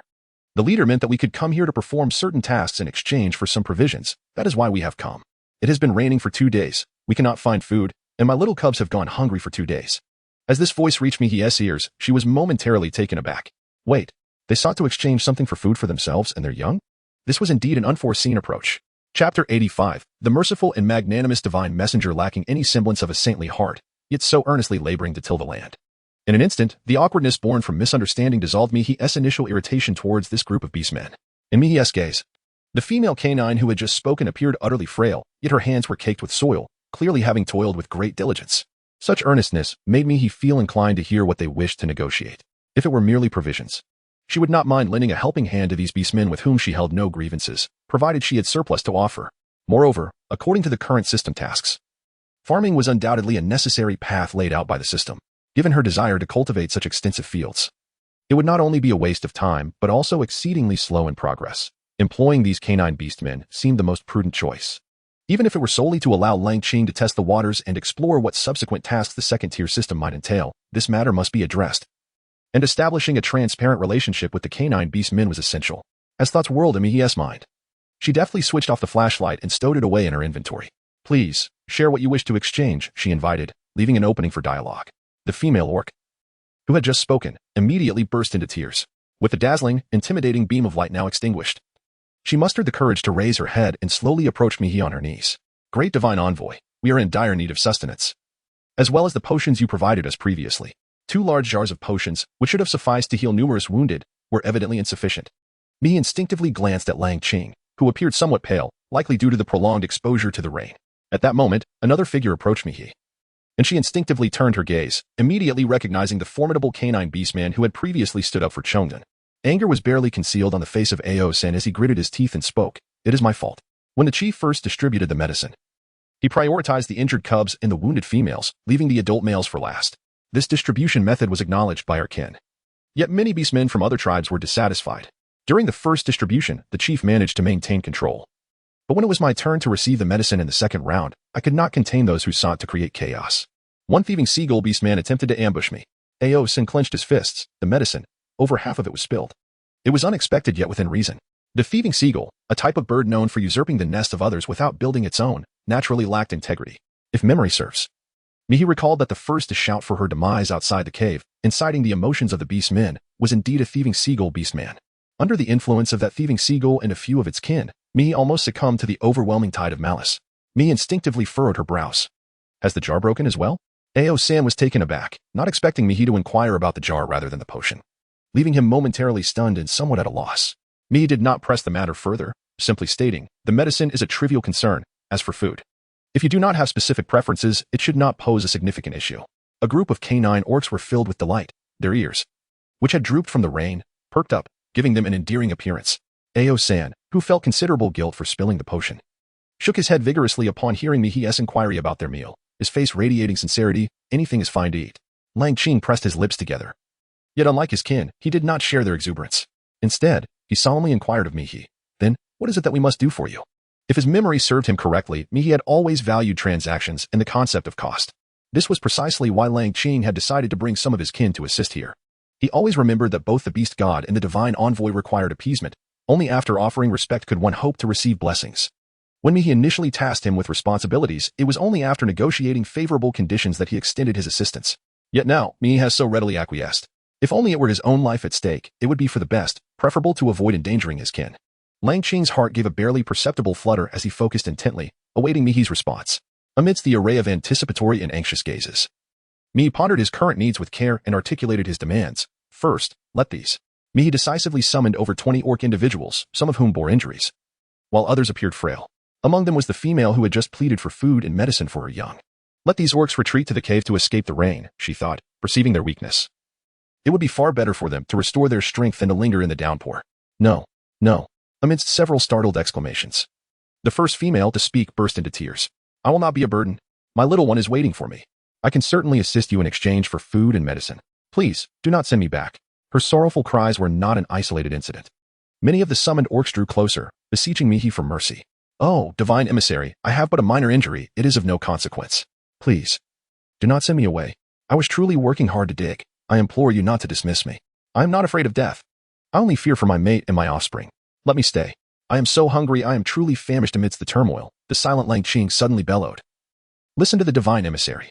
Clearly, Lang Qing held great authority among his kin, for the orcs huddled at Mihi's feet ceased their pleas, reduced to quiet sobs. Standing in the darkness, Lang Qing resembled a meticulously sculpted figure from the heavens, tall, resolute, and unwavering. He clenched his fists and declared with measured intensity, as long as I have even a morsel of food, I shall share it with you all. Rise, heed the words of the divine emissary, and return. His voice finally soothed the weeping canine orcs and instilled a glimmer of hope within them. Mihi silently observed the glimmer in the eyes of each orc, contemplating deeply before speaking. It is not solely the orcs who remain that are entitled to food and potions. I require your assistance. However, the deluge of rain hampers your capabilities, and you may follow yourselves. I can provide you with the potions and sustenance you need for now. You may return to recuperate and tend to your ailments, or pursue whatever endeavors you desire. Yet, when I call upon you for assistance in the future, you shall not refuse me. Mihi spoke fervently, articulating a lengthy passage, and sensing potential ambiguity. He quickly added, all I require of you is to undertake a singular task. I have but one request, which may involve some excavation.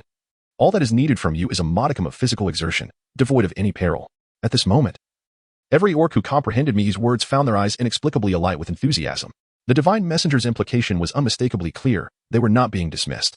Instead, they could receive provisions and potions now, and once they had regained their strength, they could return to labor without the burden of pain. By the beast god, never had they encountered such benevolence and compassion from a divine envoy. Chapter 86, The United Canine Brigade. The sudden brightness in the eyes surrounding Mihi momentarily overwhelmed him. Particularly as those eyes glistened with moisture and their tails wagged fervently, the atmosphere became distinctly peculiar. Mihi found herself somewhat overwhelmed. The number of orcs she wished to send away only increasing. As she hesitated on how to express her thoughts, Lang Qing spoke up. If it is possible for my kin to recuperate before resuming their tasks, might we consider releasing more of the orcs to return now? A trace of sadness flickered across Lang Qing's face, yet he carefully articulated his request. These are almost all the orcs of our kind who are still able to move. They have toiled since the day before yesterday, enduring rain, and our young ones are left unattended in the cave. If this continues, my kin will perish. If you would allow them to go back, I am willing to do whatever is within my power to fulfill your commands. Mihi could see that the orc warriors were nearing their limits. She understood well that one cannot catch fish by draining the pond, as it would result in a complete absence of fish. When Lang Qing spoke, Mihi seized the opportunity to respond. Very well. Ao-san, visibly anxious, exclaimed, I can stay. I am in good health and can work. A burly hunting dog orc rushed forward. I can assist the chief. Allow me to help. The unity among the dog clan far surpassed Mihi's expectations. Ultimately, at Lang Qing's suggestion, she decided to retain 4 tall orc warriors, including Lang Qing. While sending the rest back, she delineated a small plot of soil from the chaotic ground, anticipating the 4 sturdy orcs to till it. On such a rainy night, with water all around, it was impossible to turn over any new land. Fortunately, Mihi had not intended to innovate for system rewards, devoid of expectations. She felt no regret. Standing by, she awaited the completion of the tilling, and once they had raised a patch slightly above the water level, she stepped into the field, reaching into her inventory for the seed pouch to commence sowing. Given the prior incident of the fiery rock wall, Mihi chose not to conceal her actions this time. Armed with a flashlight, she swiftly traversed the field, scattering seeds, and then promptly utilized a ripening tool from another inventory to expedite the growth process and facilitate a rapid harvest. To the eyes of Lang Qing and the other orcs, Her actions transformed into something extraordinary. They perceived me merely as a radiant figure, gliding across the field, her hands gently stirring the soil. Then, as if responding to an unseen call, the buried seeds erupted from the earth, sprouting, growing, maturing, and yielding fruit in the blink of an eye. Ao-san instinctively wanted to howl in disbelief, but before he could, he received a gentle kick behind the knee, causing him to kneel on the ground. He felt as if he were going mad or perhaps misseeing the scene. Yet, when he turned, he found not only himself kneeling but also the chief and the typically taciturn hunting dog brothers, all gazing intently at Mihi's actions. It dawned upon him. It was neither madness nor a misperception, nor a dream. The divine messenger had truly descended. Ao-san tilted his head back, allowing the rain to wash over his face, tears streaming down his cheeks for the first time in his life. The two hunting dog orcs mirrored his reaction. While Lang Qing, who had previously witnessed the scene, did not weep, he remained quietly kneeling, his posture erect, his obsidian-like eyes reflecting Mihi's figure, shining with an extraordinary brilliance. Mihi paid no attention to what Lang Qing was doing. She was fervently engrossed in her own sowing endeavors. The need was immense, a pressing requirement for a crop capable of filling the void of food scarcity and suitable for large-scale production. Relying solely on ordinary vegetables and fruits was insufficient, as they could not satiate hunger and pose significant challenges in yield. A single seed, a spoonful of ripening agent, and the cultivation of 3 cucumbers not only raised concerns about harvest but also left one increasingly famished. It was, by any measure, an exceedingly unwise endeavor. In Mai's heart lingered a glimmer of hope, a hope that she could cultivate crops such as wheat and rice to salvage the current predicament. Otherwise, while it might be possible to barely satiate the hungry canine orcs seeking assistance, the supply of food would inevitably dwindle, and the seeds along with the ripening tools would be exhausted. This would undoubtedly exacerbate the situation. Yet, the more she yearned for a fruitful outcome, the colder her heart became. One by one, the seeds were sown into the soil, sprouting into cucumbers, fennel, dill, perilla, and parsley. A succession of over a dozen varieties, most of which were mere spices. Mihi felt a sudden tingling sensation at the back of her head. Taking a deep breath to steady herself, she planted another seed. Perhaps due to her focused thoughts, this time she truly unearthed something remarkable. Mihi carefully examined the ground with her flashlight, intending to summon Lang Qing and the other beastmen. Turning around, she was met with the perplexing sight of rows of kneeling canines. "Why are you just standing there dumbfounded? Come and dig." Her voice, clear as a silver chime, instantly snapped the 4 dogs back to attention. Lang Qing was the first to rise, striding without hesitation to where Mihi stood and immediately digging where she pointed. In mere moments, the 4 beastmen, with their 8 hands, eagerly scooped up the objects and presented them before Mihi. Mihi had been supervising the situation, and upon seeing the mere dozen fruits, an overwhelming sense of disappointment surged within her. She had felt genuine joy when she first beheld the potato leaves, as potatoes not only provide substantial sustenance but can also be transformed into potato starch, typically yielding a satisfactory harvest. Logically, they should suffice to alleviate the current food crisis. Yet, it seemed that this particular variety of potato only produced linglong potatoes, no larger than half a palm and some as small as a coin, with merely a handful in total. With such a scant yield, any attempts at breeding for mass production would have resulted in starvation long ago. Noticing the disappointment etched on Mihi's face, the surrounding beastmen felt a wave of trepidation. 2 nearly identical dog-headed beastmen voiced their concerns in unison. "No, is it not possible?" The divine figure appeared disheartened. Having not acquired what she desired, would she then deny their efforts and withhold food and potions from them? The absence of food would be unfortunate, but lacking potions would be catastrophic. Their mother was gravely injured and lay helpless in the cave. Though the 2 dog-headed beastmen maintained an exterior of composure, their hearts were already gripped with fear. Fortunately, the chief offered them a reassuring glance, allowing the 2 dog-headed beastmen to regain their tranquility. In her heart, Mihi was engulfed in a sense of frustration, and thus, she paid little attention to these trivial details. Silently, she sowed another seed and applied the ripening agent once more. This time, it was as if a true miracle was unfolding before her eyes. As the leaves and stems grew, Mihi's eyes gradually widened in disbelief as she gazed at the plant before her. Could it truly be this extraordinary thing? Chapter 87. The Salvation from the Food Crisis. How many years had it been since she had felt such excitement upon encountering this marvel? Mihi could hardly recall, only remembering that during his youth, it was akin to a nightmare. At that time, nearly every capable child could not escape the fate of being summoned by their elders to chop up various items during the harvest season. Yet, this task was not only exhausting but also seemingly endless, as the fruits were large and abundant. No matter how much was chopped, more would appear on the ground. The children felt restrained by this obligation, leaving little room for play, and naturally, they harbored a strong dislike for it. However, at this moment and in this place, the scenario was entirely different. These fruits, which could almost burst forth from the earth in an instant, were undoubtedly Mihi's beacon of hope. This remarkable crop was none other than konjac. Many may not have heard of konjac, yet it is indeed a highly productive crop. The tubers are substantial, and once chopped and ground into flour, they transform into a common staple rich in carbohydrates, protein, and dietary fiber. In simpler terms, It is filling and provides a significant source of energy and stamina. Moreover, as a chef, the moment Mihi laid eyes on the konjac, a myriad of culinary ideas instantly danced through his mind. Konjac, being rather bland in flavor yet highly versatile, can be crushed and cooked into a jelly-like consistency, then sliced into strips. When combined with meat and seasoned with spices, it becomes a form of vegetarian meat. The delightful konjac dish Mihi had tasted in his past life was crafted in precisely this manner. Consequently, there was no need to worry about whether the orcs preferred meat or vegetables. Adult orcs typically favored meat, so a richly flavored broth could be added. Young ones, on the other hand, enjoyed both meat and vegetables, leaning towards a milder taste, thus a broth made of vegetables could be prepared. In this way, konjac not only provided a substantial sense of fullness but also helped replenish the energy of orcs who had been hungry for quite some time. It could be said that this ingredient was nothing short of perfect. Upon this realization, Mihi's eyes sparkled with delight as she took it upon herself to unearth the giant konjac from the earth. The other orcs exchanged glances and quickly joined her in the endeavor. This particular konjac did not disappoint Mihi's expectations from a single pit. She unearthed 4 remarkably large konjac roots, each one larger than her own head. Mihi let out a sigh of relief. Washing the konjac from his hands with the rainwater, he then took a sharp stone that he always carried with him and cut off a small piece of the tuber, placing it back into the pit for cultivation. This batch of seeds sprouted rapidly once again. Mihi persevered, tirelessly repeating the cycles of sowing and harvesting, over and over again, until it had been done a dozen times or so. At her feet, the konjac had piled into a small hill. And only then did she finally cease her labor. Even the most simple-minded of the canine tribesmen could discern that this peculiar black mass was precisely what Mihi required. However, they dared not question her intentions, instead tilting their heads in curiosity as they observed her. The harvest of the magical yam brought an immediate surge of joy. Observing the sparkling eyes of the 4, a smile crept onto his face.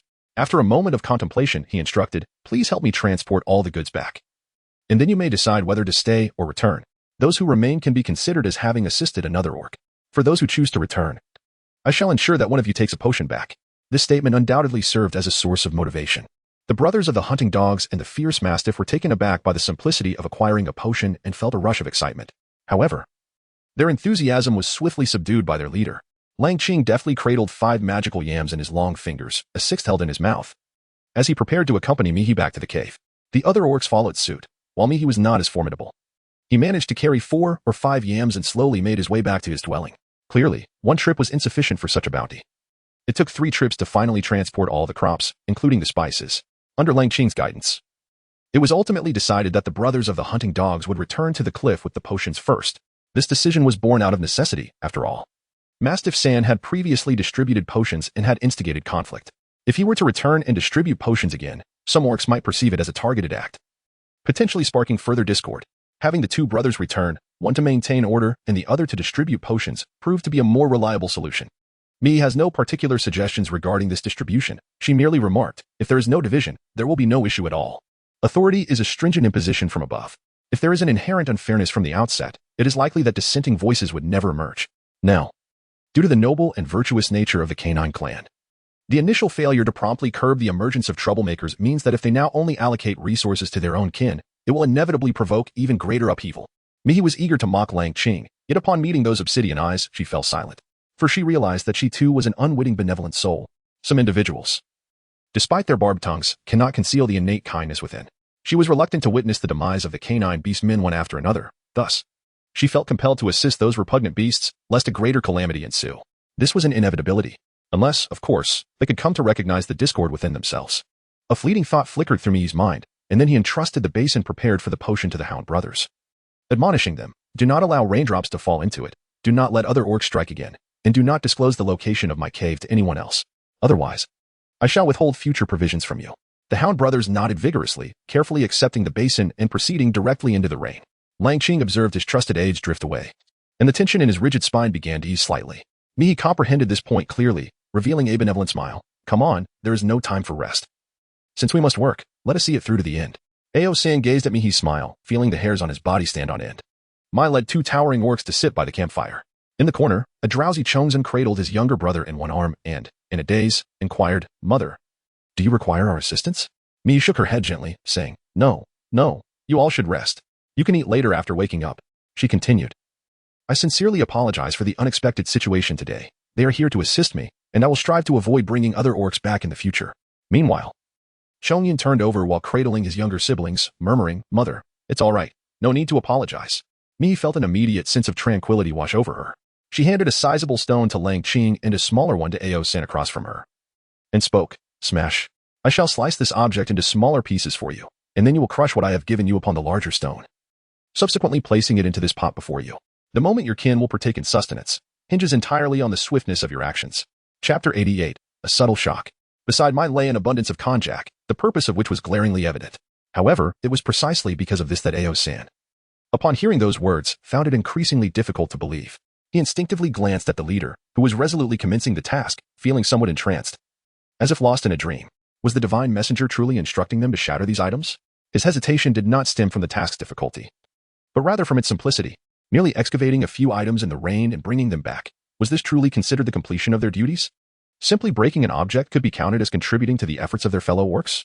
Ao San remained in a daze, while Mai, unwilling to allow the beast laborers he had summoned for a meal to slack off during work hours, promptly handed over several chunks of konjac. Mi places great importance on this matter. If she can swiftly produce konjac meat this time, in the future, should she need to recruit workers, the canine tribe will undoubtedly be more eager than anyone else to respond. Conversely, if she fails to create a stable food source like the meat substitute, not only will her authority diminish in the eyes of the canine tribe, making recruitment arduous, but it is also possible that Lang Qing's attitude towards her will regress to a state of suspicion, leading to various probing methods and entanglements. Both scenarios are undesirable to Mihi, thus, she prefers to focus on her current task and resolve this crisis. Fortunately, the process of crafting konjac meat is not particularly difficult for an experienced chef. She begins by placing the naturally moist shredded konjac into a pan, continuously stirring it to evaporate the moisture while removing impurities and larger fibers, resulting in a fine konjac powder.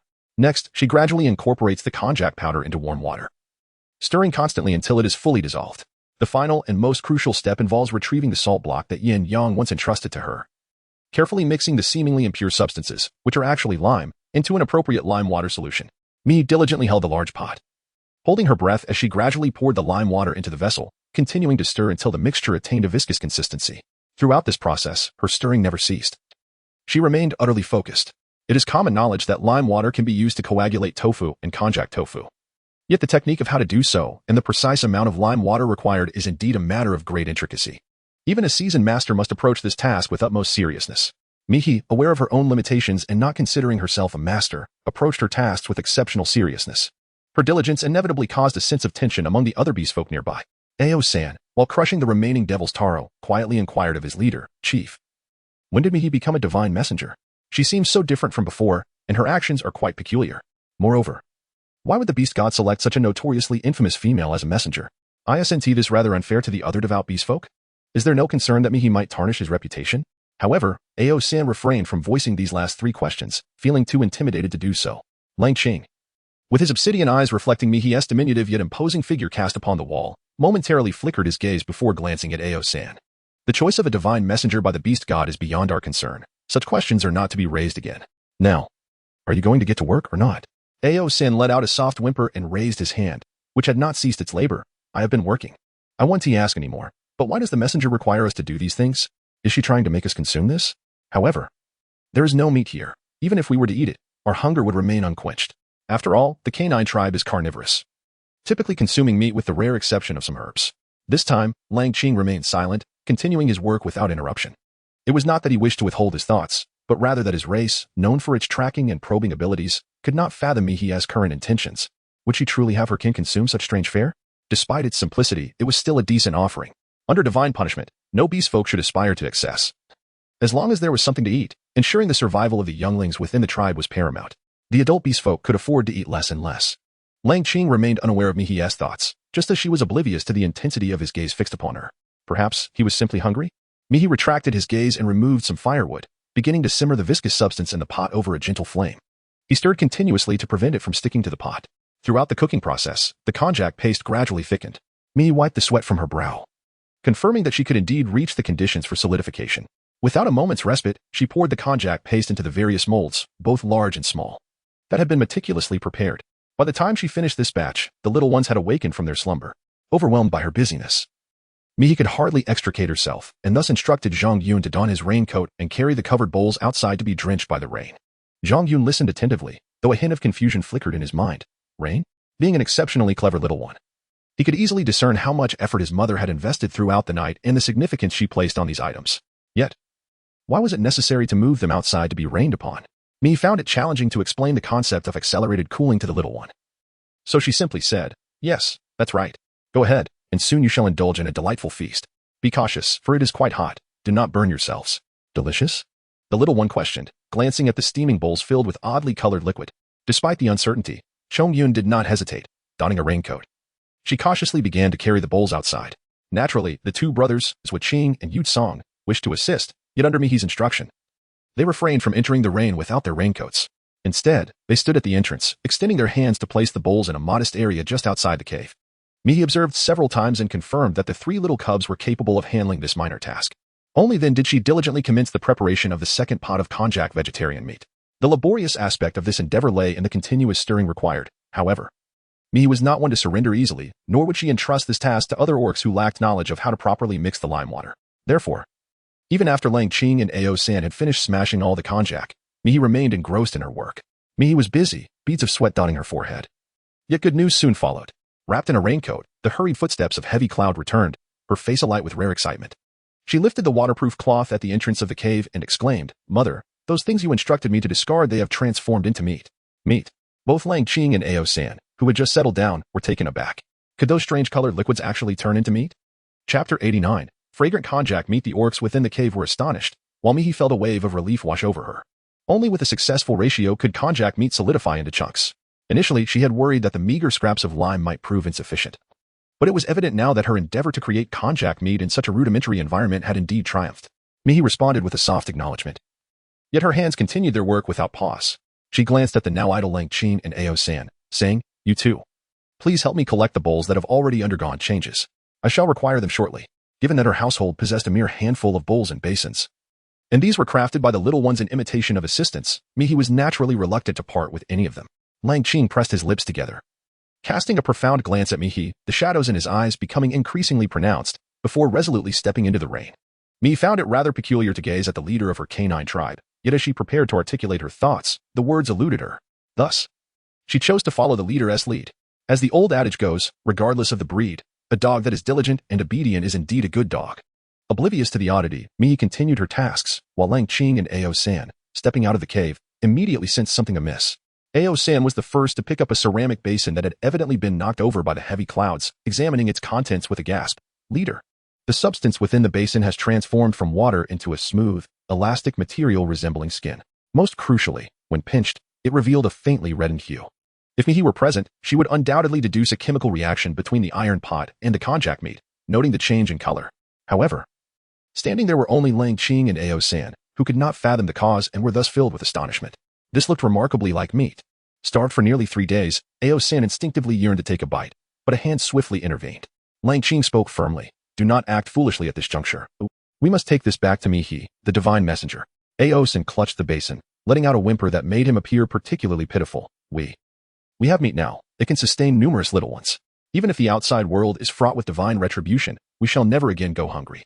Lang Qing tightened his grip momentarily before relaxing it again, a rare smile gracing his face. "Indeed, we shall not go hungry anymore." Initially, he had thought Mihi would only provide them with fare suitable for herbivorous beast men, yet now she had managed to conjure such a marvel.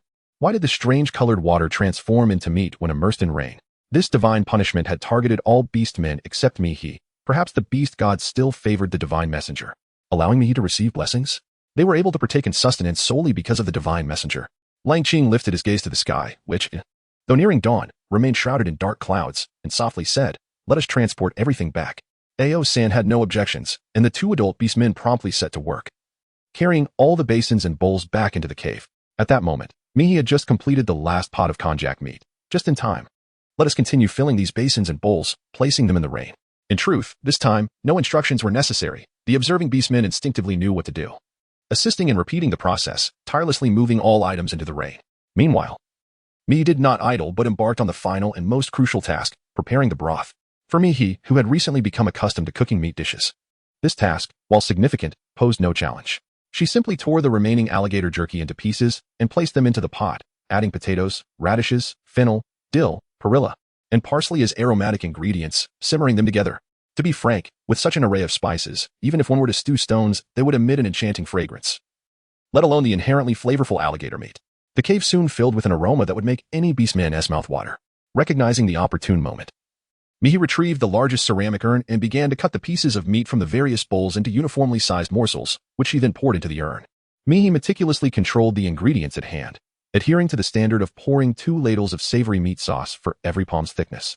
In no time, he filled every container within the cave that could hold something with the fragrant and visually appealing konjac vegetarian meat. The largest ceramic jar, originally a water tank, lacked a suitable lid, so Mihi had to cover it with his raincoat to protect the delicate texture of the meat from the rain outside. He then gestured for Lang Qing to take the items away, stating that the food was nearly ready and should be distributed among their kin. After Mihi finished speaking, she recalled another matter that had been weighing on her mind, and added, Lang Qing, this time there is an abundance of food, far exceeding the capacity of your kin to consume. I understand your people are benevolent, and there will surely be some orcs willing to share their provisions with other races. However, it is imperative that you allocate it judiciously to avoid a repetition of last time's unfortunate incident. The previous incident clearly referred to the thieving of potions by the thief-owl orcs, which resulted in the spillage of valuable elixirs. While the potions were not of paramount importance to Mihi, she could concoct several tons in mere moments. The nature of the situation was markedly different. Among those orcs were not only the canine and hippopotamus tribes, but also many who harbored selfish motives. If they were not made aware from the outset that the canine tribe had engaged in a transaction with Mihi to obtain the food, and thus deserved the initial right to enjoy it, Lang Qing's people would find it impossible to contain the other orcs, even with the support of the hippopotamus tribe. It is quite possible that the hippopotamus tribe may even harbor jealousy towards the canine tribe for their provisions. Such circumstances could lead to a further deterioration of the situation. Reaching an irretrievable state, Lang Qing and his kin would not only face hostility, but even Mihi, the provider of sustenance, might encounter unforeseen dangers. Mihi certainly would not wish to witness such a situation, especially as she is caring for 3 little cubs. Therefore, although some words may be harsh, it is imperative that she conveys them to Lang Qing. The distribution of food, whether or not to share with other beastmen, and the quantities involved are all matters of great significance. Lang Qing remained silent for a few moments, seizing the opportunity while the 3 cubs were engrossed in their meal by the campfire, oblivious to the conversation. He lowered his voice and said, the scenario you envision will undoubtedly come to pass, unless you personally take a trip.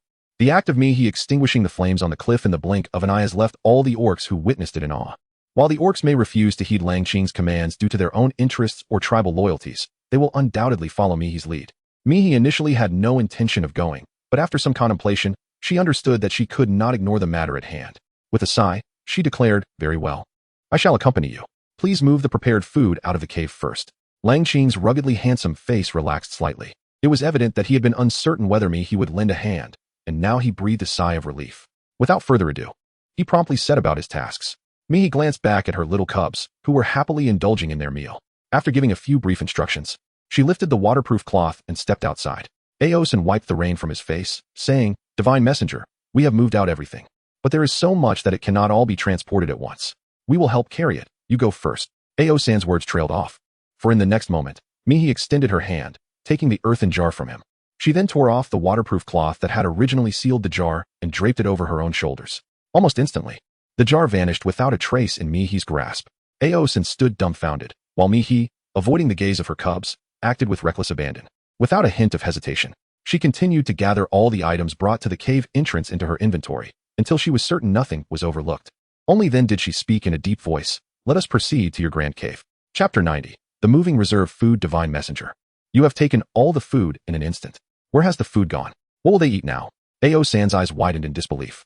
The wolf-blue beast understood his kin's temperament well. Seeing Aosan's fur bristle in alarm, he swiftly reached out to interrupt the overly reactive Aosan, calmly uttering a single word, wood. Just 2 words, without any elaboration, yet the gravitas in his voice evoked memories of the tremendous flames they had witnessed earlier.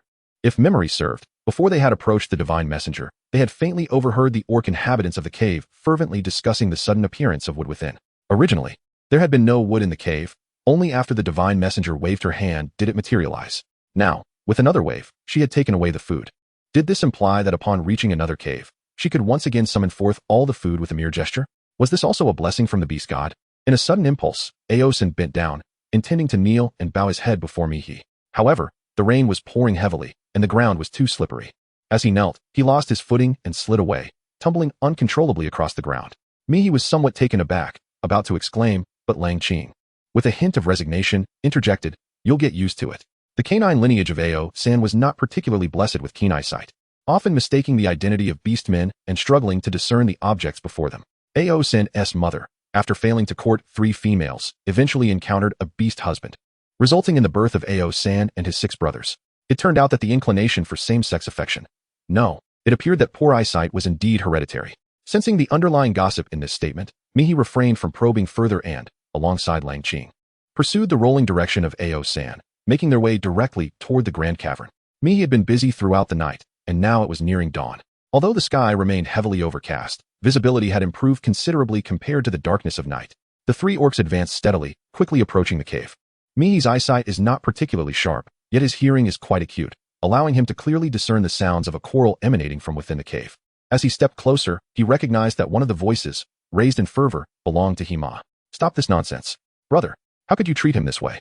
The other voice, deep and resonant like a tolling bell, retorted without yielding. "Keeping him here will only squander the provisions we have brought. We do not know when the divine retribution outside will cease. Driving him away will allow our young ones and the adult orcs to consume more, and it will also grant us a bit more space to rest." Hima's response was nearly a weary gasp, her tone breaking with exhaustion. "He is but a small orc. How much can he possibly eat? How much space can he occupy?" She implored, "Stop this foolishness. At worst, I will share some of my food with him. Moreover, he is your responsibility, is he not?"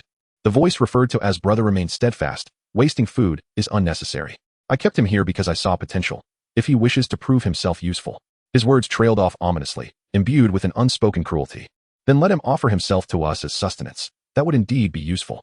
In the realm of beasts, it is customary for orcs to refrain from easily killing or consuming one of their own kind, unless the situation is dire or the individual is inherently an enemy. Such actions are rare, as there exists an unspoken boundary. Once crossed, it becomes exceedingly difficult to differentiate between those of the same lineage and prey that lack intelligence. Furthermore, excessive killings foster a sense of unease among the orc community. Therefore, it is uncommon for any orc to openly suggest consuming another clearly sentient orc in the presence of their kin. Upon hearing the voice, which carried a lightness as if steeped in indifference, Mai couldn't help but frown. She had anticipated that this group of orcs would not remain docile within the cave. However, to utter such words as to kill orcs for their flesh was rather excessive. Furthermore, as Mihi braved the rain and advanced a few more steps, she inadvertently caught a glimpse of the commotion within the cave, causing her to halt in her tracks. There, she beheld the imposing figure of a hippopotamus, undeniably unattractive, which was none other than the uncle mentioned by Hima, an uncle who sought companionship of the same gender. The beast, pointed out by this hippopotamus, was a group of orcs huddled together, their bodies marred with wounds, trembling in a corner. To her astonishment, it was none other than a CI, the hedgehog orc with whom she had exchanged quills during her initial visit to the Beast God Square. How had he come to be in such a state? Perhaps due to the rarity of encountering an orc who resonated with her. Mihi momentarily struggled to believe her eyes. Eager to ascertain his condition, she took a few more steps, boldly stepping into the cave. Whereas her previous movements had gone largely unnoticed, her entrance now captured the attention of the boisterous hippopotamus siblings, the weary and famished orcs, and the alert orcs observing the unfolding scene. The tumult of the previous night had instilled a profound sense of fear among the orcs, who had previously harbored various thoughts. Thus, with each step Mihi took towards them, many trembling orcs knelt down, softly uttering the title of Beast Tamer, accompanied by whispers inaudible to others but comprehensible only to their kind, where they simply resorted to whimpering and whimpering. Among the 3 orcs, Mihi led the way, observing intently. The kneeling orcs were predominantly the frail and ailing, their grievous wounds rendering them most desperate for salvation and most devout in their pleas. The demeanor of the other orcs, however, was less one of fear and more a mixture of caution and tentative exploration. Mihi surveyed the surroundings meticulously, and after steadying himself, his gaze fell upon a CI, who was weeping in the corner. He called out to Hima, saying, "Hima, please explain what has transpired." Narrate it from the beginning. Hima, who had tirelessly maintained the fragile relationships among the tribes within the cave, appeared utterly exhausted, having evidently toiled throughout the night without rest. Following Mihi's gaze, Hima grasped the situation to a considerable extent and felt a pang of resentment towards her brother for his cruelty. Yet, she instinctively uttered, "A CI is my brother Hiha's partner. He was meant to stay with Hiha, but when we evacuated, he followed us, albeit with great reluctance. He did not seek protection throughout the journey, trailing behind without my notice. He was the last orc to arrive, severely injured. We are currently short on food, and Hiha intends to consider him as sustenance." Chapter 91. All genuine affections are destined to be betrayed. A partner? Is this what they call a partner? Is a CI merely regarded as a mobile supply of provisions? After listening, Mihi cast a somewhat expressionless glance at Hima's side, where Hiha stood. Among all the beastmen present, none failed to notice the disquiet on Mihi's face. Hima felt a tumult of emotions within her, yearning to speak a kind word for her brother, yet at a loss for how to begin. It was instead the towering and formidable Hiha who, observing his sister being subdued by me, his formidable aura, moved his lips and, with a hint of defiance, spoke in a deep, resonant voice. I did not permit him to follow. By stating that he did not allow a CI to accompany them, he implied that it was a C's obstinate persistence, even after repeated falls and consistently finishing last, that compelled him to trail behind a throng of beastmen during their retreat. At times, Hiha found it perplexing. After all, a CI was merely a hedgehog beastman with whom he had shared a few encounters. What compelled him to cling so tenaciously, following closely behind, and causing Hiha to lose face before his kin? Yes, a CI had indeed joined them, but was he not gravely injured? Given the severity of his condition, surely he was nearing death. Why not conserve some rations, reserve some potions, and exchange a CI's flesh for the survival of more beastmen?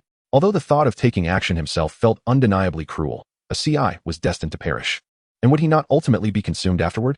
Hiha grappled with these thoughts, and thus me his icy, hostile gaze left him momentarily filled with an unwillingness to accept the situation. Upon hearing his words, a CI shuddered, tightening his embrace around his knees, even burying his previously raised head into them, revealing only a slender, pale neck. Mihi discerned an unusual tension in the peculiar blocking gesture of the other party. With a steady gaze, she scrutinized the unwilling expression of Hiha before shifting her attention to the seemingly well-guarded, yet fundamentally unprotected ACI. She inquired, ACI, could you elucidate why you feel compelled to accompany Hiha? In his heart, there lingered a semblance of conjecture. Yet she sought the affirmation directly from ACI. ACI remained curled up, weeping softly, while Mihi exhibited profound patience, gently inquiring once more. The orcs within the cave held their breaths, intently observing the unfolding situation.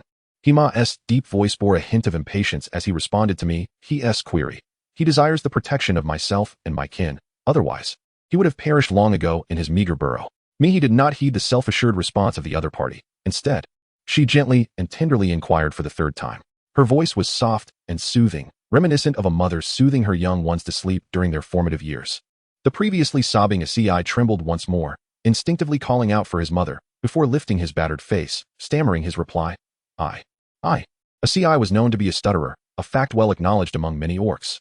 The more anxious and flustered he became, the more he struggled to articulate his thoughts. It was unclear who initiated the laughter, but soon the cave was filled with muffled chuckles. Hima, unable to contain herself any longer, pushed Hima aside and exclaimed in fury.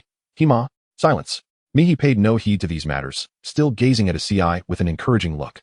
Tears streaming down ACI's face, he finally stammered out a sentence. I want to give him some things. The words came with great difficulty, to the point that ACI himself could barely comprehend what he was saying. He could only release his knees and rummage through the contents of the storage pouch beneath his belly, crying out, I have food.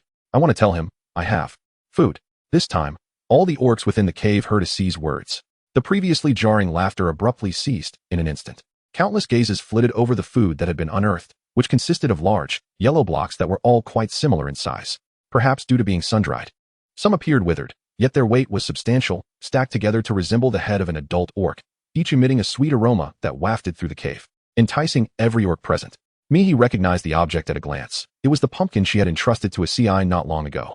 ACI covered her face, allowing tears to cascade to the ground. I merely wished to offer him food. I planned to follow him and present the sustenance, then depart. But he rejected me, unwilling to meet in a place devoid of other beastmen. She did not speak his name, yet Mihi knew precisely who was, as did nearly all the beastmen within the cave. The very beastman for whom ACI had risked her life to deliver provisions chose instead to drive ACI away and threaten her life, to consume flesh. ACI wept bitterly, yet the cries of a small hedgehog, even when desperate, sounded no louder than the buzzing of a mosquito. I distinctly concealed it beneath my belly. Untouched by divine punishment, not even dampened. But why does he refuse this food? Why does he wish to expel me? Why utter threats of death? ACI was perplexed and trembled, as the cave fell into an oppressive silence. Some kind-hearted beastmen, unable to contain their compassion, sighed and glanced at Hiha, their expressions tinged with reproach. Under the weight of so many gazes, Hiha's face darkened further. He stared at the scattered food on the ground for a moment, clenched his fist, and suddenly spoke. He is deceiving you all. Who knows if he hides food for himself? Bang!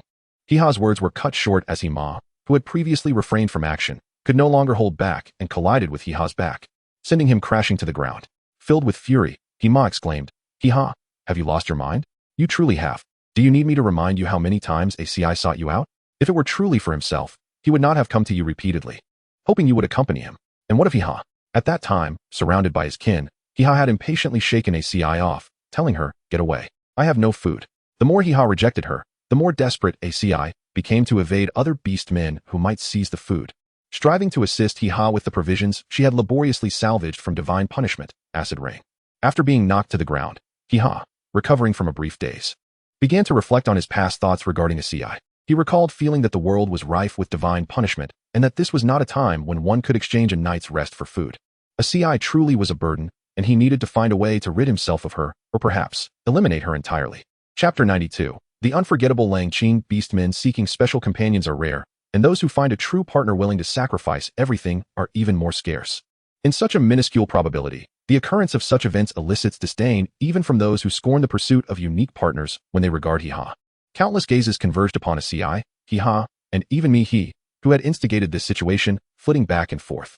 Hima nearly wished to strike her elder brother once more, yet she clenched her teeth and refrained from uttering a single word in his defense. As Hima, Hiha's own sister, remained silent, no other beastman dared to intervene in this turbulent matter. Thus, the cave once again descended into a profound silence, broken only by the soft sound of Asi's weeping. Asmai's hand clenched tightly before releasing. Her gaze swept one last time over the neatly arranged pumpkin slices on the ground. After surveying her surroundings, she turned to Langqing and instructed, "Langqing, have your kin form a long line to receive their rations. The distribution of food can no longer be delayed." Within mere moments of the pumpkins hitting the ground, numerous greedy eyes had already fixated on the provisions. Although this seemingly simple yet complex farce had sparked some thoughts within her, the presence of famished orcs rendered any notions of justice moot. Even maintaining a faade of peace was beyond reach. Having made her decision, Mai chose not to dwell on the grievances between Achi and Hihi, opting instead to address the pressing matter at hand. Upon hearing the word food, the previously tense atmosphere among the orcs suddenly ignited with vitality. Those who had been covetously eyeing the pumpkin slices instinctively shifted their gaze towards Mai. Food. Is there truly food? The orcs, who had harbored reservations and doubts about Mai, became agitated upon hearing those two words. This peculiar female had previously aided them in excavating caves, and now she returned to distribute food. Could she indeed be a divine emissary? Moreover, a benevolent and generous one towards the orcs? It had been many years since such a divine figure had graced the beast world continent. Amidst the fervent roars of excitement, it seemed that all the orcs overlooked the fact that Mai had specified Langqing's orcs. However, the typically meticulous and composed Langqing paid close attention, and without hesitation, he complied with Mai's command. He opened his mouth and let out a long, resonating call to gather, assemble. All the canine orcs promptly lined up as instructed by their leader. Without a moment's hesitation, Mihi deftly retrieved the food from her inventory. She was acutely aware that the items she drew forth remained invisible as long as they were held in her grasp. However, by using one hand to grasp a leaf while placing the newly acquired item atop it, without direct contact with her palm, the object could still materialize. In an instant, the orc's eyes beheld a bowl of konjac mock meat, generously drenched in fragrant sauce, roughly the size of 2 adult male fists, unexpectedly appearing in Mihi's hand. Before they could marvel at this spectacle, a wave of mouth-watering aroma enveloped them, stirring the hearts of countless orcs.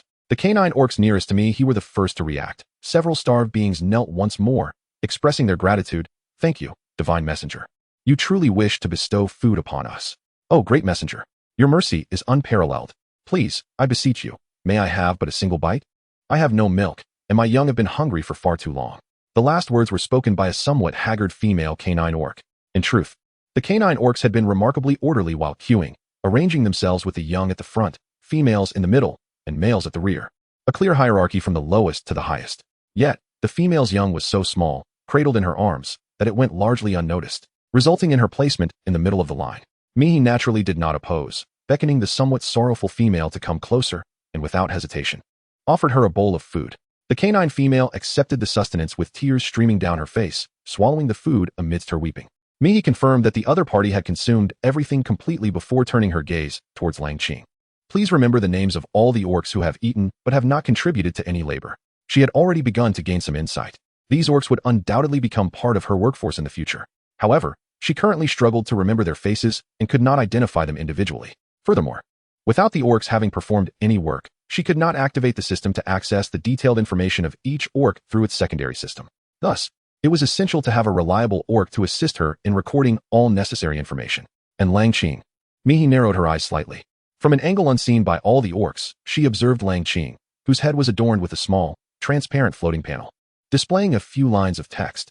Name, Langqing, race, canine, wolf dog, gender, male, traits, composed, kind-hearted, photographic memory, loyal, unromantic, family-oriented, dislikes, dishonesty, sentimentality, laziness, malice. System rating, barely sufficient for sustenance. Secondary system tasks awaiting activation. This panel was formed at the moment of system binding. However, due to the chaotic circumstances at that time, its utility had eluded her attention, and she had neglected to examine it closely. Now, upon closer inspection, aside from the first 3 lines, which were almost negligible, the remaining information was indeed substantial. The trait of photographic memory was precisely what he could utilize at present. Lang Qing's aversions also served as a testament to his integrity, elevating her trust in him to a higher level. As for the final secondary system tasks, it was rather amusing. Although they were all represented by question marks, it was evident that he had 3 secondary tasks awaiting him. One could not help but wonder how complex the situation of Chong Yun must be to warrant a rating of certainly able to be well fed, especially when even a leader of the orc tribe like Lang Qing could only attain the rating of barely sufficient for sustenance. Mihi lowered her gaze, and Lang Qing calmly responded, bringing Mihi back to her senses. Very well. Mai is willing to pay the price for providing sustenance, which is a boon for all orcs. The canine orcs currently queuing here have already agreed to exchange their brief labor for food. There is a principle of reciprocity. Having made a promise, they must fulfill it. In truth, Mai need not utter a word. He will meticulously note each face and name, ensuring that these clansmen will soon engage in their labors. Mihi let out a sigh of relief as she watched the female orc finish the vegetarian meat and was about to retrieve her bowl. A sharp voice, laced with an odd blend of sarcasm and mockery, echoed through the cave. What kind of divine envoy is this? I expected a feast, but it turns out there is merely a single bowl of meat. Chapter 93. Only a single bowl of meat? That voice carried an inexplicable sense of familiarity. Mihi raised her gaze towards the source of the sound and, indeed, beheld the very thieving seagull orc that had exhibited the greatest hostility towards her during the fiery ordeal on the rock face. This seagull orc, with its sharp nose and narrow eyes, bore a long neck and a balding crown, presenting an unwelcoming and acerbic demeanor. Mihi took her first careful look at the cunning gull orc, and as she surveyed her surroundings, she discovered something rather intriguing. Despite the ample space available, the torrential rain outside prompted many orcs to huddle together for warmth, while the cunning gull orc, aside from a few of its kin, found the rest of the orcs keeping their distance. This particular breed of orc did not appear to be merely contentious. Rather, they seemed to possess an inherent propensity for stirring trouble. Upon noticing Mihi's gaze, the cunning gull orc instinctively took a step back. But once it regained its composure, it immediately puffed out its chest, exclaiming, "Isn't it obvious? Have you considered that if she had food, she would have revealed it by now? It's merely a bowl of meat, and you fools actually believe in the existence of a divine messenger? Shouldn't a divine messenger simply provide us with sustenance, ensuring we are all well fed?" The cunning gull orc continued to glance around, saliva flying from its mouth. Yet this time, due to the earlier incident involving Mihi and the scorched rock wall, no bewildered orcs could be incited by its rhetoric. Even those orcs who harbored doubts remained silent, especially after witnessing Mihi effortlessly produce food. The cunning gull orc called out several more times, but upon receiving no response, its expression stiffened as it retreated back among its kin. Mihi disregarded the other party, calmly accepting the bowl from the visibly restless canine female. She gently patted the other's hand as a gesture of reassurance, saying, "Go tend to your child. The beast god shall surely bless you and your offspring." The final phrase was a spontaneous addition by Mihi, for it was evident that the female beastman was not in a good state. After consuming a bowl of meat, her complexion improved slightly, yet the pervasive aura of desolation still clung to her. Furthermore, she cradled a small cub, but no male had emerged to offer protection. The implications were rather clear. Perhaps she had recently lost her mate amidst divine retribution. At such a moment, it was essential to provide solace beyond mere sustenance. Indeed, Mai's thoughts proved to be correct. Upon hearing Mai's words, her once dim eyes sparkled with renewed light as she glanced at the fragile cub nestled in her arms, tears streaming down her cheeks like a torrential rain. "Oh, divine messenger, my child is unwell," she implored. "Is there any possibility?" In truth, the leader had conveyed that the divine messenger would undoubtedly provide sustenance, yet those unable to pay the price ought not to harbor excessive expectations. However, her beastly husband had just perished, sacrificing himself to save her and their cub, and now the little one lay gravely ill. If she did not beseech the divine messenger, her precious cub would surely succumb to its ailment. Should her child depart from this world, she could scarcely bear to continue living herself. Mihi was taken aback to discover that the tightly wrapped little creature had fallen ill. Reluctantly, she reached out to peel back the beast's skin that enveloped the cub, examining its condition. Upon closer inspection, her brows furrowed. "What was the last thing you consumed in the past 2 days?" The cub was suffering from severe constipation, nearly soiling the entire skin. Given that this little one was merely 2 or 3 months old, it was nearly impossible for it to feed itself independently. After much contemplation, there was only one plausible explanation. The mother must have ingested something peculiar that transmitted to her offspring. The canine female beastman paused for a moment, instinctively responding. A rabbit. Mihi sensed something amiss and inquired once more. Even the most dim-witted female beast of the canine tribe grasped the situation, weeping as she confessed, yes. It was a rabbit that perished in divine punishment. I was so famished, devoid of milk, and my little one kept wailing. I had no choice but to return to the edge of divine punishment and scavenge a dead rabbit to eat. Why? Why has the divine messenger suddenly posed this question? Is it because I consumed the rabbit from divine punishment that I have brought calamity upon my child? No, it cannot be. This frail mother immediately knelt at Mihi's feet, her expression bordering on madness. Great divine messenger. It is my fault, my fault. I implore you, save my child. I am willing to die, willing to step into divine punishment. Just save my child. I would do anything. Such a spirit of maternal sacrifice struck Mihi, instantly recalling how he had once been ensnared by the system's vulnerabilities. Mihi was momentarily stunned, then promptly helped the other person up. I told you. The beast god will protect you. It's nothing serious. Here, take this medicine, and you'll recover soon. Clearly, rabbits that perished in the acid rain were inedible. Beyond the corrosion itself, the decay and spoilage of the meat made it impossible for ordinary beast folk to endure. At best, it would cause severe gastroenteritis. At worst, poisoning. Death. Such tragedies were all too common. This female must have been utterly desperate to resort to consuming rotten meat. While adult beast folk might have a slim chance of surviving, the young ones, still drawing nourishment from their mothers, would never withstand such toxicity.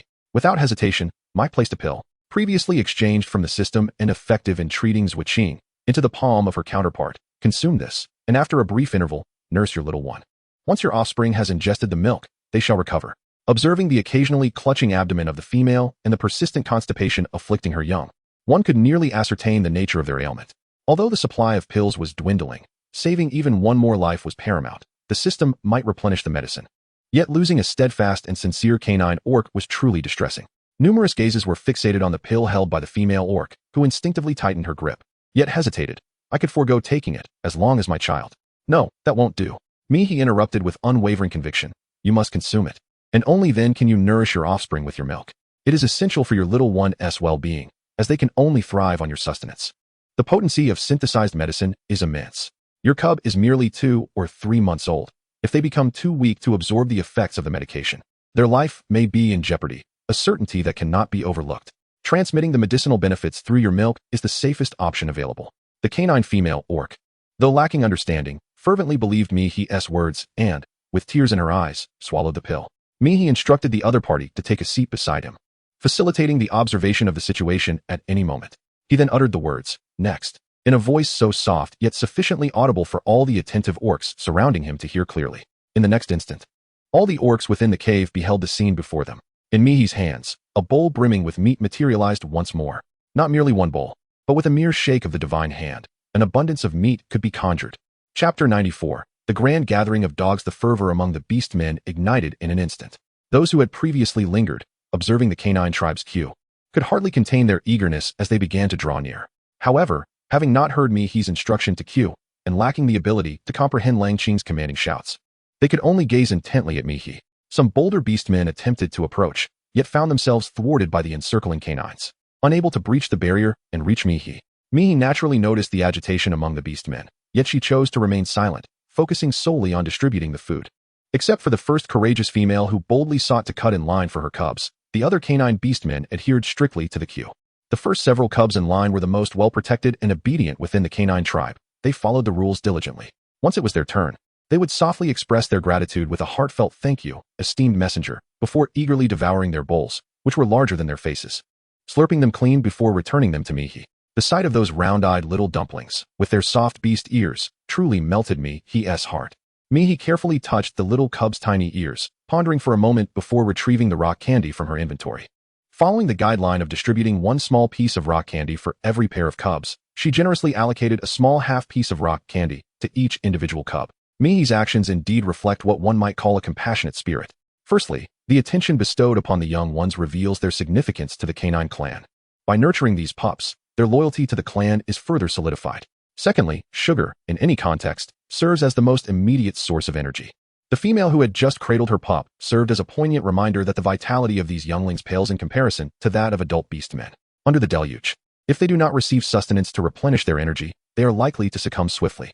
If Mihi were to turn a blind eye to the modest cost of rock candy, how would she remedy the plight of the canine pups when they eventually seek her aid? Such ailments are not commonly encountered. Although there remains an opportunity to select a remedy, the afflictions are myriad and peculiar. Therefore, without hesitation, Mihi prepared a special treat for the young canines. The pups, experiencing rock candy for the first time, instantly lit up with joy, bouncing back to their mothers and fathers, pointing at their mouths and exclaiming in delight, "So sweet! Such delicious food, given to me by the divine messenger." Their exuberance contrasted starkly with their earlier pallor and timidity. While Mihi understood that their transformation was not solely due to the candy, the beastmen remained oblivious to this fact. In that fleeting moment, the gazes of the canine clan towards Mihi were imbued with newfound respect. To treat the young ones kindly elevates the divine messenger in their eyes to a status akin to that of the beast god himself. Mihi initially anticipated the canine tribe's profound regard for family and kin, yet she was taken aback by the extent of their devotion, which momentarily overwhelmed her. After some contemplation, she decided that when the next group of female tribe members arrived to collect their provisions, she would refrain from offering them rock candy individually. However, the canine beastmen displayed remarkable composure in response, even exhibiting an attitude that seemed more self-evident than her own, leaving Mihi in a state of awe. The disparity between their races indeed placed them on entirely different starting lines. Were the thieving seagull beastmen present, they would undoubtedly press her with questions regarding their lack of rock candy, their absence of food, and the reasons for not being allowed to queue ahead. One group resided in the heavens, while the other languished below. Mihi instinctively shook his head and sighed. The canine beastman who came forward to receive the food immediately retracted his hand. I can forego the meal." He was a beastman with graying fur, already showing signs of age. His eyes were somewhat cloudy, and the once robust muscles had inevitably withered with the passage of time, giving him a rather gaunt appearance. Mihi was momentarily taken aback, only to realize that the lengthy queue of the canine tribe had reached its conclusion, with the venerable old orc, Tusong, standing as the very last. The old orc appeared somewhat uneasy, and without the need for Mihi to utter a word. He had already conjured an excuse for himself. "I have grown old. Consuming food will not allow me to contribute to the tribe. I wish to forego my portion and implore the emissary to reserve the sustenance for the young ones." Langqing evidently held great respect for this elder, whose hair and beard were as white as snow, and he took a step forward, addressing him as Old Chief. Realizing the foolishness of his previous actions, Mihi promptly extended a bowl brimming with food toward the elder, stating, "I was merely reflecting. It seems that you are the only one here of advanced age." The phrase of advanced age was, of course, a courteous expression. Among the canine orcs, this elder stood alone in his seniority, as the rest were predominantly in the prime of their lives. Even the mother of Mao San appeared to be a capable female in her 30s. Mihi had once heard of the canine race, known for their custom of departing from their kin to seek a solitary corner to quietly pass away when they sensed their time was drawing near, so as not to burden their tribe. Now, upon encountering this earthbound beastman, it was evident that such tales were indeed rooted in reality. The spirit of self-sacrifice among the canine race surpassed that of ordinary beastmen by leaps and bounds. The elder appeared somewhat hesitant. After a moment's reflection, Mihi took the initiative to steer the conversation. "I notice your lips are somewhat chapped. This could be a sign of illness. Have you consumed anything recently?" The old earthbound beastman paused, finally beginning to comprehend that he may have misinterpreted Mihi's intent. The divine being might not be unwilling to offer him sustenance, but rather wished to attend to his health. Langqing, who had initially taken a step forward, hesitated and withdrew. The elder squinted his cloudy eyes and pondered. "No, I have only drunk some rainwater. Also, please refrain from addressing me as you. I am merely an old beastman nearing the end of his days." The old earthbound beastman seemed somewhat uneasy. "Rainwater?" Mihi furrowed her brow slightly, contemplating another matter. Although the rainwater here is safer than that in the area of divine punishment, the vapor from the acid rain inevitably drifts this way, mingling with the local water and consumed by the orcs. While a small amount may not have immediate repercussions, excessive consumption is bound to manifest certain ailments. For instance, this aged orc, with cracked lips, blisters, and a hint of purplish discoloration.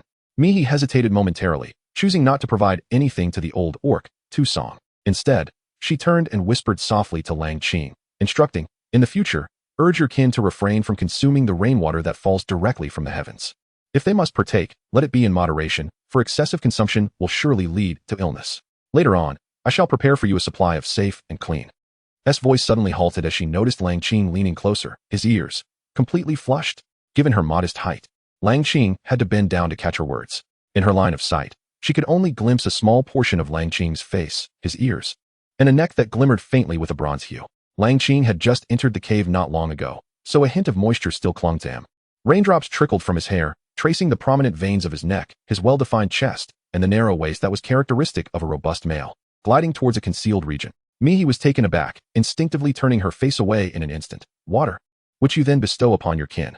Mihi steadied his thoughts, rubbing his brow as he endeavored to erase the recent scene from his memory. He slightly elevated his voice, stating, "There is no need for you to barter for these. Consider them a gift from me. As for my preference to address you as sir, it is, in fact, a mark of my respect for every elder orc. Should this venerable elder remain within your clan during our next transaction, I would be more than willing to extend further assistance." This sentiment was expressed in hopes of retaining the simple, earnest visage of the earthy Matsuo orc, urging him not to forsake his own worth. If the Matsuo elder persisted, it would inevitably lead to greater divine support, which would certainly be preferable to the finality of death. Even for this reason alone, it was hoped that the Matsuo elder would not succumb to despair and abandon himself. Indeed, after hearing Mihi's words, the Matsuo elder, who had been stubbornly holding a bowl without bringing it to his lips, Mihi did not look back. Instead, she bent down directly to observe the canine female beast man who was still waiting, as well as her little cub. The cub still suffered from mild diarrhea and had yet to open its eyes.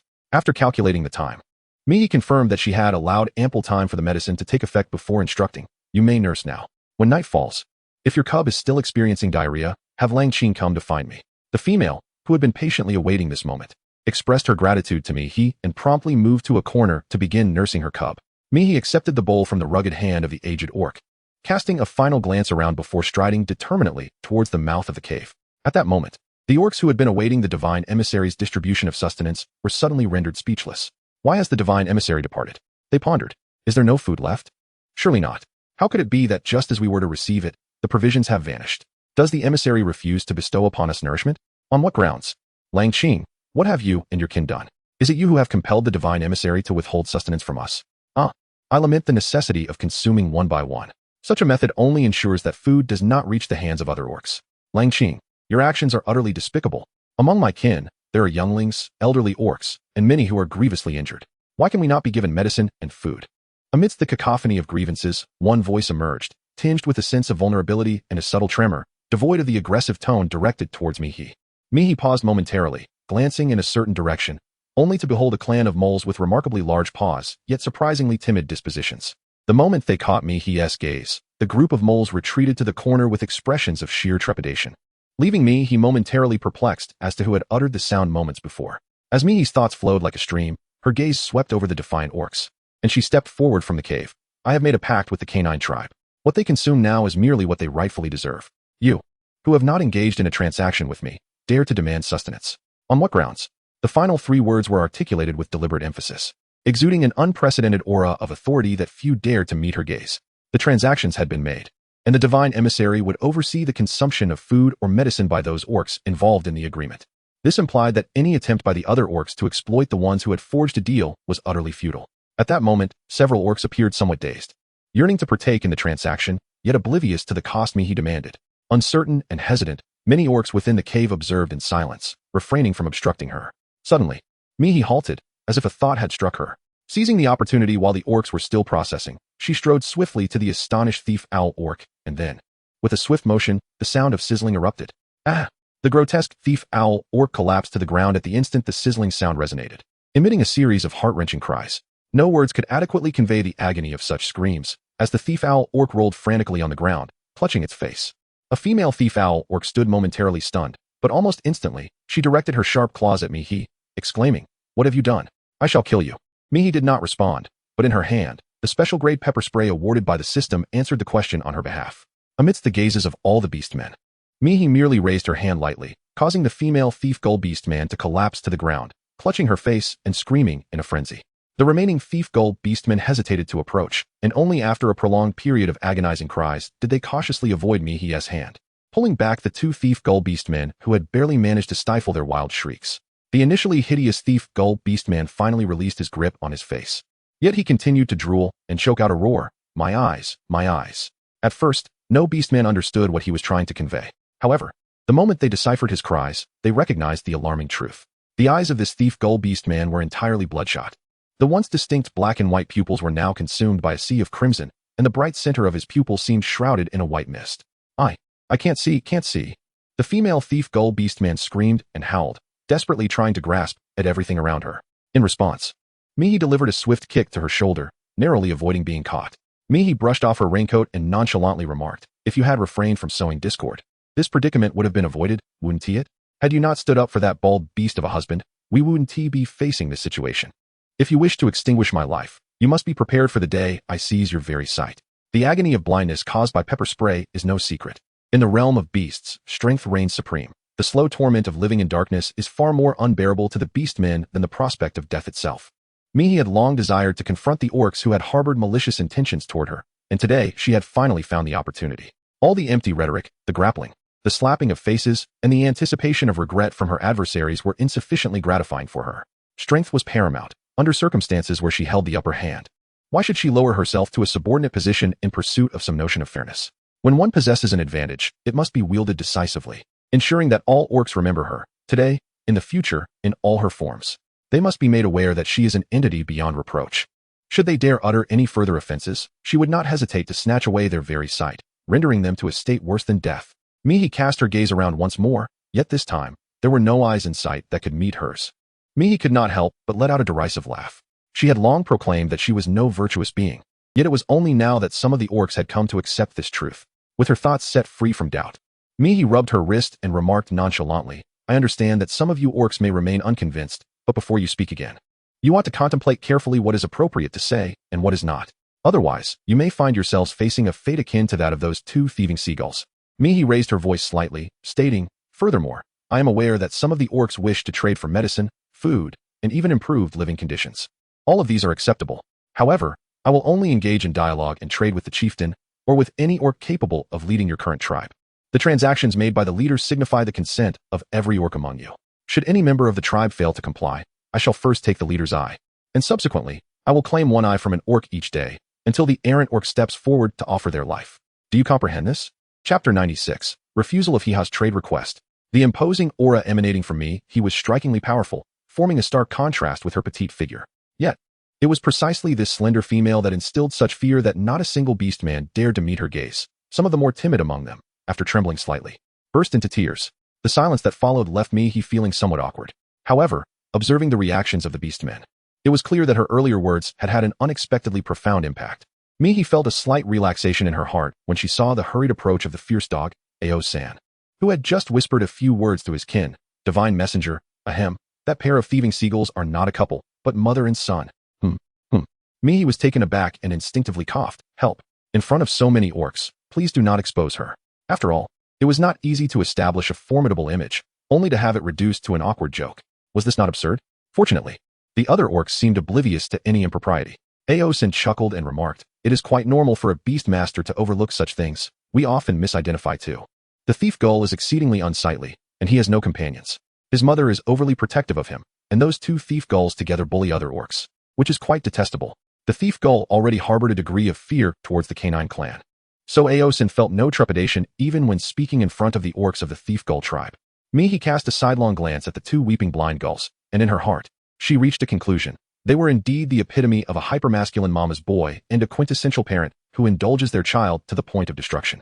Mihi remained silent, merely nodding as she took another step towards the cave's entrance. She understood that she was not yet in a position to leave, and she recognized the necessity of distributing another portion of food to divert the attention of other beastmen away from the canine tribe, thus preventing them from becoming mere targets.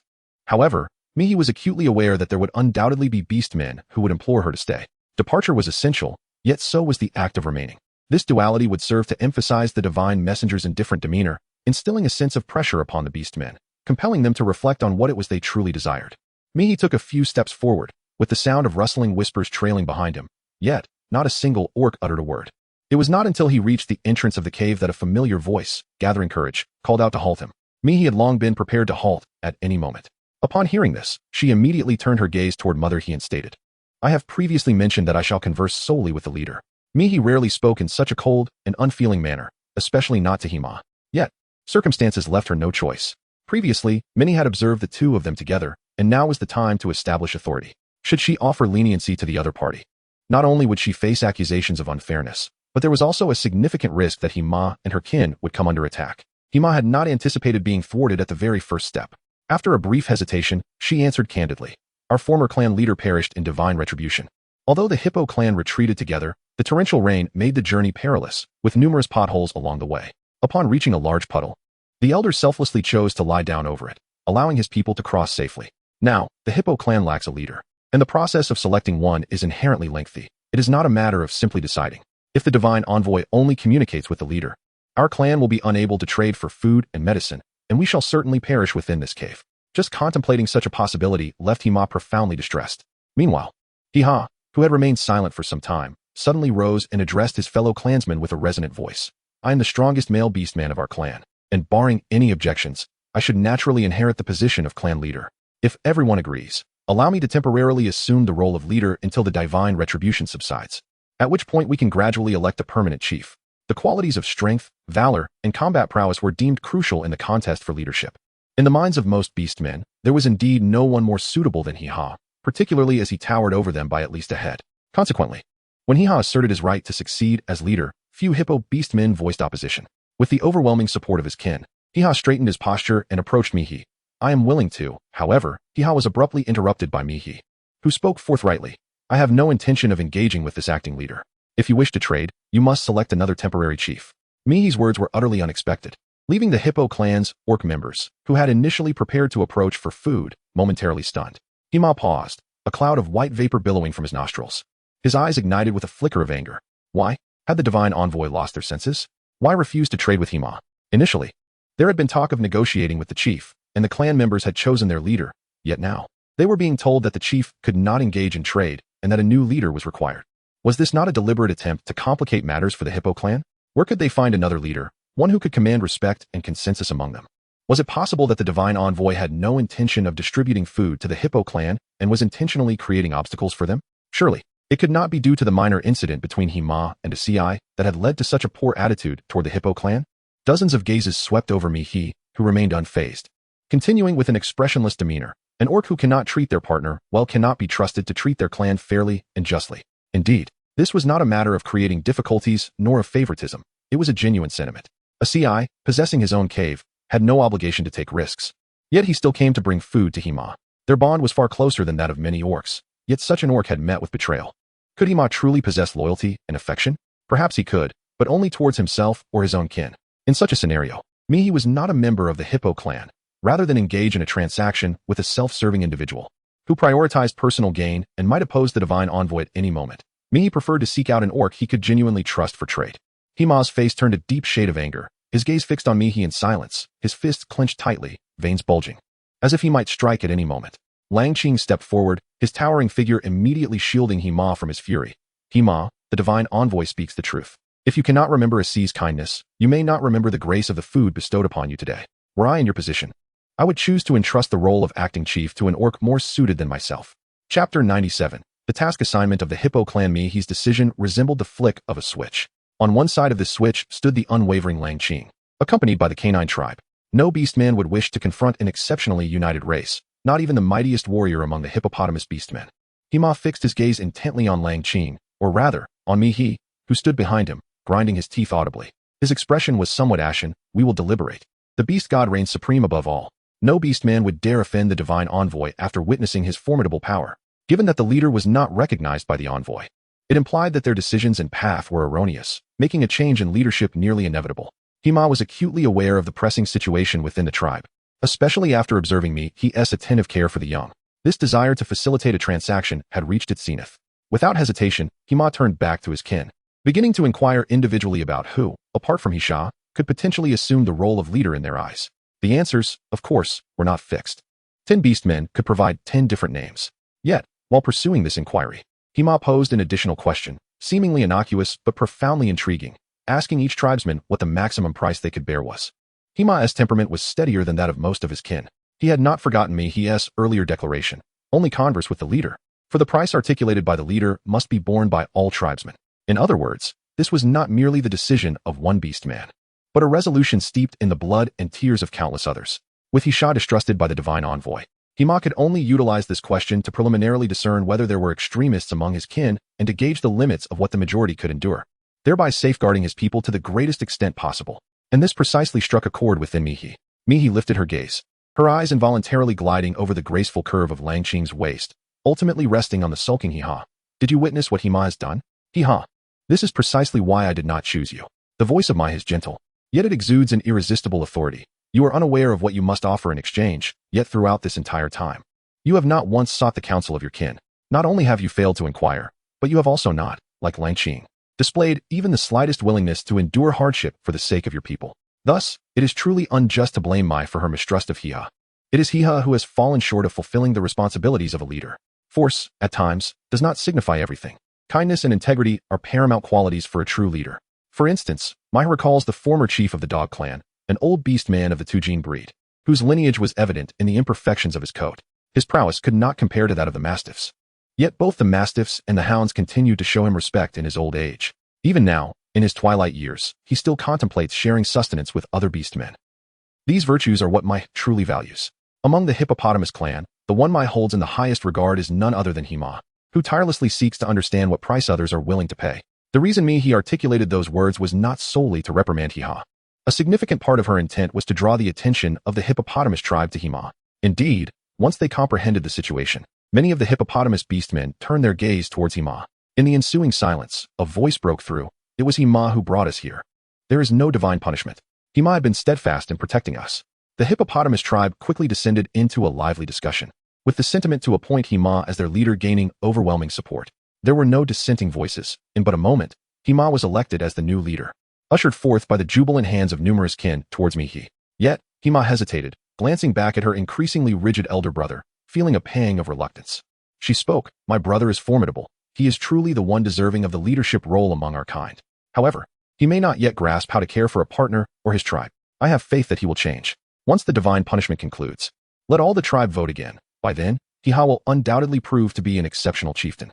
Having grown up together, she regarded her brother not just as an elder but more like a father figure, doubting her own capacity to be a good leader or chieftain. Ultimately, before Mihi, she spoke in favor of Hiha. The support from his sister caused Hiha to momentarily close his eyes, and when he opened them again, he finally broke the stalemate with Lang Qing, seeking a quiet spot by the rock wall to sit in silence, turning his attention away from the situation with Mihi. Mihi glanced twice and nodded at Mother He, instructing, "Have your clansmen line up. I shall distribute the food." Mother He visibly sighed in relief. But soon her expression turned tense. What must my clansmen offer in return? This concern had crossed Mihi's mind as well. Once the rain subsides, you will need to assist me in excavating a pond and constructing some small irrigation channels. If you agree, I can provide you with food immediately. The dog clan has already pledged to help cultivate the fields. With fields, a reliable water source for irrigation is essential. Otherwise, the labor of fetching water repeatedly would be both time-consuming and exhausting. The dogs are industrious and capable, excelling in various tasks on land. Thus, undertaking such physical labor is certainly within their abilities. However, when it comes to water, they would undeniably become drenched dogs. Moreover, constructing a pond entails breaking ground and chiseling stone, which may not be ideal for the agile and swift canine clan. The hippopotamus clan, being adept in aquatic endeavors and possessing robust physiques, would undoubtedly be better suited for such tasks. Mihi's thoughts were remarkably simple. She sought a stable water source, intending to divert a tributary to her fields. By constructing a pond akin to a water reservoir alongside her land, she would not only avoid attracting other orcs for drinking and bathing, but also ensure a continuous flow of water for irrigation, thus alleviating numerous burdens. Mai's idea was indeed commendable, yet upon hearing this, Mother He was momentarily taken aback. Digging, just digging can suffice? Previously, when she inquired about the price her kin could pay for divine assistance, she believed that if the deity was willing to help, they would gladly offer the blood, liver, teeth, or eyes favored by the beast gods. The sudden shift from the potential sacrifice of at least one tribesman to merely needing to dig caused an overwhelming astonishment in Mother He. In her astonishment, her voice inadvertently rose, echoing throughout the cavern, causing several orcs who had been hesitating to widen their eyes in disbelief. Just digging? And only after the rain ceases. This diminutive deity truly was merciful. Such a price, one would be a fool not to engage in this trade. Chapter 98. The wondrous anaporetic. It would be a blatant falsehood to claim that this proposition did not stir the onlookers among the orcs. Mother He, momentarily stunned and slow to respond, soon found several mole orcs rushing before Maya, kneeling with a thud. "Great deity, we are a race naturally adept at excavation. Please assign this task to us. Our hands are strong, allowing us to traverse the earth with ease. We can unearth whatever you desire. If not for divine punishment, our burrows would still be magnificent. Whatever you wish to construct, we can accomplish. We can dig for you many, many things. Would 5 pools suffice?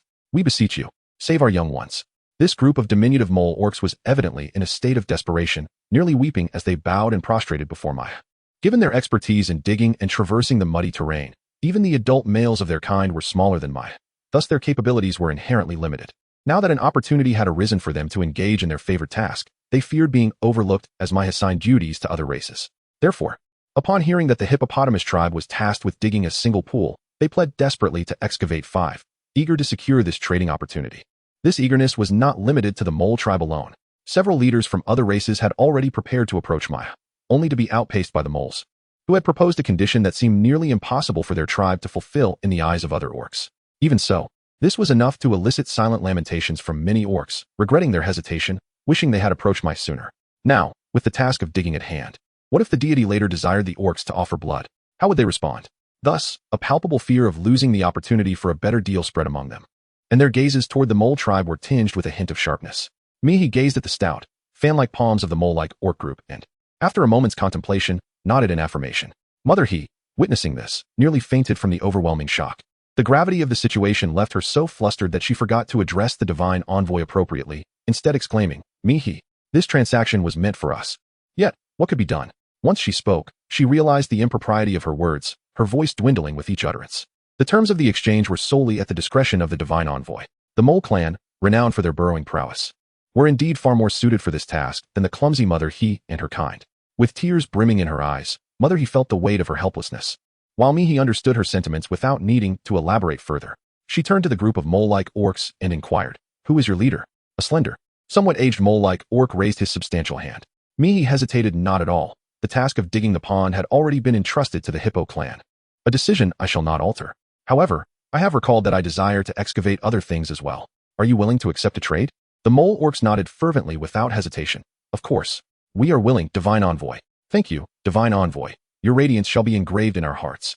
Mihi has recently contemplated the necessity of a subterranean cave. This cave, of course, is not intended for habitation, but rather serves as a supplementary granary.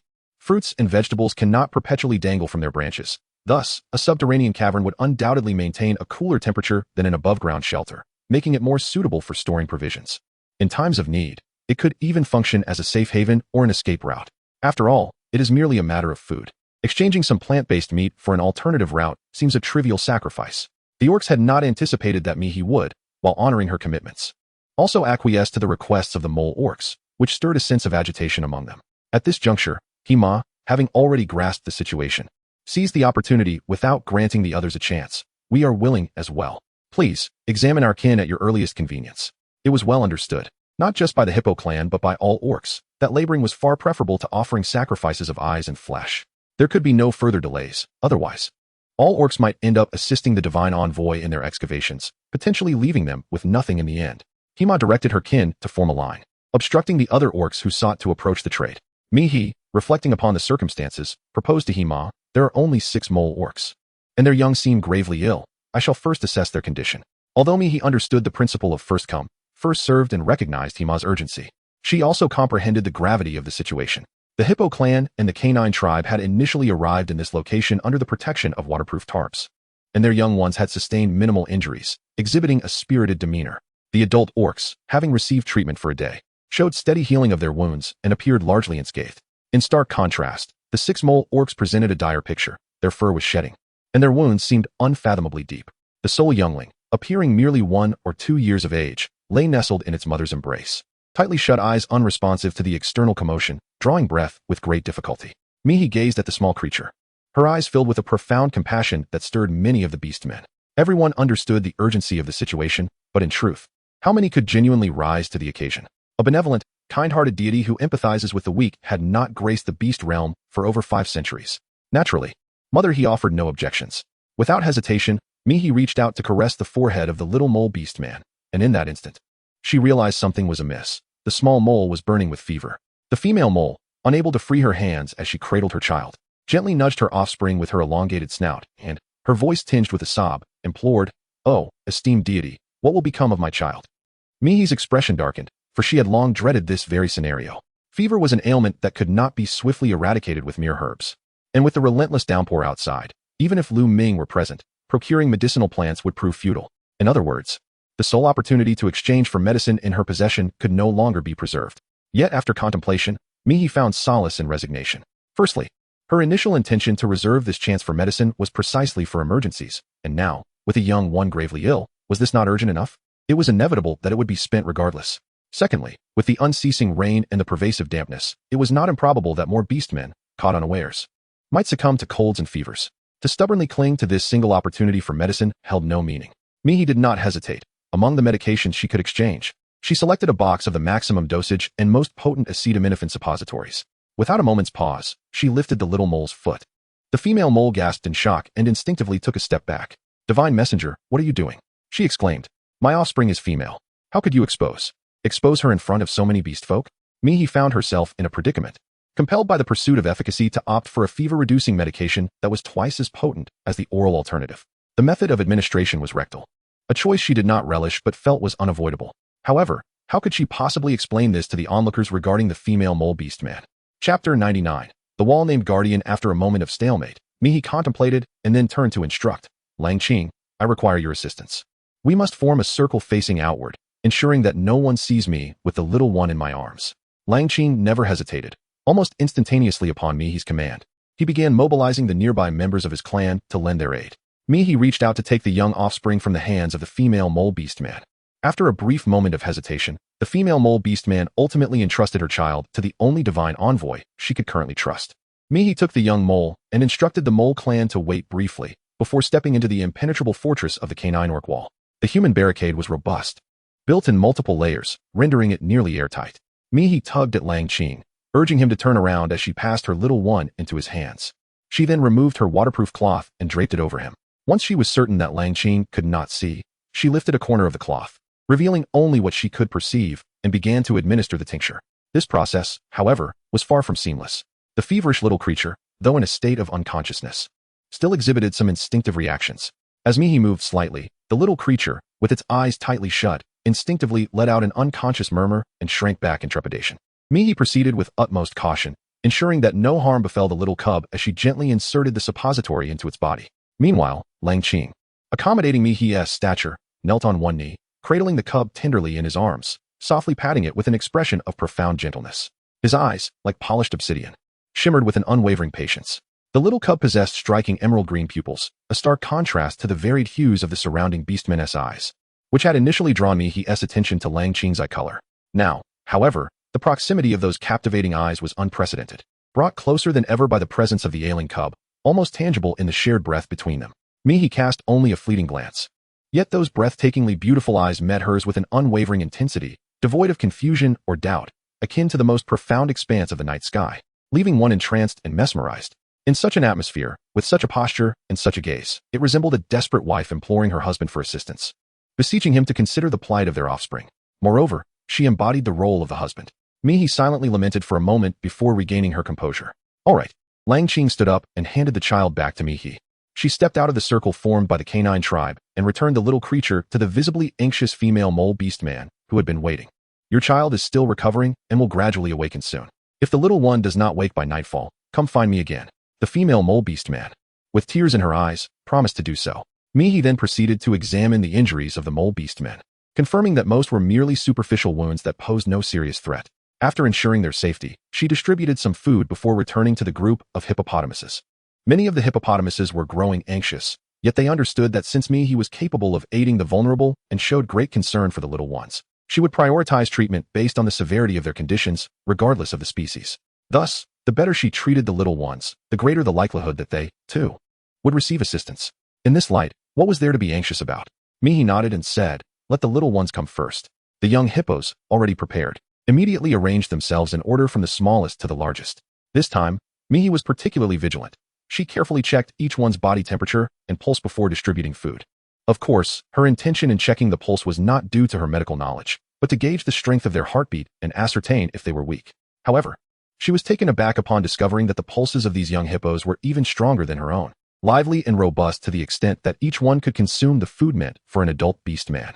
Given the earlier tension exhibited by the hippo clan, she had been concerned that something was amiss and wondered why these little ones had arrived clad in waterproof coverings, seemingly unwell. These sturdy youngsters appeared capable of easily overpowering her own 3 little ones with just a few punches. What illness could they possibly have? Yet, Mihi soon realized that her assumptions might have been misguided. These younglings were not brought before her for healing, nor even for sustenance. Rather, they had come for blessings. This was, of course, the perspective of Mother He. Upon witnessing the robust offspring of the hippopotamus clan, Mihi initially intended to provide them with some nourishment before allowing them to rest. However, Hima promptly lowered her voice and whispered into her ear about a pressing matter. "The puppies of the canine clan are blessed. Their young must not be deprived of this. Otherwise, many hippopotamus beast folk particularly those with offspring, would begin to doubt whether their children were favored by the divine messenger. This, of course, is far from a favorable situation. Upon hearing this, Mihi immediately realized the mistake she had made. She had not offered the rock candy. The orcs mistakenly believed that what she had just given to the little pups of the canine tribe was a blessing. Mihi gazed around, observing the myriad eyes filled with hope, and for a moment, he fell into silence. Is it any wonder that parental love drives them to plan far ahead for their offspring? The hippopotamus clan is quite vast, and its internal structure is undoubtedly more intricate than that of the smaller orc tribes. The swift selection of a proxy leader likely serves the purpose of ensuring that their younglings can partake in the so-called blessings. If their own offspring can thrive in safety, what need is there for further concern? Mihi let out a sigh, distributing half a piece of rock candy to each of the little hippos. The younglings were overjoyed, bubbling with delight as they savored the sweet treat after devouring their vegetarian meal, returning to their mothers with contentment.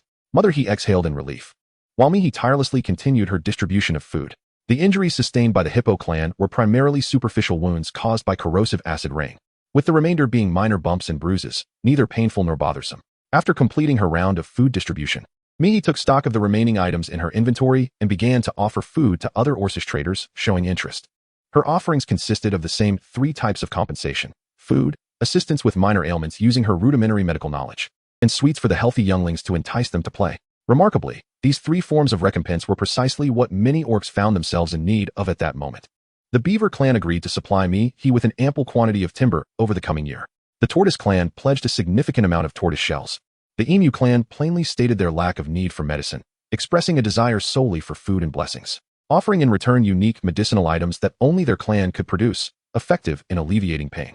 In short, after Mihi firmly rejected any blood-related transactions. The items presented by the orcs for trade were astonishingly diverse. Some clan leaders approached the exchange with uncertainty, unsure of what they could offer.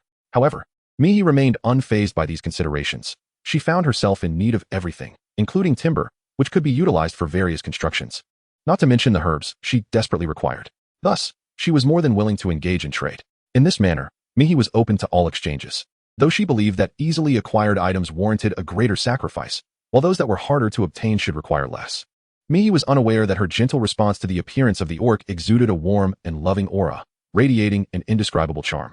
This revelation brought immense relief to the orcs who had initially been anxious and fearful, instilling in them a burgeoning confidence in their negotiations. The number of orcs unengaged in trade dwindled, until within the cavern, only the thieving gull orc clan, the dazed Ci, and the silent Hiha, who remained seated in the corner and refrained from approaching Mihi, were left. No transactions were completed, nor did they partake in any sustenance. As for the thieving gull clan, Mihi had decided to disregard them, at least for the time being. Ci and Hiha. Mihi pondered for a moment before finally taking a step forward, seeking a direction to proceed. Chapter 100, a special mission for ACI. The cave floor remained strewn with numerous fragments of rock yet to be cleared. With each step Mihi took, a distinctly audible rustling sound emerged, though not particularly loud. This noise resonated clearly in the ears of the orcs, especially the more timid among them. Mihi bent down to examine the situation of the curled-up ACI. However, before she could utter a word, a sudden voice from the system interrupted her. Ding ding ding. Work is essential for sustenance. The system detected that someone nearby, a CI, was carrying a special item, a trace amount of sweet potato flour, incomplete, no rewards. Moreover, it could directly trigger a secondary system special task. A reminder was issued, target selected, a CI. System rating, capable of work yet often goes hungry. The host may choose whether to bind the other party as a secondary system owner.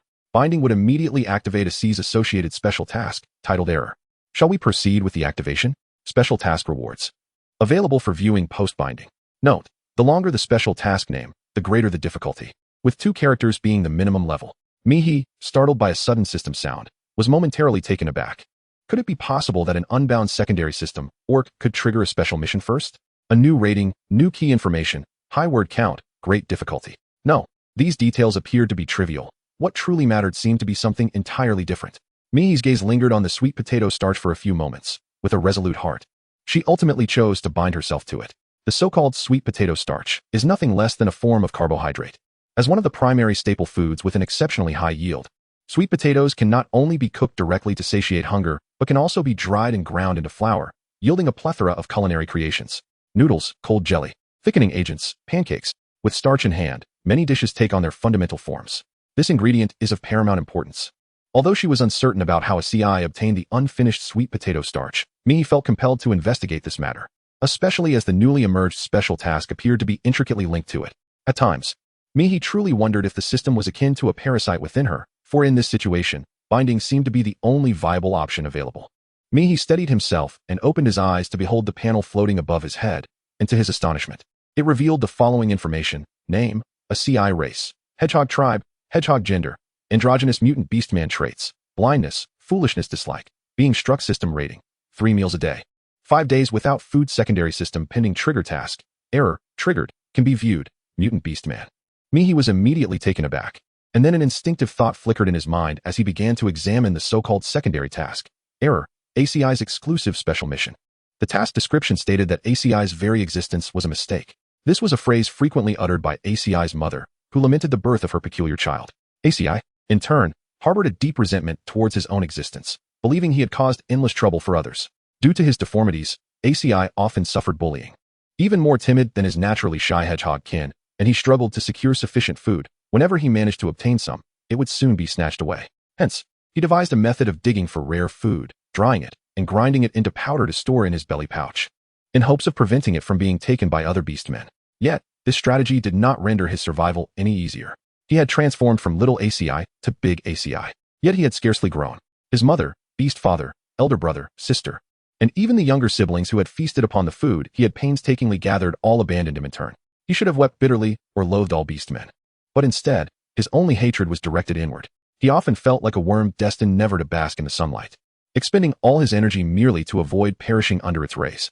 Thus, when that formidable beastman appeared and effortlessly chased away his tormentors, ACI felt he had found a sanctuary of his own, falling head over heels for the stranger without hesitation.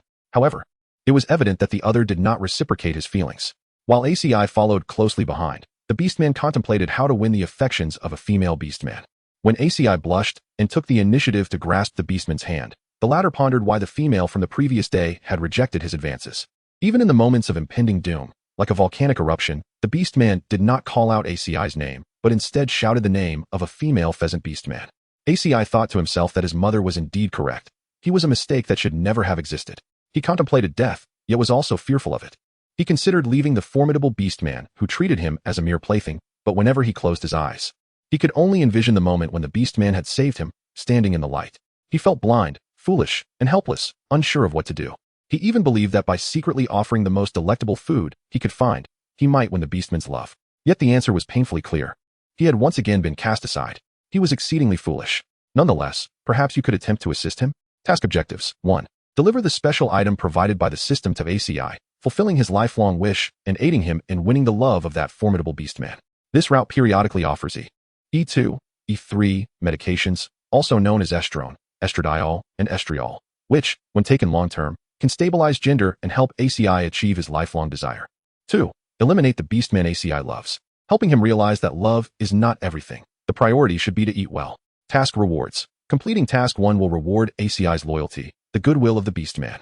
All the food ACI has accumulated over the years, and various distribution maps of food sources. Completing Task 2 will reward ACI's enmity X1, enmity from the hippopotamus clan X1, and unknown assassination attempts X2. Note, you know the best answer in your heart, but the blindly foolish beastman is destined to remain oblivious and ungrateful. Fortunately, the power of decision still lies in your hands. Perhaps you can devise another approach? Good luck. Mihi meticulously perused the task description and instructions, feeling as though she might descend into madness. The complexity of the task, which clashed with her personal beliefs, was astonishing, especially as it was merely categorized as a low-level special task. Furthermore, the rewards designated for Task 2 hardly seemed like incentives. They felt more like a blatant coercion, compelling her to make a choice. The final note appeared to be nothing more than the system's sardonic mockery. Moreover, what is the situation with ACI? If ACI genuinely wished to transition into a female, Mihi could offer her support. However, why would ACI continue to be hopelessly infatuated with Hiha after committing so many egregious acts, desperately longing to be with him? It was utterly absurd. Mihi stood motionless, appearing somewhat dazed, a rarity indeed. Immediately, several curious yet probing gazes were cast in her direction. Lang Qing, with his long and agile legs, approached Mihi and spoke in a lowered voice. ACI seems to be struggling a bit. If you wish to assist him, I can bring him food later. Mihi cast a glance at the row of question marks above the other's head, symbolizing 3 unknown tasks. Then he looked at the 2 words indicating the level of the task above ACI's head, which was quite formidable. An indescribable sense of helplessness surged within him.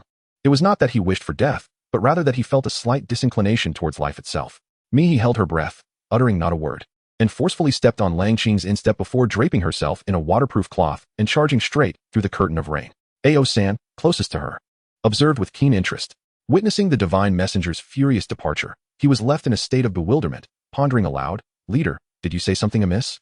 Why did the esteemed divine messenger tread upon you? This is all so sudden, isn't it?" Lang Qing shifted his foot, feeling a slight tingling sensation spreading from his instep throughout his body.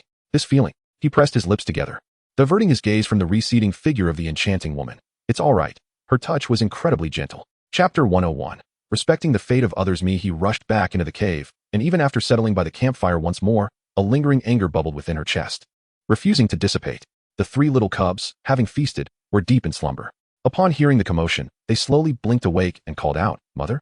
Throughout this journey, Mihi struggled to articulate the source of her anger, and the discomfort within her was equally elusive.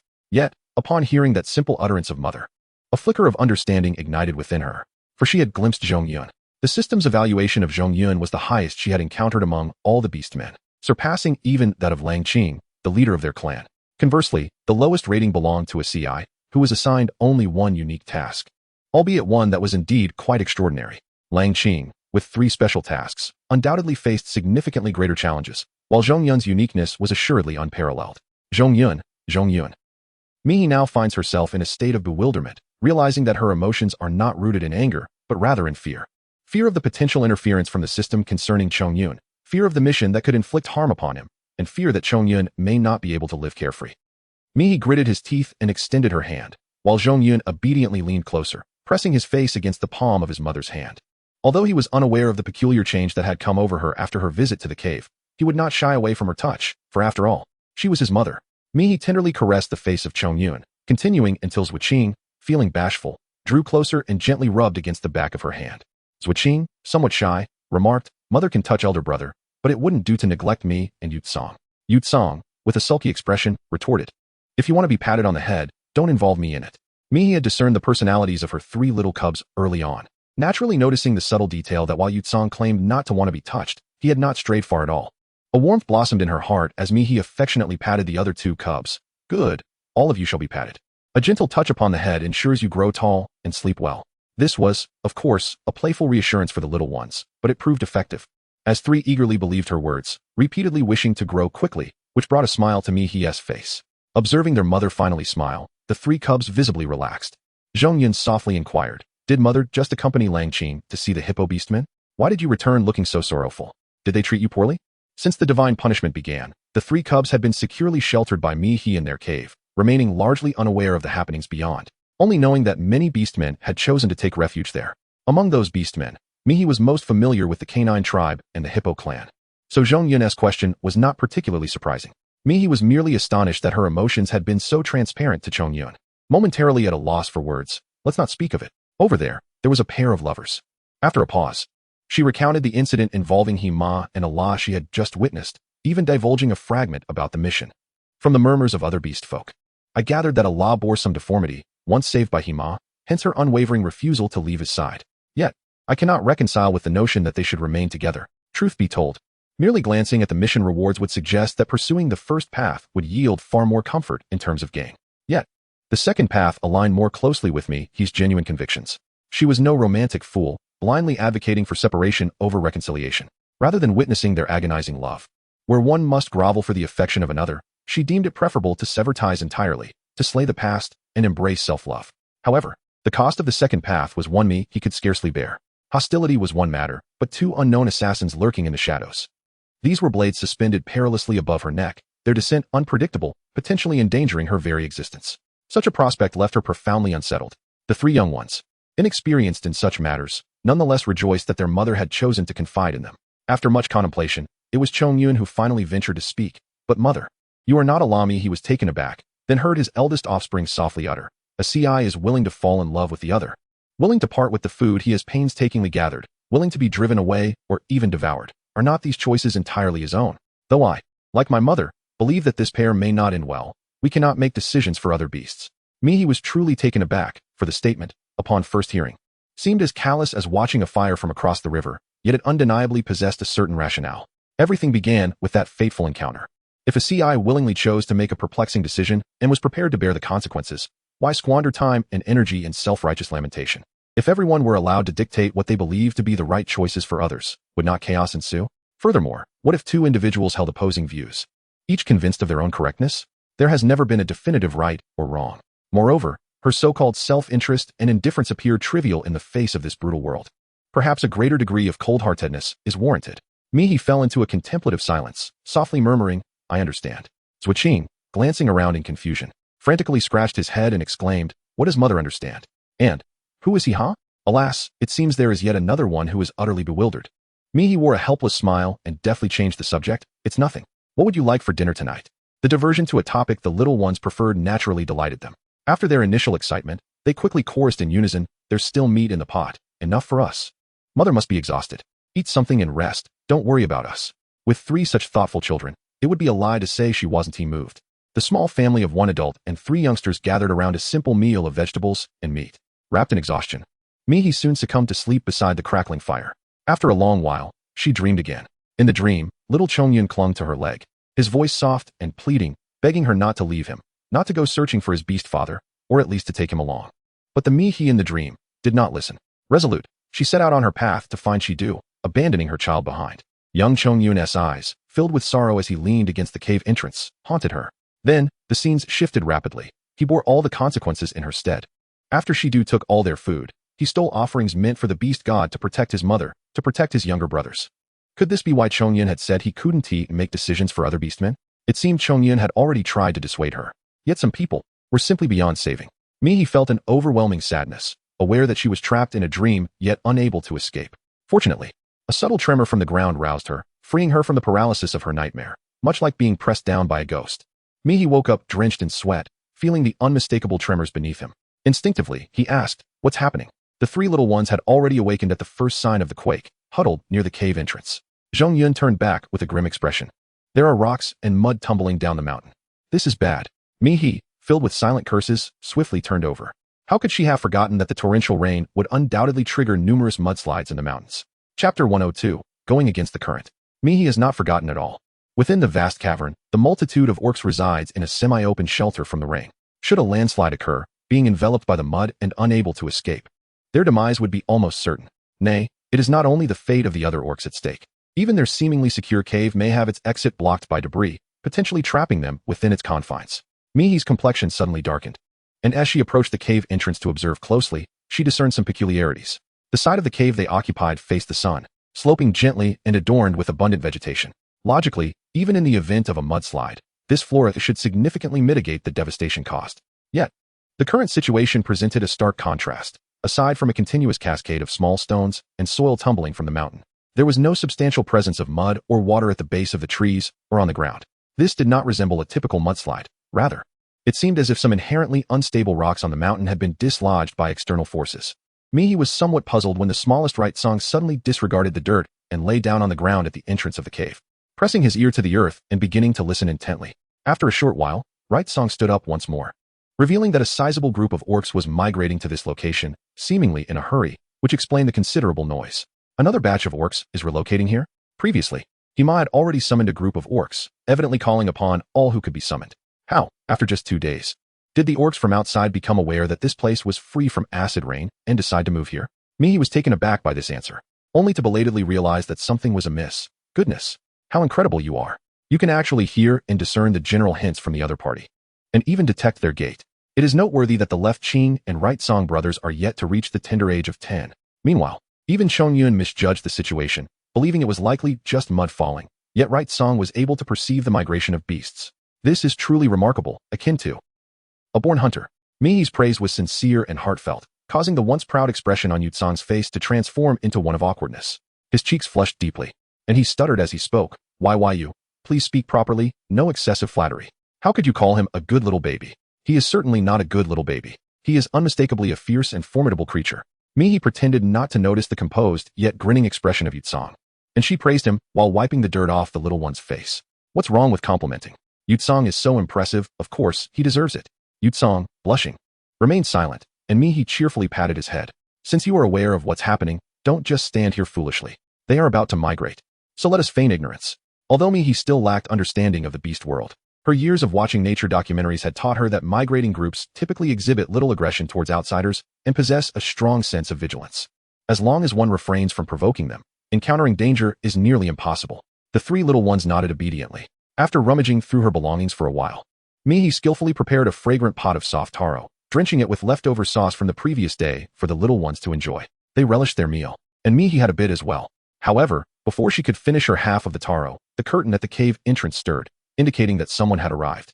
Lang Qing peeked into the cave, silently adhering to Mihi's prior request not to disturb the little ones, remaining outside rather than entering.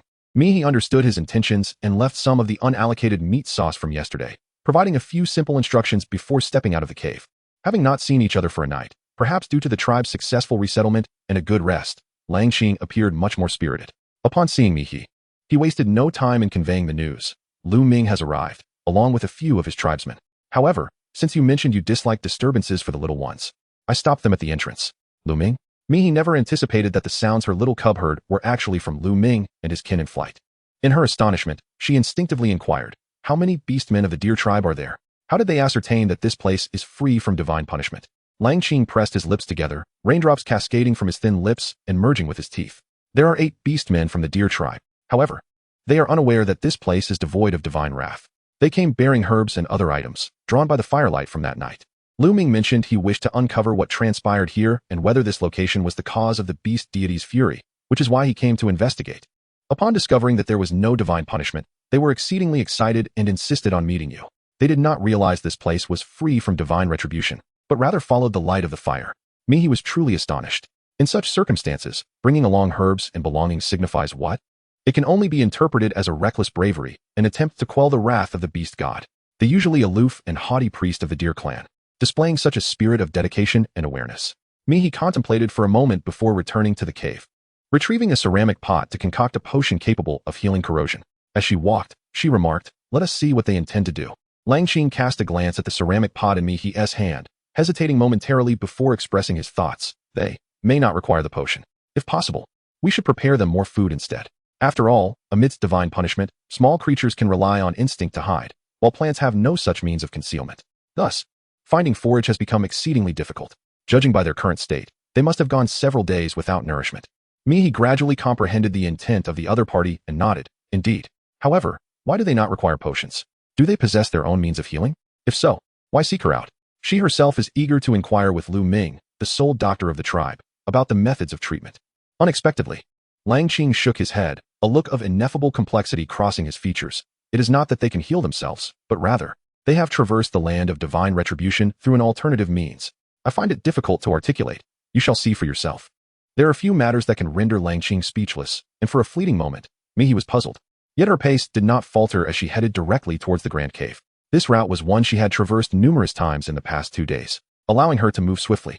Upon reaching the entrance of the Grand Cave, a glance from afar finally illuminated the reason behind Lang Qing's reticence. Along with Lu Ming, 9 Deer Clan beastmen were entirely encased in tortoise shells, on their heads, bodies, and feet. Tortoise shells. The various sizes of shells were severely damaged, yet they still provided considerable protection compared to bare skin exposed to the elements. Thus, they had relied on these to navigate the land of divine retribution. But from where did they acquire such an abundance of tortoise shells? Surely they did not venture out to hunt turtles at the last minute? In a moment of distraction, Mihi stepped into the grand cavern. Surrounded by the deer tribe beastmen, a pair of enormous antlers slowly turned in accordance with their master's movements. Lu Ming was the only beastman who had removed his protective shell. His face remained cold and aloof, yet his eyes bore a trace of weariness as he called out. Mihi.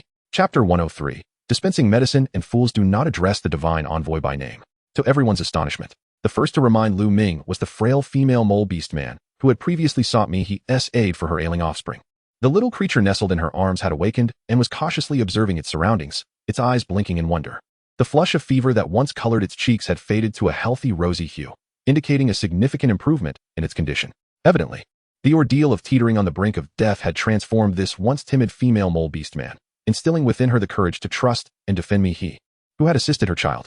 Under ordinary circumstances, she would never have mustered the bravery to confront a leader of the deer tribe like Lu Ming.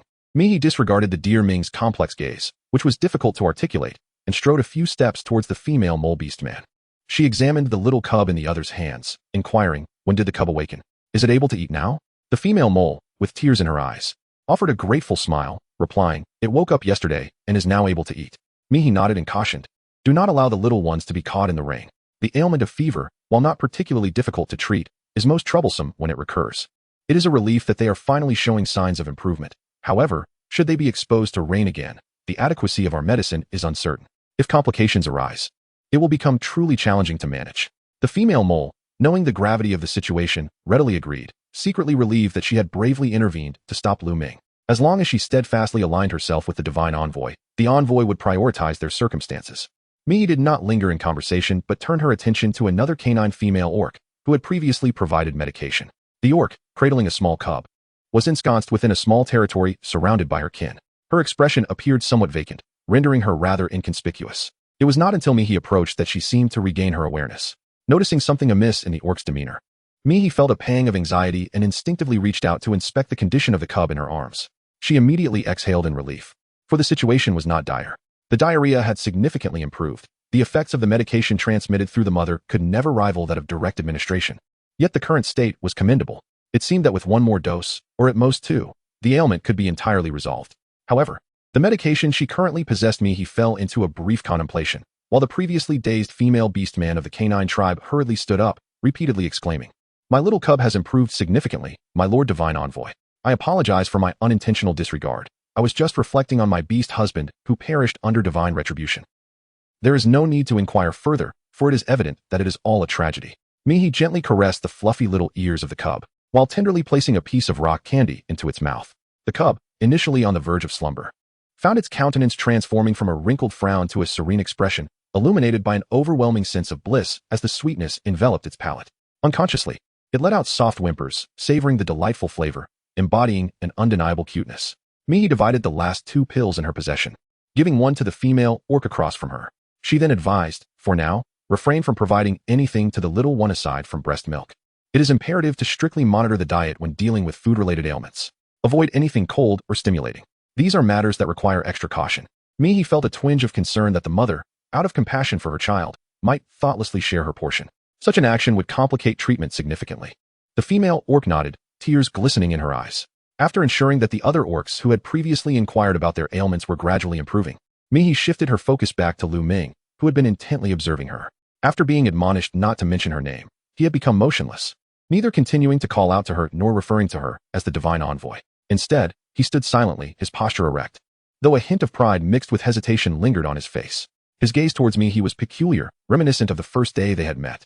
As Mihi exchanged glances with the other party, noticing their persistent silence, she decided to turn away and attend to her own matters. "Langqing, do you believe the orcs in the cave require sustenance today?" The torrential rain outside continued to fall, rendering any hapless prey that might wander into this place severely corroded. In Mihi's estimation, such prey was undoubtedly inedible.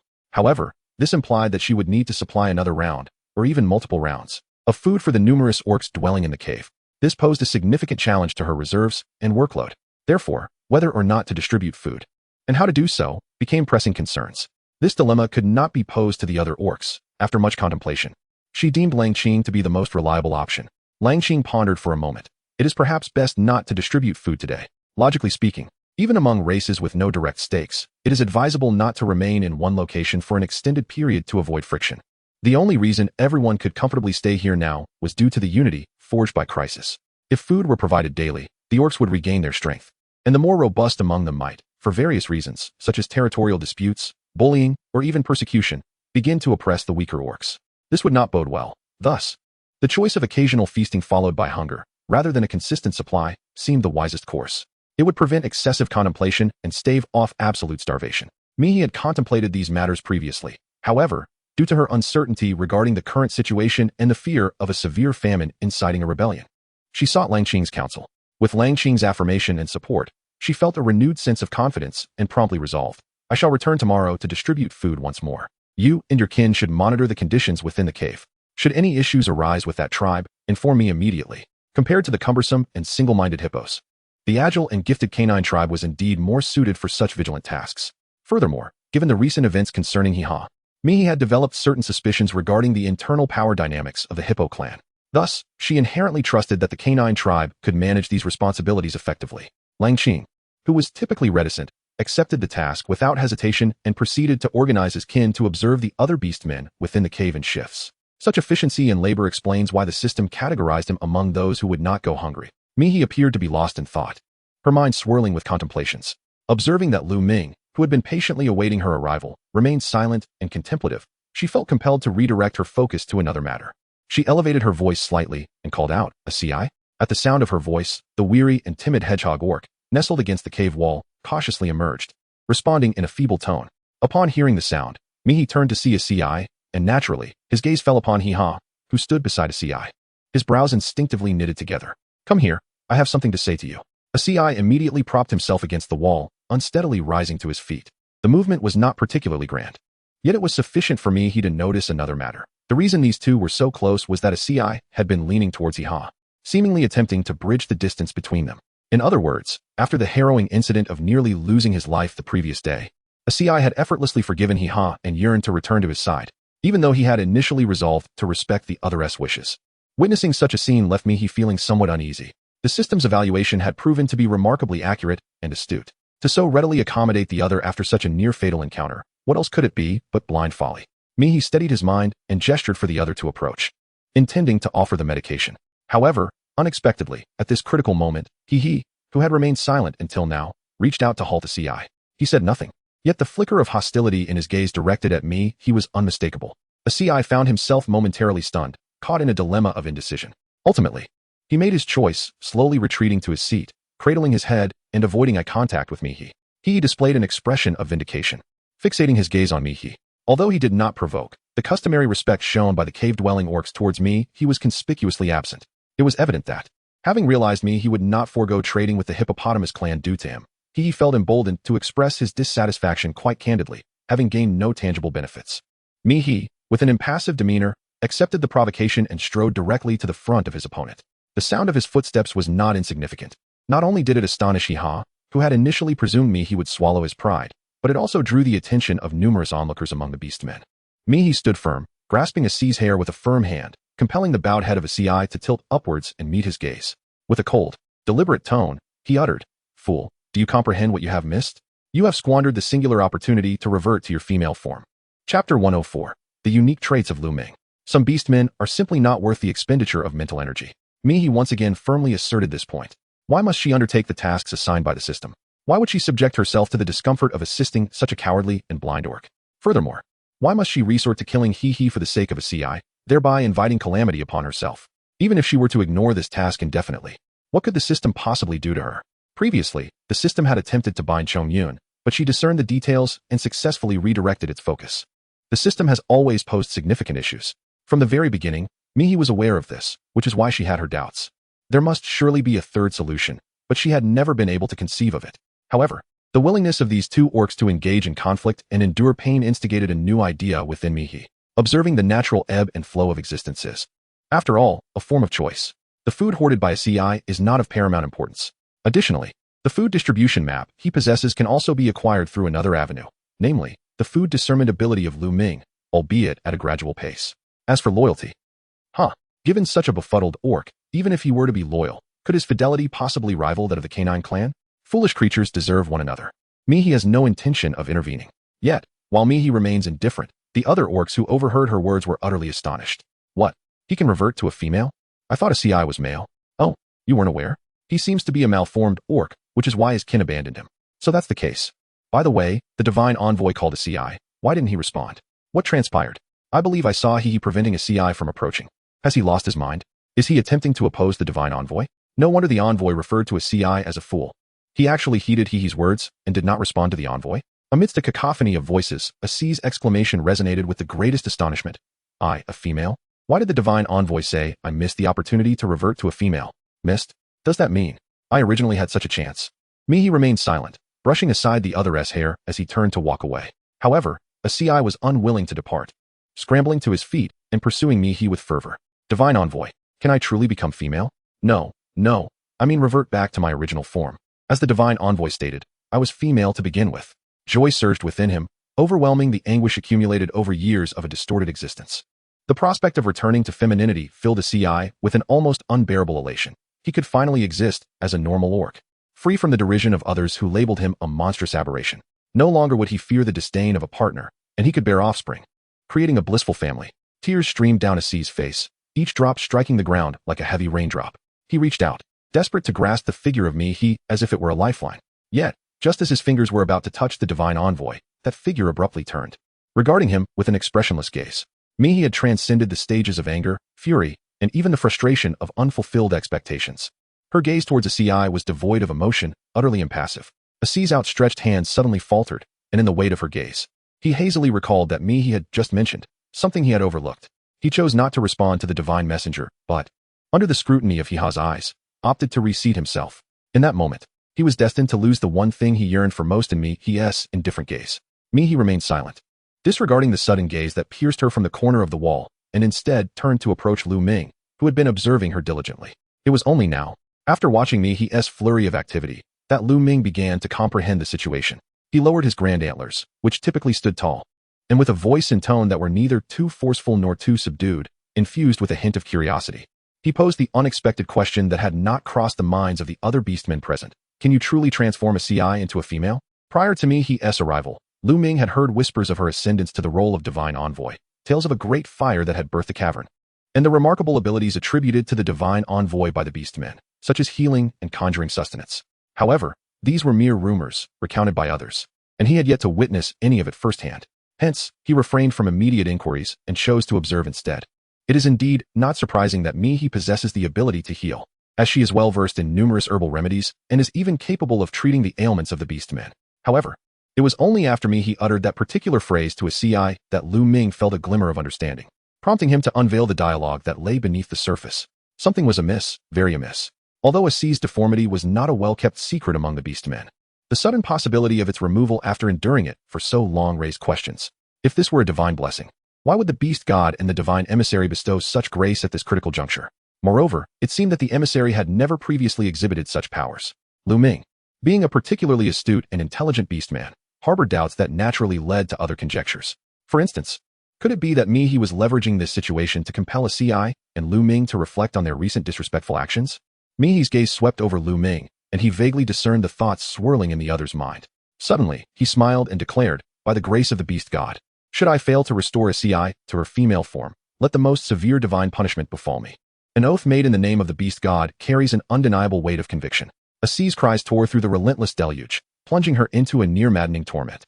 Lu Ming paused for a moment in silence, despite lingering doubts. The memory of that day, a sudden blaze of fire that erupted only to vanish without a trace, was vividly etched in his mind.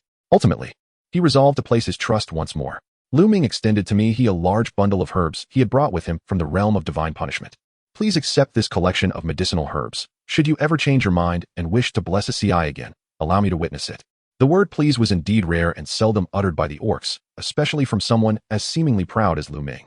He was slightly taken aback by the change in the other person, yet given the current scarcity of medicine, she did not refuse the package being offered.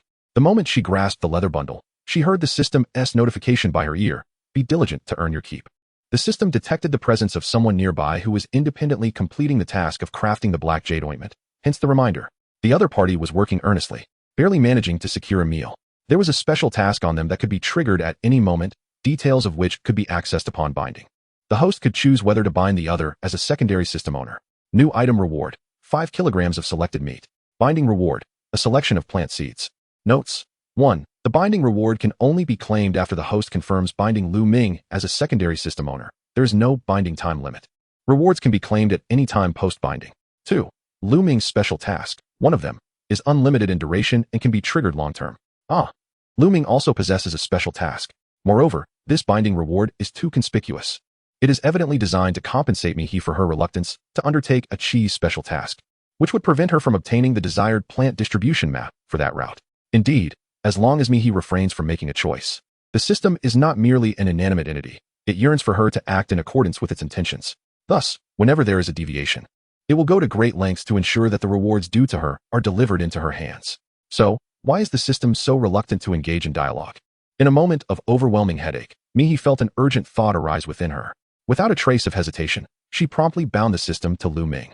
Since she did not wish to tread the path of Azi, it was imperative for her to adroitly choose an alternative route that would be advantageous to her. As her thoughts shifted, several lines of text appeared above Lu Ming's head. Name, Lu Ming. Race, deer clan, mule deer. Gender, male. Traits, sensitive, curious, cold on the outside yet warm on the inside. Affinity for herbal medicine, innate healer, adulterer. Dislikes, disregarding medical advice. System rating, barely sufficient for sustenance. Secondary system, awaiting trigger tasks. Grandpa lose antlers? Mihi briefly glanced over the situation of the other party, intending to focus on the special task awaiting activation.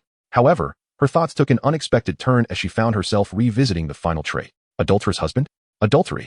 Is it not synonymous with treachery? This term, seldom encountered in daily discourse, left Mihi utterly perplexed regarding its application as a trait. What on earth is going on with Lu Ming? Perhaps due to Mihi's prolonged gaze upon those two characters, the system promptly displayed a brief explanation, elucidating the meaning of adulterous husband. Those possessing this trait take pleasure in witnessing their beloved engage with other males and do not perceive it as an act of betrayal. Note, this trait is often found among species practicing polyandry, such as the painted snipe and the mule deer. This. Mihi was truly taken aback, momentarily hesitant to meet the gaze of Lu Ming, who appeared calm, yet bore an air of perplexity. The striking contrast between his characteristics and appearance was simply too jarring. Was this not indicative of a peculiar penchant for NTR? The system's revelation of this trait effectively laid bare his private inclinations. How could she ever look Lu Ming in the eye again after this? Chapter 105. A thirst for curiosity. This affinity was indeed exceptional. Had it been back when she first encountered Lu Ming, no. Even just an hour prior, Mihi would never have associated the strange trait of adulterer with the outwardly proud Lu Ming. The dissonance was so profound that it rendered her nearly unable to mask her expression. Perhaps it was the prolonged duration of Mihi's gaze, coupled with the ferocity of her expression, that prompted Lu Ming to lower his eyes slightly, scrutinizing her demeanor. Do you not require any herbs? He had initially considered that since the divine messenger could heal the beastmen independently, he would not accept his medicinal offerings. Yet, his curiosity about a CI was overwhelming, and he found himself devoid of any other tangible resources. He had only just recalled that many beastmen exchanged their unique skills for what they needed. With nothing but herbs at his disposal, he could only barter with what he possessed. Upon hearing this, Mihi was momentarily taken aback. Forcing herself to avert her gaze from Lu Ming, and composedly stated, "We still require certain herbs. The beast god does not always heed our pleas. Many ailments must be remedied by our own efforts. However, it is fortunate that herbs are perpetually flourishing, and we may unexpectedly discover entirely new varieties to address novel afflictions. This rationale does possess a certain coherence." Lu Ming retracted his initial curiosity regarding Mihi's acceptance of the herbs. Mihi pondered for a moment, then without hesitation, opened the animal skin pouch before the other party. "I recall my previous promise to assist you in identifying plants. I shall take stock and only select those herbs that are of use to me. While I am doing this, you may note down the characteristics of the plants. Ahem. In this manner, much like before, after I have identified them, you will understand their uses and how to treat similar ailments." As she uttered the word characteristics, Mihi felt an uncontrollable urge to glance at the top of the other's head, nearly biting her tongue. However, after a brief moment of composure, she managed to articulate her thoughts smoothly. In truth, every species possesses its own peculiarities, which is entirely natural. Had she not seen the inscription atop Lu Ming's head, Mihi might have remained oblivious to the unique preferences of this aloof deer clan shaman, much like many other beastmen. Moreover, the fact that he diligently sought to identify herbs and actively treated all afflicted beastmen, even extending his aid to Zhuqing, was ample evidence that Lu Ming was indeed a commendable beastman. Since he was a commendable beastman with merely a unique penchant, there was no reason for disdain. While other beastmen might remain unaware, Mihi chose to feign ignorance in the future. Such an understanding would foster a lasting relationship. Thus, she expressed words that subtly suggested their continued collaboration as in the past. "I shall identify the herbs, and if there is anything else I require, might you gather it?" Lu Ming, of course, had no objections. Under the watchful eyes of many, Mihi unwrapped the pouch. "Then I shall begin speaking directly. If you know more than I do, feel free to share. This is Tian Qi. It can dispel blood stasis, stop bleeding, and reduce swelling and pain. If one were to suffer a bruise or bump, resulting in a swollen wound, it can be ground into powder and taken orally." Lu Ming was taken aback, surprised by the clarity of her explanation, for he had previously only known that this herb could expedite the healing of wounds when applied topically.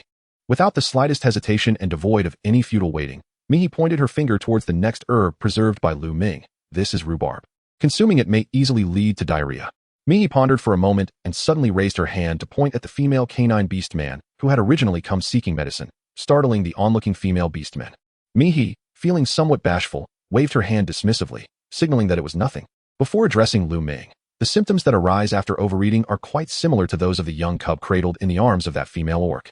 However, her symptoms are somewhat more intricate than those resulting from excessive consumption of dandelion. Lu Ming nodded in acknowledgement. Mihi then proceeded to point out several varieties of herbs. Before indicating a particular item, saying, "I must take this one with me. It is exceptionally useful." Following the direction of Mi-He's finger, Lu Ming was astonished to discover that it was the dark, unidentifiable substance he had inadvertently concocted while experimenting with the pot. His gaze sharpened as he realized, "That does not appear to be an herb, but rather the result of my haphazard brewing." He had refrained from discarding this unsightly mass due to the considerable amount of herbs he had squandered in its creation, and had included it in the large bag of herbs. Yet, it seemed that, in hindsight, it might have inadvertently illuminated a path worth exploring. Mi-He nodded thoughtfully and ultimately decided to speak candidly. "Do you remember the small white pill I previously gave you?" Lu Ming's heart raced, sensing an intangible presence hovering nearby, elusive and untouchable. He fixated on the elegant curve of Mi-He's lips, his heartbeat drumming in anticipation of her next words. Mi-He did not disappoint. She continued, "Not all ailments can be resolved merely by consuming herbs directly. Many conditions necessitate the amalgamation of specific herbs, simmered together to create medicinal concoctions, pills, or even ointments." Upon finishing her explanation, Mi-He sighed softly and offered her genuine praise for the first time. "Lu Ming, you have succeeded. Amidst countless herbs, you have formulated an exceptionally potent remedy capable of healing numerous injuries. You are a rare gem among beastmen." Although Mi-He had only been a chef in her previous life, she was aware of the fame surrounding black jade ointment, a remedy renowned for treating joint pain, nerve pain, various inflammations, bone hyperplasia, and an array of injuries. At times, certain talents evoked an envy that was insurmountable. Crafting medicine undeniably required a pot. And how long had it been since she had entrusted that pot to Lu Ming? 3 days? 5 days? Certainly not more than a handful. Yet, Lu Ming had managed to concoct black jade ointment and directly triggered a system reward. This was not merely a matter of talent. It suggested an unparalleled stroke of luck intertwined with skill. Without either element, achieving such a high-caliber remedy would likely be impossible. Thus, Mi-He genuinely felt a pang of envy. This revelation took Lu Ming by surprise. Throughout his upbringing, his nature and duties consumed the majority of his time. Yet he had rarely received accolades from those he had healed. Most beastmen, even after being cured, would avoid him until their next ailment arose, let alone bestow upon him such commendations as a rare gem. To claim he was not astonished would be a falsehood. Yet, why did his heart race so? Could it be that it too was in awe? Lu Ming subtly twirled his fingertips, regaining his composure, and suddenly recalled another matter of great significance. "I have a question. Are there many ailments that this particular formulation can treat, or are they few and far between?" This inquiry was crucial. Knowing the answer would reveal the extent of his previous learning, its efficacy, and its potential applications. For the first time, Lu Ming felt a bead of sweat form in his palm, yet Mi-He's response doused him like a bucket of cold water. Many. In fact, the vast majority of ailments can only be treated with such formulated medicines. Simply consuming common herbs yields at best half, or even minuscule results. Mi-He pondered for a moment, sighed, and pointed towards a figure in the distance who had been sitting in a daze, cradling their head. "For instance, a CI. Have you ever considered that the deformity a CI possesses is, in fact, a form of illness that could potentially be treated with medicine?" Chapter 106. Come, have a big cake. AC's deformity is actually a disease. This revelation astonished not only Lu Ming, but also the surrounding beastmen who had been quietly eavesdropping on their conversation. It was no wonder that the divine messenger had stated they could help a CI return to a female form, and had not outright dismissed Lu Ming's inquiry about how to achieve such a transformation. After all, Lu Ming was a beastman of the deer tribe, naturally gifted in the art of healing. If it were not related to medicine or herbal remedies, why would they even need to be informed? Illness. Lu Ming echoed thoughtfully. There are countless ailments that cannot be directly treated with herbs. The once dazed ACI, however, had completely lost their composure. "Sick, I am sick." They screamed and wept. Yet, Mi-He remained as steadfast as iron, casting not a single glance towards a CI, and simply nodded toward Lu Ming. "Indeed. Therefore, you must strive diligently. I believe that one day, you will become the finest priest of the deer tribe." Were this sentiment expressed in Mi-He's past life, it would merely have been a platitude, a superficial encouragement. Few would have taken it to heart. However, in this world of beasts, such words held an unparalleled affirmation. No beastman could refuse such a statement. In other words, every beastman yearned to be a unique existence among their kin. Although Lu Ming possessed a certain innate pride, he was no exception, especially when he was aware that the other beastmen in the cave had received food and medicine from Mi-He through humble transactions, while he alone could bask in praise. Alas, he might be afflicted with a similar ailment. Otherwise, it made no sense to feel as though he were walking on air, with a soft ground beneath his feet. While his heart raced uncontrollably, Lu Ming nodded slightly, his grand and resplendent antlers swaying gently as if in agreement or in a bow of submission. "I understand." Indeed. Still so prideful. Among the beastmen Mi-He knew, none had ever maintained such an unwavering belief in their own uniqueness after being invigorated by encouragement. Nonetheless, it appeared that Lu Ming had the merit to be proud of. Mi-He chuckled softly, stowing away the substantial piece of black jade-like substance into her inventory. This phenomenon of items vanishing was something Lu Ming encountered for the very first time. He had thought he was well prepared based on the tales recounted by other beastmen. Yet when confronted with the reality, the shock was an indelible impression that he could not shake off. In that fleeting moment, Lu Ming grasped why every beastman he had met since arriving here referred to he as a divine envoy. This occurrence transcended the bounds of what was rationally conceivable. Such events should not, and could not, transpire. Yet, they indeed did, and thus, he was undoubtedly a divine envoy. Lu Ming's heart throbbed intensely, and his once proudly elevated antlers finally lowered in response. However, he remained oblivious to this subtle transformation, as another beastman drew her complete attention. Hima approached he with a serious demeanor, his steps heavy with an unusual tension. The atmosphere surrounding him was decidedly unsettling, not only Lu Ming, who had been on high alert, but also Lang Qing, who had been intently poised to listen to his explanations. Sensed something amiss and rose to block Hima's path. Before me he stood two figures, both equally poised, yet one adorned with antlers and the other with beastly ears, presenting a striking contrast in demeanor. Lang Qing was the first to extend his hand, unleashing a terrifying aura cultivated over years of hunting. Hima, do not approach the divine envoy. Though Lu Ming did not move or speak, his posture unmistakably signaled readiness to flee with me at any moment. Indeed, while Lu Ming's physique could be considered substantial among most beast folk, he remained a herbivore, particularly hailing from the deer tribe, renowned for their agility and swiftness. When confronted with danger, especially from a creature like the hippopotamus, known for its tough skin and sluggish movement, the instinct to escape was all but automatic. Hima had initially been soothing her kin, but upon hearing her brother's name, she refocused her gaze. As the situation unfolded before her, she stepped forward, attempting to intervene. She was at a loss for words to describe her brother. Once, he had been a figure of stability and reliability. Yet, since the onset of this divine punishment crisis, everything had changed irrevocably. The reality of he being a divine envoy was crystal clear. It was evident that any provocative action, especially one likely to infuriate he should have been avoided. Of all beings, ought to have recognized this, yet he made the contrary choice. Why? What could possibly have driven him to this? Hima was infuriated, yearning to reclaim her brother, but in the next moment, knelt directly before me. This act of submission left nearly all the beast folk in stunned silence. Whether they had been anxious about a potential conflict between and the divine envoy, or those who harbored a morbid curiosity, anticipating Hiha's affront to the divine envoy would lead to the hippopotamus clan's punishment, all were rendered speechless. They exchanged puzzled glances, utterly perplexed by Hiha's intentions. Yet, among these bewildered beast folk, he was not included. At the very moment he witnessed the other party kneeling. She comprehended the gravity of the situation, a cold smile curling upon her lips. You wish for me to heal a CI. This statement was articulated with unwavering certainty. Though the reasons behind his sudden change of heart eluded her, his intuition was remarkably astute. Relying on such instincts, she discerned that the system was not merely a lifeless entity, and thus she could also fathom the source of his current silence. The animosity in his eyes had been glaringly evident, yet it was precisely after he mentioned a CI's affliction that he abruptly rose and knelt. To me this gesture bore the same implication as bearing oneself in public. He responded to his assertion with silence, and after a prolonged pause, finally uttered, "It is my fault. If you heal a CI, I am willing to do anything for you." He let out a cold laugh. Now you realize regret. But what were you doing just moments ago?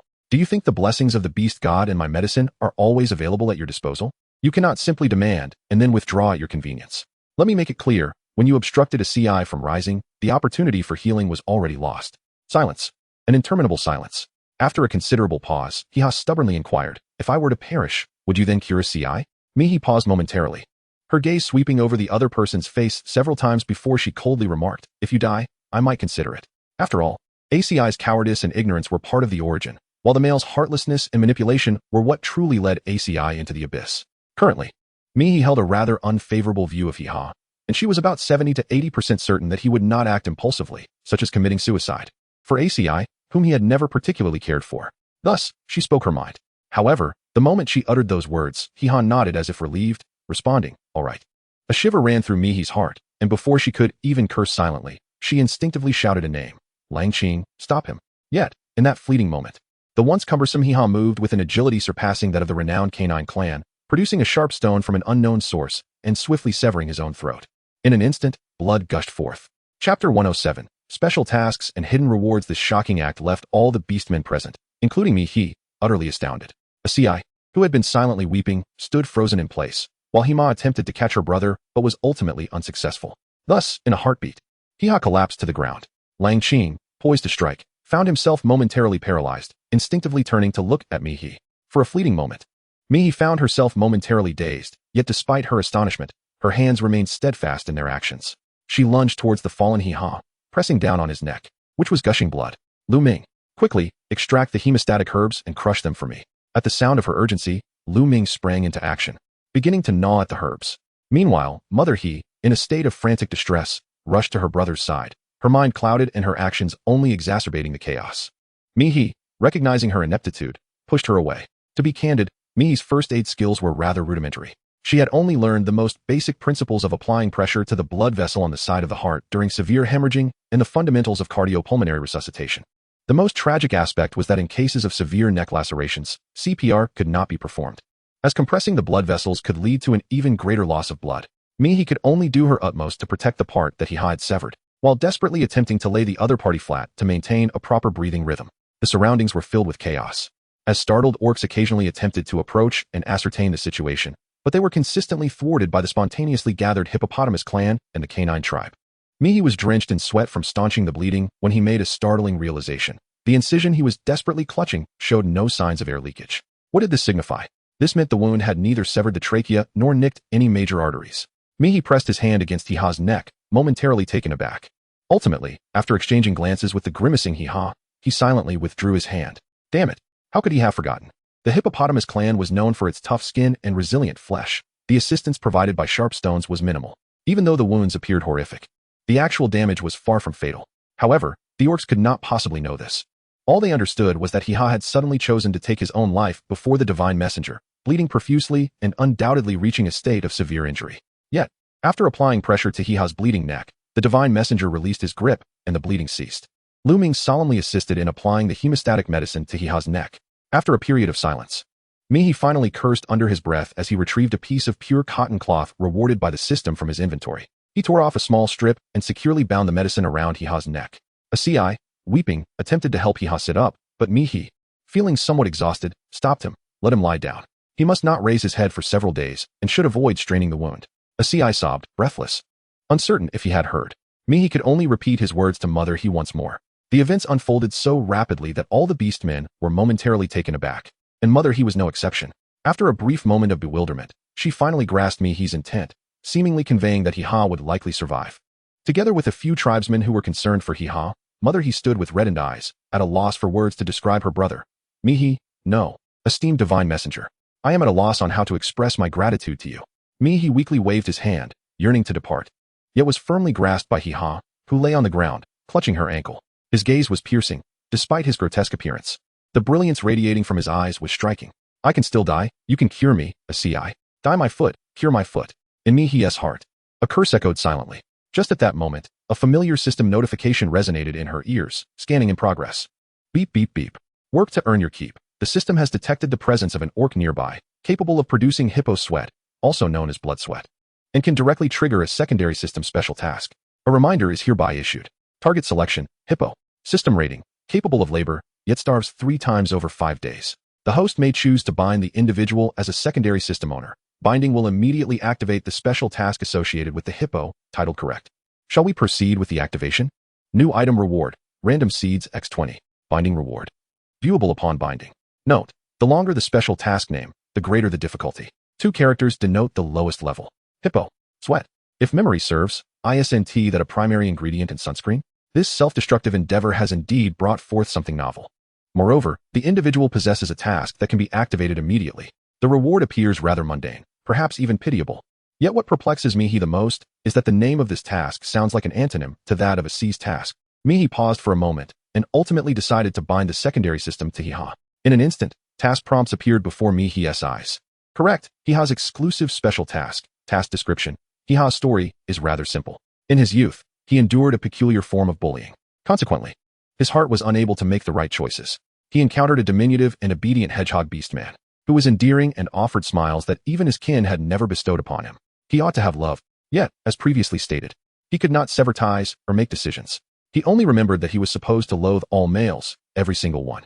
At times, he would dream of the day he first met the fragile beastman, but upon awakening, the flickering embers would ensnare him in flames, consuming him entirely. He detested, abhorred, and resented a CI, not just a CI, but himself as well. Struggling, anxious, and filled with malice, he felt like a thorny vine emerging from an abyss, binding him tightly. Thus, he spitefully uttered the name of that female pheasant beastman. He hoped for a CI to either leave him or perish alongside him. Yet, nothing happened. When dawn broke, a CI remained in their den, tirelessly expanding their home, gathering weeds and branches to create a better dwelling where Hiha could feel less constrained and sleep more soundly. A CI pretended as if nothing had transpired, which was indeed a skill of the hedgehog.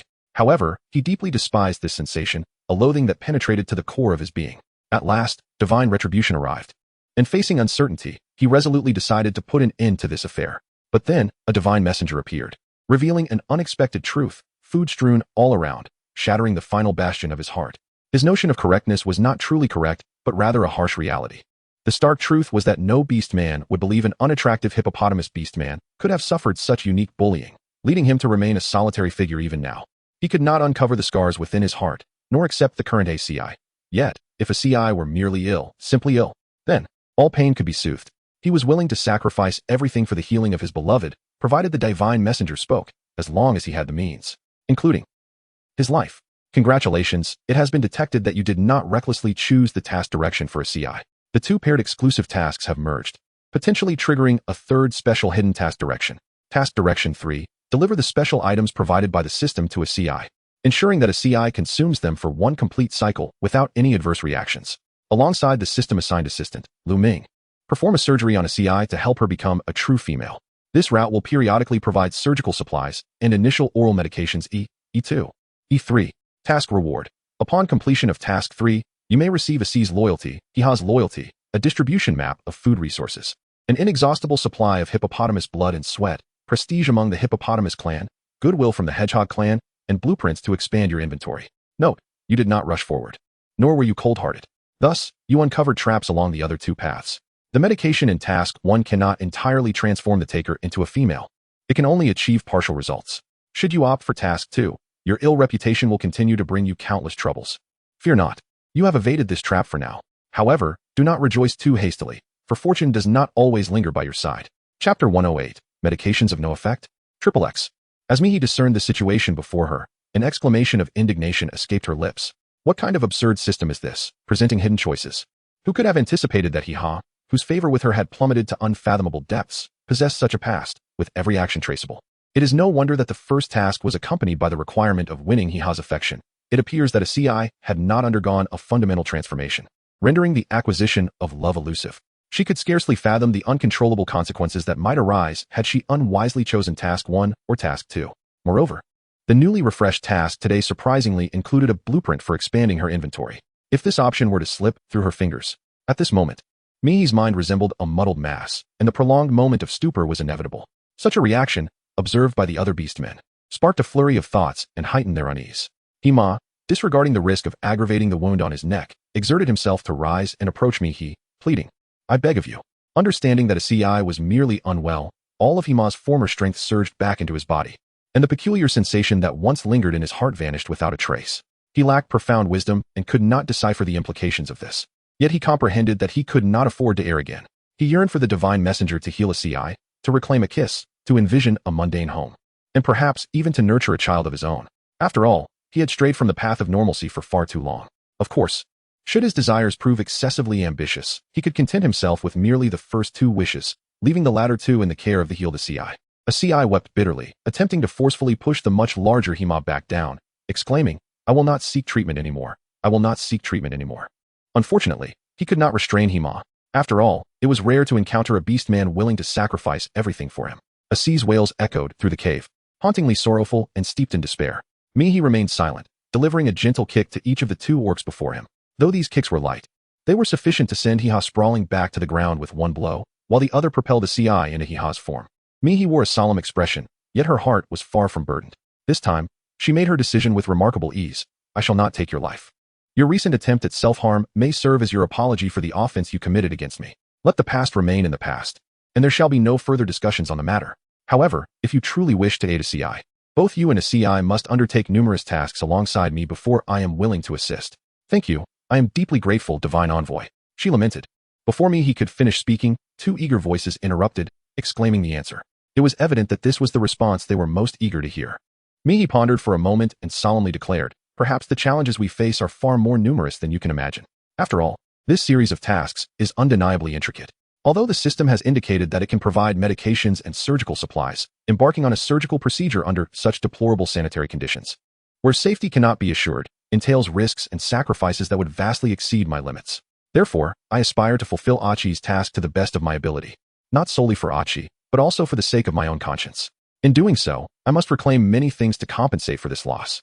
However, I find myself at a loss as to what precisely I seek, thus I can only issue this preliminary statement.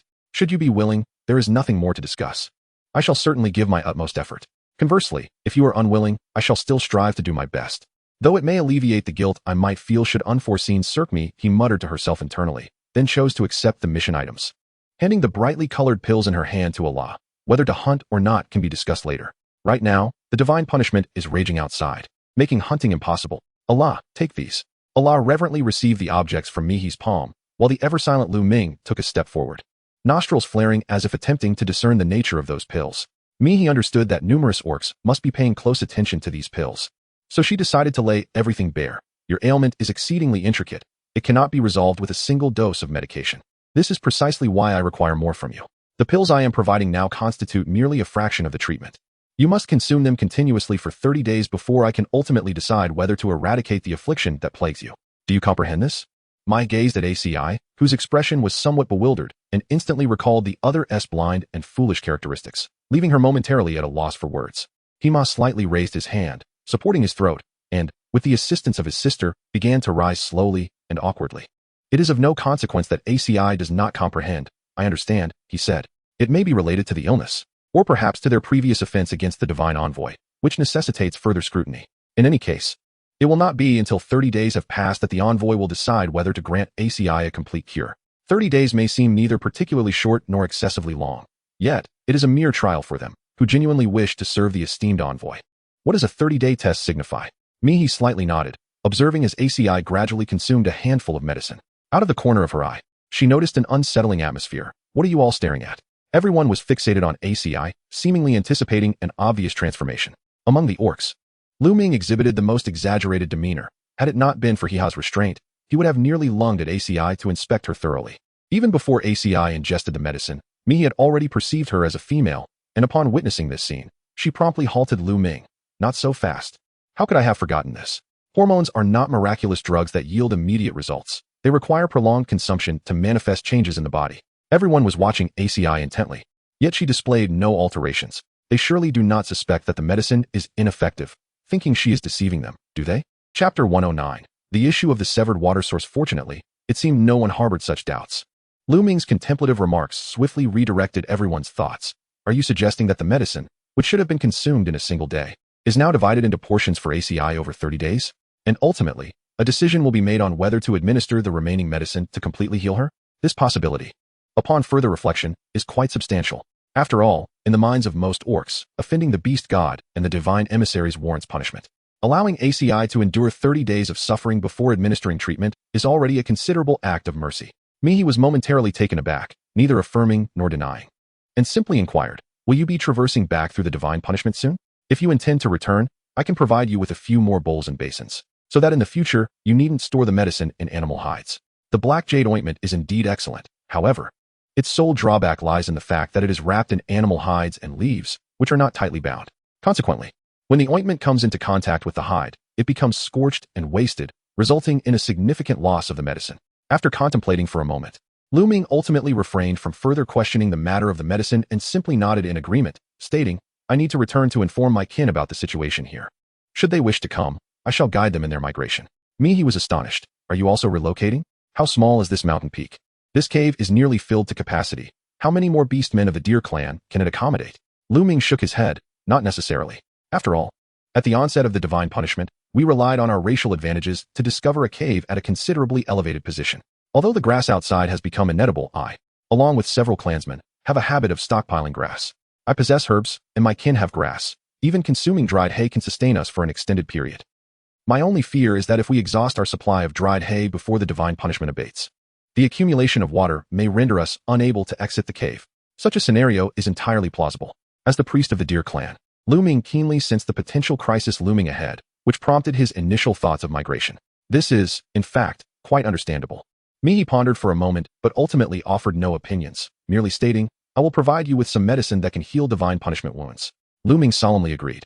While Mihi began to wrap up the last of her affairs, she summoned Lang Qing, instructing him to select a few nimble orcs at dawn the following day to assist in her cave. Additionally, she prepared a 3-day supply of medicine, placing it in a leather bag for a Qi, ensuring he would not have to seek her out daily for his doses. Finally, after surveying the conditions of the ailing orcs within the cave, she slowly led Lu Ming towards the entrance of her dwelling. The rain above seemed ceaseless, and as Mihi walked ahead, Lu Ming's inquiries multiplied endlessly. What is that on you? Is this the thing that can evade divine punishment? Why did you conceal your identity before the punishment? When were you chosen as a divine envoy? In short, he asked everything he could, and even matters he had never disclosed about herself. This starkly contrasted with Lu Ming's previously aloof demeanor, prompting Mihi to profoundly realize the distinction between orcs who could disguise themselves and those who could not. Such marked characteristics were undeniably poignant. The simple notions of curiosity and cold exterior yet warm interior were expressed with striking clarity. As for that other affair, never mind. She had resolved earlier not to view him through a colored lens. Mihi composed herself, offering no response to the inquiries posed. Lu Ming, at last, grasped that Mihi was not one to answer every question posed to her. Gradually, he ceased his questioning and reverted to his usual demeanor, that of a solemn and aloof priest of the deer tribe. Their pace quickened, and before long, they arrived at the mouth of the cave. This time, the young ones were not asleep. Instead, they huddled at the entrance, their heads together, seemingly engrossed in some activity. Mihi took a few steps forward, startling the busy little ones. Chongyun instinctively shielded her younger siblings, and upon realizing it was Mihi, they all let out a sigh of relief. Mother, mother, mother. Mihi gently patted the heads of the 3 little cubs before inquiring, why are you not resting inside the cave? It is quite reckless to lift the waterproof cloth in such heavy rain. However, Mihi did not believe that with Chongyun's guidance, the cubs would make a poor judgment, so she decided to first ascertain the situation.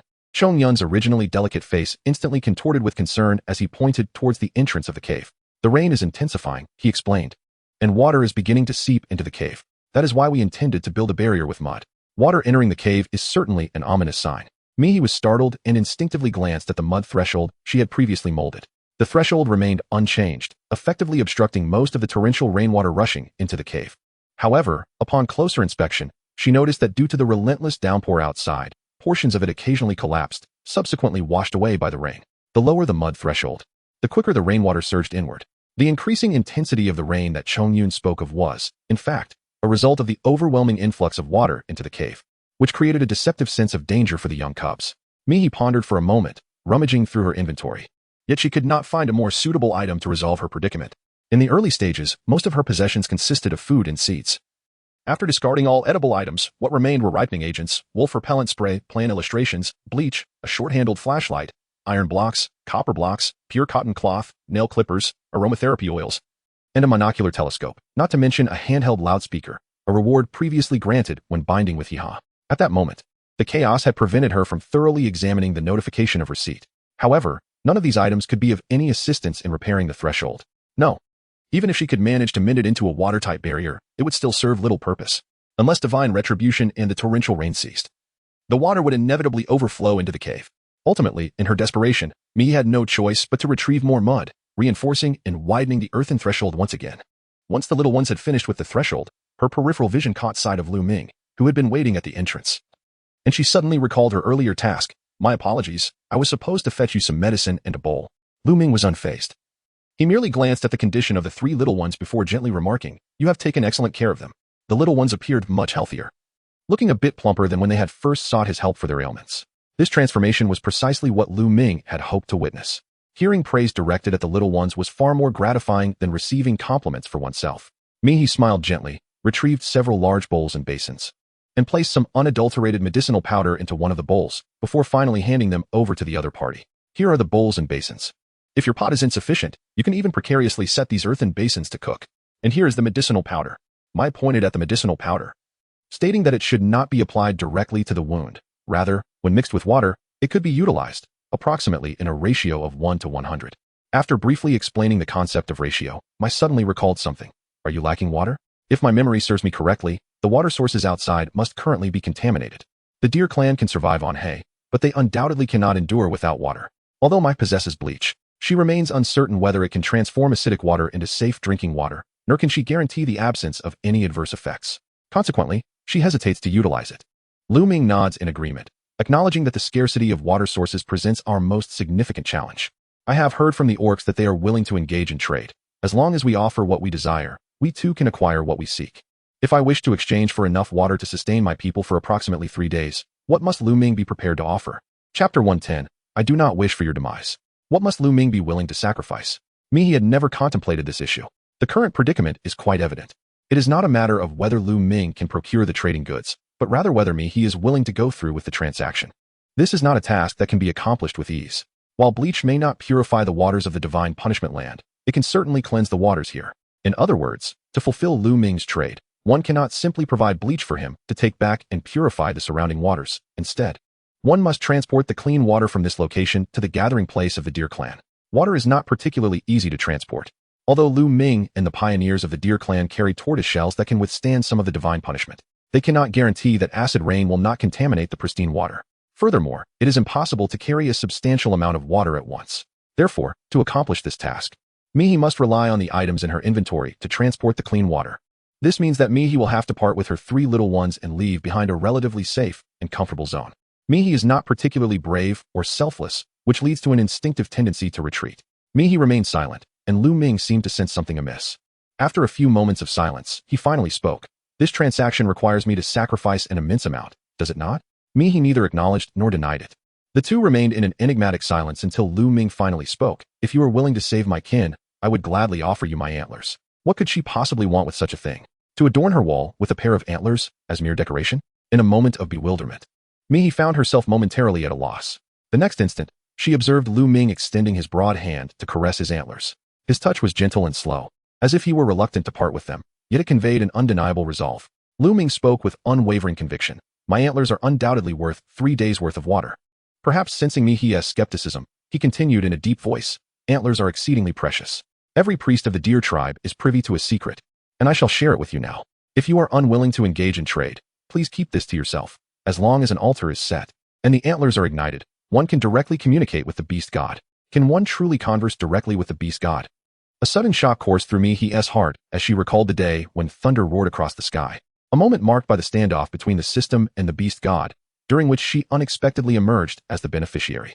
To date, the system's myriad behaviors and utterances have exuded an inexplicable and chaotic aura, while the beast god's indiscriminate imposition of divine punishment evokes a sense of brutality and discomfort. If, upon acquiring the antlers, she were to truly communicate with the beast god, would the system remain passive?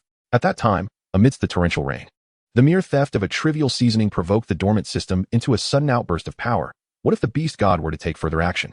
Could the system afford to be indifferent?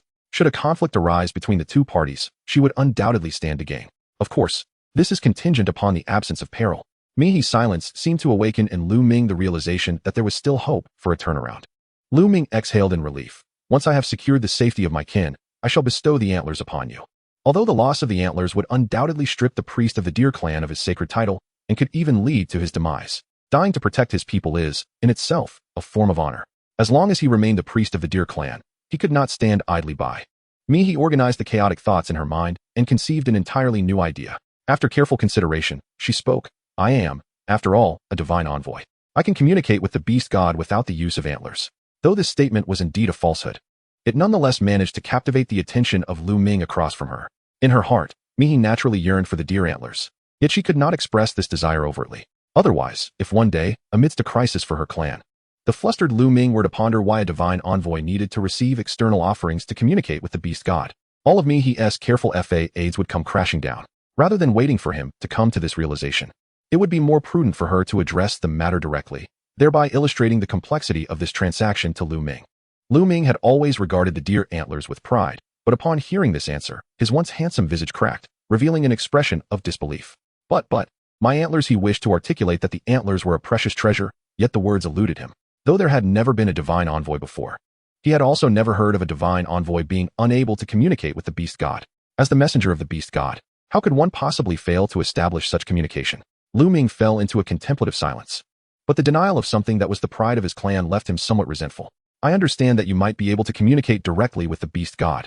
Yet the antlers of our clan, alongside the horns of the rhinoceros, have always been the most favored offerings to the beast god. Mihi was inclined to believe this statement. Upon hearing the other party mention the transaction, she had already grasped the reason behind their unwavering conviction about the items for trade. The deer antlers and rhinoceros horns had always been regarded as sacred objects of communion. Ancient texts proclaim, The burning rhinoceros illuminates the night. The burning antlers summon the divine. Here, rhinoceros refers to the rhinoceros horn, while antlers naturally denote the deer antlers. Both are exceedingly precious, and even if, hypothetically, the deer antlers were ultimately of no use, their medicinal value remains extraordinarily high. In essence, this transaction promised a guaranteed profit. However, Mihi had to feign hesitation and find a way to gracefully extricate herself from the situation. Mihi hesitated for a brief moment, then a thought struck her. She glanced back at her 3 little cubs, diligently scrubbing away the mud in the corner, before turning to Lu Ming and saying, "I have yet to express my gratitude for savings with Qing, haven't I?" Lu Ming was taken aback, his words faltering. "In truth, I have already been thanked." When Chong Yun had previously brought his younger brother to seek his assistance, he had already enlisted Chong Yun to test the medicine. Although he was confident it was a gentle and harmless herb, he soon realized that Chong Yun had endured considerable suffering.